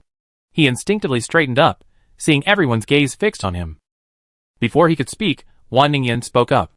Her name is Nuan Yang, she's my girlfriend. You can call her Xiao Yang. Today is my first mission, and she came to accompany me because she was worried. She won't be accompanying me in the future, so please don't mind. Gu Xiaoyao rubbed her wrist and stepped forward. The captain said Miss Muan is a martial artist, a boxer. Would you like to have a competition? Nuan Yang wasn't afraid of a fight. Xing Yiquan with the added strength pills was already quite powerful, and the speed-increasing pills greatly enhanced his reflexes. In a free fight, he could theoretically win. I practice Xing Yiquan, so I'm good for a fight. Just a few tries. Wow, Xing Yiquan. Qin Xiaoya excitedly stood up. I want to try it too. Xiaoya, Xiaoyao, you two, stop messing around. Wei Mingyi stopped the fight, placing the dark green beads in a small box nearby. She stood up, her voice imperious and commanding. We're leaving soon, hurry up and get ready. Qin Xiaoya and Gu Xiaoyu shrugged, and after Ami got it, they went to the left area to select their weapons. The others also silently began to prepare. Wei Mingyi walked over to Wan Ningyan and Nuan Yang and asked what weapons they had prepared. Wan Ningyan took out the pistol from her waist and the saber from her knee. We have guns and knives. Wan Ningyan seemed to think the equipment was insufficient and added, there's also a rifle and 2 grenades in the car. Well, guns make noises and will attract nearby zombies, so try to use them sparingly. Understood. Did you notice anything unusual when you arrived? Yes, there were 2 men at the second-floor doorway staring at us. Wei Mingyi's lips curled up into a smile. The dragon capture team must have taken the bait. They have guns. Be careful. Hearing that the dragon capture team had guns, Nuan Yang felt a little worried about the Rose squad, who were using cold weapons. Captain Wei, no matter how skilled you are in martial arts, you can't defeat guns. Isn't it too risky to lure the enemy like this? Wei Mingyi smiled. We martial artists have our heads in the game too. Look at everyone's equipment. Nuan Yang tilted his head to look behind Wei Mingyi. He saw that everyone had a pistol strapped to their waist, in addition to cold weapons in their hands or on their backs. So you have guns? I thought you only had cold weapons. You seen my sister? She's a healing psychic. I used her to extort some money from the military, and got some pistols and ammunition. But bullets are getting less and less, so to conserve, we focus on cold weapons. I see. So will you be driving? Yes, you lead the way, and we follow. We go to that town often, and there are almost no zombies on the roads, so don't worry. Okay, we have room in the back. If you're feeling crowded, you can share some of your space. Wei Mingyi flatly declined. No, our 2 cars are enough. 2 minutes later, Team Rose finished packing and descended the stairs in a mighty procession. Nguyen Yang sat in her car, waiting for Team Rose to pick up the vehicle. During this time, she caught a glimpse of someone staring at her from the second-floor window. She put on her tactical goggles to zoom in on the image, and saw it was the 2 burly men she had met on the way here. Chapter 136. The town was only an hour away from the base. There were no zombies along the way, and occasionally, one would encounter a few residents of the base cycling or hiking. The atmosphere was like a pre-apocalyptic trip, relaxed. Nguyen Yang's debut album was playing in the car, and Wan Ningyan would occasionally feed her a strawberry. Do you think the dragon capture team will really take the bait? Maybe. Wei Mingyi looks confident. Open your mouth. Wan Ningyan stuffed another strawberry into Nguyen Yang's mouth, her tone tinged with suspicion. Qin Yun just got beaten, and we're rushing off to find supplies, and letting them know about it. Isn't that a complete blunder? Are the dragon capture team fools? Just rushing here to get killed? I'm not sure about that, but it's true that someone's monitoring us, and it's also true that someone's following us. Following us? Where? Put on your tactical goggles and look. There's a sedan following the pickup truck. The Rose team had 2 vehicles, a van and a pickup truck, with the pickup truck trailing behind. Wan Ningyan donned her tactical goggles and leaned out the sunroof, observing that a black car was indeed following them. Nguyen Yang, that car can only hold 5 people at most. Aren't they just delivering food? How do you know there's no main force? Remember Qin Yun's introduction? The dragon capture team uses the most ruthless tactics and has the largest number of personnel. The main force should be waiting for a signal. That's it. Even though the captain and his men have guns, they can't stand up to the dragon capture team's sheer numbers. They'd definitely be at a disadvantage. Don't worry for now. Wei Mingyi must have considered everything before he dared to do this. Why don't you tell me about hiring? The fields at home are already planted. Once I finish my mission at the Research Institute tomorrow morning, we can start work. What are your preparations? Don't fall behind. That won't happen. Wan Ningyan pulled out her phone and opened her memo. I got it all planned out. Listen to it. I'm planning to exchange the supplies for the pet medicine I confiscated last time. It's extremely hot now, and then it'd be extremely cold. There's bound to be a lot of sick people, so the base will be in dire straits. We don't need them anyway, so why not help the base? It's easier to find a source, and the exchange points are higher. Okay. You can also search for medicine for heat stroke, and put a few boxes in there. The mortality rate is high, so give them some as a backup to reduce casualties. Okay, now we're hiring. I went to the service window in the mission hall and asked. Posting a job posting costs 10 points. Fill out the job posting details, and go to the window. Once you get your oral sex points stamped, you can post them on the E's task board. The base hires these short-term workers based on age and hours worked. 10 points per hour for young and middle-aged workers, 6 points per hour for the elderly, women, and children. Meals are not included. However, these decorators are considered skilled workers, and the base pays them 15 to 20 points per hour. So if we hire them, we can use the maximum of 20 points, otherwise we won't be able to compete with the base. Can't compete with the base? Is the base under construction lately? Yes, there's a lot going on. I remember there's a power plant and a coal warehouse, and I think there's also an ironworks or something. The East bulletin board is covered with notices. When Nguyen Yang heard the mention of a coal warehouse, he understood. They're probably preparing for extreme cold weather. If the project is large, your hourly rate can be increased. We want it done quickly, so extra money and points are fine. Well, here's what I think. The workday is from 8 p.m. to 6 a.m., with lunch and a break from midnight to 1 a.m. Dinner is provided after 6 p.m., making it a total of 9 hours with 2 meals included. The benefits are better than those on base. However, according to the base cafeteria's set meal plan, one of our meals is worth at least 30 points. We're paying 120 points for 9 hours, which the technicians definitely won't be happy about. Indeed, although the food we provide is excellent, many people at the base would rather save points on steamed buns. They might even refuse our meals, hoping for more pay. So I'm planning to adjust the recruitment benefits. I only provide 1 meal, 2 dishes, 1 soup, and a cooling soup. There's no limit on rice. I only hire technicians with renovation experience, and the salary will be 160 points for 9 hours a day. I learned that there are many men working in the renovation industry, and they usually eat 3 or 4 steamed buns to fill a meal. We have unlimited rice, so we use the rice Han Chi Chung provides, and only limit the vegetables. This way, we can save money and my mother won't have to work so hard cooking so many dishes. Wang Yang gave Wan Ningyan a thumbs up. That's great. Most of those men are the backbone of their families. Earning money while also having enough to eat is better than taking home 20 extra points. After all, they want all-you-can-eat rice in the cafeteria, and 20 points isn't enough. Right. I'm thinking of using this to attract skilled craftsmen. As for the number of people, my dad said 5 skilled craftsmen, plus their helpers, can finish the job in a week. If we can hire 20, we can get it done in 3 days. So I plan to look at the number of applicants and hire a maximum of 20 skilled craftsmen. The remaining helpers will all be from the Chiangwei team, since they're all family members. We charge them the normal 10 points per hour. For people like Grandma Lu and Xiao Chao who want to come, I give them 5 points and provide 2 meals. Wan Yang, do you think this arrangement is okay? You're the organizer of this matter. You make the final decision. I follow your instructions. I think about it.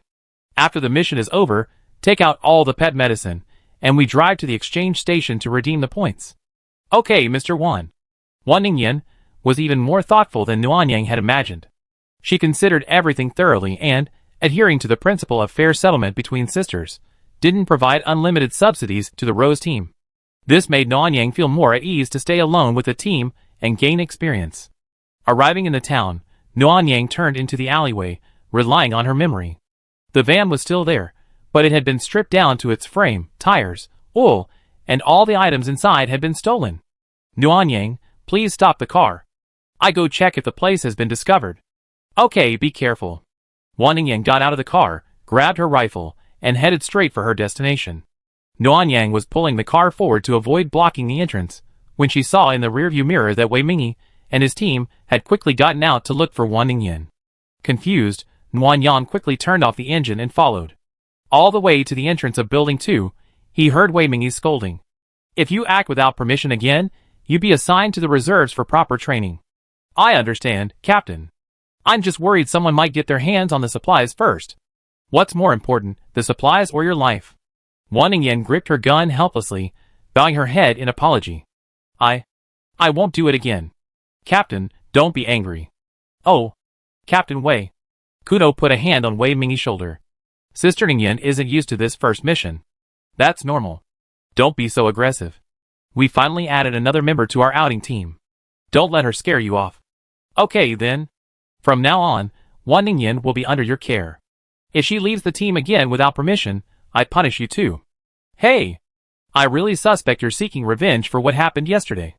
Wei Mingyi didn't respond, pushing away Mu Ye's arm from his shoulder and taking 2 steps toward the entrance of Building 2.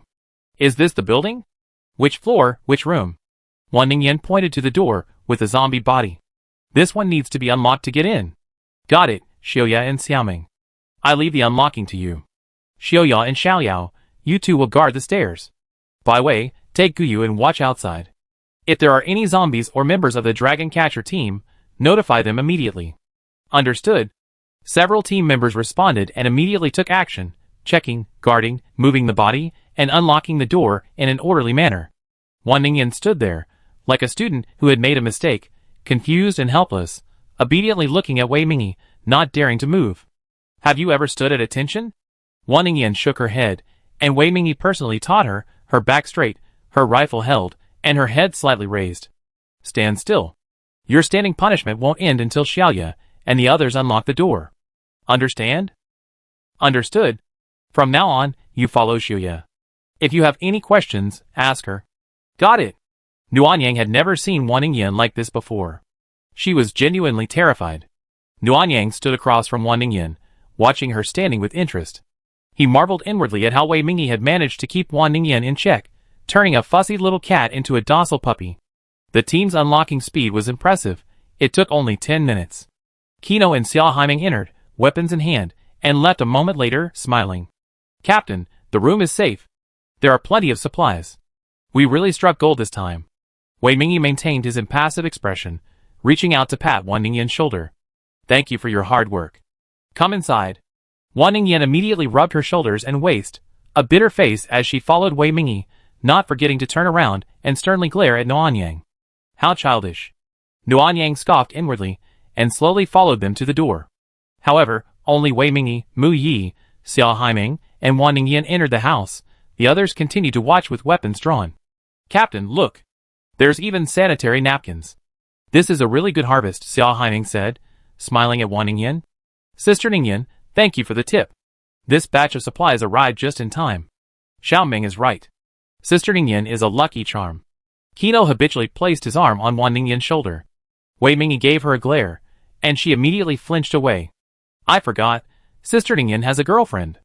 Sorry, I didn't mean any harm. I'm just used to flirting with everyone. It's okay. My Nuanyang wouldn't be jealous.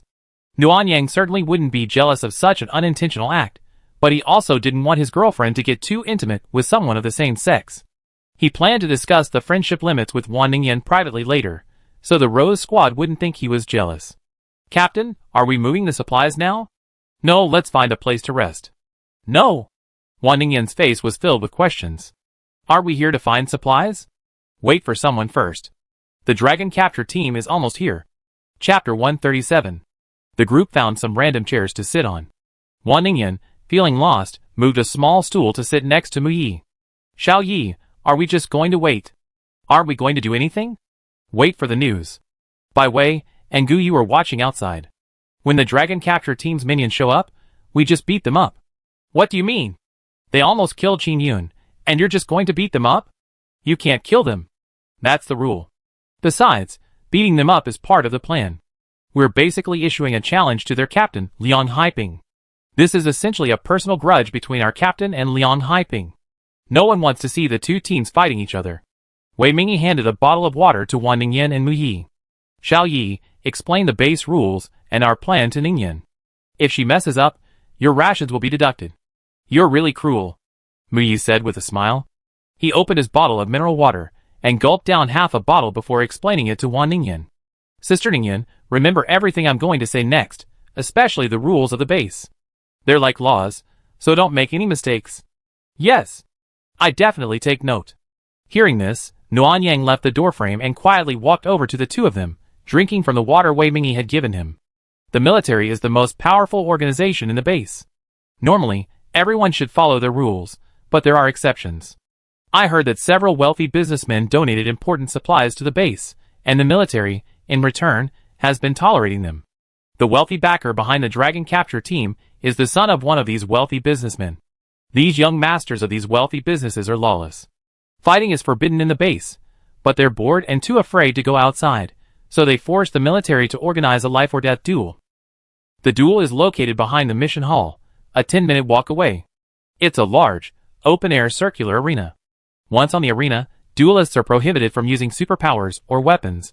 The fight must be purely hand-to-hand combat, ending the duel only when the other party is killed. These scoundrels' greatest pleasure is to bet on who wins and who dies. They just do it for fun. The military, fearing they might deliberately use supplies to lure people into duels, has imposed a condition. Only if there's a genuine personal grudge between the two parties, one so deep that it can't be reconciled, will they agree to a challenge. Once the challenge is approved by the military, the other party must either refuse to fight, ending the feud and allowing them to coexist peacefully, or accept the challenge, where their strength determines the outcome. If they refuse to fight but continue to privately target the other party, the military could, upon being reported, expel them from the base or even execute them, depending on the severity of the offense.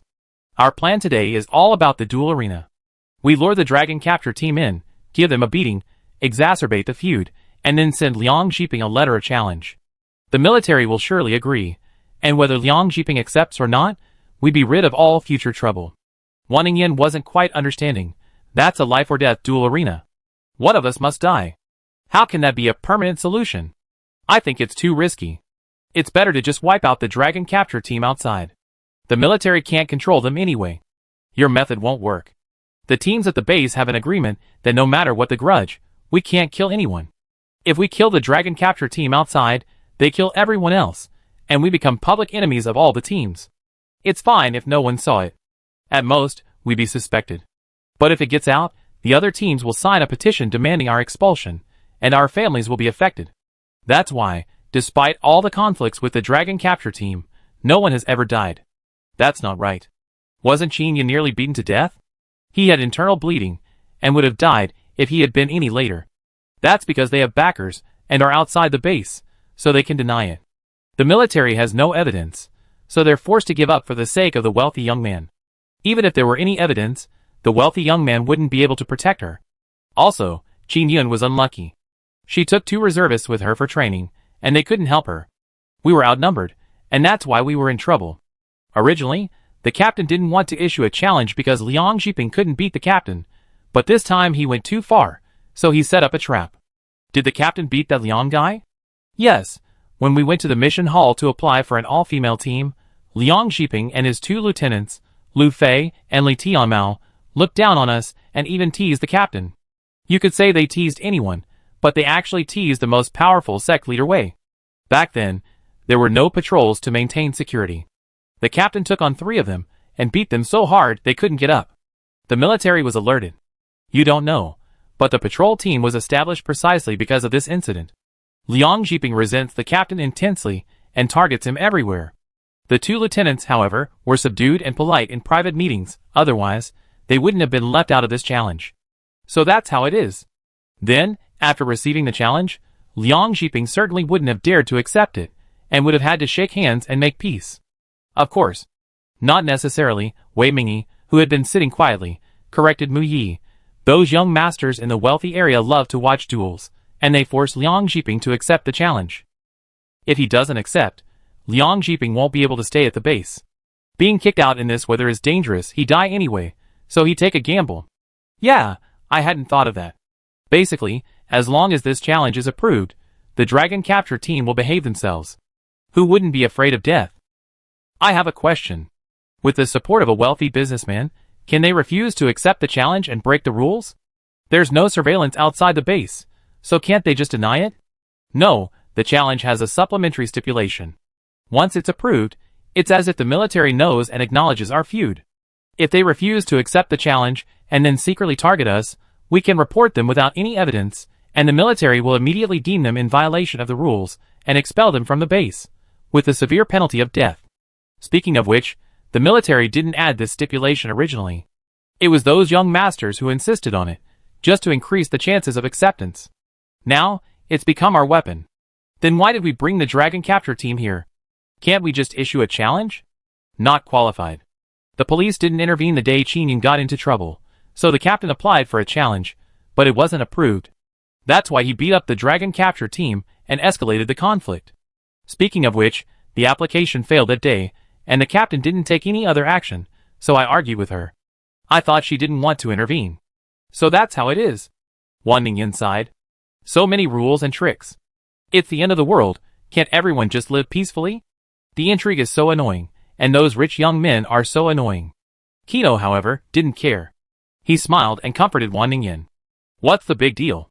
Before the apocalypse, didn't officials oppress the people and capitalists exploit the common people? The military at our base is good enough.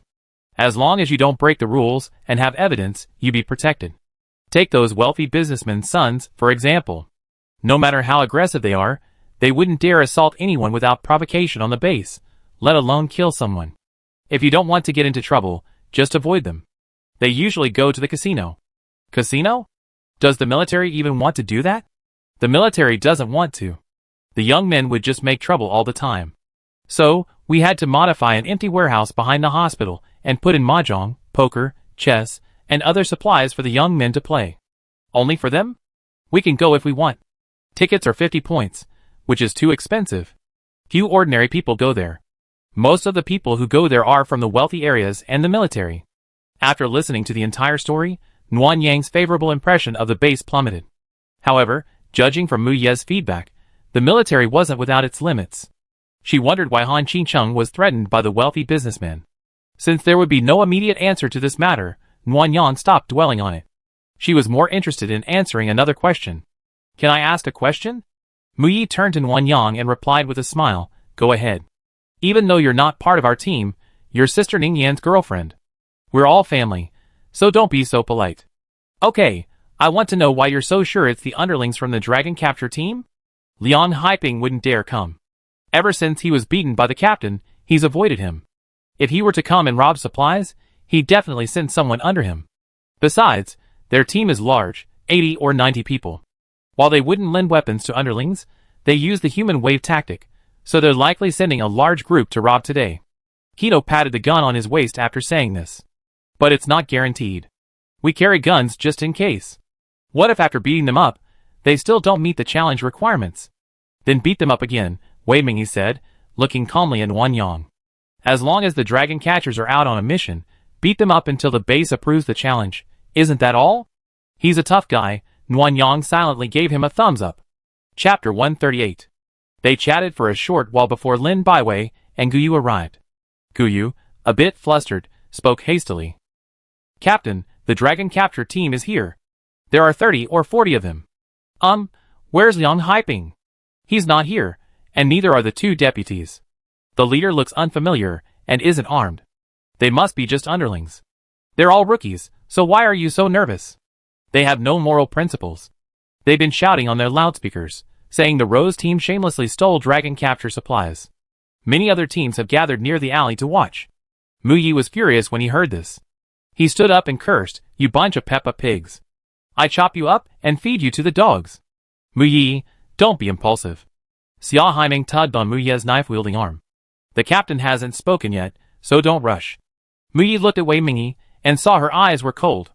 She immediately took a step back. "I just got up to stretch my muscles." At this moment, faint shouting and cursing could be heard from outside. Nguyen Yang pricked up her ears, listening. The curses were quite obscene, with words like thief and shameless, and even obscene language. Nguyen Yang considered herself to have a high tolerance, and even the filthy language was enough to make her want to hit anyone, let alone Wan Ningyan. Her brows knitted together in anger, but she didn't dare act impulsively. She took 2 or 3 steps to Wei Mingyi's side, gun in hand, and kept making eye contact, as if she was going to rush out and fight if Wei Mingyi gave in. As the shouting and cursing grew closer, several team members drew their weapons, ready to attack. Wei Mingyi noticed and pointed a finger at Wan Ningyan's gun. "The other side doesn't have a gun, so we use cold weapons in the fight. You're prone to accidental discharges, so don't be foolish enough to bring one into the fight. If you accidentally kill someone, the loudspeaker will make a noise, and we all be kicked out of the base." "I understand. I put them inside for now." Wei Mingyi nodded and looked at everyone. "Don't get too excited. The other teams are watching. Just break an arm or a leg and that's it." "I understand. Don't get too excited?" Nguyen Yang almost thought he misheard. So arrogant. Not counting Wan Ningyan, there were only 7 people in the Rose team. Fighting against 30 or 40 men, could they really get away with it? Skeptical, Nguyen Yang walked at the back and wanted to remind Wan Ningyan to be careful, but she followed Wei Mingyi closely, looking eager to try. So he gave up. The well-shaped building was cramped, but the open space in the middle was surprisingly suitable for a group fight. A large group of members of the dragon capture team poured in from the entrance. The man at the front was estimated to be 1.9 meters tall, with a strong physique and a hooked nose. He held a steel rod in his left hand and a pink megaphone in his right, cursing as he walked. "Wei, you bitch, you led the team to rob our food. Is this the way of the Rose Squad?" He slapped his face, making a disgusted expression. "Aren't you ashamed? You said we robbed? What did we rob?" The hook-nosed man sneered. "The dragon catchers discovered the house behind you first, but we went back and called someone. You women just rushed over to steal. Isn't that robbery?" Nguyen Yang walked to a corner and leaned against the wall. From there, she had a good view of both sides. The members of the Rose Squad had their weapons drawn and were ready to go. They showed no fear at all, including Wan Ningyan. However, her saber was far inferior to the swords. Wei Mingyi, at the front, remained calm and composed, completely unperturbed. She didn't even have a weapon. Nguyen Yang was puzzled. The dragon catchers didn't have guns. She checked with a tactical scope, but the least they had were iron rods. Could Wei Mingyi be planning a fight with her bare hands? Looking at the dragon capture team again, there were 37 of them. The front row consisted of a dozen or so reasonably strong men, including the 2 men who were keeping watch. The rest of the group was a mixed bag, seemingly of average strength. The dragon capture team had left 2 lookouts outside at the alley entrance, and there were 7 or 8 others surrounding them. Remembering the rules Mu Yi had mentioned, Nguyen Yang suspected this was a way to escape, fearing a fatal attack from the Rose team. Robbery? Are your names on the items inside? Oh! So is your name on it, Captain Wei? Yes. Not only the dragon capture team, but Nguyen Yang was stunned. This was such a lie, so out of the blue, and the contrast with Wei Mingyi's serious expression was too great. Bah! You're lying. Hand it over. If your name isn't on it, it means we're the dragon capture team. Okay, come and get it. Everything without your name on it is yours. Wei Mingyi was so easygoing that the hook-nosed man felt he was being deceitful and didn't dare to approach. Why should we go over there? Take it out? Yes. Take it out. Thief, hand over the supplies. The dragon capture team raised their weapons and clamored. Wei Mingyi remained unmoved. When the clamor died down, she suddenly shouted, "Guard it well. Don't let anybody escape." Nguyen Yang was just beginning to wonder when she heard a female voice from the entrance behind the dragon capture team. "Don't worry, Captain. Nobody's going to get away." It was Gu Xiaoya and Chen Xiaoya, both of them guarding the entrance. Just then, Nguyen Yang felt a silver-white object fly out quickly. Glancing closely, she saw the hook-nosed man holding the megaphone had his wrist bound by a thin chain. Wei Mingyi was on the other end of the chain. She pulled hard, and the hook-nosed man stumbled forward. Then, with a kick, he was sent flying several meters away, landing on the ground with a dull thud. Begin! At Wei Mingyi's command, everyone rushed towards the dragon capture team. Wei Mingyi wielded a 9-section whip, his moves ferocious. He directly wrapped his arms around the opponent's neck, pulling and yanking, then fiercely kick his knees. Once the opponent lost their balance, he twisted their arms backward, dislocating bones and crippling their arms and legs. Xia Haiming and Guyu, one wielding a nunchaku and the other a Shaolin staff, delivered a brutal blow, primarily targeting the shoulders and thighs. Gu Xiaoya and Chen Xiaoya, guarding the gate, engaged in close combat. Any men attempting to escape were beaten until they vomited blood, clutching their bruised heads and screaming on the ground. Mu Yi and Lin Baiwei were more direct, their blows drawing blood, but they targeted only the arms and legs, sparing other areas. Nguyen Yang was amazed by their fighting prowess, and his resolve to recruit the Rose team became even stronger. They were simply too strong, if one ignored Wan Ningyan. Wan Ningyan, a misfit, used a chaotic array of moves, relying solely on brute force to fight, focusing on both fronts and back. Several times, Wei Mingyi rescued her from surprise attacks with her 9-section whip. Because of this, Nguyen Yang had no chance to strike, the golden needle silently melting into a golden ring and returning to his wrist. In less than 10 minutes, the entire dragon capture team was in repose. Wei Mingyi sheathed the 9-section whip, tying it around his waist and pulling down his shirt to conceal it perfectly. "You have 5 minutes to leave, or I chop off your legs." With that, the dragon capture team members immediately set to work, some supporting each other, some hopping on one leg as they made their way out. Some even tumbled and crawled, fearing Mu Ye's broadsword would fall upon them. Chapter 139. These bastards are so mean, but their bodies can't take a beating. I haven't had enough. Me too. It's been ages since I used nunchakus. So good. Whenever this happens, I envy Bai Wei and Xiao Yi so much. Every blow draws blood. Unlike me, I break bones and my hands will ache after a few blows. I'm thinking of switching to double swords. An axe wouldn't be bad either. The captain has an inherited Tang Dynasty axe. I could ask for it and practice. Forget it. The captain's things aren't easy to take. I stick with my sticks. You're such a coward. The members of the Rose squad were chatting together, casually holding their blood-stained weapons with unbridled abandon. Wan Ningyan, standing nearby, lowered her head slightly, silently hiding her saber behind her back. Nguyen Yang knew Wan Ningyan was feeling disappointed and was about to go and comfort her when Wei Mingyi walked over with a bag of pork jerky. Everyone did well today, especially Wan Ningyan. Without any formal martial arts training, she was able to defeat 5 people on her own.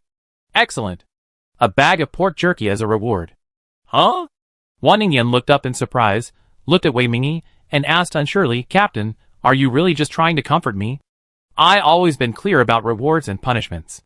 Praise means what it means, no beating around the bush." "Thank you, Captain." Wan Ningyan smiled broadly, and took the pork jerky with both hands. This ordinary, inexpensive snack before the apocalypse now held immense meaning. Wan Ningyan held it in her arms, cherishing it. "It's pork jerky. I'm so envious, Captain. Don't we veterans get any rewards for our hard work? That's right. We can't just see the newcomers laughing while we, the veterans, cry. Wei Mingyi remained undeterred and coldly refused. You martial artists, you have the nerve to ask for a reward? Why don't you arm wrestle Ningyan and win first? Upon hearing this, Qin Xiaoya immediately stood up. I do it. I saw the fight just now. Sister Ningyan's punches cracked bones, and I could hear the sound of bones cracking. With that kind of strength, I need to see how she performs. What? One punch, cracking bones? Gu Xiaoya's face was filled with incredulity. Really? Sister Ningyan looked skinny. How could she possibly have that kind of strength? Just try it and you see. The action-oriented Mu Yi immediately brought a small table to the center. Several people surrounded Wan Ningyan and Qin Xiaoya, fearing they would miss the exciting moment. Let's make a deal. You have to use all your strength, or I'd be mad. Wan Ningyan nodded, extending her right hand, wrist to wrist with Qin Xiaoya. Nuan Yang, seeing this, walked over to Wan Ningyan and gave her a cheering gesture. Wan Ningyan smiled sweetly in response, drawing envy from those around her. I strongly demand that family members be banned from future missions. Who are you trying to make sweet? Beautiful women paired together are so pleasing to the eyes. It makes me want a girlfriend, too. I think so. Men these days are even more idiotic than before. It's better to find a woman to live with. Oh. Stop arguing, Mu Yi interrupted anxiously. Let's get started. I want to see the battle. The group finally quieted down.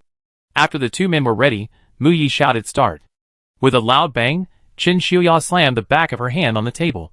Wan Ningyan won. Huh? Qin Xiaoya, you idiot, can't even last a second? Stupefied, Qin Xiaoya snapped back at Gu Xiaoya. If you're good, come on. You're just acting. I do it then. Let me show you the beauty of a woman in free fighting. Gu Xiaoya replaced Qin Xiaoya, her eyes blazing, her breath held high. However, after the go sounded, she barely lasted 2 seconds before losing. Oh my god, how can you be so strong?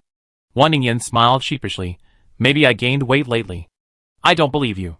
Stretch out your arm, and let's compete. Wan Ningyan removed the right sleeve of her combat uniform, and held out her arm. Beyond its fair, slender form, her biceps were barely noticeable, let alone the muscular definition of Gu Xiaoya's. Xia Haimeng also stretched out his arm, and after comparing, he exclaimed, You're born with supernatural strength. I practiced nunchaku for 16 years, and I can't even beat Xiaoyao in arm wrestling. Someone like Ningyan, with special skills, will be even better than you after I teach her systematically. Wei Mingyi's face was filled with a faint sneer. Do you still have the nerve to ask for a reward? I'm not as skilled as you. No thanks. Then let's move the supplies. Go back early, it's going to get even hotter.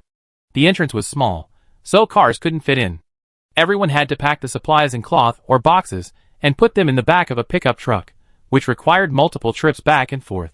Nuan Yang wasn't a member of the Rose team, so Wei Mingyi felt embarrassed to ask her for help, so she asked her to watch the truck to prevent anyone from stealing. Wei Mingyi's guess was correct. At least 3 groups of people were quietly peering in from the alley entrance. Nuan Yang slung Wan Ningyan's gun over his shoulder. Seeing them from a distance, the others didn't dare approach, giving up their cautious thoughts. After moving for more than 10 minutes, covering the supplies in the back of the pickup truck with a silver-white sunshade and tying up the ropes, the group drove back to the base. On the way, Wan Ningyan gave the pork jerky she had earned to Nuan Yang. This is your reward. Are you willing to give it to me? Of course I am.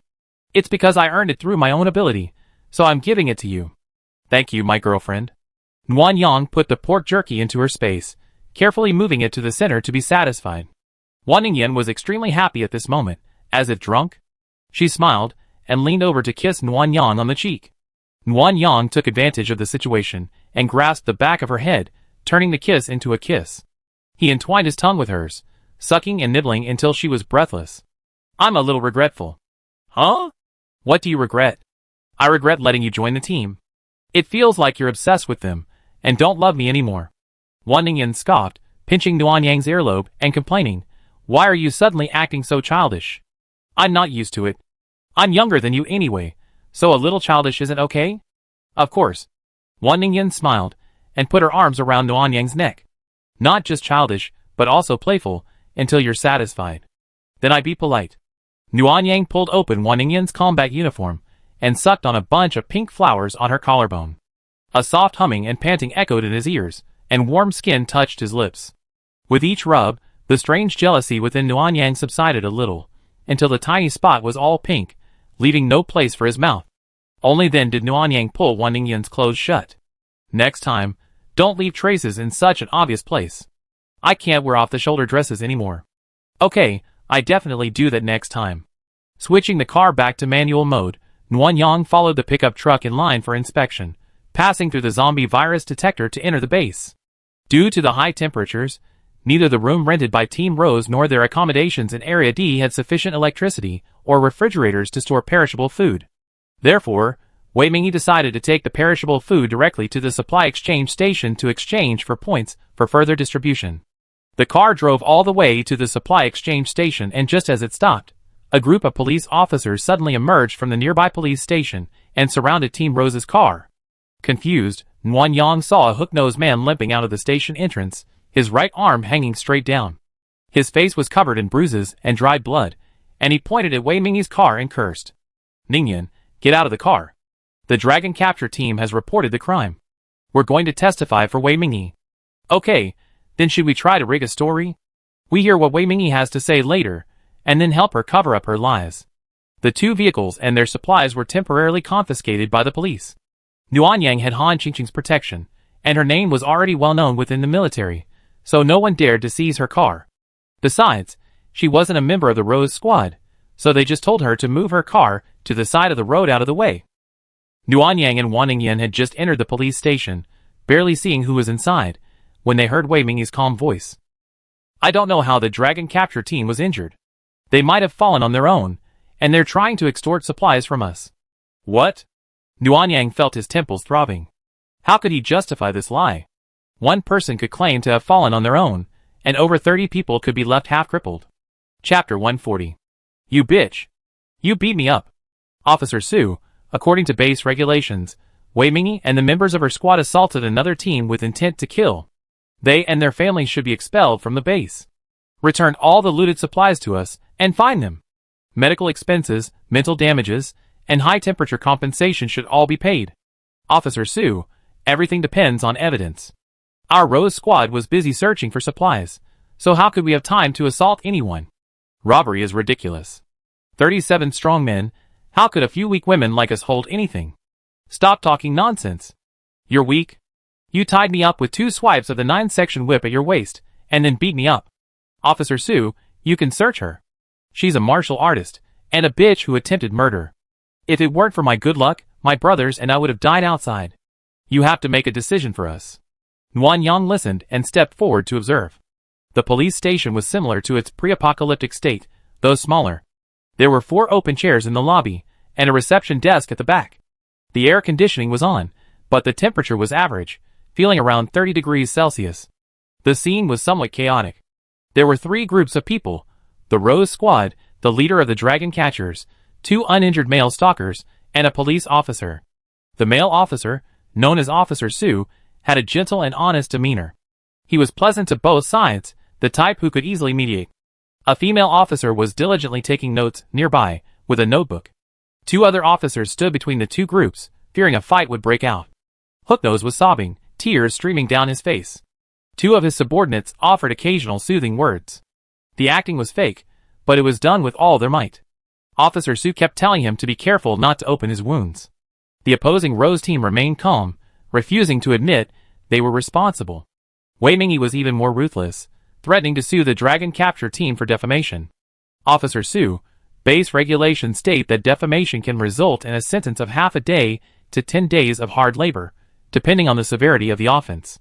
Intent to defraud or embezzle property can result in a sentence of 3 to 30 days of hard labor, depending on the amount of property defrauded.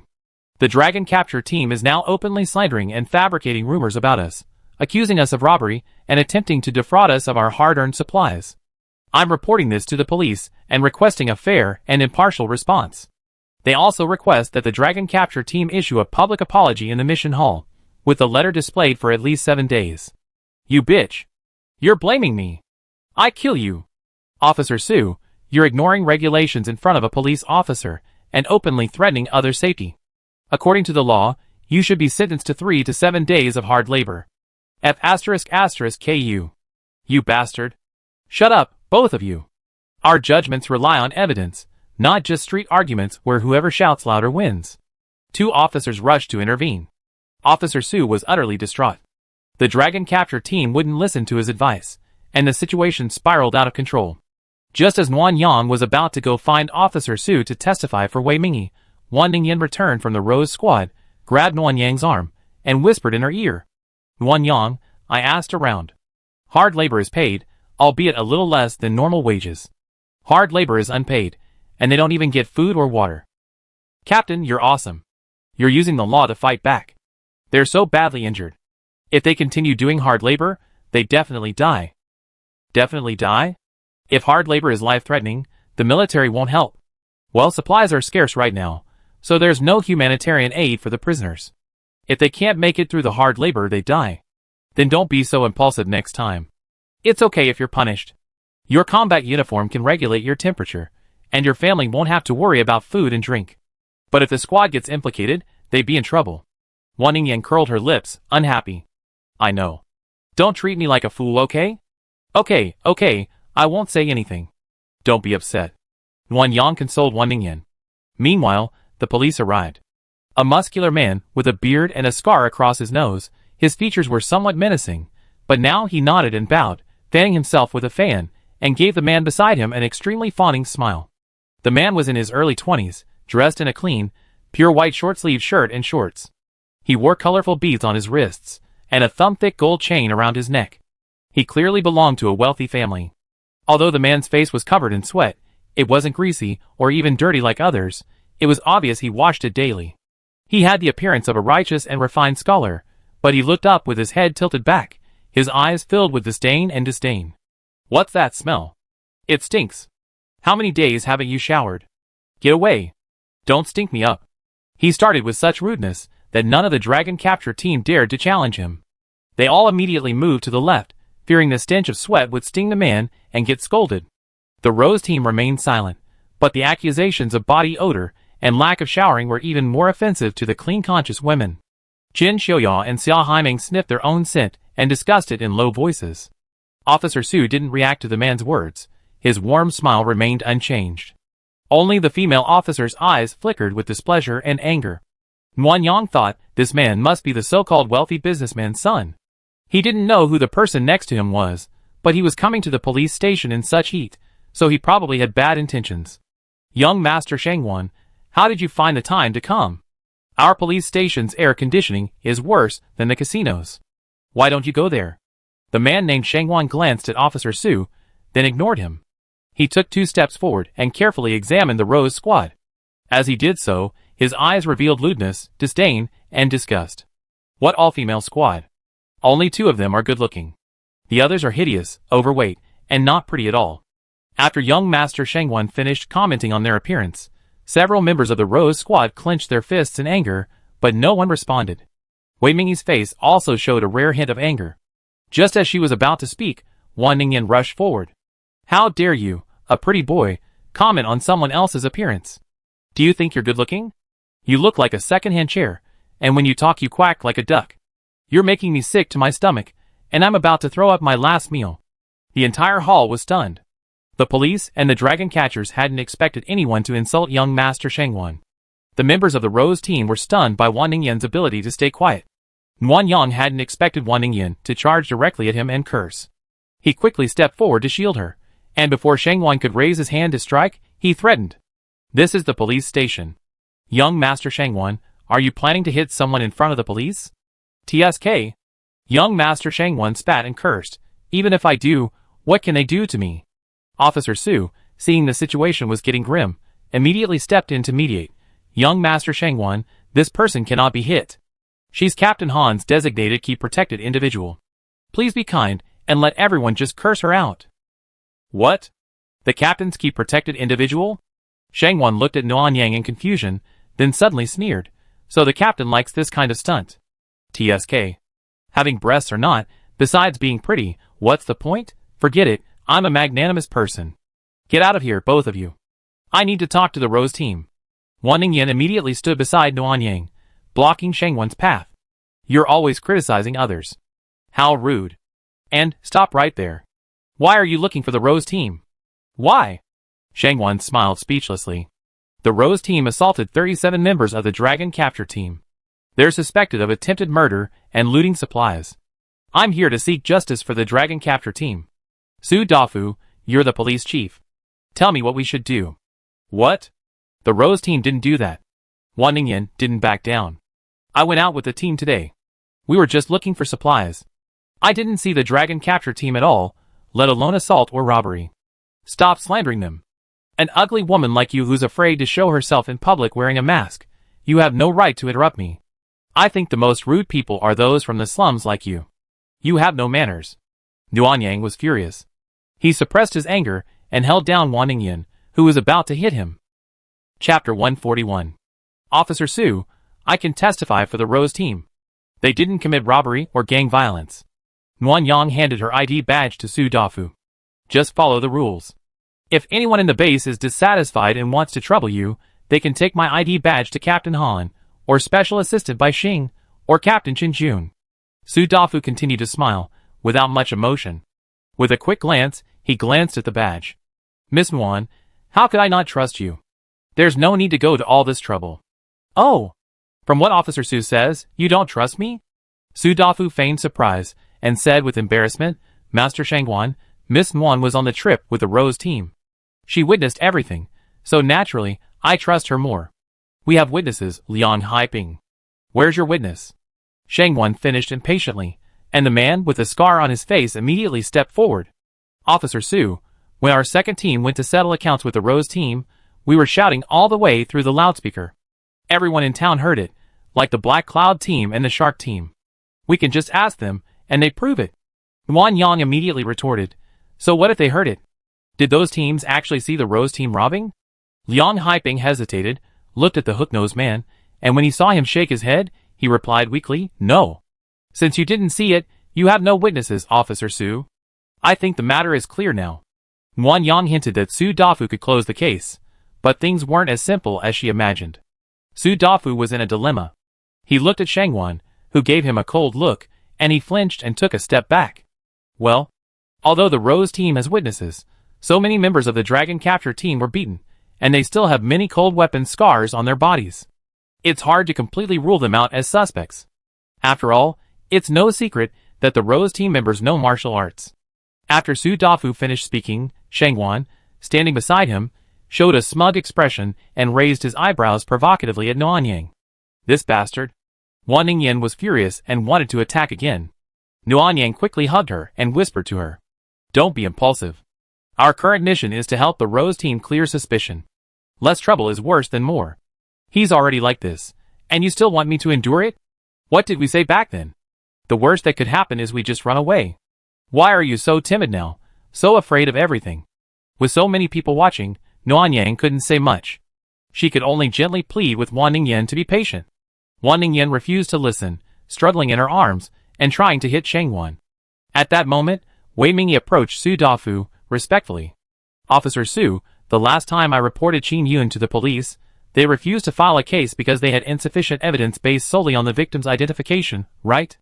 Su Dafu raised his eyelids and said, Then the verdict should be the same for the Dragon Capture team being assaulted today. Insufficient evidence to file a case. And we have witnesses. That's true. Su Dafu stopped talking and gave Wei Mingyi a meaningful look. Officer Su, I understand what you mean. I don't want to embarrass the police, so I have a suggestion that could resolve our conflict with the Dragon Capture team. Oh! Su Dafu's eyes widened in surprise. Captain Wei, what's your suggestion? A life or death duel? At these words, Liang Haiping's face darkened, while Shangwan, beside him, paced back and forth excitedly, clapping his hands. Great! Great! Finally, something fun to watch. Shangwan patted Liang Haiping on the shoulder, and he finally recovered from his shock and hurried forward. No, Captain, that's not such a big deal. Is it necessary to go to the duel? Liang Haiping, the Dragon Capture team first injured our members, then framed us for robbery, and tried to drive us out of the base. This is undoubtedly forcing us to die. How could such a deep-seated feud not lead to a duel? That doesn't have to be that way. Why don't we discuss it properly, or... Liang Haiping. Shangwan kicked him angrily. What are you doing? We finally have some fun, but I'm warning you, you must accept the challenge. Otherwise, Your tenure as Dragon Capture Team Captain is over. Su Dafu, standing nearby, looked at him with a look of astonishment. Zhu spun around and immediately agreed. Oh, that's a good idea. The evidence wasn't sufficient to begin with, but it's happened twice now. The conflict is too great to be reconciled. Since Captain Wei is willing, then write a letter of challenge. I approve it. No matter who wins, this matter will be forgotten. All grudges will be put to rest. However, the confiscated supplies will be given to the winner as compensation. What do you think, captains? No problem, Captain Liang? Wei Mingyi looked at Liang Haiping with a playful expression. He was already trembling slightly, his face pale. He opened his mouth twice, but couldn't utter a word. Like a wimp. Shang Wan scolded, Wei Mingyi, I agree on behalf of Liang Haiping. When do you want to go to the duel arena? It's almost noon, and it's too hot for everyone to watch the show. Let's have it at 7:30 p.m., it'd be cooler. Okay. That's it, Su Dafu. If you dare block this challenge, I have you back. Su Dafu quickly bowed. Master Shangwan, what are you talking about? I guarantee this challenge will be approved. That's good, Liang Haiping. Get ready. I'm betting on you to win tonight. Don't embarrass me.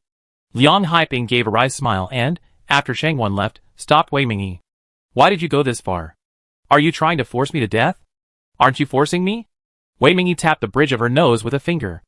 I thought the lesson back then was enough. Now I think if I had just killed you, Qin Yun wouldn't have been hurt. Bitch. Liang Haiping's eyes gradually blazed with murderous intent. Since you're not a human being, tonight is your death. Oh, I wait and see. The report ended in a life-or-death duel. Wei Mingyi's goal was achieved. Wan Yang was about to explain to Wan Ningyan when she stepped on him, allowing him to escape from her arms. Damn Wan Yang. I hate you. Wan Ningyan trotted out. Wan Yang, anxious, told Wei Mingyi to meet him in the mission hall later, and hurried off to find someone. The temperature gradually approached 60 degrees Celsius. Wan Ningyan ran along the main road, growing increasingly tired, and finally stopped near the hospital. Wan Yang caught up with her, and quickly used his supernatural power to cool her forehead, but she swatted it away. Don't bother me. Don't be so willful. Your parents will be worried if you get a heat stroke. Wan Ningyan was like a cat whose tail had been stepped on. Her fur stood on end. My parents will be worried about me, but what about the captain's parents? What about the other team members' families? That rubbish, young Master Shangwan, is so condescending and domineering. Why shouldn't I be able to beat him up? You said back then that even if I made a scene, the worst that could happen was I just run away. Now you're telling me to just endure it. You're just trying to trick me, aren't you? Wan Yang knew Wan Ningyan was just speaking in anger, but he didn't take it to heart. He pulled her into his arms, using his supernatural powers to cool her down while holding her waist to prevent her from running away. Ningyan, have you ever considered that killing someone like Shangwan would be easier and simpler? Why doesn't Han Qingcheng do that? The wealthy businessman gave the base resources. They're birds of a feather. Resources are a one-time transaction. Once they're in their possession, the wealthy businessman has no use for them. Why would Han Qingcheng spare their lives? The two supernatural beings who molested Yuer could have been killed, so why wouldn't the useless wealthy businessman be spared? Hearing this, Wan Ningyan calmed down, stopped struggling, and let Wan Yang's cold hands cool her down. So you're not letting me take action because you're afraid Han Qingcheng will be in trouble? Yes, and Han Qingcheng isn't some naivete. He might have a plan. We don't know the whole situation, and acting rashly would only affect him. That being said, we can't just sit there and do nothing. I was originally planning to go find Han Qingcheng after this was resolved, but someone ran off in a rage. I had no choice but to chase him and put everything else aside. Wan Ningyan, upon hearing this, hugged Wan Yang, her lips pouting, her eyes watering in a cute way. Who is it? You're so clueless, it definitely can't be me.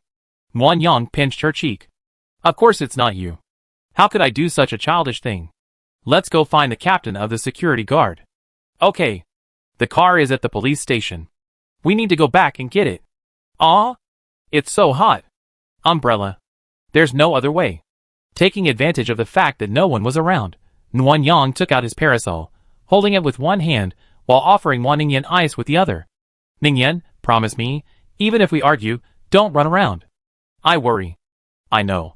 Then you have to explain it later, or I misunderstand. Okay. Wan Yang didn't tell Wan Ningyan that she didn't explain because the police were too crowded. She felt that in relationships, arguing over who was right and who was wrong, and making clear distinctions, would only exacerbate conflicts. It didn't matter if she suffered a little loss, she could just make up for it somewhere else. Chapter 142. The weather was hot and dry, with no wind, and her exposed face quickly became greasy. Every breath of air felt like fire entering her lungs, burning and itchy. Wang Yang adjusted his ice-based abilities to soothe his face and throat. At the same time, he increased the power in his hands, condensing a thin layer of ice in his palms. It quickly melted into water, moistening Wan Ningyan's cheeks for just half a minute before evaporating without a trace. Wan Ningyan was too hot to wear a mask. Sweat covered her head, her hair clinging to her forehead, and her eyebrows drooped lifelessly from exhaustion. Wang Yang felt distressed, as if he had seen Wan Ningyan suffer from heat stroke upon entering the base, and hurried to find the system. Xiao Lu, doesn't this combat uniform come with a matching helmet? Or a temperature-regulating hat would be fine. Host, I have both a combat helmet and combat boots, but I can't sell them directly to you. You need to unlock them through quests. Are there any suitable quests available recently? No. Then think of a way. It's okay to spend a few extra points. Okay. Host, please wait a moment. Then the sound of keyboard clacking filled my mind, and soon, a girl's voice rang out, joyful and proud. Host. I found it. Super cool and refreshing mints, only 500 points a pack. Each mint gives the eater 30 minutes of super coolness, like strolling on the beach, being swept by huge waves, and being swept into a whirlpool of ecstasy. Wang Yang, is that how you use ecstasy? If you don't know how to advertise, don't bother. Ahem. Host, I'm using the mall's flash sale feature to sell the mints that meet your requirements within the specified conditions. Only 5 minutes. Limit to 10 packs. At this moment, Wang Yang noticed a circle appear next to the space entrance in the upper left corner of the mall homepage. The outermost red line was gradually graying, recording the passage of time. In the middle was a teal package. Wang Yang clicked it, and it enlarged. A plus sign appeared below. The maximum purchase price was 10, and the price was 500 points. The packaging stated a total of 20 candies, with a net weight of 100 g. Each one cost 25 points, ridiculously expensive. Frugal Wang Yang only bought one pack. He took out a candy, and popped it into his mouth. An instant minty coolness washed over him. Not only was the air on his face cool, but even the air he exhaled into his nose was cool. The dizziness from the heat was completely gone, and he felt incredibly refreshed. Ningyan, open your mouth. Ah. Huh? Wan Ningyan's eyes widened. So cool. What is this? It works better than your superpower. It's a summer cooling mint. Next time you're out and about, take one. One lasts for half an hour. There aren't many, only 10 packs, so be frugal. Wang Yang bought all the mints and placed them in Wan Ningyan's space. Wan Ningyan had a bit of an obsessive-compulsive disorder, and her space was meticulously organized. Clothes, hats, snacks, fresh food, weapons. Everything was neatly categorized. Wang Yang placed the mints near the ice drink. When he finished, he noticed Wan Ningyan staring at him. What's wrong? Looking at me like that? You can enter my space? Wang Yang was startled, then smiled awkwardly. Yes, it's my own space, after all. So Wan Ningyan's face was filled with disbelief. Seeing that Wang Yang couldn't come up with an excuse, she stepped forward and bit her lips. From now on, if you hide something from me, except for unspeakable secrets, it won't be as simple as biting you. No, I won't, I promise. Humph. Speaking of which, my space always has more food and drinks than anyone else. Did you give them to me? Humph. You're still humph. Wan Ningyan pinched Wang Yang's cheek, her ears red as blood. Are you snooping into my space every day? You're not like a pervert, touching and sniffing my private parts. I'm not that kind of person. How would anyone know if you were? Wang Yang's face flushed red with embarrassment, but upon reflection, he suddenly realized something was wrong. Why was Wan Ningyan blushing too? He quietly entered Wan Ningyan's space again, looking around.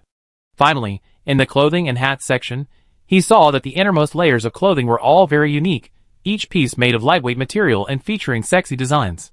Wang Yang felt his blood boiling just by looking at them. He even saw the underwear Wan Ningyan had drunkenly mentioned as something she used to seduce her. So that's how it was. Wang Yang felt that if her space was snooped into like this, she would be mortified and immediately apologized to Wan Ningyan. Ningyan, I was wrong.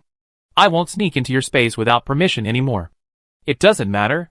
What's mine is yours, no matter who you are. Actually, what bothers me most is that you're hiding things from me. Ever since you came to me and told me the apocalypse was coming, You've been keeping so many secrets from me. I don't know if you're keeping them to yourself or if you're just keeping them secret. It's really annoying. I'm your girlfriend, the person you should trust the most. I'm sorry, there are some things I just didn't think were important, so I kept them to myself. From now on, I tell you everything, okay? Nuanyang isn't perfect. Having grown up in an orphanage, he has his flaws, like a tendency to handle everything on his own. As a result, he has a low desire to share and is highly subjective. Once he makes a decision about something, he handles it on his own. Even when he's in a relationship, he finds it difficult to get used to sharing. This wasn't a serious bad habit, but it was a sign of distrust in a relationship. Even though Nuanyang was slow to react, she understood Wan Ningyan's meaning. However, despite her poor communication skills, she spoke several times without receiving a response. As they neared the police station, they could see police officers and members of the Rose Squad moving things at the entrance, while others were heading to the supply station. Wan Ningyan pointed ahead and changed the subject. The captain and the others are still here. They seem to be in trouble. Let's go check them out. Ningyan, Okay, no need to talk anymore. I go find the captain first. Wan Ningyan trotted over to Wei Mingi and asked with a smile what was going on. Nuanyang stood sullenly behind her, holding an umbrella. Move these perishable supplies and exchange them for points. Officer Su will keep the points and remaining supplies, and the winner of the duel can take them all. Then why are we the ones doing the moving? Why aren't the dragon catchers here to help? They all ran away the moment they heard they needed help moving. What a bunch of wicked, lazy bastards. Wan Ningyan cursed, then picked up 2 large packages from the pickup truck, each carrying one.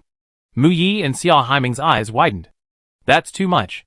That's all natural supernatural power is. Hee, everyone, take a break. I can finish the moving in 2 trips. I think it's okay. At this moment, Wei Mingi unsheathed his 9-section whip from his waist and glared at Mu Yi. Mu Yi immediately dropped his smile and shouldered the 2 boxes of bread. Captain, I was just joking. How can I let Sister Ningyan do this alone? That's right. Xia Haiming also shouldered 2 boxes. Xiao Yi, hurry up. Get out of my way.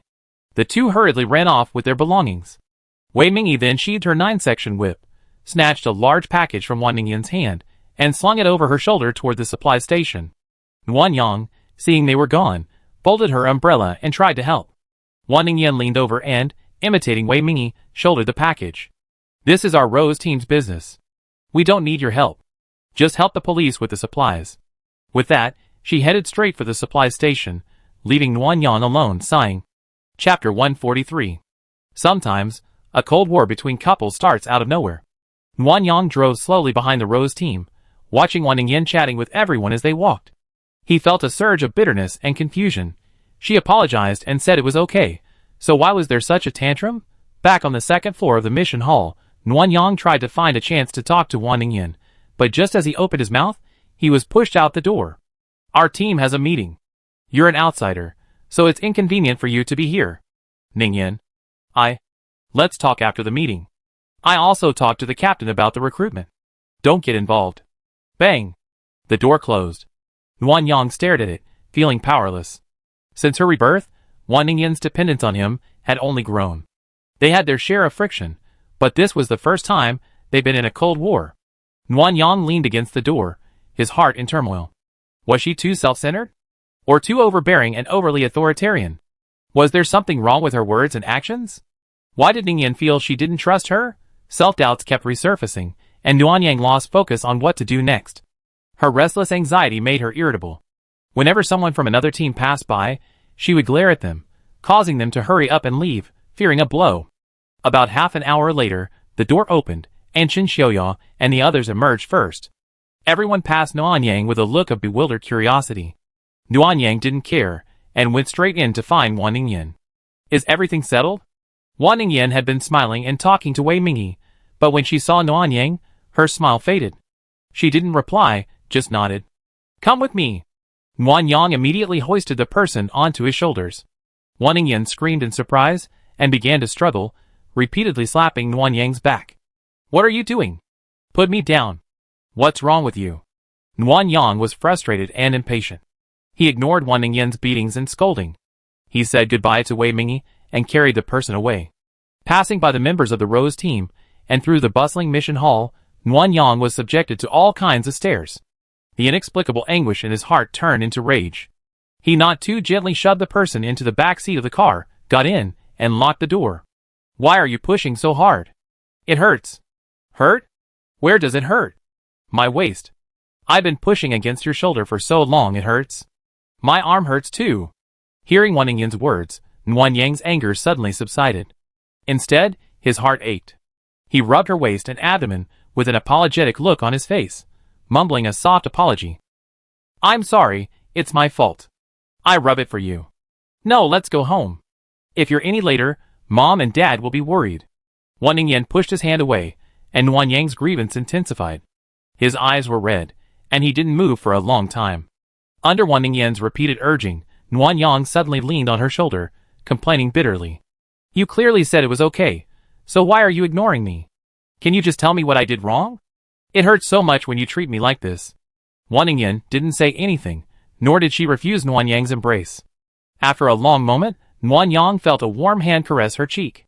The tears at the corner of her eye were wiped away by her fingertips. A teasing voice reached her ear. I told you were a crybaby, and you still don't admit it. Nguyen Yang looked up and found Wan Ningyan staring at him, a devilish smile on her face. You're not angry? Wan Ningyan shook her head. I wasn't angry at first, but when we talked about trust, I got even angrier. I left you alone for a while, so why are you crying? When you ignore me, I get upset. Where do you feel? Nguyen Yang took Wan Ningyan's hand and placed it on his chest. Here. Wan Ningyan looked at Nguyen Yang teasingly, gently massaging her cheeks and observing her expression. You're usually a serious person, but why are you getting so frivolous now? You're even using these tricks. Tricks? What tricks? When I asked you where it hurt, you said you were heartbroken. You can actually say such corny, flirty words so seriously. If I didn't like you, I really want to call the police. Nguyen Yang's rebuttal clung to her. She felt that if she admitted directly that she was hurt, Wan Ningyan would laugh at her for being pretentious. In the end, she just muttered, oh. Wan Ningyan seemed to have found something amusing.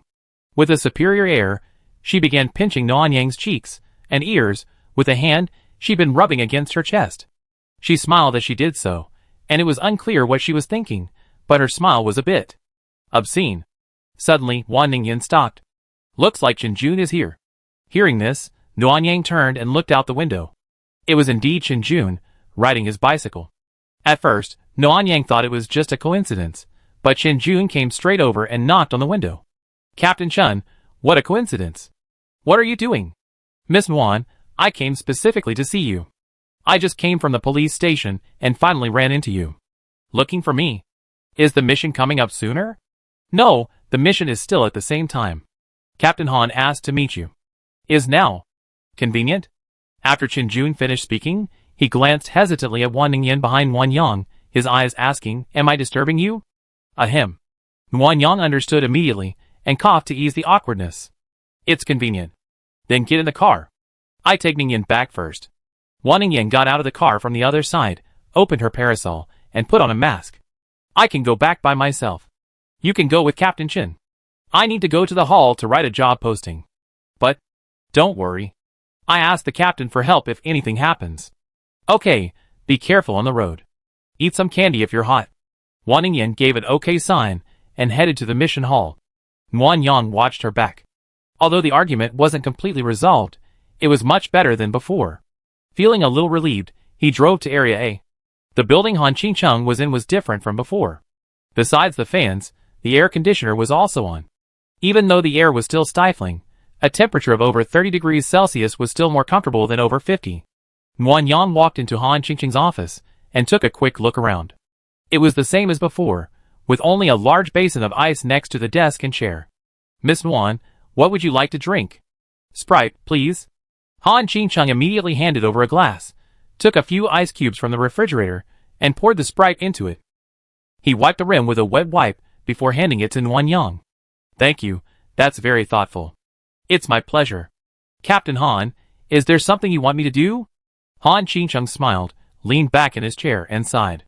I heard that little jerk from the Shangwan family gave you some trouble today. Yeah. Sorry, that jerk is always outspoken. I hope Miss Nguyen won't be angry. Nguyen Yang touched the cup and sneered. I was just being slandered, and Captain Han apologized personally. But those oppressed civilians nearly died outside the base, and Captain Han turned a blind eye. After saying this, Nguyen Yang saw Han Qingqing's face turn cold. Chapter 144. The atmosphere fell into an eerie silence. Han Qingqing looked at Nguyen Yang coldly, his eyes so gloomy that it made Nguyen Yang feel uneasy. After a moment, Han Qingqing suddenly stood up, walked to the desk drawer, and pulled out a document. He returned to sit across from Nguyen Yang, the gloom between his brows disappearing. Miss Nguyen, before I answer your question, I want to show you something. The document was placed in front of Nguyen Yang. The cover read Climate Research Report. Nguyen Yang picked it up and opened it, reading page by page, becoming increasingly alarmed. Will the extreme cold reach -100 degrees Celsius? Han Qingqing nodded. Our research equipment is limited, and this is just a preliminary conclusion. It could be even lower. Humans would have difficulty surviving at -70 or -80 degrees Celsius, and 100 degrees Celsius is even more impossible. Actually, before the apocalypse, we had a lot of equipment that allowed humans to survive at -80 degrees Celsius and even go out. However, it was exclusively for Arctic researchers, and the supply was limited, unable to support the large number of people at the base. Han Qingqing finished, then sighed. Now that all industry has ceased, the base can't even guarantee electricity. The extreme cold will only make things more difficult. The coal mine we found earlier, for example, doesn't have nearly enough coal to support the entire base's residents through the cold. Area E is full of tents. Without housing, the residents will all freeze to death. The bricks in areas D and C are too thin, so they need reinforcement and cangs. Areas A and B need electricity. In reality, the temperature is too high right now, and electricity is needed in so many areas. The base can only provide power to the supply exchange station, the farm, and the hospital. The research institute is out of commission. You're both the regiment commander and the base commander. You should find a way to solve these problems. Yes, that's why I indulge those merchants. Han Qingqing smiled bitterly. Don't I know their evil deeds? Building entertainment centers, secretly supporting dental dealers, sponsoring gangs to commit murder, forcing them to build life-or-death duels. Each of these is enough to kill them hundreds of times. Nguyen Yang stared at Han Qingqing intently, trying to detect any signs of deception on his face, but found nothing. He remained skeptical. Why indulge those merchants? Logically, if they're given the supplies, it's fine to just abandon them. After all, it's the end of the world, and Captain Han doesn't have to abide by laws and regulations. At the base, you're the law. That's easy to say. Do you think those merchants are idiots? Han Qingqing pulled a pack of cigarettes from his pocket. Mind if I smoke one? Nguyen Yang shook his head and watched Han Qingqing light a half-smoked cigarette. He took a deep drag, frowned, and slowly exhaled a puff of smoke. These old guys are incredibly cunning. Take the Shangwan family, for example. Originally a coal mine, they transitioned to renewable energy, with photovoltaic power generation reaching Europe. With such a large scale, the factory's inventory of photovoltaic equipment should have been more than enough for the base, but they refused to provide any. The old fox only provided a low-output coal mine and dozens of photovoltaic systems. He always claimed he couldn't remember the rest or feigned illness, leaving us with nothing but good food and drink. His second-generation rich grandson is even more outrageous. Every day, he's either after beautiful women or a chance to see a duel, using all sorts of tricks to trick ordinary people into going to the dueling arena. Our military has privately tried to persuade them several times, but some insist on going for the duel for points and food. Speaking of which, I have to thank you. If it weren't for Miss Nguyen's willingness to cooperate with the military and bring back the supplies from the granary, everyone at the base who's starving would probably be going to the duel. No need to thank me. It's essentially a mutually beneficial relationship. I'm more interested in these merchants. From what Captain Han said, it's probably not just the Shangwan family who's deliberately withholding supplies from the military. Yes, these old foxes are ruthless. Han Qingqing showed a look of disgust and cursed silently before continuing. These people, except for the Chen and Zhao families, all of which were taken away at once, are holding the rest to check and balance me. And they just happen to be in short supply at the base. To survive the extreme cold, build a house, reinforce it, and construct a kong, there simply aren't enough building materials, let alone building a fire pit. The Liu family has these supplies, but they're holding on to supplies from their own brick and cement factories. And then, there's the Ming family. Before the apocalypse, they operated several food processing factories, processing fruits and vegetables, grains, oils, rice, and flour. They refused to disclose the location of their warehouses, forcing me to build a house dedicated to growing vegetables. Some of the supplies and electricity were taken away, but there's nothing I can do about it. Long-term deprivation of fruits and vegetables can lead to sepsis. As expected, being manipulated only by requesting favors from wealthy businessmen. Nguyen Yang carefully calculated the supplies needed for the Arctic base. They were indeed crucial, but he was puzzled. Those merchants also live in the base. If they don't give the military supplies, what will they do in the extreme cold? Aren't they afraid that if everyone else freezes to death, they won't survive either? Han Qingcheng gave another wry laugh. They're not that stupid. They've been doing a lot behind the scenes, just trying to eliminate me, the base commander. Nguyen Yang was stunned. Eliminate? They want to kill you and seize power? Well, only when they have control of the base can they safely release supplies. That's why they've been secretly trying to incite rebellion among the military leadership, such as Deputy Regiment Commander Mo. Hearing this, Nguyen Yang had some speculations. Since Captain Han knew they were trying to incite rebellion, he must have a countermeasure. Well, I originally wanted to keep these things secret, but I didn't expect you to run into it. Miss Nguyen cares about the common people and has spatial abilities. If I didn't explain things clearly, I might get misunderstood and scolded, but if I ended my cooperation with the military, the losses would be devastating. Nguyen Yang recalled the initial scolding and didn't think it was wrong. Even if Captain Han had his own agenda, it's a fact that ordinary residents were harmed by merchants, and they deserve the criticism. Ha ha ha. Miss Nguyen is truly unique and truly mystical. I know I'm in the wrong, so I can handle a few insults. If I had to choose again, I still do the same. After this period of development, the base's population has exceeded 20,000. If sacrificing a few can save the majority, I'm willing to be the executioner.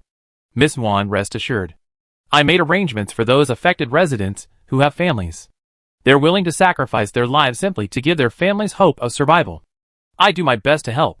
I hope Captain Han will keep his word. Well, I also have a humble request. Han Qingcheng stood up again and went to his desk. After searching, he returned with a piece of paper. Even if there wasn't a Shangwon matter, I was planning to contact you. Merchants are cunning and treacherous, and I'm not entirely sure my plan will succeed. Therefore, Miss Nguyen will need to carry out a few more missions in the near future. I need to be prepared for both scenarios. Nguyen Yang took the paper and glanced at it. In addition to the original missions for the Research Institute, coal plant, and wood factory, several additional tasks had been added, mostly for electrical equipment, and energy supplies. The share will remain the same as before. Now that it's hot, I can give you an extra 50% as a high-temperature allowance. No need. I don't need all this equipment and supplies. Give it all to the base. The base has enough supplies for my family to live comfortably. In extreme cold, I just need to ensure we have enough electricity and coal. Okay. Thank you. Chapter 145. Nguyen Yang's conversation with Han Qingcheng didn't last long. Han Qingcheng didn't respond to their questions about countering the rebellion and the plan to obtain the location of the supplies. All they could talk about was the supplies they needed, how to search, and the mission schedule. Feeling bored, Nguyen Yang excused herself. As she was leaving, she happened to see Deputy Commander Mo coming to see Han Qingcheng. Thinking that Han Qingcheng knew the wealthy businessman was trying to revolt against Mo, Nguyen Yang no longer worried about the base's change of ownership and hurried home. At the doorstep, Nguyen Yang saw Wan Ningyue playing sandbag toss with a girl named Xiaoyu, with Wen Yinru holding an umbrella for them. Yin Yin, is your sister Yin back? She's back. She's helping Auntie peel potatoes. Yes, it's almost noon and it's hot. We play for a while longer and then take you home. Don't get a heat stroke. I know, Sister Nguyen Yang, don't worry. After giving her instructions, Nguyen Yang hurried into the house. A gust of cool air hit her, causing her to shiver. At his feet, the little tiger cub, Lucky, scampered over, clinging to Nguyen Yang's trouser leg like a cat, begging for a pet. Come for a hug. Ouch. Little Lucky, you seem to have gained weight. Hurry. Nguyen Yang carried Lucky all the way to the kitchen. In front of the kitchen door, she saw Mama Wan and Wan Ningyan sitting on a small stool. In front of them was a large wooden basin filled with peeled potatoes.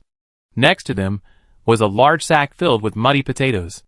In front of them were small basins of water, washing off the mud while peeling the potatoes with knives. Xiaoyang, are you back? Are you warm? There's freshly squeezed juice in the refrigerator. Pick out your favorite flavor.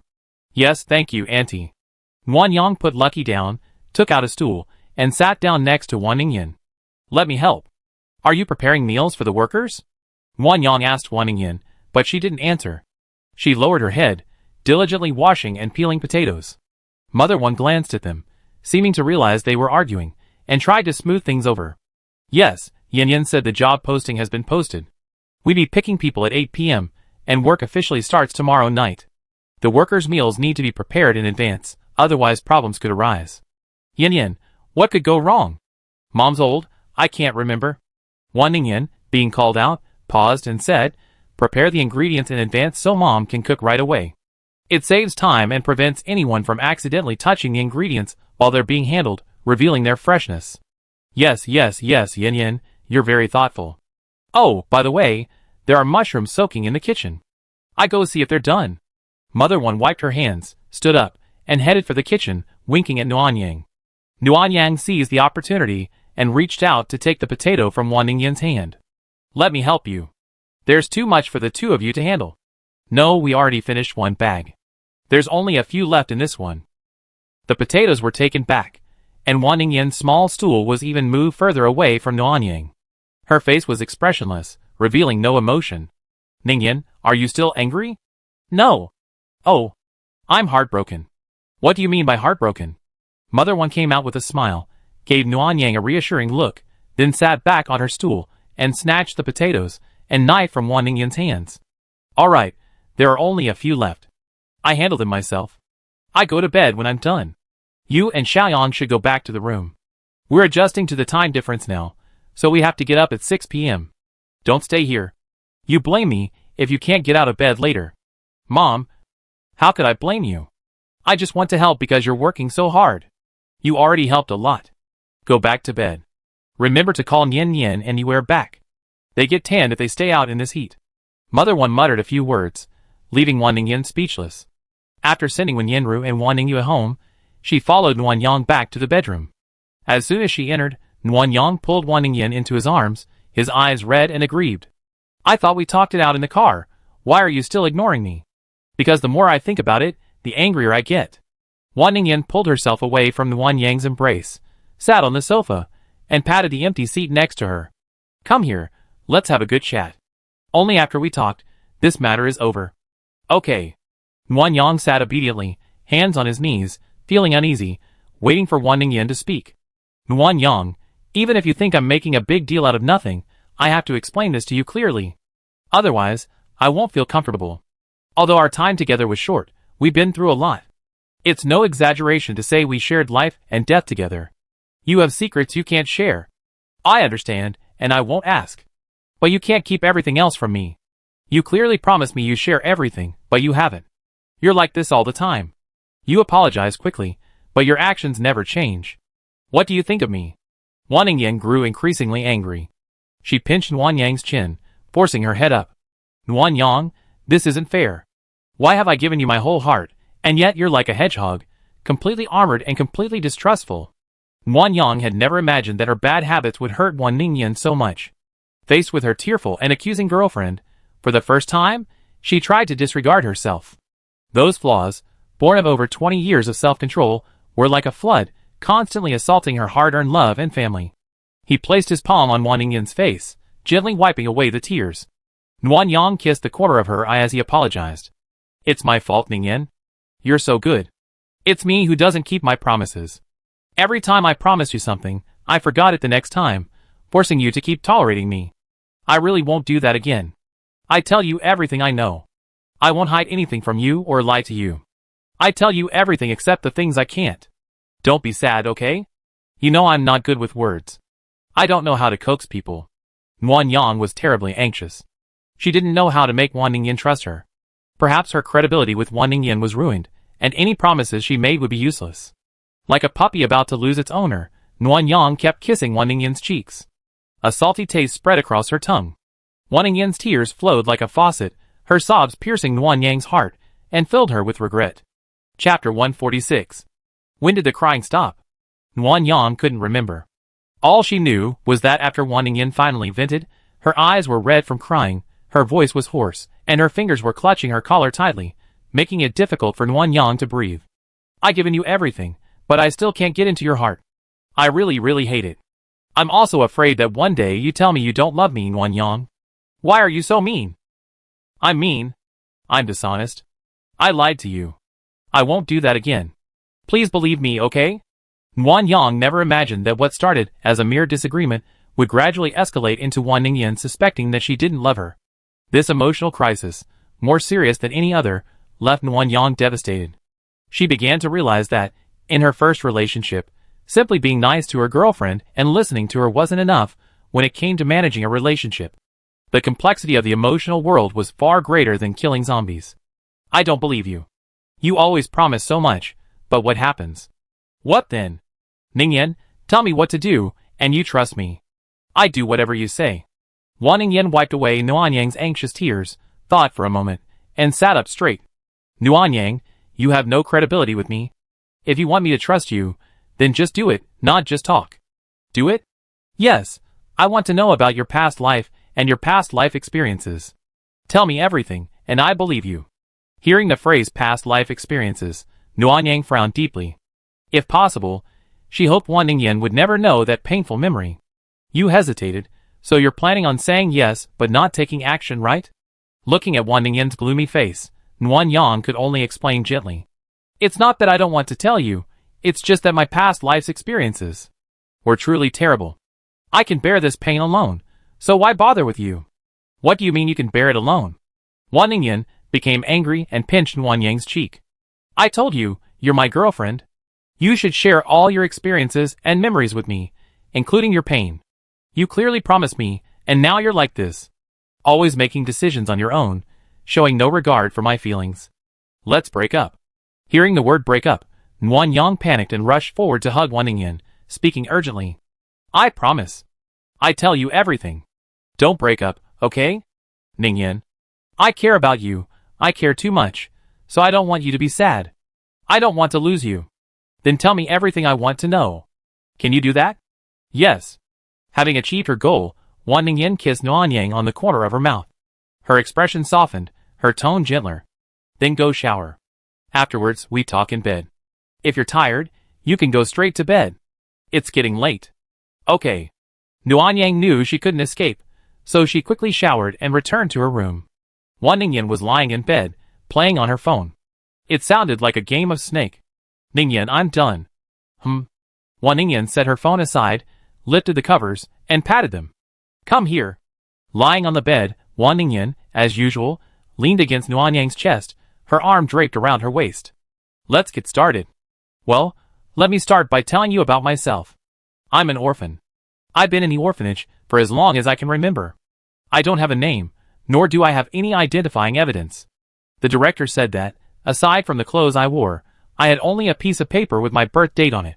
Because I was young, many people wanted to adopt me. The director chose the best couple for me, but I was only in my new home for about 2 weeks before they sent me back. Sent back? Wan Ningyan looked up, puzzled. Why would you be sent back after being adopted? Why would they send you back? Because I'm quiet and not lively. They said I looked cute, but I didn't look like a child at all. They suspected I had a mental illness. So when I was going through the withdrawal process, they used this to attack the director. My mother, frustrated, agreed. You must have been very sad back then, right? Nuanyang shook her head. Actually, it wasn't that bad. I envy children with parents, but when I actually had adoptive parents, I felt uneasy. Not being a biological child, I couldn't experience the joy of other children. Later, I was adopted again, but this time I was returned even faster. Coupled with the son-centric mentality, as I got older, no family wanted to adopt me anymore, so the director mother kept me with her. Speaking of which, the director mother also gave me the name Nuanyang. She hoped I would be like the sun, a warm and happy person. So, your last name isn't Nuan? Well, I don't have a last name, but everyone generally assumes it's Nuan. Is that so? Then you can take on the surname Wan from now on, and become a member of my Wan family, okay? Nuanyang smiled. What? You want to be my sister? Then can we still be together? Then you marry into my family. Be my wife. Okay, then don't just talk about breaking up so easily anymore. Wan Ningyan felt a little guilty, leaning over and kissing Nuanyang, acting coquettishly. I'm sorry. I was just feeling so much resentment at the time, and I said it in the heat of the moment. Actually, thinking about it now, I really regret it.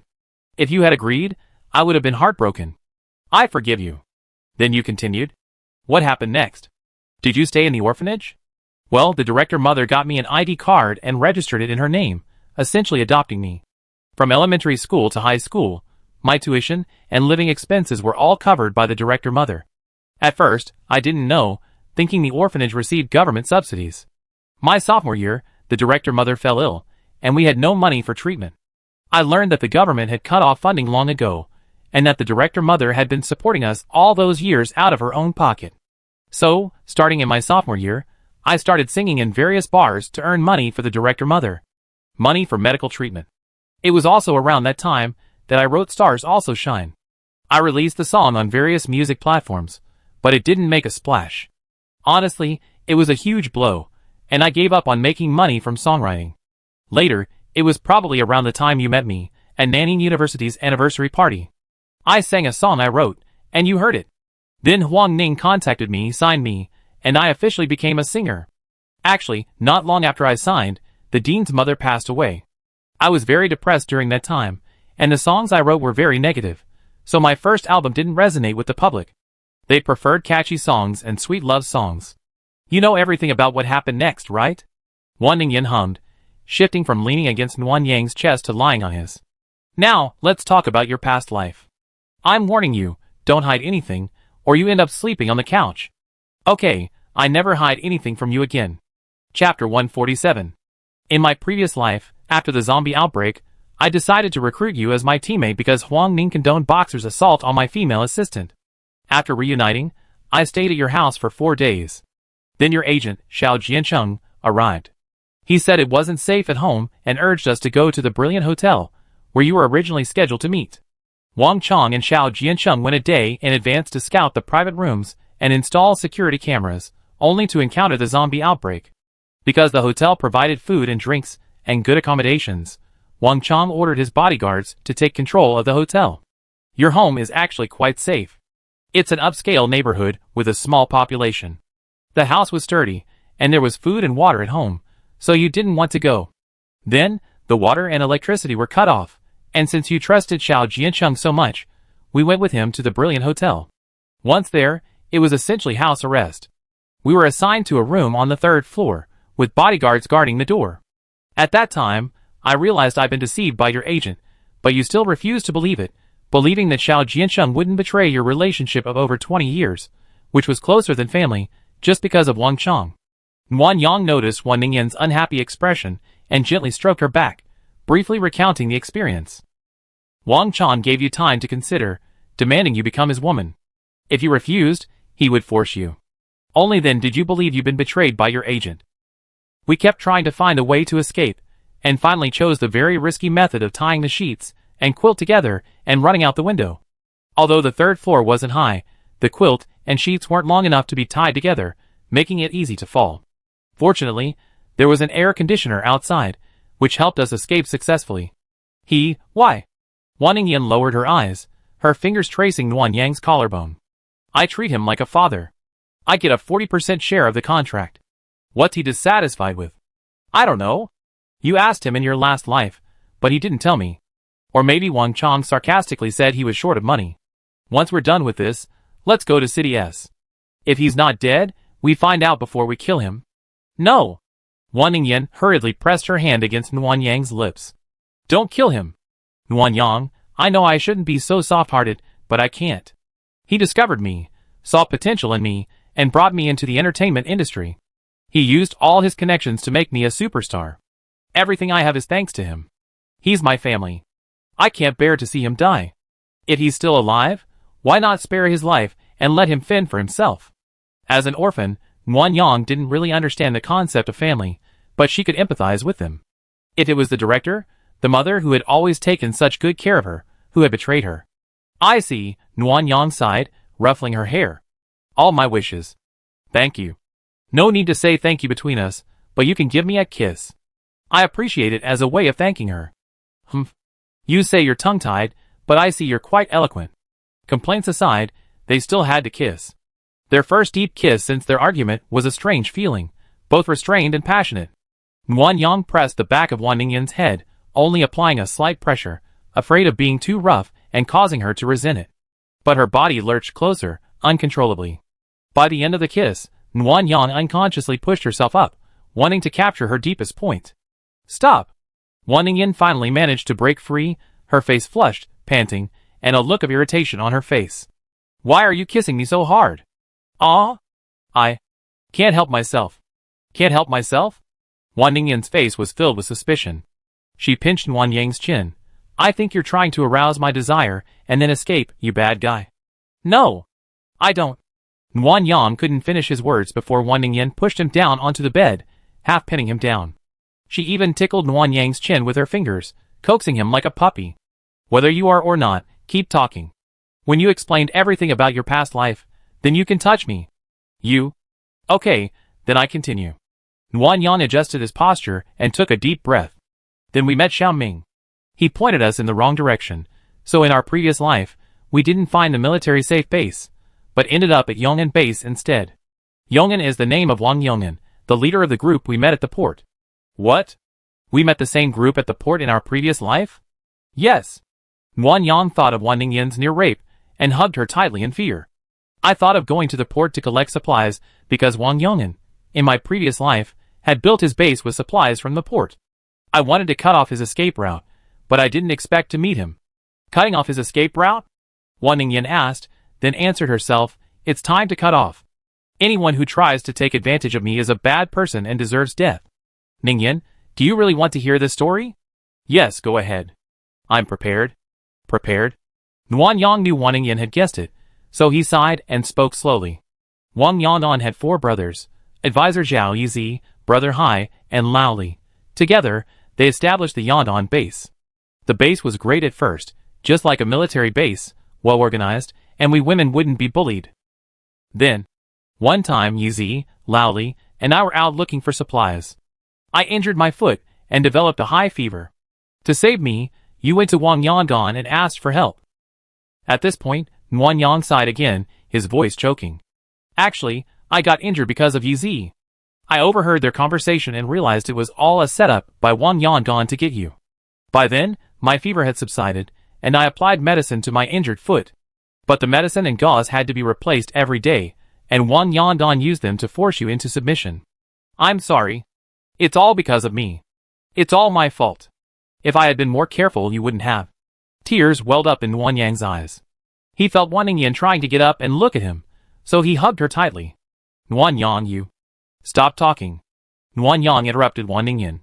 She didn't want Wang Ningyan, the victim, to comfort her. That would be worse than killing her. Ningyan, this is all my fault. I beg you not to comfort me. This will make me feel better. In my previous life, I should have apologized, but I didn't. I thought suicide would free me from being a burden to you, but you found out, and you took me away, encouraging me to live. I'm such a jerk. I never apologized to you until the moment I died. I even became depressed for a while, relying on you for care. Ningyan, I'm sorry. I'm so sorry. Nguyen Yang recounted her painful experience in full. Instead of feeling relieved, it only intensified her pain. She felt completely ashamed. In her previous life, she had been so cowardly and foolish that she had caused Wang Ningyan to use her beauty to please him. In this life, she accepted his admiration and dependence, as dark as a sewer rat. Chapter 148. Nguyen Yang didn't know how long she had been crying. When she regained her composure, she felt a warmth on her cheek. Wang Ningyan was silently wiping her tears, caressing them from time to time. Nguyen Yang, are you feeling better? Hearing Wang Ningyan's words, Nguyen Yang couldn't help but tear up again. You really are a tearful person. Wang Ningyan found an opportunity to slip out of Nguyen Yang's arms. In that instant, Nguyen Yang immediately buried his face in the pillow, not wanting Wang Ningyan to see his distraught state. Nguyen Yang, even though you said that, I don't think something's right. When you calm down, talk to me. Something's wrong? Nguyen Yang slowly turned half his face, looking at Wang Ningyan furtively, and asked, What's wrong? It's wrong from the moment you were injured. The boss of Yong'an base is Wang Yong'an. If he wants me, why not just use force? Are we 2 women really going to be able to defeat a group of men? The base has rules against bullying the elderly, the weak, women, and children. This is also their method of attracting survivors. So, as managers, they must lead by example. If that's the case, then I'm even less likely to trade my body for medicine. I use the rules to manipulate Wang Yong'an and trick him into giving me the medicine. After all, who knows if he go back on his word and refuse to give me the medicine even if I get it. After hearing Wang Ningyan's words, Wang Yang regained some of his composure. But on second thought, something seemed off. But they all say you were. They? Who are they? Those minions? Yes. Did I admit to you in person that Wang Yong'an bullied me? You told me about it, but you didn't admit it. I think you're lying to me because you're afraid I feel burdened. Wang Yang had barely finished speaking when Wang Ningyan slapped him on the shoulder. Having taken the powerful pills, she was incredibly strong, and the pain immediately stung. Wang Yang clutched her shoulder and sat up with a grimacing expression. You still feel the pain? You heartless bastard. You didn't believe me in this life, and you didn't believe me in the last, you bastard. Ningyan, I didn't disbelieve you. They said that, and I. You believed what they said? Those damn haters said I had countless financial backers. How could you not believe them? This situation is different. Wang Ningyan laughed in anger, folding her arms and sitting aside. Okay, let's talk it over. Let me ask you, how many days did you stay at Yong'an Base after you were injured before we escaped? Wang Yang recalled, then replied, I had a fever. 1 day and 1 night, then 7 days in bed. So, if I use my body to change the dressing, I have to sleep with Wang Yong'an 7 or 8 times, right? Yes. Was I on my period at the time? No. Are you sure? Sure. You're weak, so I carried most of the supplies, including sanitary napkins. If you were on your period, you asked me for them. Okay, then tell me, was I pregnant after escaping the base? Nuanyang understood Wang Ningyan's logic, but her preconceived notions made her shake her head and suggest another possibility. Maybe. I used a condom? The next second, a pillow was thrown in Nuanyang's head, making her head buzz. You bastard. You're just dying to see me slept with, aren't you? Get out. Go to sleep on the couch. Don't you touch me again until I forgive you. Wang Yang was beaten back repeatedly and forced off the bed. Furious, Wang Ningyan threw a pillow into her arms. From now on, don't come near me. Ningyan, I'm sorry. It's not that I don't trust you, it's just that I always believe this. This has tormented me for a long time, and it's deeply ingrained. Plus, you have no memories of your past life, so I was hesitant to believe what you said. Enough. So what if you don't have memories of your past life? Wasn't Wang Ningyan from your previous life also me? I was the first person to think that exchanging my body for medicine was unsafe, but couldn't I from my previous life think of that? You just don't trust me, so no matter what I say, you always doubt me. Maybe in your eyes, I'm just a big-breasted, brainless woman. Right? That's not true. Ningyan, I never thought of you that way. I'm just stupid. I'm so stubborn. I'm a jerk. Go ahead and scold me and hit me, but don't be so rude, okay? Wang Yang hastily denied it. In a panic, she took 2 steps toward the bed before being shooed away by Wang Ningyan. Don't come near. Okay. I won't come near. I just stand here. Wang Ningyan glared at Wang Yang with disdain. What are you doing here? You're an eyesore. Don't disturb my sleep. Sleep? Wang Yang watched Wang Ningyan lie down on the bed angrily and asked cautiously, I haven't finished telling you about my past life yet. You don't want to hear it anymore? No. I'm sleepy. Oh. Wang Ningyan refused to communicate, and Wang Yang didn't dare interrupt her while she was angry. She could only grab the corner of her pillow and look back every few steps as she walked towards the sofa. Wang Ningyan didn't even glance at him, even turning the back of her head towards her. Don't be sad, Wang Yang. Just sleeping on the couch, not breaking up is a good thing. Wang Yang, very good at self-sufficiency, comforted herself mentally as she sat on the sofa with a blank stare, replaying the events at Yong'an Base. She had no desire to sleep. From a rational perspective, Wang Ningyan's analysis was correct. She wasn't a brainless woman. Her body was her only asset, and she wouldn't give it away easily. Furthermore, whether Wang Yong'an had enough medicine was uncertain. Even if it were Wang Yang herself, no matter how anxious she was, she wouldn't have given in without testing the waters. From the details, Wang Ningyan didn't seem to be physically abnormal during that time, and didn't seem like she'd been bullied. Wang Yang recalled their first time together. She was so excited that she had sex with Wang Ningyan 3 times. Although she had been gentle and didn't go too far, Wang Ningyan still couldn't handle it. Her legs were weak, and her back ached for a long time. If she had truly been bullied, it was impossible for her to not be abnormal in front of her. After figuring all this out, Wan Yang leaned against the sofa in frustration, feeling completely mad. He actually taken something wrong for granted, and even distrusted Wan Ningyan's judgment. How foolish. He hit himself repeatedly with a pillow, but instead of feeling relieved, he felt even worse. Tugging at his hair, he kept asking himself, why did I say such hurtful things to Wan Ningyan? Why did I always doubt her? Why didn't I trust her? They had the blessing of one's parents, and we could be together legitimately, so why didn't I cherish them? The regret was so overwhelming that he didn't even notice Wan Ningyan approaching him. Only when her voice rang out did he suddenly realize it. What are you doing? Ningyan? Wan Yang stood up in surprise, opening his arms to hug her, but then he immediately remembered her warning and sheepishly retracted his arms, taking a step back. You don't have much hair anyway, why are you pulling it out? If you go bald, I won't want you anymore. Wan Ningyan's tone wasn't as angry as before. Wan Yang was stunned for several seconds, then realized her expression was normal, no trace of anger, so he dared to reply. I'm angry at myself, that's why. Angry at what? Angry at myself for not believing you and for angering you. Angry at myself for being such a fool, for mistaking something fake for real. Oh! Wan Ningyan took a step closer to Wan Yang. Do you believe what I said? Yes. Are you still sad? Wan Yang, unsure, watched Wan Ningyan reach out and tap her heart. You used to look glum whenever I talked about your past life, and you just apologized with tears, so I guess you're feeling very sad. Have you been suppressing it for a long time? Yes. This is the most painful experience I ever had. I thought countless times, wishing I had died. You wouldn't have to go through all that because of me. A familiar fragrance filled her nose. Wan Ningyan embraced Wan Yang's waist and placed a gentle kiss on his ear. I was furious at first, thinking you were incredibly stupid and unreasonable. But after calming down, I felt heartbroken. You carried the guilt from your past life into this one over a fake incident, and you have no one to vent to. And you're hiding it from me, afraid it'd make me feel bad. It must be incredibly tormenting. A soft sigh, hot breaths brushing against Wan Yang's ear. I forgive you. The torment of 2 lifetimes is punishment enough for you. Ningyan. Wan Yang hugged her tightly, tears welling up. I'm sorry. I'm sorry. You little crybaby, how many more times are you going to cry? I'm just too emotional.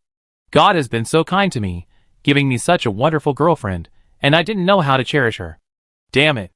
With that, Wan Ningyan's fingers pressed against Wan Yang's mouth. Stop cursing yourself. I don't want to be a widow yet. Okay.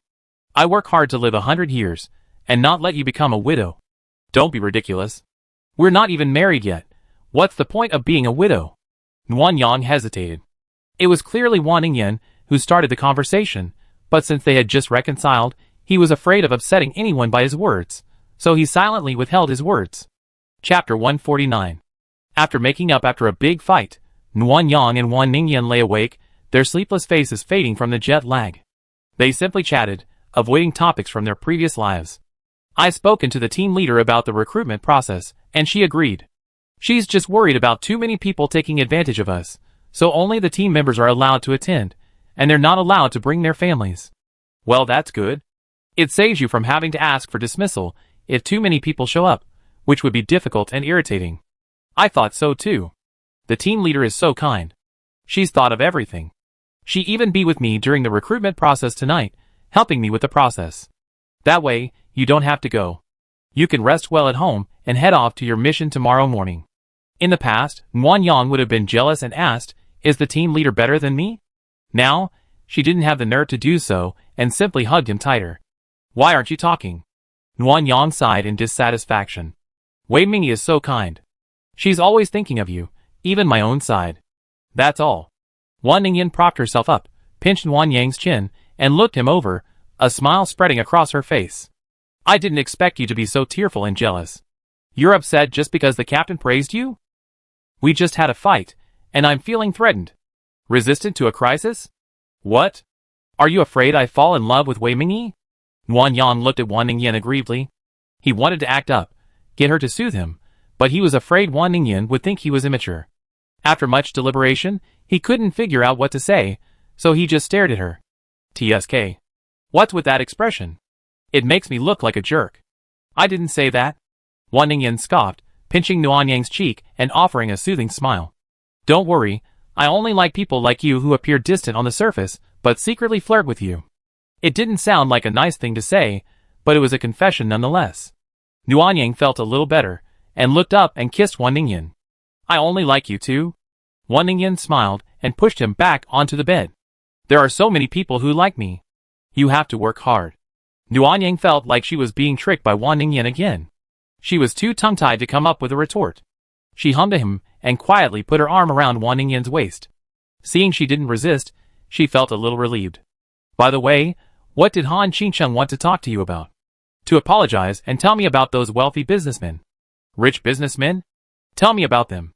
Nuanyang repeated everything Han Qingcheng said in detail. The more Wan Ningyan listened, the deeper her frown deepened, and she cursed from time to time.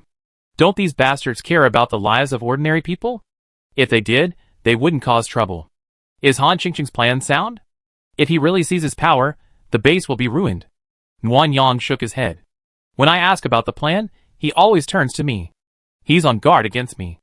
Why is he on guard against you? Is he afraid you defect? That's possible. After all, I'm not his soldier, and I have spatial abilities. It doesn't matter to me whether the base commander changes or not. Whoever takes over will treat me better, so he has to be on guard. Wan Ningyan thought for a moment and nodded. Right. So do you want to help him? The secret that can't be told should be to track down the whereabouts of the supplies, right? I'm not sure about that. Let me try. Nuanyang immediately asked the system, only to hear it sigh. Host, I'm the mall system. I can't find supplies. Where are the points? A good cook can't cook without rice. Host, I don't have the ability to find supplies. No, I can't check. Alas. I hope Han Qingcheng succeeds. It's so cold, and I don't want everyone at the base to freeze to death, especially the Rose Squad. They're so kind. Wan Ningyan paused, looked at Nuanyang, and asked, aren't we supposed to recruit the Rose Squad? When do we start? Wait until you're familiar with them. Once you have a good understanding of their personalities, and how they behave, we can start. Isn't it okay now? The captain is honest and upright. The members are good and strong. We can just use supplies to attract them over. It shouldn't be difficult. Ningyan, I know you like Team Rose, but we can't take such a risk. Team Rose isn't just about the few members capable of going on missions, it also includes reserves, logistics, and families. If we really want to recruit them, what if something goes wrong when you don't know so many people? It's like those wealthy businessmen who live in the already wealthy area of the base, but still aren't satisfied and want to seize power. Can you guarantee that all the members of Team Rose and their families are honest and respectable? Wan Ningyan fell silent, pondering for a long time. Finally, she lay back on the bed and muttered, I'm going to sleep. Ningyan, are you unhappy? No, I'm just annoyed. Annoyed by the zombies, the weather, the wealthy businessmen, the dragon hunters, and this damn apocalypse. Nuanyang was also worried. Without the apocalypse, most people could live peaceful lives, simply struggling to make ends meet. But now, their own kind might be more terrifying than the zombies. Don't worry. If Jiangwei needs anything, we can help. I also do my best to help at the base. No matter how difficult the apocalypse is, there's always a way to survive. Is there a way? Didn't we die in our last life? Without secrets to reveal in this one, how long can we live? Nuanyang was stunned by the question. While she was thinking, Wan Ningyan snuggled into her arms, hugging her waist as usual. The heat of her breath hit her chest, causing her face to blush slightly. It's come to this. Let's take it one day at a time. Time for bed. Okay, let's go to bed. When the alarm rang at 6 p.m., Nuanyang felt like her whole body was falling apart. She had no energy at all, let alone getting out of bed. Wan Ningyan was the same, leaning against Nuanyang's arms, whimpering and unwilling to get up. Wei Mingyi has a duel with Liang Haiping at 7:30. Ningyan, get up. No. Nuanyang sat up with her own willpower. She realized her eyelids were heavy. She took out a small mirror and saw that they were swollen, single eyelids, and smaller. She leaned back in bed, rubbing her eyes for a moment. Suddenly, she thought of Wan Ningyan. She quickly leaned over to check, and found her eyes, like her own, red and swollen. It was over. Nuanyang knew something was wrong and ran to wash up, trembling with fear. She wasn't even a little sleepy, and she didn't dare to ask Wan Ningyan to get up. But she was halfway through washing her face when Wan Ningyan suddenly got up and came to the bathroom, bleary-eyed. Ah, so ugly. Nuanyang's heart skipped a beat. Not daring to make a sound, she quickly wiped her face and tried to run. As she turned, she was caught by Wan Ningyan. Damn Nuanyang. It's all your fault. You made me cry for no reason. My eyes are so swollen now, how can I even face people? How about I give you some ice? Then why are you still standing there? Hurry up. Muan Yang hurried over, gently placing his hand over her eyes, using his supernatural powers to apply ice. Time was limited, and the ice only slightly soothed her eyes. The redness and swelling remained. So, during dinner, the whole family looked at them strangely. Yin Yin, can you and Xiaoyang see through this? Yes, Mom, stop worrying and eat. But this is too weird. This is fashion, you don't understand. Oh. Mother One was still skeptical, and turned to the children, don't learn this. Eat properly. Don't act like your sister Yin, wearing sunglasses and putting on airs. Mom, why don't you tell Nuanyang? Xiaoyang is so well behaved. You can tell she's been raised by you. Why should I tell her off? Humph. Nuanyang didn't dare say a word. She ate in silence, afraid that Wan Ning would add to her anger and make her sleep on the sofa again. Chapter 150. At 7 p.m., Nuan Yang and Wan Ningyan drove to the life and death duel arena. When they arrived, it was already packed with people, surrounding the large stone platform 2 or 3 times. Nuan Yang, let's split up and get some information. See if we can find out anything we don't know. Okay, then we meet in the car in 20 minutes. Wei Mingyi should be here around then, so you can go see her. Speaking of which, can I give the captain a mint? It's so hot, she's sweating profusely just standing there. And she's going to fight too. I'm afraid it'd affect her performance. This is a life and death duel. If she fails, her life is in danger. Muan Yang thought for a few seconds and agreed. Okay, but you have to explain it to her yourself later. She can't know my secrets for now. Huh? Wan Ningyan leaned in closer to Nuanyang, sizing him up. You didn't object. I thought some jealous jerk would refuse. Let's be honest. Wei Mingyi is trustworthy right now, so I help him if I can. Okay. See you later. Wan Ningyan put on her sunglasses, got out of the car, and headed straight to the right of the circular platform. There was a large awning there, with a few people sitting sparsely inside. No one else was going there. Nuanyang guessed they were the sons of wealthy businessmen. After a quick glance, Nuanyang also put on his sunglasses and got out of the car, heading left. Someone was shouting on the left, and a crowd was crowded around them. Nuanyang moved closer, and saw the thin man shouting. Behind him were 2 white strips with black writing. On the left was Liang Haiping, captain of the Blue Dragon catching team, and on the right was Wei Mingyi, captain of the Red Rose team. Buy now. Buy now. Blue team odds 1:3, red team odds 1:10, 15 minutes left. Once you place your bet, no refunds or exchanges. Which team did those rich people buy?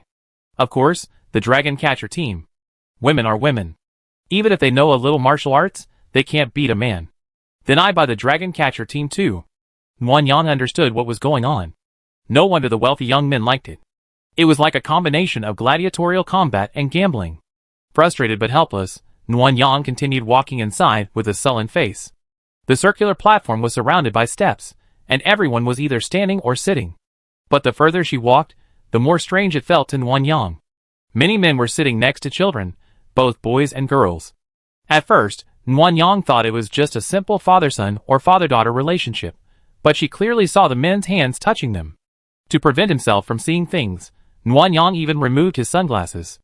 The man caught Nuan Yang's gaze, first unfriendly, then surprised, and finally amusement-filled. Beautiful girl. You want to join the fun? Nuan Yang ignored him, looking past the man to the little boy beside him. He looked about 11 or 12, with slightly dark skin and a thin frame.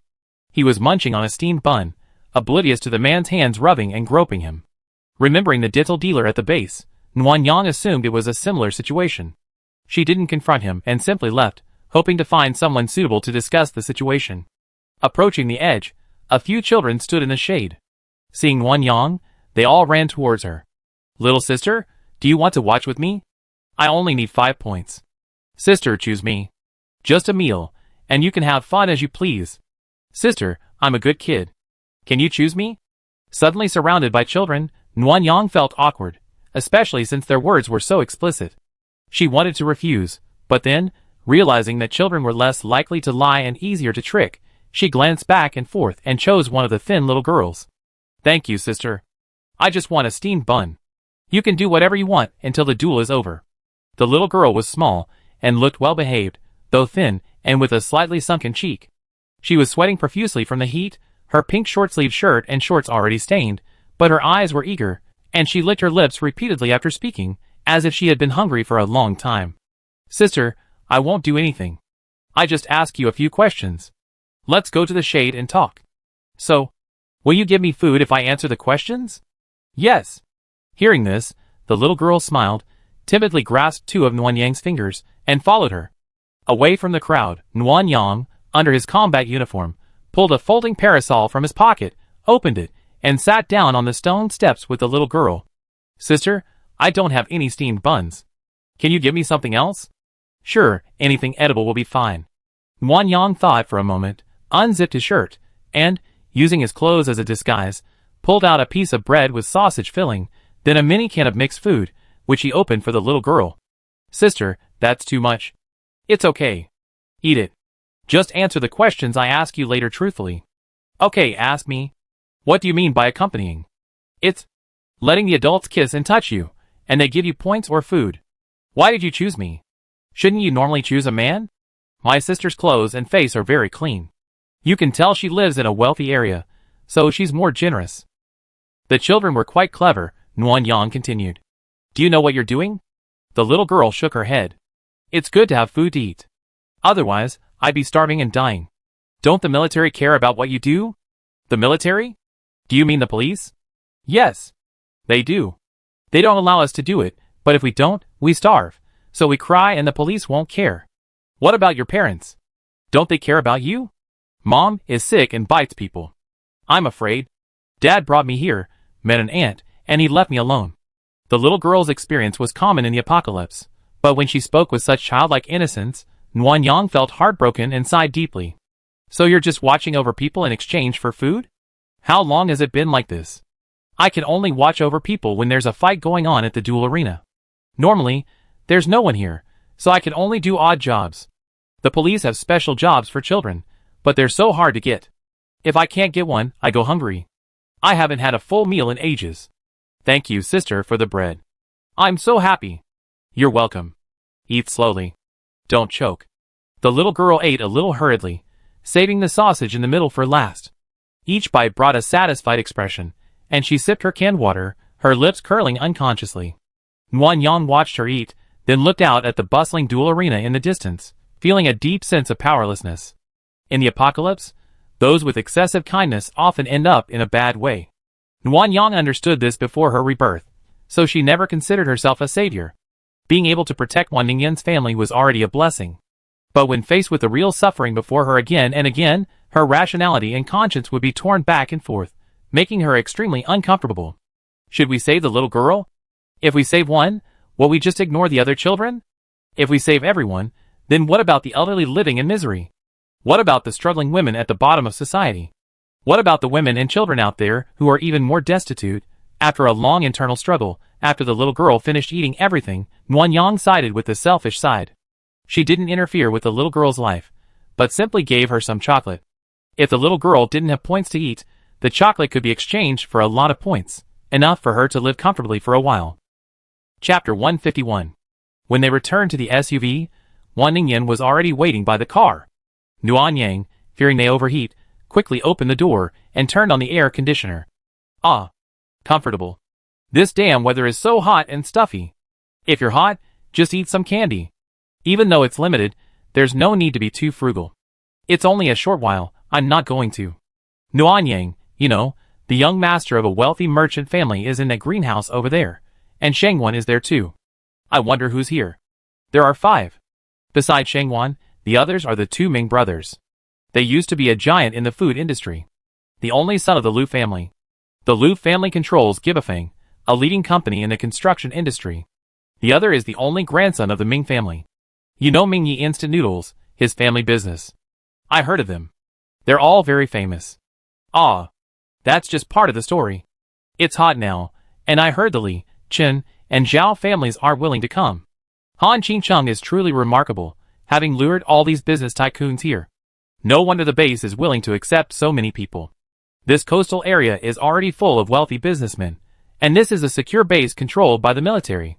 The wealthy are shrewd and would surely have come as soon as they heard the news. without Han Qingcheng needing to advertise. Indeed, do you have any news from over there? Yes. Wan Yang thought of the little girl, his expression darkening, gambling and watching movies with her. Wan Yang explained the situation in detail, and Wan Ningyan was visibly unhappy, sighing from time to time. Ningyan, do you blame me for not helping her? No, you're right. I'm just sad she's so young. Why didn't the base help them? Just give them a bowl of rice. The base isn't short of food these days. Wan Yang shook his head. I agree with the military on this point. We can't help. Why? The base isn't short of food right now, but the population is too large. If you give a bunch of children free food, some parents will take advantage and might even pretend or deliberately abandon their own children to get the food. Besides, gratitude often breeds resentment. If you stop giving free meals for a while, everyone will riot. If you only give free meals to children, the elderly and disabled will also clamor for the same benefits. At that point, no matter which choice you make, you're already a loser. It's better not to give them away. I didn't care from the beginning. Indeed, I didn't think that deeply. Wan Ningyan finished, reaching out to scratch Wan Yang's chin.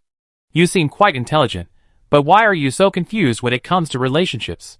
Wan Yang panicked upon hearing this, and hurriedly grasped her hand. You said you forgive me, aren't you going to go back on your word? Humph. You think I'm you? You're not keeping your word.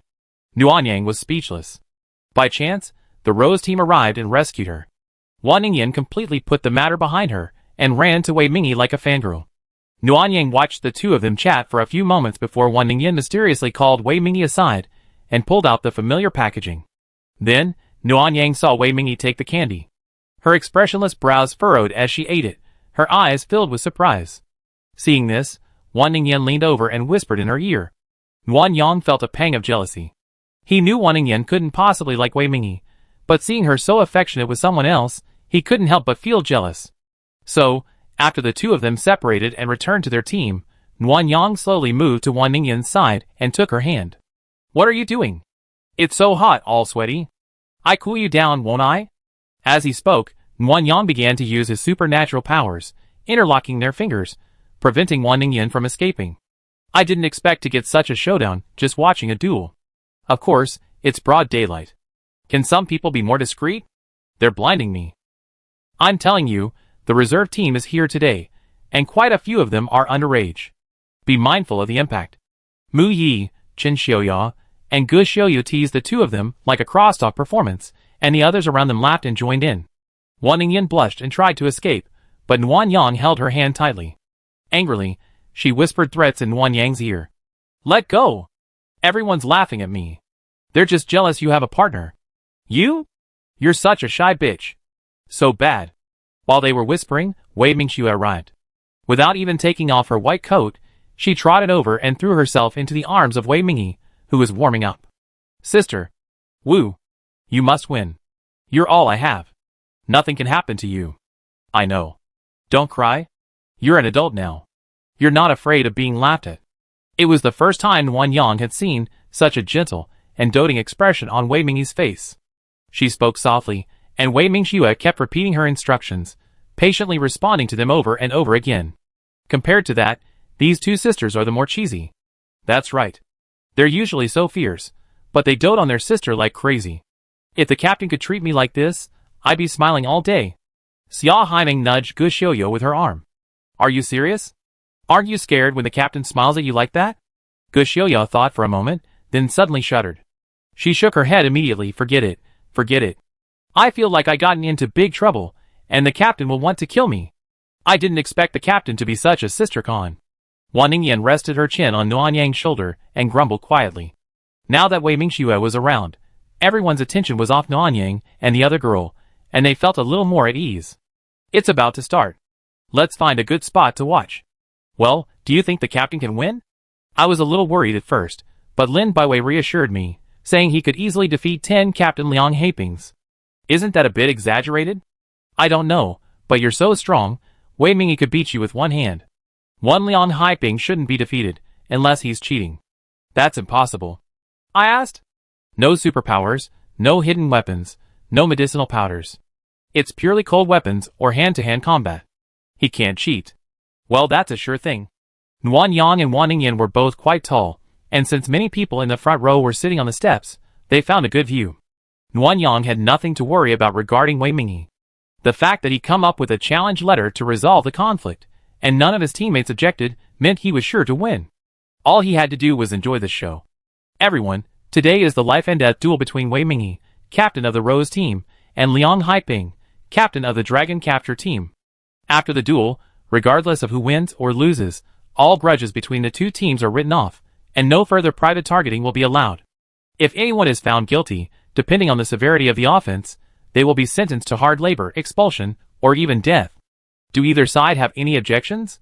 Wei Mingyi and Liang Haiping had already taken to the stage, one on the left, the other on the right. No objections. I have no objections. Stop rambling and start. The host was a soldier from the military. Even after Liang Haiping's urging, he didn't get annoyed and took out a gong and banged it 3 times. Ding ding ding. The duel begins. The normal person immediately jumped off the stage after saying this. The audience roared, shouting Dragon Capture team. What's going on? They're all rooting for the Dragon Capture team. We're not weak, are the Rose team. Nguyen Yang hugged the angry Wan Yin and whispered soothingly in her ear, don't be angry. People always think women are incompetent, and they certainly don't think women can beat men in physical combat. But this is also good. Most of them bet on Liang Haiping to win. It's going to be a great spectacle when Liang Haiping is defeated. Hearing this, Wan Yin chuckled, you're right. That Shangwan bet on Liang Haiping to win. I'm sure his face will turn green with rage. Okay, let's begin. Pay attention. It's a good time to learn. Liang Haiping, sword in one hand and spear in the other, moved along the circular platform toward Wei Mingyi. Wei Mingyi remained calm, slowly drawing the 9-section whip from her waist, and waiting for Liang Haiping to approach. Chapter 152. Several pools of dried blood lay on the circular platform of the life-or-death duel, a testament to the brutality of the place. A circle of soldiers, armed with rifles and sharpened blades, surrounded the area, ready to kill anyone who escaped. Behind them stood a crowd of screaming, reveling in their support for the dragon catchers. Their roar was deafening. No one expressed any sympathy for the woman's impending death, and some even demanded that Liang Haiping strip her naked in protest. Nguyen Yang, standing below, could hear it all, let alone Wei Mingyi on the stage. Nguyen Yang saw her purse her lips, and suddenly stepped forward. Across from him, Liang Haiping hadn't anticipated Wei Mingyi's initiative to attack, and he immediately raised his spear, his broadsword at his waist, ready for action. With a clang, the 9-section whip wrapped around the spear's tip. Wei Mingyi held it with one hand, and stepped on it with one foot. The force of his foot pushed the whip downward, bending the spear's tip downward. Liang Haiping quickly clamped it under his armpit, holding the spear firmly. At that moment, Wei Mingyi suddenly leaped forward, using the whip as a stomping force to kick Liang Haiping twice. Even though Liang Haiping immediately blocked with his broadsword, Wei Mingyi's kick still sent him back several steps, his entire arm numb from the shock of the blade. Wow! Captain, you're so handsome! Ah! Go Captain! Wan Yin jumped and cheered excitedly. The nearby Rose team was also screaming. Unlike them, the men's cheering stopped. They all stood up and began to curse Liang Haiping. Some people booed Wei Mingyi and gave him a thumbs-down mockery. Ah! I can't see! The men were mostly tall, partially blocking her view. Wan Yin swayed unhappily from side to side, searching for a clearer view. Seeing this, Nguyen Yang patted her shoulder. Come, ride on my shoulders and see. Huh? That's not good. I gained weight lately. You're not fat, come here. Nguyen Yang knelt on one knee, patted Wan Yin's shoulder, and after she sat down, he grasped her thigh and slowly stood up. Wan Yin began to feel a little scared. After grabbing Nguyen Yang's hair, to steady herself, she happily kneaded her cheeks. Wow! A great view. Thank you, Nguyen Yang, you're the best girlfriend in the world. Be careful, don't get too excited and fall. Got it. Liang Haiping, annoyed by the insult, flexed his arms and began looking for an opportunity to attack Wei Mingyi. Wei Mingyi, using a static action strategy, stood still, waiting for Liang Haiping's attack. When Liang Haiping reached her back, he suddenly thrust his spear. Wei Mingyi's body jerked, the spear missing. When she retracted her thrust, Wei Mingyi had already turned to face Liang Haiping. With a single kick, she sent the spear flying upward, eliminating the threat. At the same time, she swung her 9-section whip, entangling Liang Haiping's broadsword. Frightened, fearing Wei Mingyi's attack, Liang Haiping retreated, attempting to escape. Wei Mingyi grabbed the whip with one hand, stopping him. Just as the two were locked in a stalemate, the whip suddenly broke. Wei Mingyi was surprised, but Liang Haiping smiled, tossed his spear to the floor, and then launched his broadsword at Wei Mingyi, striking with every blow, as if he were about to cut her in two. What's going on? Why is the whip broken? Captain, run. Don't get hit. Wan Ningyan was so anxious that she tugged at Nuanyang's hair. Nuanyang's scalp ached from the pulling, and he patted her thigh. Don't worry, put on your tactical goggles and take a look. The 9-section whip shouldn't break so easily. Yes. Liang Haiping must have cheated. Wan Ningyan hurriedly put on her tactical goggles, but a moment later, she angrily cursed. Liang Haiping, that villain. He must have used his supernatural powers. Nuanyang, the 9-section whip wasn't torn apart, it was melted apart by supernatural powers. How can you be so sure? The broken part is clearly thinner than the rest of the whip, and the back of the two broken parts is noticeably thicker. It wouldn't be like this if it were torn apart. Nuanyang noticed that someone nearby had overheard their conversation, and was glancing at them with malicious intent. She told Wan Ningyan to be quiet, and led the others to a deserted area at the back. Nuanyang, what are you doing here? There were a lot of people over there, so it's safer here. I want to use my supernatural powers to help Wei Mingyi. Supernatural powers?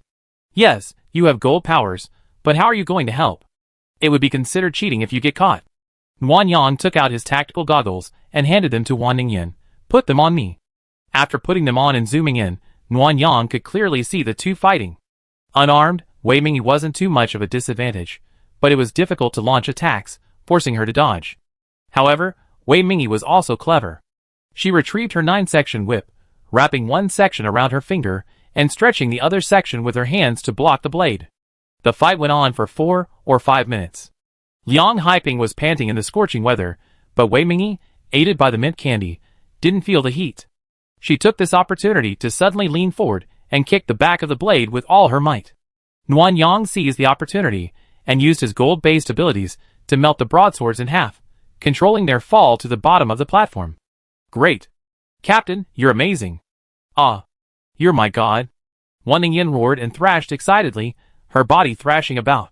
Nuanyang struggled to maintain her balance, her hair still in her grasp, and she slapped her thigh in pain.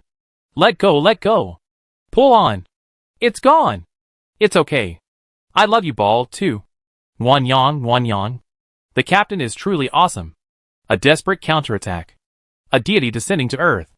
Nuanyang sighed helplessly, and continued to watch the fight. The duel devolved into a pure, one-on-one physical fight, but Wei Mingyi's strength was formidable. He switched between various moves at will. Nuanyang alone could identify Xingyiquan and Tai Chi, interspersed with tiger and eagle-style boxing techniques. Liang Haiping was left to take the beating.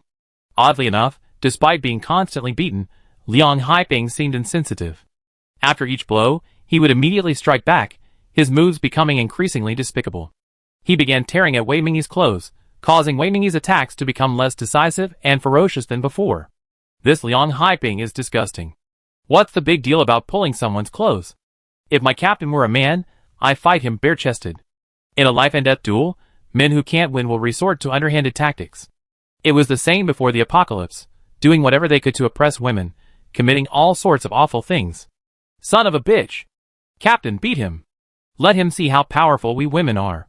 The duel had already lasted 15 minutes, and Wei Mingyi had the upper hand, but it was still difficult to defeat a pain-free opponent with pure physical combat. Nuanyang was debating whether to melt a tiny silver needle to help Wei Mingyi, when he suddenly saw Wei Mingyi's moves become more ruthless. In 2 or 3 strikes, he ripped Liang Haiping's shirt apart. Liang Haiping's upper body was covered in red and purple bruises, all from Wei Mingyi's blows, but he remained in good spirits and even spoke sarcastically. Captain Wei, what's wrong? It's been ages since you've been loved by a man. You want to enjoy it before you die? Ha. The men around him roared with laughter, whistles, and jeers. Wei Mingyi didn't respond, but charged directly at Liang Haiping. Liang Haiping blocked a few blows with his arms. Nuanyang saw Wei Mingyi's right hand, wrapped in a 9-section whip, strike Liang Haiping's abdomen with all its might. Time seemed to stand still. Nuanyang was puzzled. Liang Haiping had always fought back immediately after being hit before, so why was he standing still this time? The restless crowd gradually quieted down. Nuanyang watched Wei Mingyi slowly withdraw his hand. It was bright red, dripping with blood. Meanwhile, something long and thin was leaking from Liang Haiping's abdomen. Ah, the captain won. Captain Wan Yang won. I knew the captain was the best, the most amazing. Wan Ningyan was overwhelmed with excitement. She quickly dismounted from Wan Yang's shoulders and sprinted towards the stage. The members of Team Rose had already taken the stage. Wei Mingxue hugged her sister, weeping with excitement. Mu Yi and the others cheered and raised the Team Rose flag. The brilliant and beautiful Rose flew high amid the angry insults of the men. Chapter 153. Wei Mingyi not only won the duel, but also received a 10x points bonus. Before the duel, she bet all of Team Rose's accumulated points on the bet. The odds are 110, so 1,650 points equals 16,500? Yes, multiplied by 10. A huge win, Captain. Guyu was shocked and asked, "What do you mean? Our team's points have exceeded 10,000? 16,500 is a lot?" Wei Mingyi smiled and shook her head. There's a certain percentage of commission for this kind of bet, so after deducting it, it's only 15,500.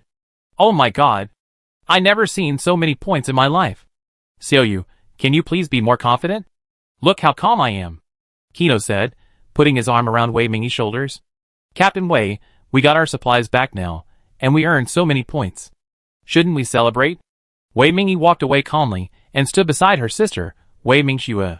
We can celebrate. Before that, move the supplies back to the team. We gather at 11 p.m. for hot pot. Yeah. Long live. Wan Yang's mood brightened as he saw their happy faces. A major event was settled, and now it was time to worry about home renovations and field missions. However, just as everyone was celebrating, Shangwan arrived angrily, accompanied by two men who looked similar. Wan Yang guessed they were the Ming brothers. Wei Mingyi, you fought well today. Really amazing. Shangwan said fiercely, emphasizing the last two words. I think you were cheating. How could a woman possibly beat a man? That's right, you Rose team are so shameless. You caused us to lose so many points. The two men who followed had thick eyebrows and big eyes, their only differences being their face shape, mouth, and height. The shorter one was the younger brother. Wan Yang understood why they were stirring up trouble and quickly pulled Wan Ningyan, whose temper was about to lose control, to his side to control her, whispering soothing words in her ear. Don't be impulsive. There are military personnel nearby. If you start a fight, Han Qingqing's plan might be jeopardized. Wan Ningyan clenched her fists in anger, her eyes reddened as she whispered to Wan Yang, calling the gang bastards. Wan Yang rubbed her face and told her to calm down. Young masters, if you think I'm cheating, you can report me to the military with evidence. Wei Mingyi raised his right hand, stained with bright red blood. I reek of blood, so I won't chat with you, young masters, to avoid disturbing you. Do you think I don't have evidence? Wei Mingyi stepped aside. The military is over there. Young Master Shangwan, please come in. You? You're such a shrew. You're being unreasonable. It seems young Master Shangwan isn't going to report me. Thank you for your generosity, young Master Shangwan, and thank you for the points. Puff. Who dares to laugh? Shangwan, hushed by Wei Mingyi's rebuke, blushed crimson. He glared at Wan Ningyan, who couldn't help but laugh. Wan Yang quickly shielded her behind him. What are you laughing at? Get out here. Don't think I'm afraid of you just because you have the captain's mistress. At the word mistress, Wan Yang's face lit up. Before he could retort, Wan Ningyan thrust her head out in a huff. Who are you calling a mistress? Wan Yang is my girlfriend. I met her parents, and she has nothing to do with Han Qingcheng. If you ever bring this up again, I report you to the police for fabricating rumors about the group leader. As soon as he finished speaking, Mu Yi, Qin Xiuya, and the others couldn't help but laugh. Even the serious Wan Yang couldn't help but curl his lips. It was a strange coincidence that the term making obscene rumors, once commonly applied to women, could be applied to men.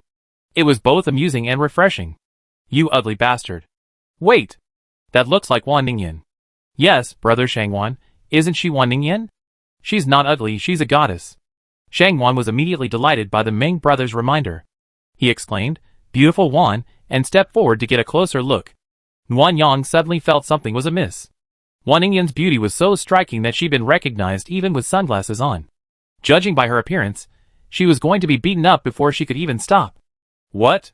Just as Wan Yang was debating whether to attack, Wei Mingyi suddenly stepped in front of him.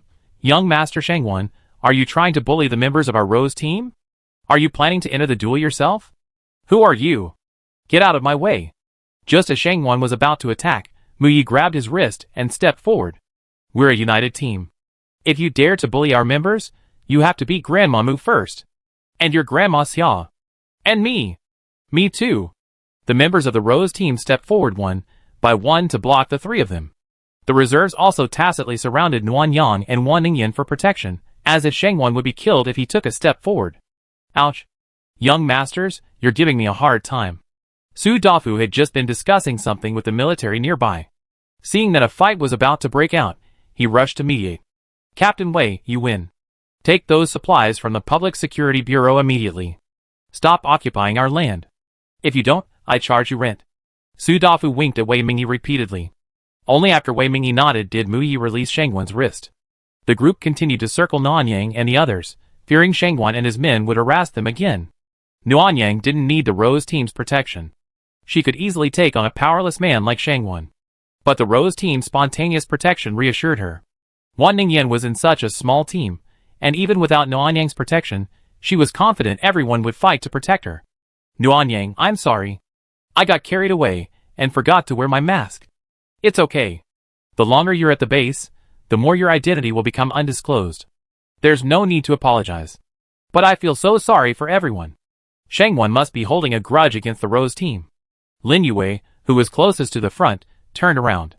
This was the first time Nuanyang could recall the taciturn girl speaking on her own initiative. Sister Wan, we're a team, sharing honor and disgrace. Don't have that kind of mentality. Besides, you said Shangwan feels sorry for us because he holds a grudge against Jiangwei for you. But what about the captain? She caused Shangwan and his gang of wealthy young men to lose nearly 10,000 points. If Shangwan has any grudge to bear, he should blame the captain first. Shouldn't the captain resign? Yue, you're so bold. Talking bad about the captain behind his back. Beware of the captain beating you up. Lin Yue remained undeterred by Gu Xiuya's words. I'm speaking objectively. If Sister Wan blames herself for this, wouldn't that force the captain to punish herself as well?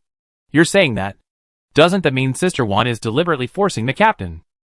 Before Gu Xiuya could finish her words, Wan Ningyan quickly waved her hand. Okay, I get it. Stop talking nonsense. It makes me look like I have ulterior motives.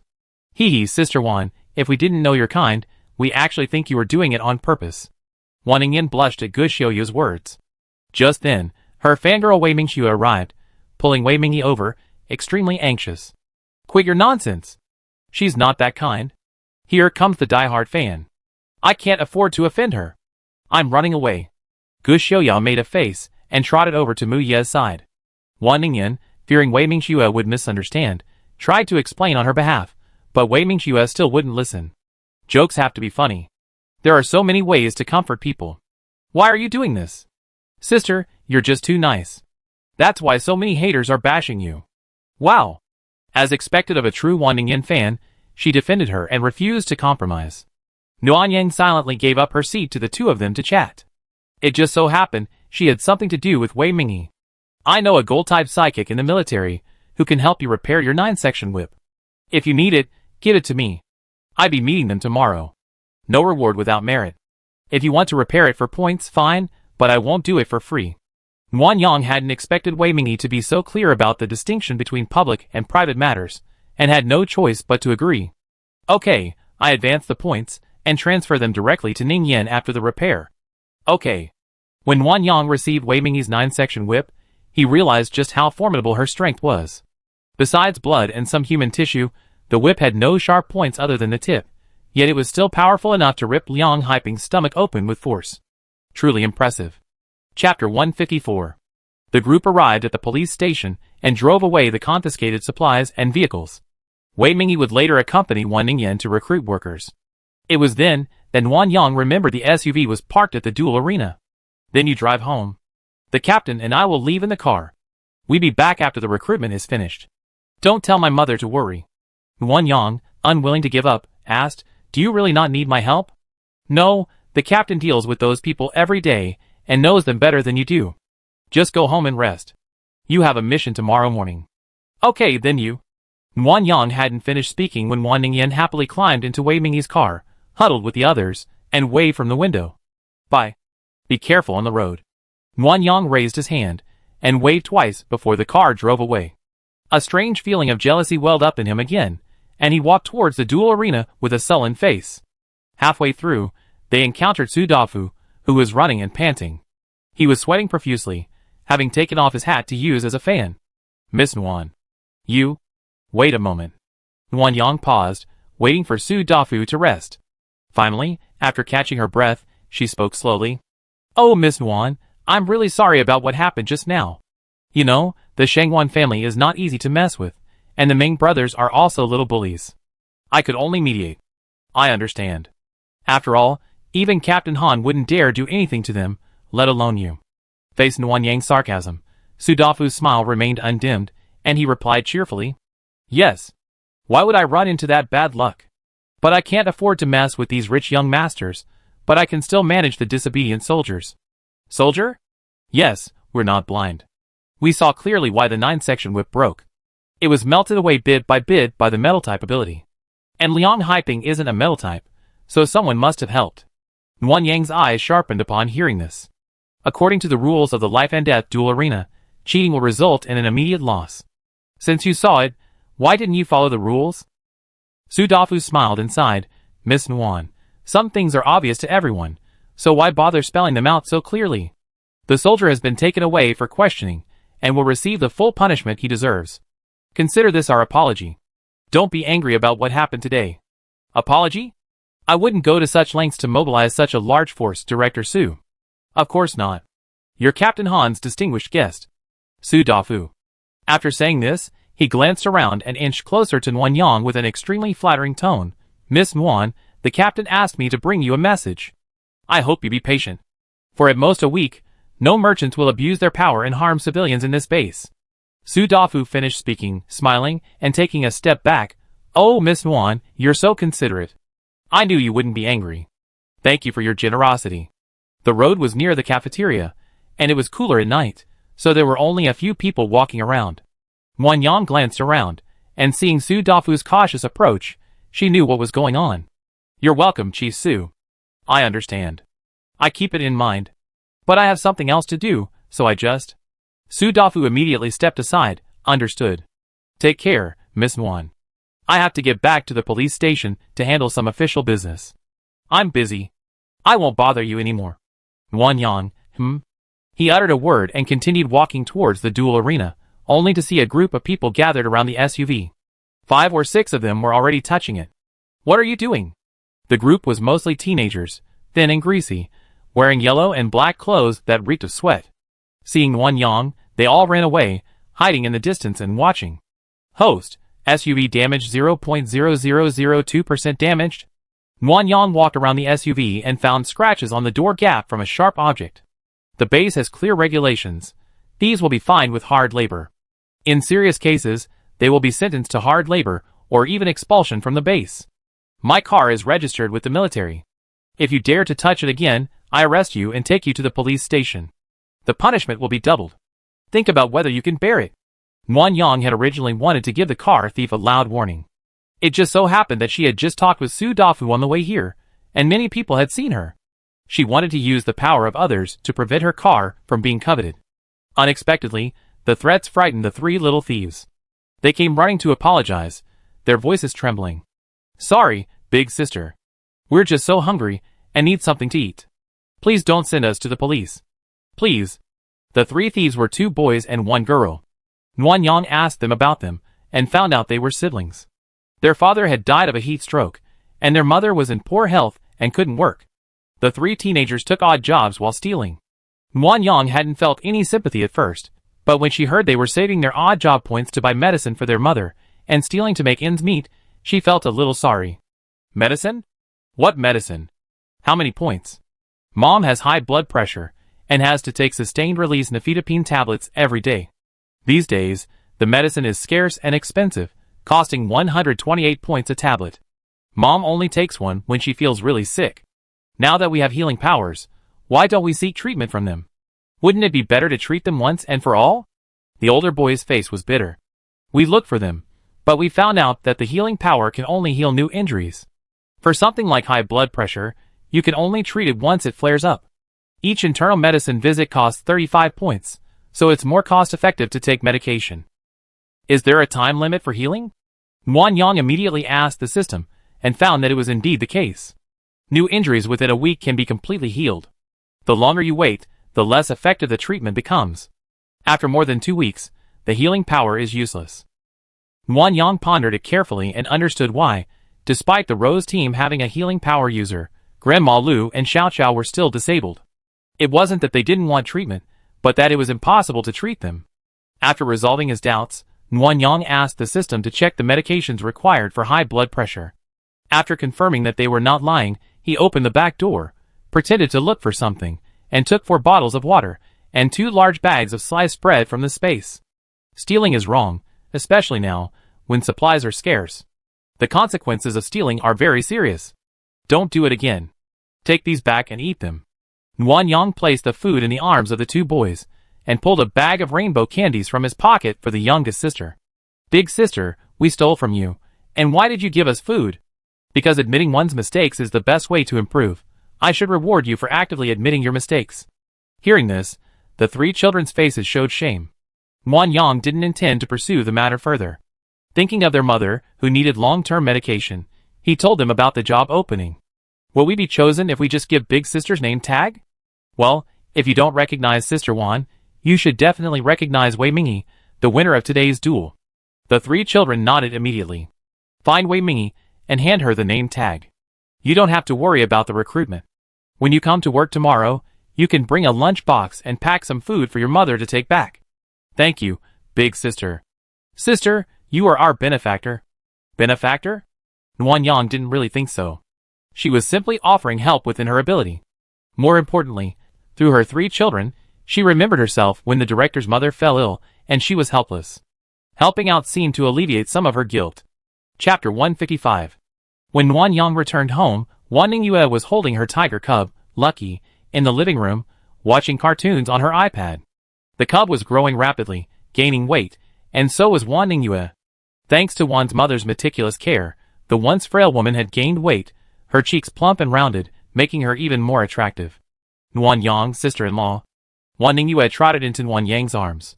Hearing the word sister-in-law, Wan Yang's heart beamed with joy, and he lifted her up. You can call me sister-in-law now? Did that guy Xiaofeng teach you? Hee hee. You can't betray my brother. You were promised. Okay, then I won't ask. Where are Yin Yin and the others? Sister Yin Yin, my brother, and my godfather are all upstairs. My godmother is cooking. It smells so good. After hearing Wan Ningyue's words, Wan Yang noticed the aroma of food wafting through the room. It wasn't necessary to cook at this hour, so Wan Yang guessed she was making her own lunchbox again. Sister-in-law Wan Yang, I have something to ask you. What is it? Godmother said that renovations will begin tomorrow night, and all the family secrets will be kept secret. So, can I invite Xiaoyu over to play? Xiaoyu? Wan Yang thought for a moment and asked, is it the little girl who always plays with you outside the door? Yes. She also brings me snacks. I want to invite her over. But I need her parents' permission. Only if they agree can she come. And, you can only play on the first floor. You can't go upstairs, understand? I understand. Wan Ningyue was delighted to receive the permission. I do my job well, and won't let anyone else upstairs. Don't worry, sister-in-law. You're so good. Wan Yang put Wan Ningyue down and stroked Lucky, who kept clinging to her legs and acting coquettishly. You and Lucky go play. Okay. Wan Ningyue hugged Lucky and gradually dragged the reluctant little one to the sofa to continue watching cartoons. Wan Yang smiled without saying anything and went to the kitchen to find Wan's mother. Xiao Yang is back. Where's Yin Yin? She's busy with the job search. I came back first. Wan's mother hesitated, then smiled. Yin Yin has grown up. I don't have to worry about everything anymore. Well, she's helped me a lot. I can take a break now. Wan's mother's smile widened. Suddenly, a thought occurred to her, and she quickly put down the shovel. Xiaoang, how are you and Yin Yin? Are you still arguing?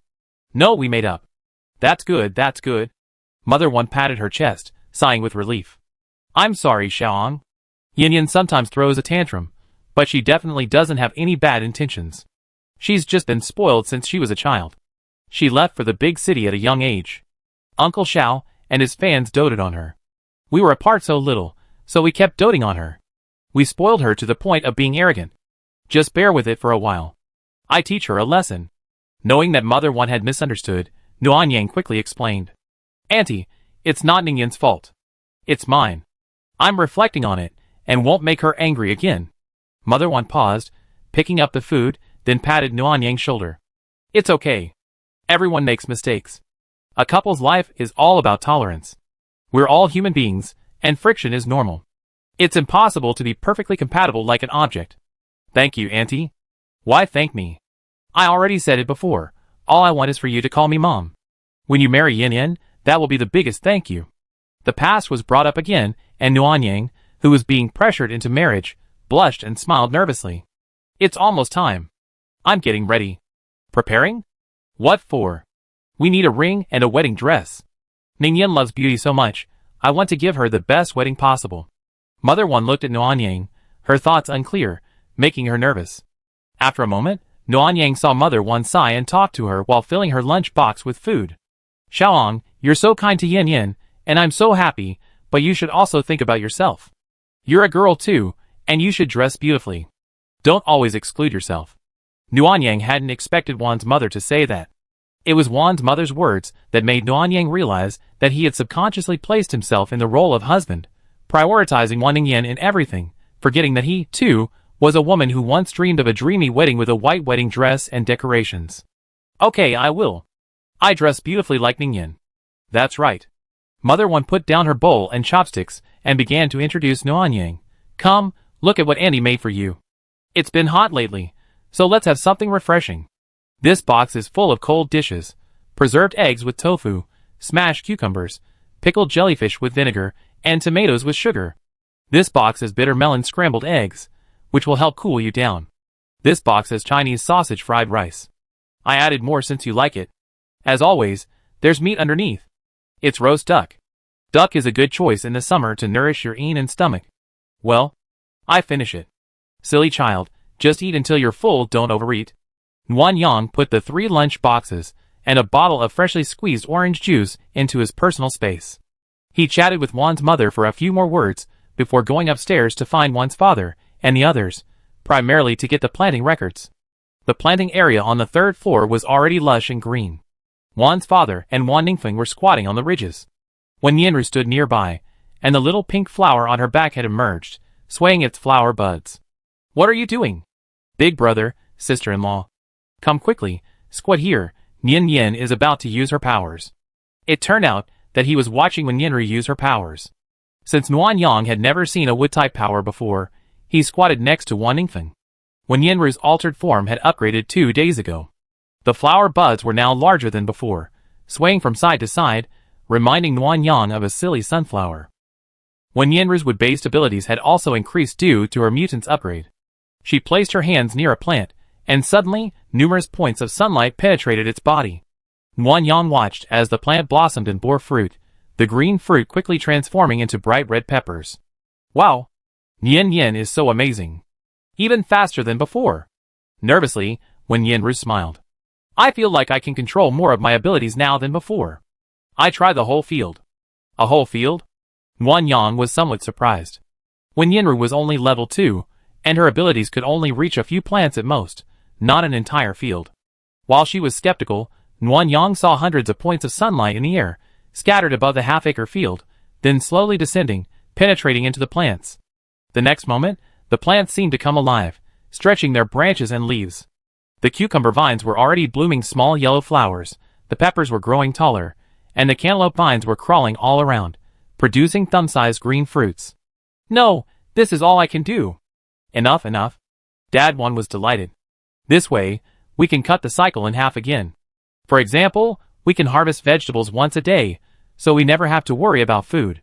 Harvest once a day? Nuanyang was shocked. The system seeds combined with the wood-type ability were simply buff upon buff. Soon, the supplies stored in the space wouldn't be needed anymore, and vegetables and fruits would be readily available. Hey Xiaoang, why are you here? Do you have new seeds? No, I'm going on a mission at the Research Institute tomorrow. I wanted to borrow my uncle's plant growth manual and pick out some seeds for the base. For the base? They need to farm too? Yes, we're already planting, but regular seeds take too long to grow and aren't heat resistant, so we have to use the air conditioner indoors.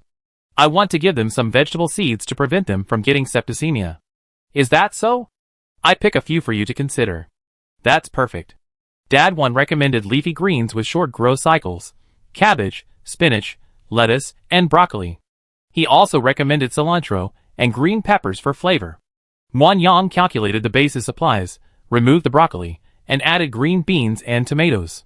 He then used a printer to print out a copy of each of their instructions and Father 1's notes, cut them into small portions, and stuffed them into their respective seed bags. Chapter 156. Wan Yang, already sleep-deprived after a long argument with Wan Ningyan, returned to his bedroom, showered, and quickly fell asleep in bed. Halfway through, he felt his shirt lifted, and something on his abdomen moved and itched. He turned over, and felt the warmth against his back again, soft and tingling. He opened his eyes, feeling uncomfortable. You're awake? The owner of the fingers showed no remorse for disturbing someone's sleep, and even spoke with excitement at seeing them awake. You slept so soundly just now. You were drooling. Drool? Wan Yang's groggy mind suddenly cleared. He half rose, and touched the corner of his mouth. It wasn't wet. He caught a glimpse of Wan Ningyan's smile, and, confirming he'd been tricked, he reluctantly sank back into bed. You lied to me. What's wrong with lying to me? You're the only one allowed to lie to me, but I'm not allowed to lie to you? Wan Yang felt guilty at the mention of this, and could only humiliate herself. She watched her smile as she leaned over him, her fingers on his abdomen becoming increasingly aggressive. Stop touching me. It's a little itchy. Just touch. Wan Ningyan snorted, her fingers tracing up and down the mermaid line. I've been craving your abs for a long time. I wanted to touch them back at the farm. You look so decent, but why are you so alluring in private? It's just the result of long-term exercise. Oh, how do you do that? Morning jogging and sit-ups. Wan Yang spoke, her face already flushed from the sensation in her abdomen. She tilted her head slightly. She felt something was different about Wan Ningyan today. She kept leaning against her heat hitting her neck, burning and damp with sweat. Isn't it to seduce me? Of course not. Wan Yang wanted to refute Wan Ningyan's words, but as soon as she turned to face her, she was kissed on the lips. Her entire body was pinned down, unable to break free. All her strength felt drained, and she felt like she was drowning. Wan Yang's eyes snapped open, her breathing finally free. She gasped for air, realizing the room was incredibly hot. She had unconsciously lifted the quilt and her top, the pajama top, was a button-down style, and now, with the exception of the top 2 buttons, all but the other 2 were undone. Wan Yang could see a few pink marks on her abdomen, but she didn't have time to dwell on it because she shamefully realized she was wet. Just as she was about to shower and change her underwear, the bathroom door opened. Wan Ningyan, still slightly damp in her ultra-short, pure white suspender pajamas, took the first step and then retreated. Why don't you turn on the air conditioner? Hurry up. I don't want to take another shower. Wan Yang was wondering why Wan Ningyan was actually in the bedroom. Hearing her words, he quickly turned on the AC, and the room soon felt cooler. Next time you come back to the bedroom, turn it on. I don't have ice powers. I faint from the heat. The delicate woman grumbled as she sat on the bed, legs crossed. From Wan Yang's perspective, it was nothing but legs. Some people have good proportions, and even shorter people have long, beautiful legs. What are you doing? You haven't even buttoned your clothes properly. Who are you trying to seduce? The innocent beauty suddenly glared at him with a lustful look, reminding Wan Yang of a dream. He shuddered and headed for the bathroom. I'm going to take a shower. TSK. So tempting. Closing the door, Wan Yang breathed a sigh of relief. She went to the mirror and carefully examined her abdomen. Indeed, there were some red marks. Then she remembered Wan Ningyan's words in her dream, saying she'd been lusting after her at the farm. It was hard for Wan Yang to tell if it was just a dream. Since Wan Ningyan had never mentioned this before, it was impossible for Wan Yang to dream about such a thing. Confused, Wan Yang showered, changed into clean clothes, and her first instinct upon leaving the house was to look for Wan Ningyan. But before she could say anything, Wan Ningyan took the initiative. You're so slow. Come here. Wan Ningyan patted the bed, urging, Tell me about those 3 children. Wan Yang sat down on the bed, and Wan Ningyan leaned over. Her arm, whether intentionally or not, rested on Wan Yang's abdomen. Those 3 children are siblings.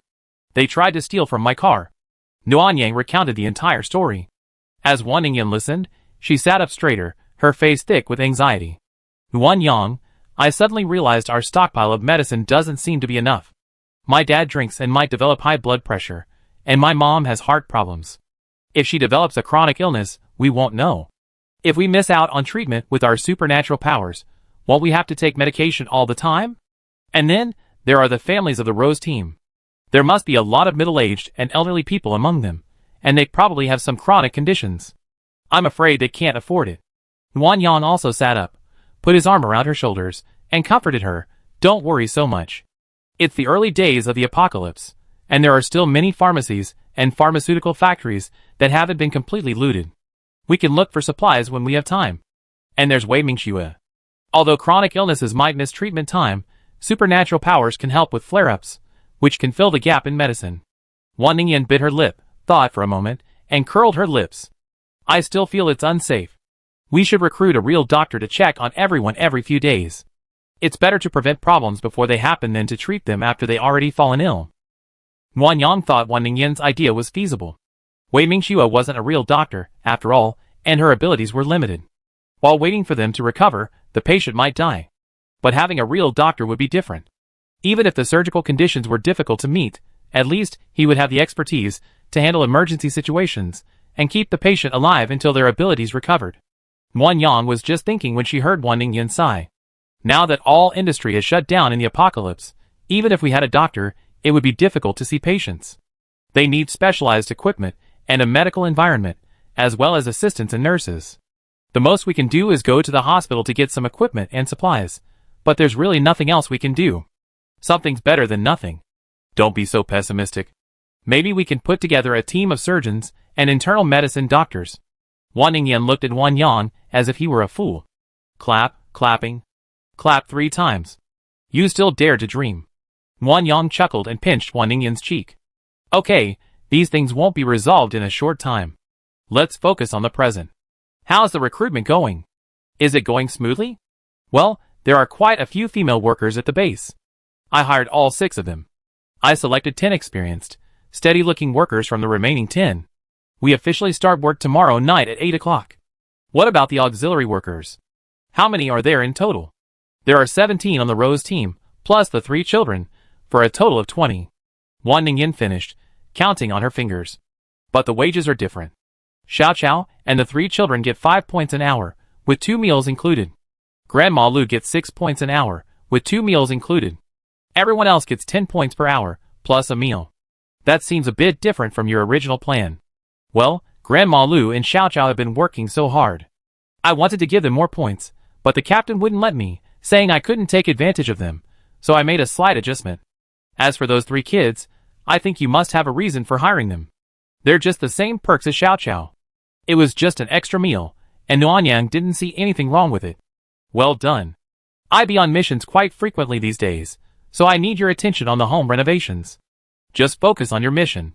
Leave the household chores to me. It's just the renovations. What kind of trouble can there be? Okay, thank you for your hard work. Wan Ningyan smiled coquettishly, leaning into Nuanyang's arms. Since I worked so hard, why don't you give me something in return? How do you want me to repay you?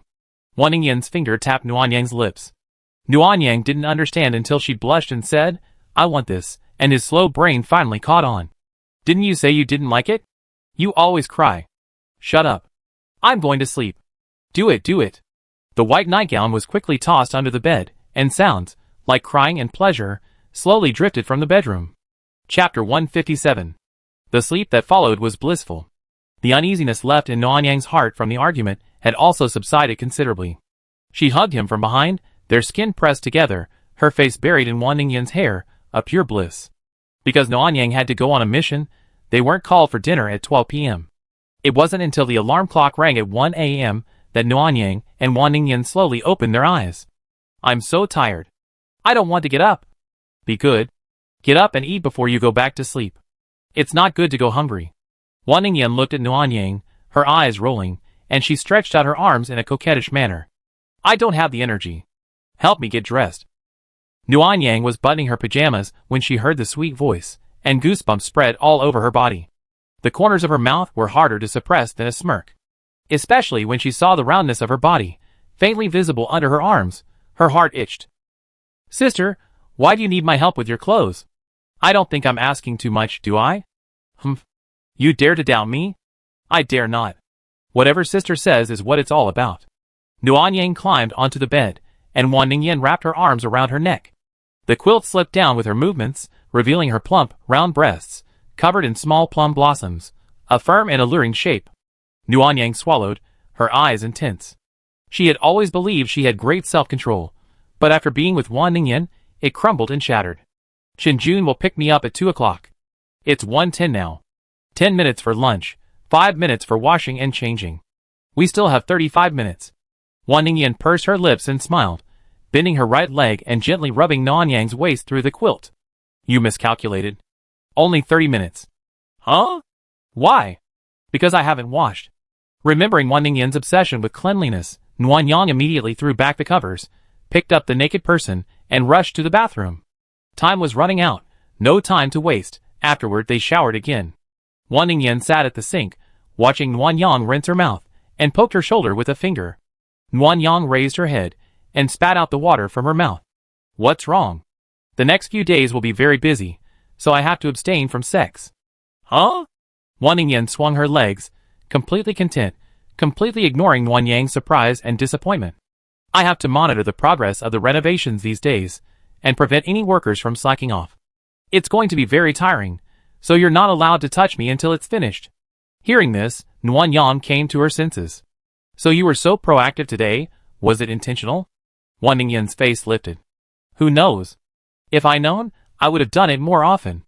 Nuanyang gritted her teeth as she spoke. Because of the argument, today, whenever Wan Ningyan wanted something, she gave it to her. When she said she was tired, she stopped. She didn't consider whether she was satisfied or not. And now, someone who's full says they should abstain from sex. Nuanyang almost bit her teeth off. Wan Ningyan spread her hands, her face full of innocence. It's worth a fortune to have known this earlier. Wan Ningyan! It's time to eat. Wan Ningyan jumped off the sink and ran out the door, reminding Nuanyang as she ran, only 15 minutes left, hurry up and wash. Wan Ningyan's voice rose, a hint of joy in her voice. Nuanyang's face darkened. How could his girlfriend have so many tricks up her sleeve? She'd be in trouble when the renovations were finished. Mother Wan left food for Nuanyang and Wan Ningyan, and then she saw them both.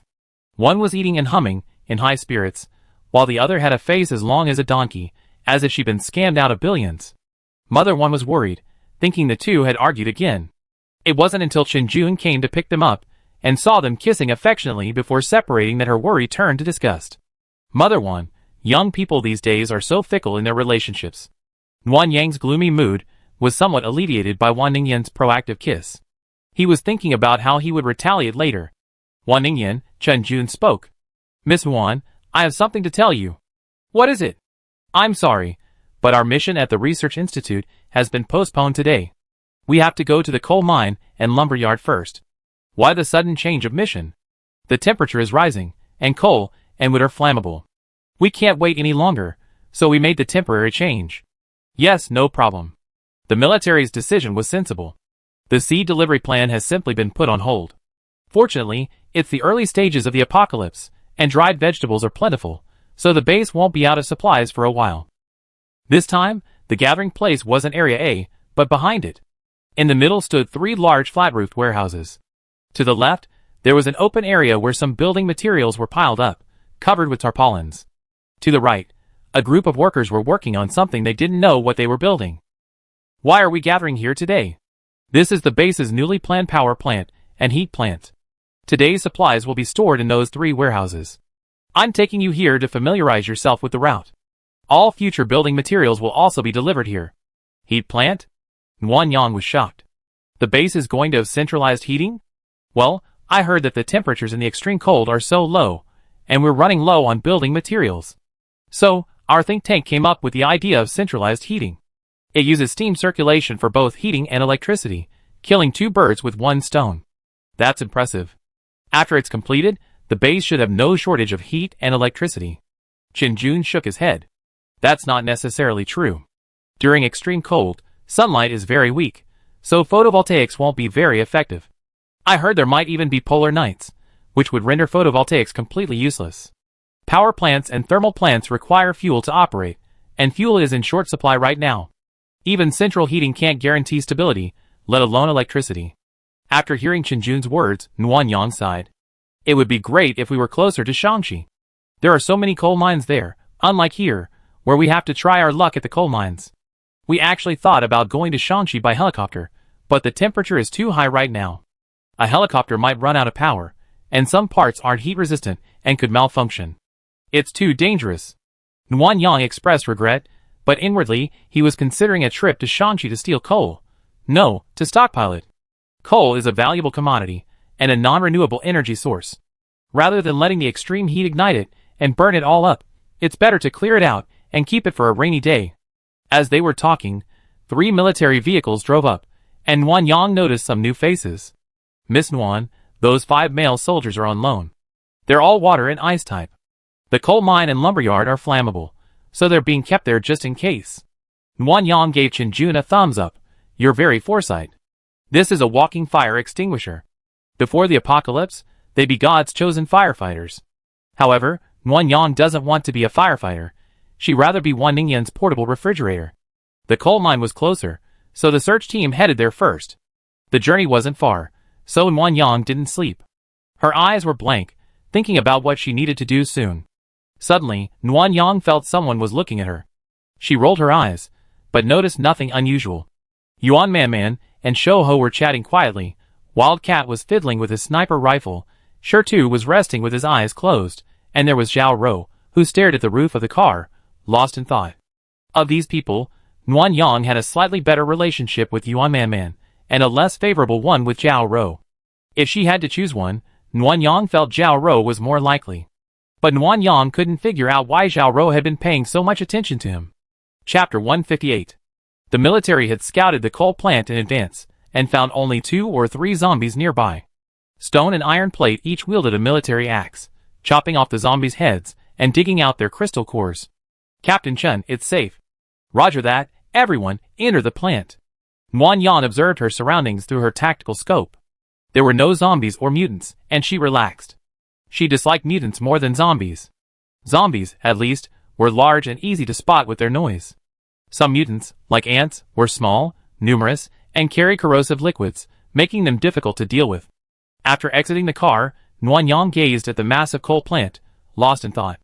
Han Chicheng had said it was a small plant with low production, but this one looked at least 3 or 4 times larger than the one she vacated in City S. How could it be considered a small plant? Sure enough, men's words can be deceiving. While admiring the vastness of the place, Nguyen Yang could also smell something burning. Wisps of white smoke were rising from the exposed coal. Fortunately, Province Z is prone to rain, so most of the coal at the coal mines are covered with large awnings to protect them from the sun and rain. However, in this weather, spontaneous combustion is inevitable. If the fire breaks out outside, the coal in the awnings won't escape either. This is probably why the military is so anxious. Host, I'm here. I have a mission. Finally, a mission arrived. Nguyen Yang accepted it without even hearing what it was. Ding. Space mission accepted successfully. Host, please stockpile 1 billion tons of coal within 24 hours. Nguyen Yang was speechless. 1 billion tons? This coal mine probably only has 200,000 to 300,000 tons of coal, not even a fraction of 1 billion tons. Xiao Lu, do you think I can complete this mission? Huh? Why not? Isn't the host going to Shaanxi to steal coal? Shaanxi's coal reserves are over 200 billion tons. A mere 1 billion should be easy to accomplish. It's about hoarding coal. Oh, hoarding coal. I understand. Scholar's work can't be called stealing. Nguyen Yang suddenly thought, if one day the system taught him 6 kinds of fennel. The writing style wasn't shocking anymore. I wondered where the system learned this modern knowledge from. Miss Nguyen. Chen Jun pulled out a pair of gloves. Coal makes my hands dirty. Can your ability be used with gloves? No, I have a water-based ability user. Just give me some water to wash my hands later. Okay, thank you for your hard work. It was indeed hard work. Coal comes in small pieces, and Nguyen Yang had to bend over and feel each one out. It was tiring and slow, especially since there was so much. Luckily, Chen Jun had good foresight. After Nguyen Yang had been collecting for more than 10 minutes, he called a halt. Miss Nguyen, you should take a break. This is too inefficient. We just found some shovels and baskets in the warehouse. I like to fill those coal trucks, and then you can collect them directly and take them out of the space. I wonder if this method is feasible. Yes, that's a good idea. It saves time. Well, then you take a break. I call you to collect the trucks when I'm ready. Okay. Muan Yang immediately took out a recliner and lay down comfortably. She also took out the ice juice made by Wan's mother and used her ice ability to cool down the parts of her body exposed to the air. Not far away, all the soldiers, including the female soldiers, joined the loading team. With limited shovels, they took turns shoveling coal into the baskets. Then 2 people would lift the baskets together, and 2 people would receive the baskets on the trucks. After the coal was unloaded, the empty baskets would be returned. The assembly line operation was quite fast, but everyone's shirts were soaked. The ice ability users used ice to cool everyone down. Seeing everyone working hard, Muan Yang did not feel ashamed to rest. Without her space, the materials of the coal plant would have to be loaded and shipped back one by one.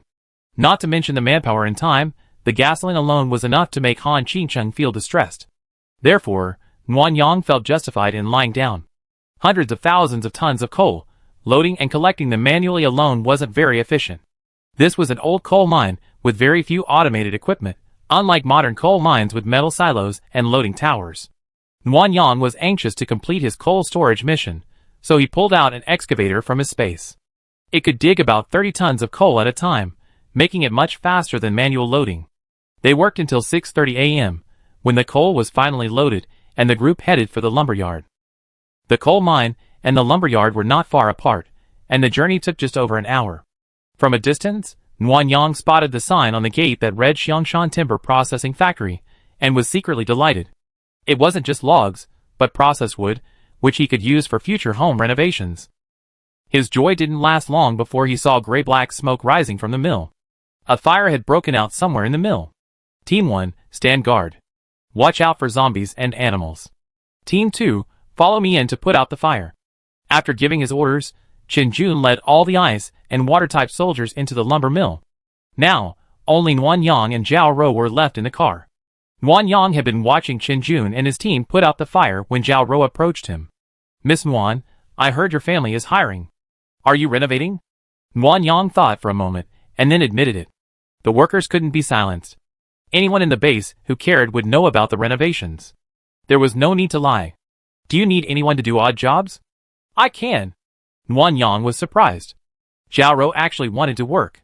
But after thinking about the assignment, it seemed unreasonable. We've been so busy these days.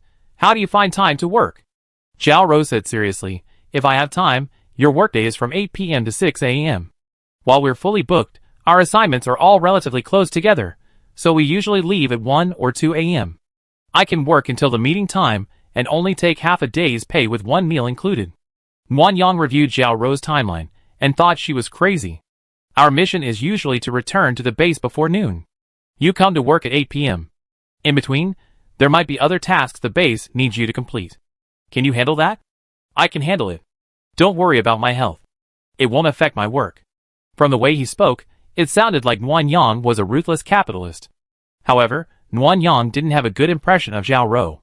Although she was a healer, her priority was Wei Mingxue, so there was no need to work to improve Zhao Rou's favorability. Having made her decision, Muan Yang was about to refuse when she thought of Wan Ningyan. The renovations were all Wan Ningyan's decision, and it was Wan Ningyan who should decide whether to use Zhao Rou. Although Muan Yang was making this decision privately, without Wan Ningyan knowing, she was really scared of the arguments. They all lived at the base, and who knew if they would run into each other one day. If Zhao Rou brought up the job search, she would be caught in another trap. I can't make the decision on this matter. I have to go back and ask my girlfriend. She has the final say. Girlfriend? Zhao Rou, with a sullen face, looked surprised. You like women? Zhao Rou's words made Muan Yang look at Qin Jun with a higher regard. She had originally thought Qin Jun would tell anyone about her relationship with Wan Ningyan, but he was so tight-lipped, not even telling a single member of the team. Well, after all, it's Wan Ningyan. I think few people would dislike her. Zhao Rou's surprise deepened, and she frowned slightly. Is your girlfriend Wan Ningyan? The famous star? Yes, the actress Wan Ningyan, known to everyone in our country. As Muan Yang introduced Wan Ningyan, a sense of pride and happiness filled her, and the corners of her mouth curled up unconsciously. Zhao Rou's surprise didn't last long, and a look of sudden realization appeared on her face. No wonder you took her to Area A that time, holding hands in the scorching heat. Zhao Rou's reminder brought back memories of Wan Ningyan's hand-holding, a gesture of sovereignty. Besides the joy that welled up in his heart, the urge to marry intensified. Only after marriage, when she became his wife, could she truly belong to him. Chapter 159. The prolonged high temperatures made the air very dry, making spontaneous combustion difficult to extinguish. Therefore, it took Chin-jun and his team over half an hour to basically extinguish the fire at the sawmill. Several psychics, their mental energy exhausted, collapsed in the shade to recover. Nuanyang followed the others into the factory, growing increasingly excited as he looked. The easternmost section of the sawmill was filled with various raw wood, unpeeled wood. This was also where the fire started, and sawdust spontaneously combusted, affecting a quarter of the raw wood. To the north were semi-finished products, machine-processed into planks in shades of light yellow, dark yellow, and brown. Nuanyang couldn't tell what species they were, but she thought they looked beautiful and felt soft to the touch. The west side had the most wood, having undergone simple processing, such as hardwood preservation, ancient architecture landscaping, and fumigation. Nuanyang didn't understand, but the people of Country Z seemed to have a natural liking for wooden products, and her mood soared. Captain Chen, all this lumber is neatly stacked and tied up with ropes. It's easy for me to put it away. I don't need your help. Why don't you take a break? Chen-jun looked around carefully. The lumberyard was a bit remote, so it was sparsely populated. Behind it was a small hill. Many trees had been cut down, and the remaining trees were bustling with activity, but no zombies were visible. The two snipers had each taken a high vantage point for reconnaissance, while the remaining soldiers stood guard with their rifles. Okay, then, let's cook and rest. Miss Muan, will you eat with us, or bring your own? I brought my own, so you don't have to worry about me. Okay, Miss Muan, you worked hard. After Chin-jun left, Nuanyang began to collect the lumber quickly, selecting as she went. Father Wan knew some carpentry, and she wanted to go back and learn from him, so she could make a wardrobe for Wan Ningyan as a wedding gift. In reality, Nuanyang wanted to build a complete set of furniture herself, like the traditional wedding ceremony of 10 miles of red dowry, which would include a bed, wardrobe, tables and chairs, a dressing table, and a suitcase. However, Nuanyang, unsure of his own handicraft skills, chose the wardrobe after much deliberation. Wan Ningyan was a stunning beauty, having been in the entertainment industry since childhood. She had more beautiful clothes than Nuanyang had ever owned. Making a beautiful wooden wardrobe would be both a token of his affection and practical. Besides furniture and hardware, there was also a wedding dress and rings. Traditional at heart, Nuanyang began to carefully review all the necessary wedding preparations, from the bridal room decor to accessories and wedding candy. The more he thought about it, the more he realized something was amiss. A cluster of 5 or 6 small green dots lit up in the tactical scope, indicating mutant animals. A whistle blew, Wildcat's warning. The soldiers cooking immediately drew their rifles and went into combat mode, while Wildcat quickly jumped from his perch and sprinted towards Nuanyang, repeatedly gesturing to retreat. Nuanyang didn't hesitate and immediately retreated toward the main force. As Chin-jun and his men met him, he glanced behind him and saw several black spots on the hill. Zooming in, he saw wild boars with sharp tusks. The two in the front were enormous, as big as normal adult elephants before the apocalypse. Behind them followed 5 pig-sized cubs. Nuanyang guessed it was a wild boar couple with 5 cubs. It's wild boars. Mutated wild boars. Someone shouted, and Chin-jun's face dropped. Too fast. Too late. Chin-jun immediately pushed Nuanyang into the cart. Show Ho Yu Jiao Ro Yuan Man and Tai Ban escort Miss Muan to retreat. Everyone else, grab your weapons and hold off the wild boars. The mutant boar situation is unknown, so don't act rashly. Focus on protecting Miss Muan's retreat. Do you understand? Understood. This was the first time Chin-jun had directly ordered Nuanyang to retreat. Things happened incredibly quickly. As soon as Nuanyang was shoved into the car, it took off at full speed. By the time Nuanyang finally settled into her seat, gunfire had already begun. She quickly looked out the car window to see what was happening at the lumberyard. She saw several ferocious wild boars. The bungalow where Chin-jun and his men had been cooking and resting had been destroyed. The wild boars seemed unfazed by the gunfire. Even after being shot, they continued to charge forward with incredible speed, howling and roaring. Are we just leaving like this? Not going to help. Those wild boars look formidable. No. The ever-cheerful Yuan Man was serious for the first time. Our squad's mission is to protect you. We must escort you back to base safely. Captain Chen and the others might die. Those wild boars aren't afraid of bullets. Yuan Man's face was a little sad, but she still insisted on not going back, Captain Chen said, "We should escort you back. Military orders are as heavy as a mountain." The situation on Chenjun's side wasn't good. Grenades were used, and several fires were raging in the lumber mill, while the wild boars seemed unharmed, charging around. Wang Yang saw a water-powered user being knocked down by a large wild boar. The smaller wild boars trampled over him. Shi Tu, who tried to save him, was pierced in the shoulder by the returning wild boar's tusks. Wang Yang was distraught. She didn't need protection, and she didn't want to owe him a favor. She also didn't want these soldiers, who had treated her well, to die outside. "I drive back myself.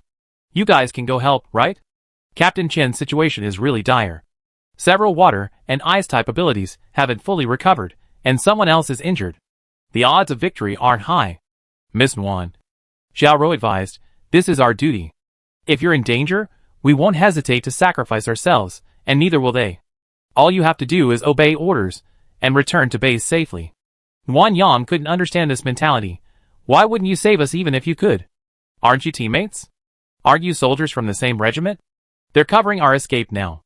If we get far enough and are safe, Captain Chen's men will retreat if they can't win, and won't fight to the bitter end. Therefore, casualties won't be severe. Miss Wan, don't worry too much. Am I overly worried? What if someone dies? Xiao Rou lowered her eyes. For those who die in the line of duty, the base provides a pension and provides for their families. You're so cold-blooded. If it were me, I would never abandon my teammates who risked their lives to escape. Wang Yang scolded all the soldiers in the car with this one sentence. Xiao Rou didn't reply. Yuan Manman's expression was grim, and she remained silent, gripping her gun tightly. Tai Ban, standing next to him, was a very straight man. He was troubled and thought for a long time before speaking. Miss Wan, don't be angry. It's not that Sister Zhao is cold-blooded. It's that if you die, none of us will survive. What do you mean? You're the only person with spatial abilities right now. The base's rapid development is thanks to your help gathering supplies, so you're our top priority. If we don't protect you well, the captain won't let us go. Tai Ben thought for a moment, then added, besides, we all joined voluntarily, and we volunteered to protect you with our lives. Only if you're alive can we, and our families live well. If you die, there's no hope for the future. But I don't want anything to happen to you. Tai Ben rubbed his head anxiously. We're soldiers, with responsibilities to fulfill. If something goes wrong in an emergency, there's nothing we can do. Zizizi. Yuan Manman's intercom suddenly made a buzzing sound, and she immediately pressed the call button. Hello? Captain? Zizizi. I'm Chen Jun. Zizizi. Safe. Return. I'm Chen Jun. The lumberyard is safe. Copy. Please return to the lumberyard. Someone's injured and needs support. Understood. Skinny Monkey, return to the lumberyard immediately. Chapter 160. The situation at the lumberyard was dire. The door had been knocked open by wild boars, and a male had been blown in two, its head tumbling outside. Wang Yang determined their gender by their tusks. Another adult boar had shorter tusks, suggesting it was a female. It was pinned down by a military vehicle, several metal rods piercing its body. It twitched continuously, on the brink of death.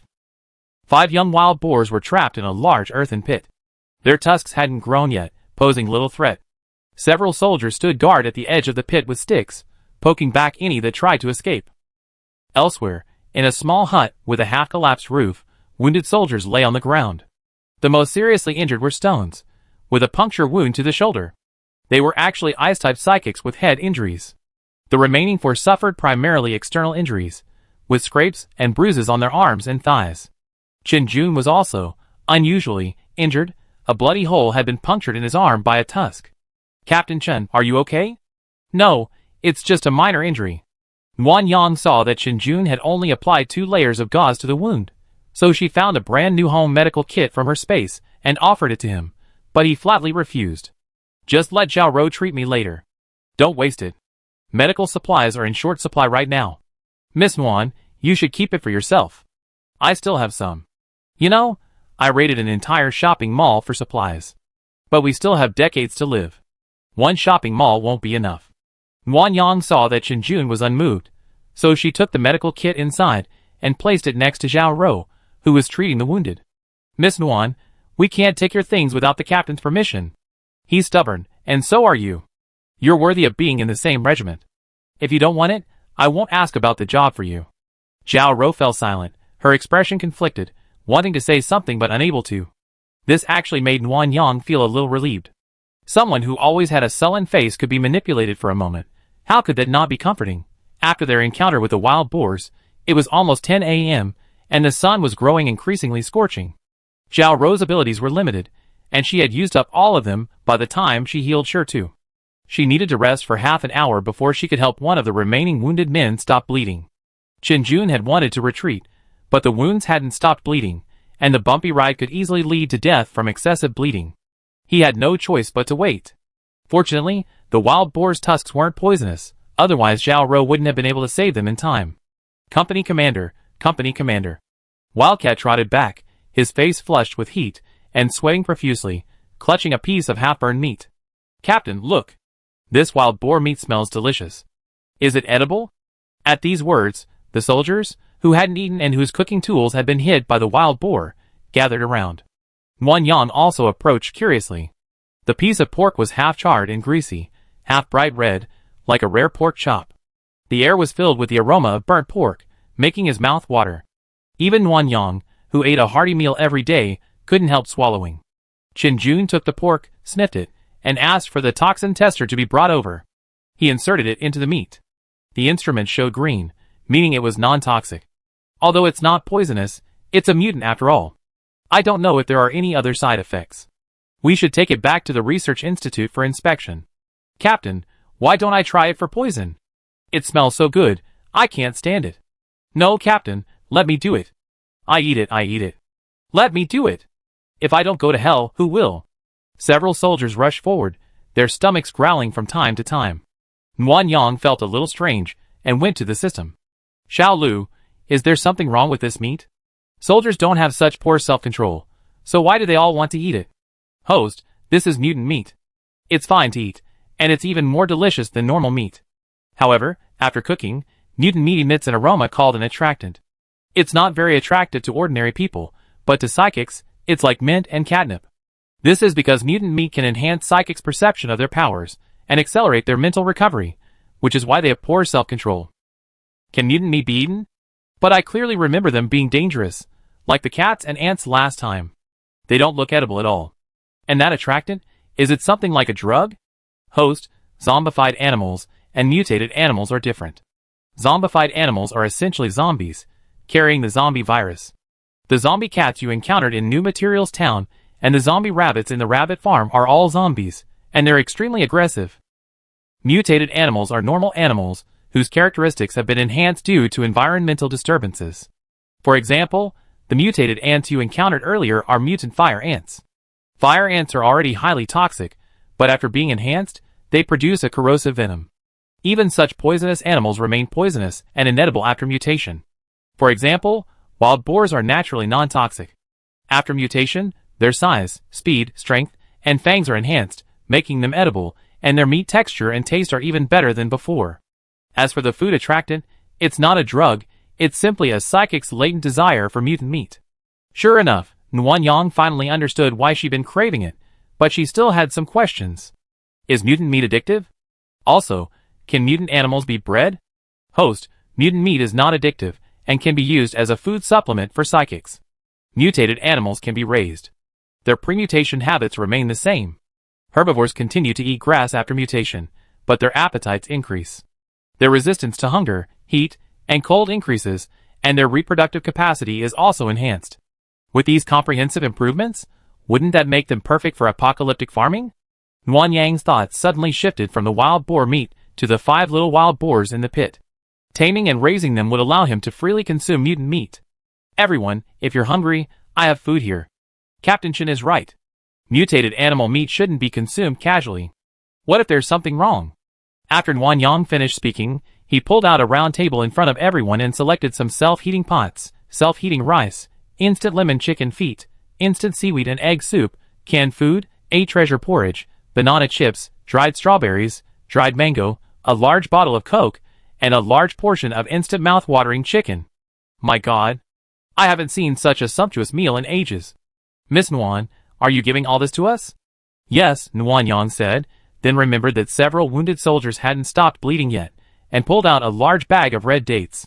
This is for the wounded, to replenish their blood. Miss Nguyen, Chen Jun immediately stopped everyone from moving. Supplies are scarce right now. Keep these for yourself. We can eat them back at base. It's not free.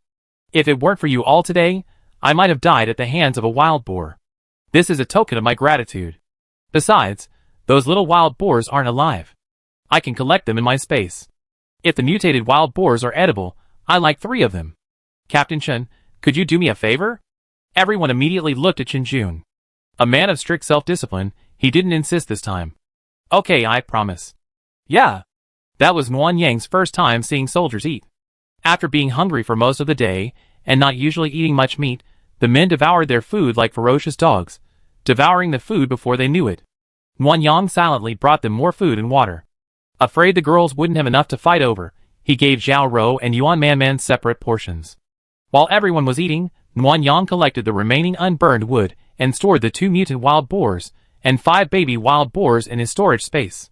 Then he began to sort through the wood, selecting everything he wanted before sharing the spoils with the military.